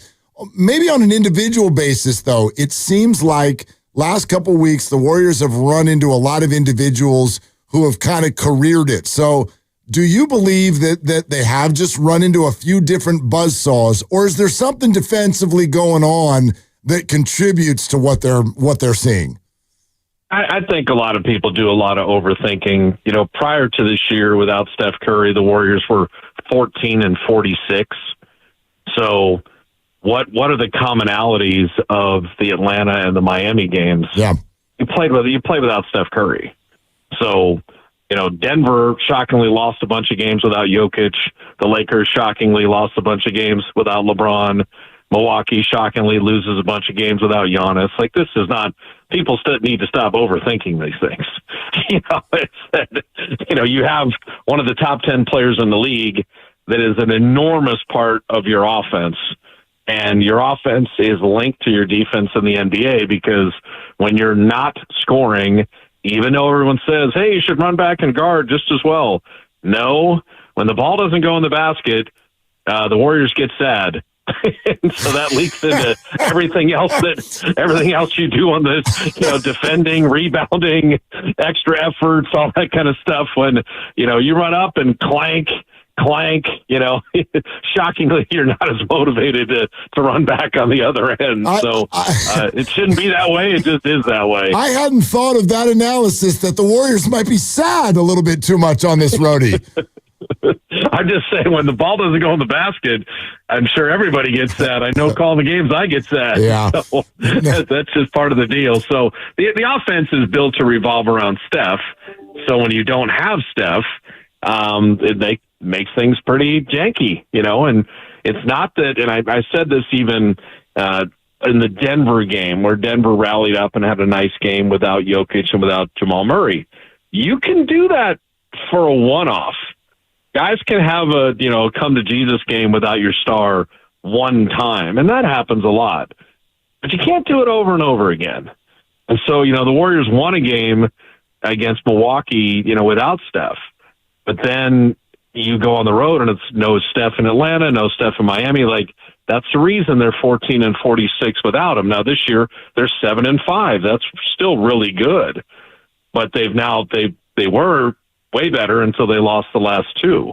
They were 7-3. So there's about 15 stars in the NBA, and there's only 5 guys that play on the court. So when a team is missing their superstar, that is going to be some very tough sledding. So you can rally up, for one game without your stars, but over time, it's not going to be a winning formula. And so I think for the Warriors, there's a reason they were 14-46 without Steph in previous years, and they're 7-5 without him this year, which is actually quite good.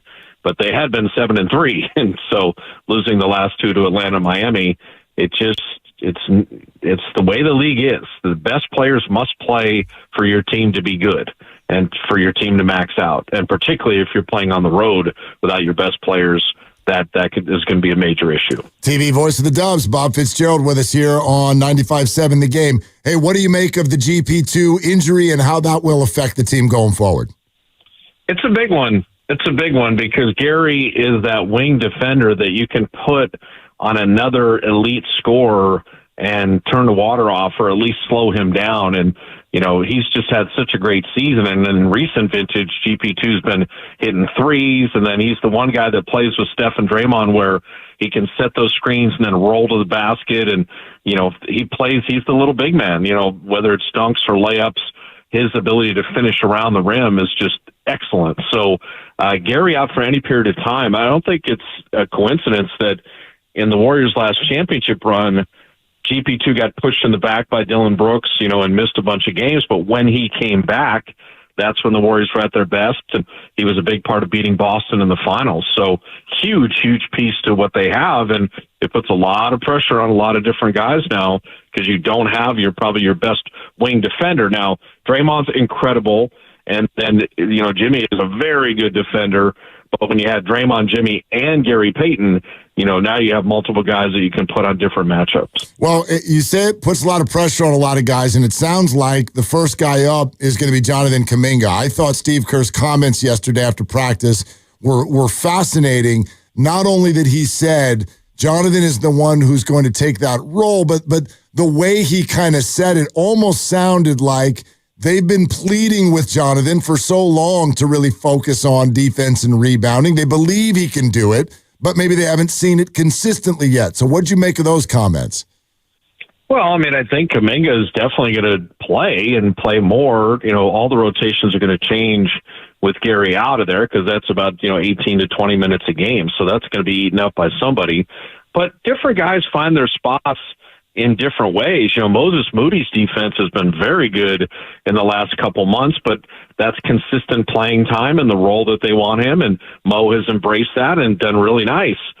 For JK, sometimes young guys are focused on scoring or other things like that. The one thing the coaches have talked to him about, and you see glimpses of it that get you so excited, I go nuts on the broadcast, Jonathan Kuminga should be an elite rebounder. an absolute elite rebounder. And yet, why is Steph Curry or Brandon Pajemski rebound the ball better than Jonathan Kuminga? That doesn't make any sense. So at some point, I just believe so much in JK's ability and see him do things that just can't be done by anyone else on the Warrior roster that I get excited for what he can do, but the only person that's going to do that is him. And so, you're always waiting for young guys to take that leap forward. And so here's an opportunity. The team desperately needs it. JK's healthy, which is great because you missed him when he was out, but he's the one that's got to go out and do it. So, Steve's talking about here's an opportunity, and all of Dub Nation is kind of hoping Kuminga embraces that and knocks it out of the park, because that would be great for the team and it would be great for him. Okay, Bob, this is a fascinating statement. I want to dig into that a little bit. Like, what do you see in terms of why that isn't happening? Is it just a young player and a learning curve? Is it defiance? Like, what is it? The defiance to not rebound the ball? No, I think that would be ridiculous. No, there are things that you see guys do sometimes that they just need to do more consistently. And for young players, that always is the bane of growth in the NBA, is to become a consistent player. To know, you and I both have watched a lot of basketball. Do we have an idea what Kevon Looney is going to do when he comes into the game? Yes. We do, right? He's going to bring his lunch pail. Yeah, he's an incredibly consistent player. I do not think tonight Kevon Looney's going to dribble across half court and launch 6 threes. Okay? That's not what he does. That's not his game.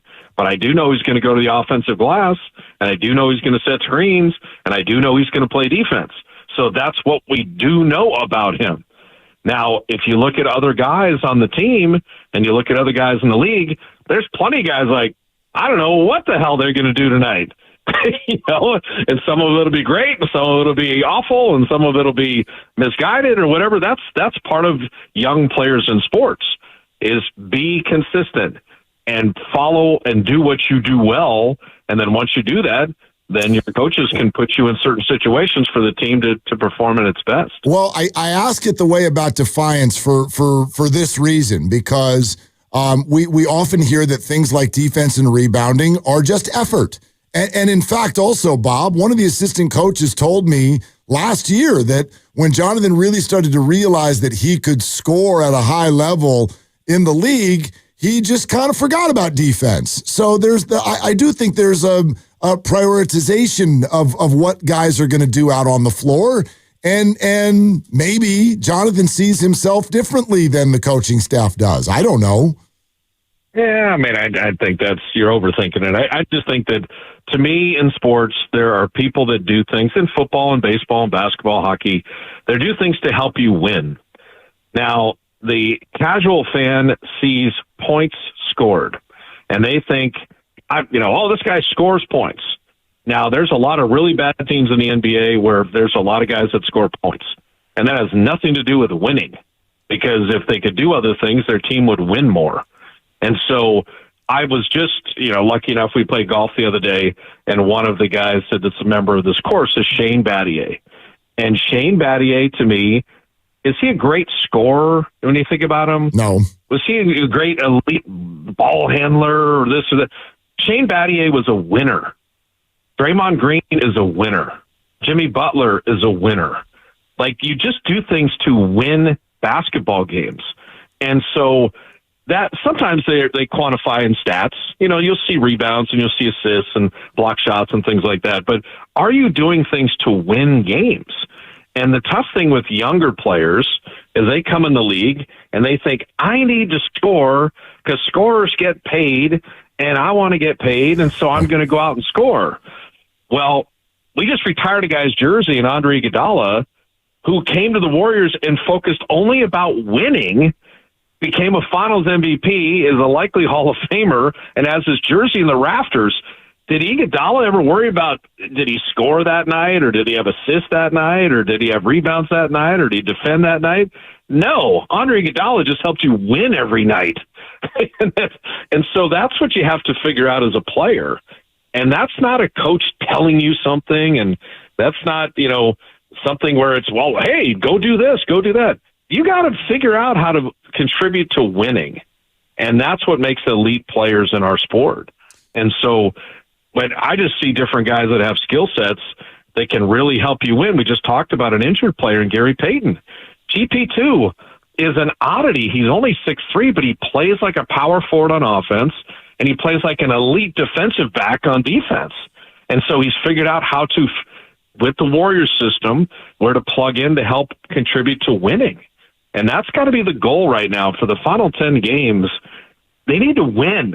They need to win these games to get their best possible playoff seeding. And then in the playoffs, I don't care who, minutes and points and this and that. Did you win 4 games in a series to kind of advance? These are the things that matter for this team right now.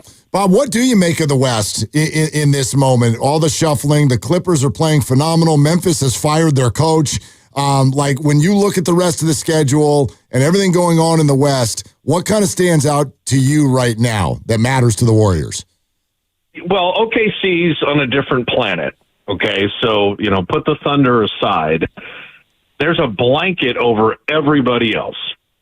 You see the Rockets as the 2 seed, and you're like, hey, the Warriors have done fine against the Rockets. They've won the season series.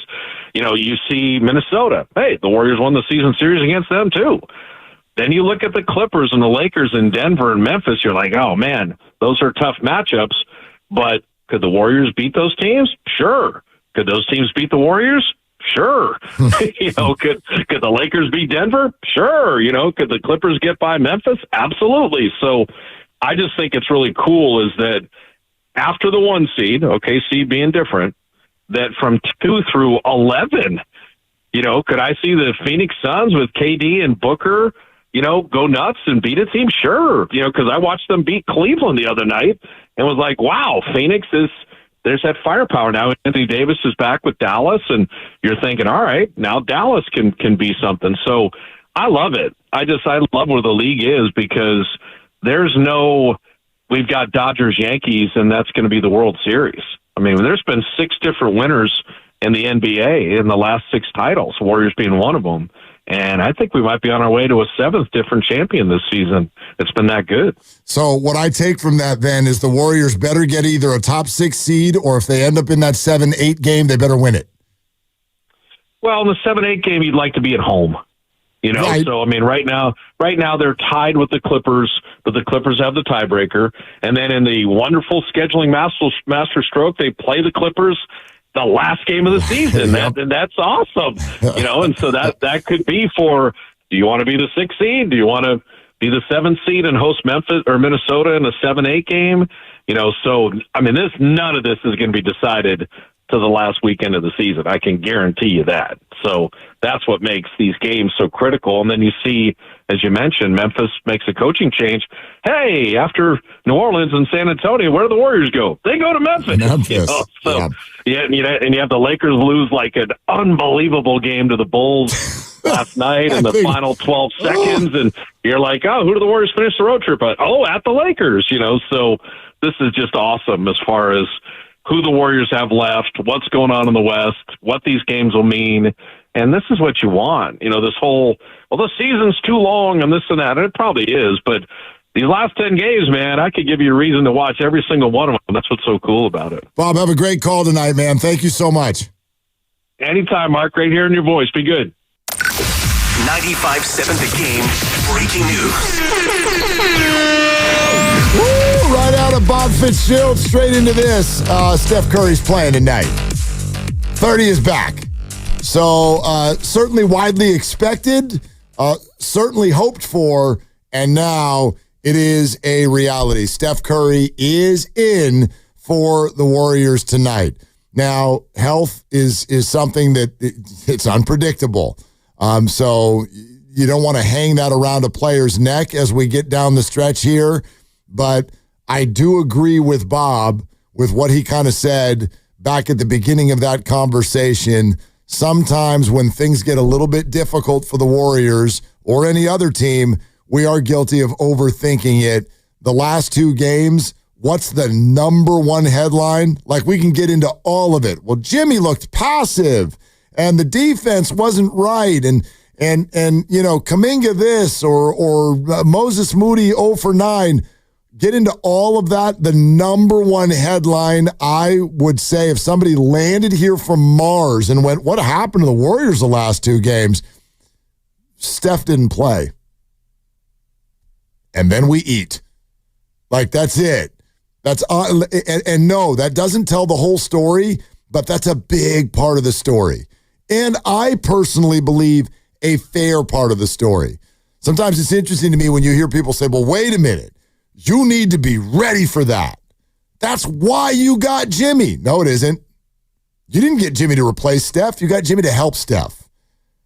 Like, I will openly just say this, and I hope that no Warrior fan is bummed out by this. If Steph's not available in the playoffs, you lose. End of story. And I do think sometimes you have to be sort of uncomfortably comfortable with that as a sports fan or as a franchise. The examples are everywhere, right? Last few years, when Joe Burrow gets hurt, what happens to the Bengals? You lose. That's it. You're out. You know, it like Cowboys last year, I don't know where that was going to go, but Dak Prescott's out. You lose. You lose. 49ers played a game. They went to Green Bay this year, and Brock Purdy was not available. And it was evident. 36 seconds into the game, you lose. So I don't know what to tell you about all that. Steph Curry is going to have to remain healthy for the Warriors to have an opportunity to do anything over the next 3 weeks and beyond into whether this goes to April, May, June, or whatever. They're going to need him on there. All right, before we start Warriors Live, can we do this one real quick? Yeah? All right. Let's go Watermelon in Hayward. What's up, Melon? What are you doing? Hey, what's up, man? What's up? Listen to you guys every day. I feel like you got to give Kuminga a break. He's not Franz Wagner, and that's a GM problem. They should have drafted Wagner. Second problem, they got Buddy Hield out there running around, not hitting shots, can't defend, horrible on health side, and he gets way too much play. And everyone's got to pick up his slack on defense. That's my piece. Well, okay, Watermelon, it's not that it's unfair, although I whenever I get this a lot, you got to give Kuminga a break. I actually think that if you've been listening at all over the last hour and a half, I've given him plenty of a break. I don't think he really needs to be given a break because I don't think that there's any reason to come down his road. The conversation around Jonathan needs to change. And I also think it's fair in life to expect certain things from people that we don't expect from others. So I'm not going to compare Jonathan Kuminga to Buddy Hield because that's actually disrespectful to Kuminga. Kuminga can do 100 things out there that Buddy can't do. Buddy was not hired to do what Jonathan can do. Buddy was hired to knock down threes, and sometimes he does it, and sometimes he doesn't, and that's the nature of the beast. He also makes about $8 million a year, and Jonathan is hoping to make 30 or 25 or 40 or whatever the hell, wherever that ends up going.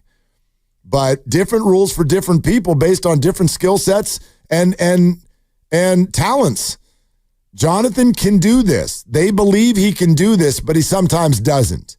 And so that, to me, is the conversation around him. Buddy Hield cannot be a good defender.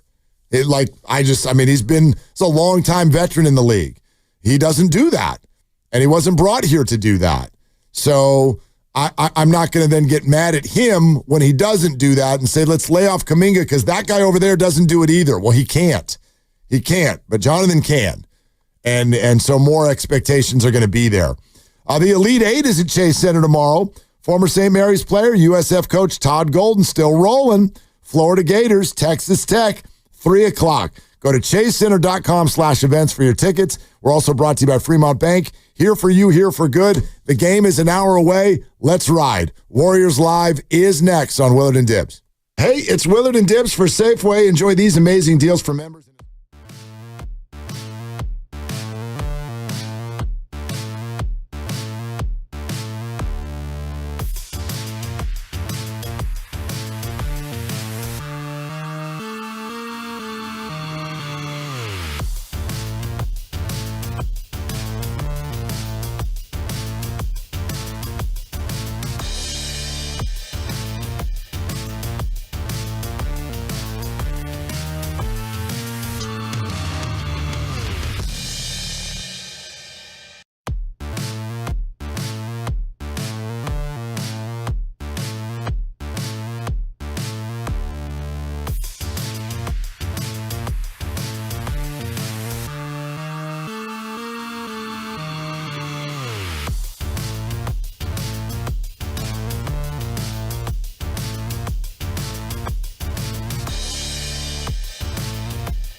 The Warriors. A storied franchise.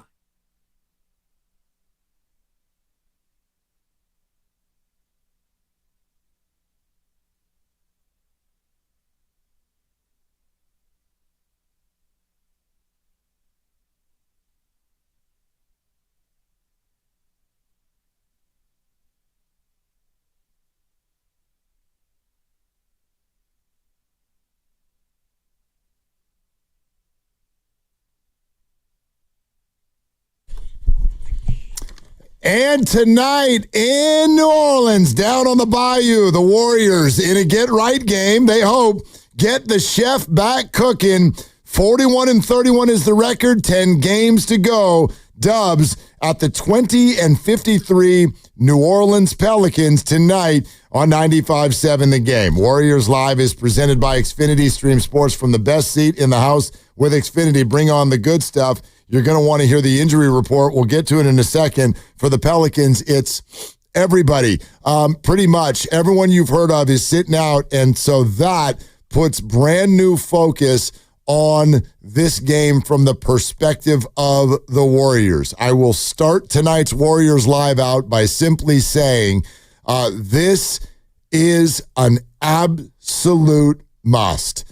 I know we joke a lot on this show about using the term must-win game, especially when it's mathematically not.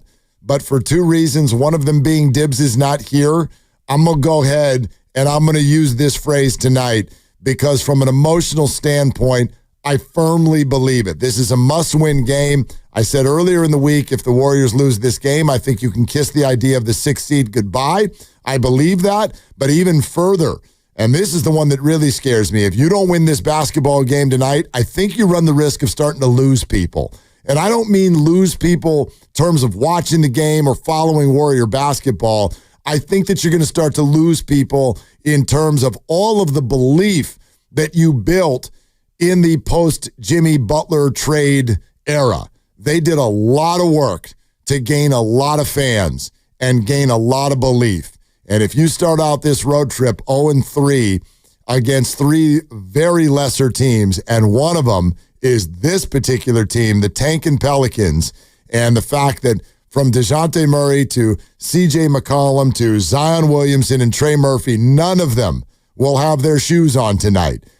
And Steph is back on the squad. I just cannot wrap my head around the scenario where the Warriors would lose this basketball game and then have something go well next week when the competition gets ramped up in a real intense way.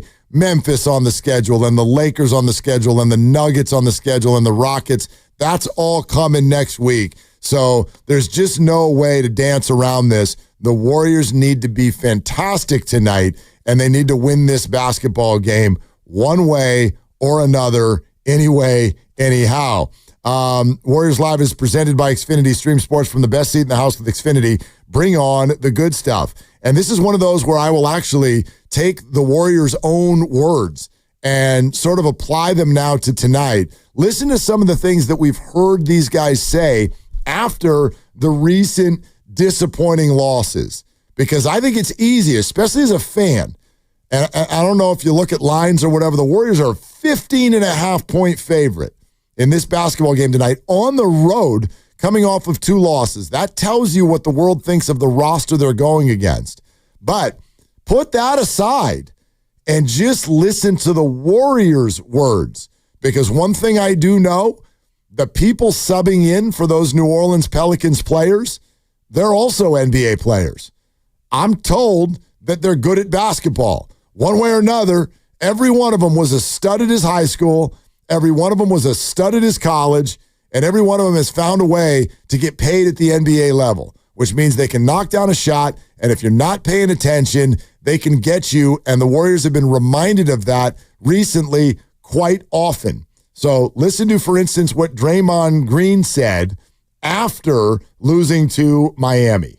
We got to make sure that we are approaching every game like we're playing against the best team in the NBA, because that's who teams turn into when they play us. You know, they play out of their minds. This team 17 or 25 from 3 or something like that. It's crazy. 18 for 25. It's crazy. But in saying that, it's the NBA. Everybody got talent. So, whether they have they're not a team with a winning record or not, everybody's got talent and can beat you on any night. We got to make sure we figure these games out. Okay, and I'm on record earlier this week as saying I don't really love hearing this. It's not that it's not true, maybe to a certain degree, but I don't think we're at a point in the year where fans want to hear, well, everybody gets up to play us, everybody gives us their best shot, everybody's got NBA players that can knock this down or knock that down. Like you have got to clean this up. And Steph is back. So if I'm going to grant that was the sort of the big excuse that matters off of the last 2 games, and you heard Bob Fitzgerald say it just about a half hour ago, he said, we're overthinking this. Steph was out. You're not that good without Steph. The Lakers lost a lot of games without LeBron, and the Nuggets lost a bunch of games without Jokic, and same with the Bucks and Giannis and all of those things. So that's all true, but you don't get that tonight. I know GP2 is down, but you are largely at the top of your roster. You're at full strength, and so you're telling me that you've got to be really on point because any NBA team can get you on any night. Well, then that needs to be applied directly to the game that the Warriors are about to be playing, and it needs to be clean. This is just an absolute must. And keep an eye on the three-point line because this is another bugaboo that I hear a lot about from Warrior fans. You'll hear whether it's Fitz on the broadcast or Tim Roy or the players after the game go, man, those guys just careered it out there at the three-point line. Couldn't believe it. They made all of their shots. And I know what Warrior fans think when they hear that. They're like, no, it's not just random that everybody gets hot against you. Maybe it's that you're not guarding them very well.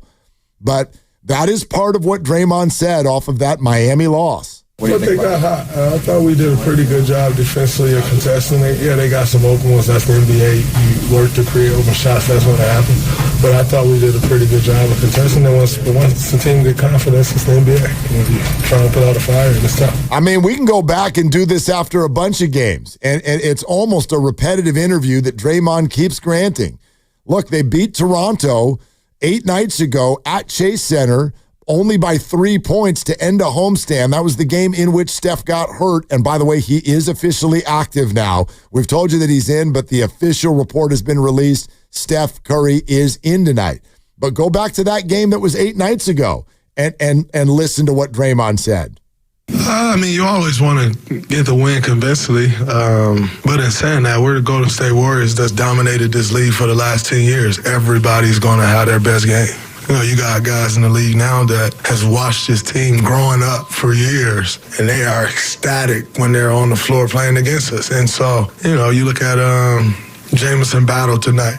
Like, he had it going. Probably best game of his NBA career. You see a lot of that when you're us. Everybody, the coach always come in, he talk about the expected field goal percentage. Man, they'd be like, yo, they were expected to shoot 44%. They shot 52% and 54%. Like, that's because guys come in and they play out of their minds when they play against us. And it's just always been a thing. So, you know, you have to adjust to that and just find a way to get it done. Listen, I'm not going to deny what Draymond's saying. He's out there, been experiencing this for over a decade, and I'm sure there is some truth to what he's saying. However, you've reached a point in time now where you have to be ready for that if you're going to truly be some sort of a contender down the stretch. I realize the Warriors are not as powerful on their roster as they have been at other times throughout this dynastic run. But this has been, as he said, this has been the case all along. And more often than not, that doesn't bother the Warriors.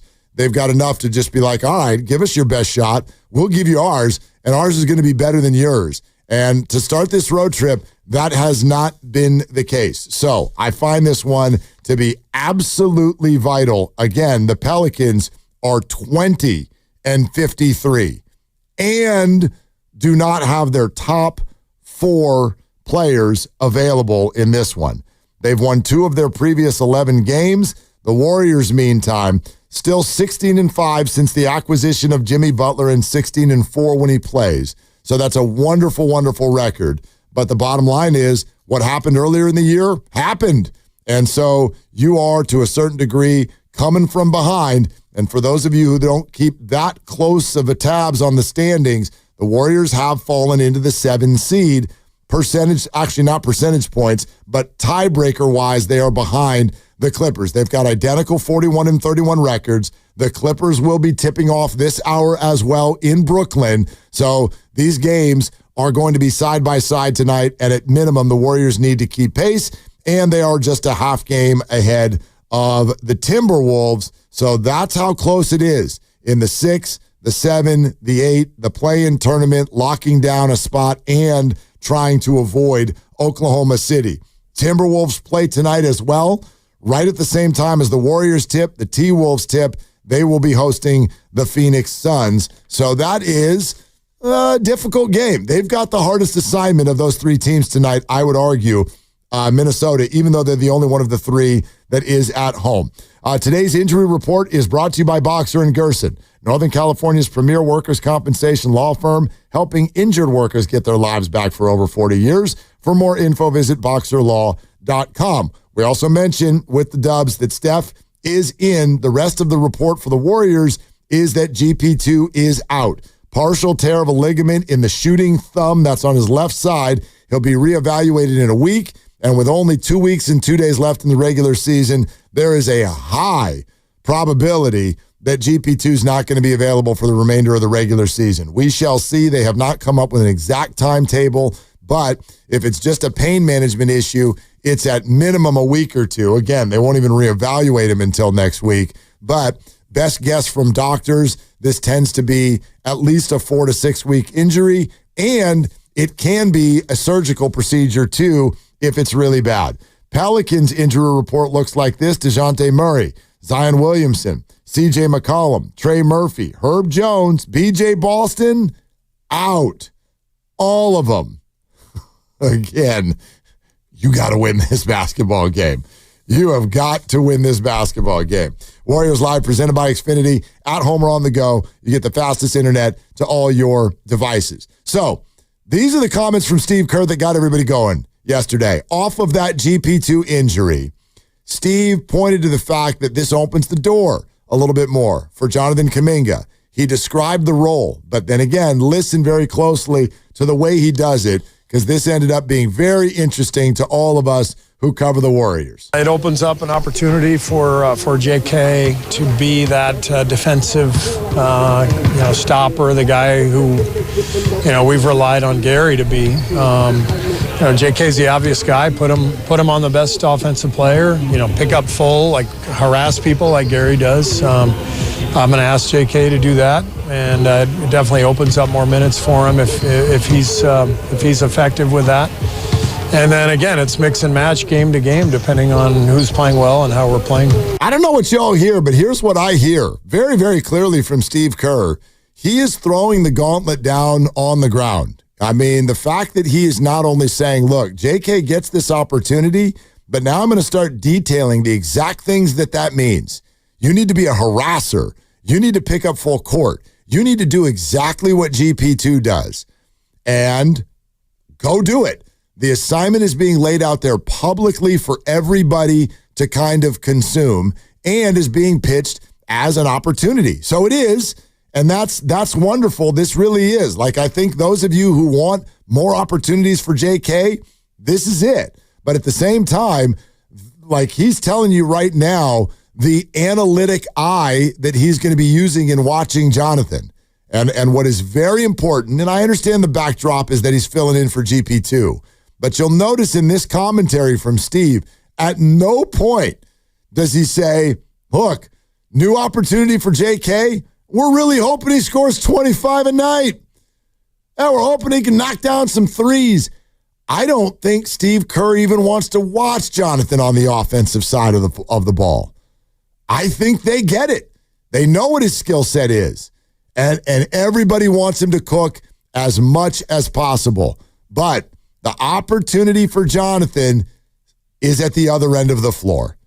And if he is incredible with his on-ball defense, and if he goes after rebounds at a higher level and starts to put up numbers that are more like 6, 7, 8, 9, good Lord, who knows, maybe even 10 rebounds in a game, then you're going to get praise heaped upon Jonathan after the game. Here's more from Steve Kerr with regard to Kuminga and a point of attack defender. He's got a lot of potential in that regard, and I think it's right there for him to we'll give him some tough assignments here coming up, and but it's always in the context of the team and team defense, 5-man unit, and that applies to everybody. It doesn't matter if you're an on-ball defender or off-ball defender.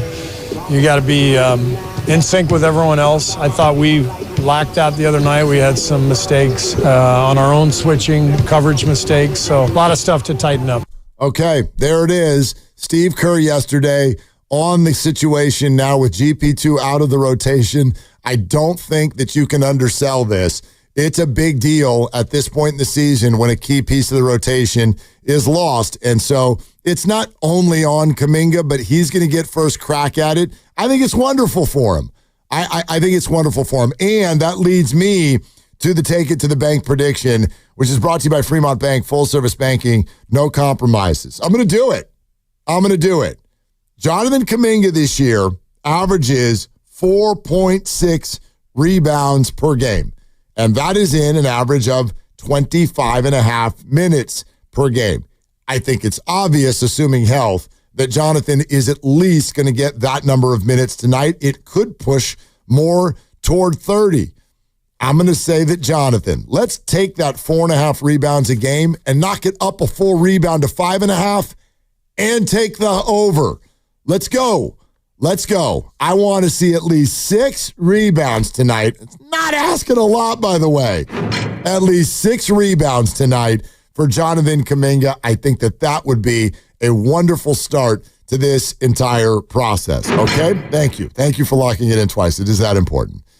All right, Warriors and Pelicans tonight. The out-of-town NBA game of the night is sponsored by San Francisco International Airport. Wherever your team goes, you can get there from SFO. There are 7 games around the association tonight, including the aforementioned Suns and Timberwolves in Minnesota, and this one matters at a high level to the Warriors. They are big former teammate Kevin Durant fans tonight. T-Wolves are currently the 8th seed in the West, just a half game behind the Dubs. The Suns are finally showing some life. They've been playing some better ball recently. They had won 4 in a row before the Celtics came to town a couple of nights ago, and they really laid it.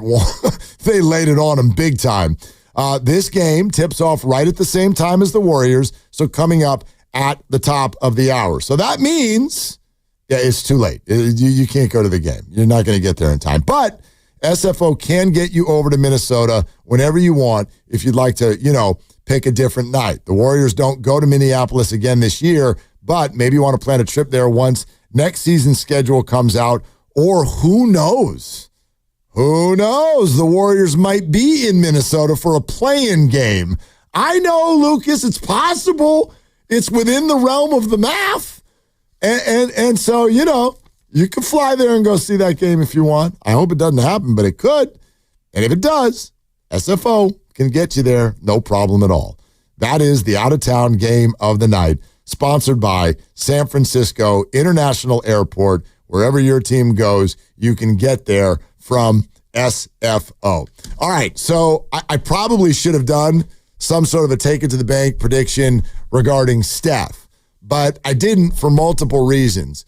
One, him returning to the floor, I hope nobody confuses this. This is not about Steph going out there and scoring his number tonight. He doesn't need a 30-burger or a 40-burger or whatever. He doesn't need to do that.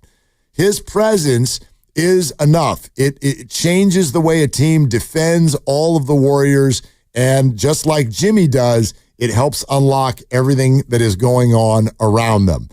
Plus, I don't know if the Warriors are going to want to give him his full minutes as he's just getting back to action. And the way this one looks on paper, I would hope that Steph Curry can just sit out in the fourth quarter of this basketball game, because their roster and the Warriors roster does not match up. If the Warriors play good basketball, they should be able to put this one away in some sort of short order. So here we go. It's Warriors and Pelicans in a game that they absolutely have to have. Warriors Live is presented by Xfinity. At home or on the go, you'll get the fastest internet to all your devices. Down in the Big Easy, down on the Bayou, Warriors and Pelicans tonight. Normally, I'd look at my partner and say, do you want to do it again tomorrow? He'd say no, because tomorrow's Saturday, and he's not here even today, so that means it's not going to happen. I won't be here either. That's true on Sunday, but we can't wait to talk to you on Monday after a big weekend. Out to the arena coming up next. Ladies and gentlemen, the weekend.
radio home of the Golden State Warriors.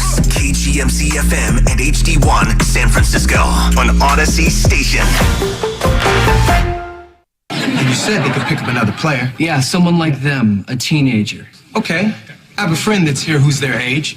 We're coming in the gym to work out. Can he play? Yeah, fine. Okay. Yo, Kobe.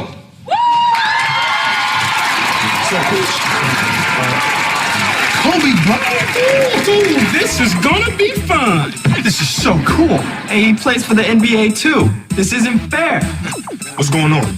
These guys hustle my kids. Now one of my players is hurt. You want to help him out? Sure, I'm in. With 10 games left in the season, the Warriors have lost 3 of 5. Just get the feeling, much like the Atlanta game, that this is not going to happen tonight for Golden State. Hero open for 3. Again, they left the best shooter on the Miami team wide open. Top of the key 3.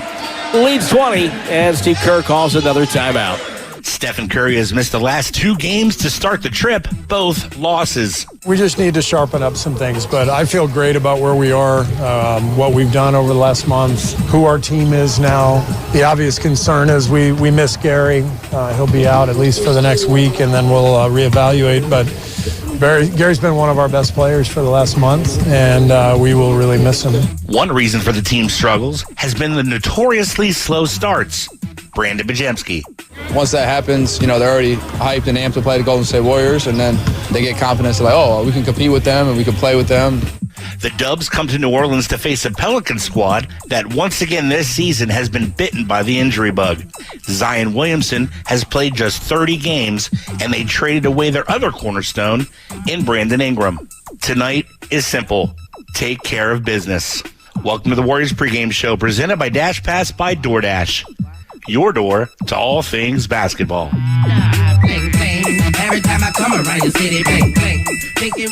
Just ahead on the Warriors pregame show, Tim Roy with head coach Steve Kerr. If a team shoots 17 for 25 from 3 against you, you're probably going to lose, especially when you don't make shots. And I know it's never that simple.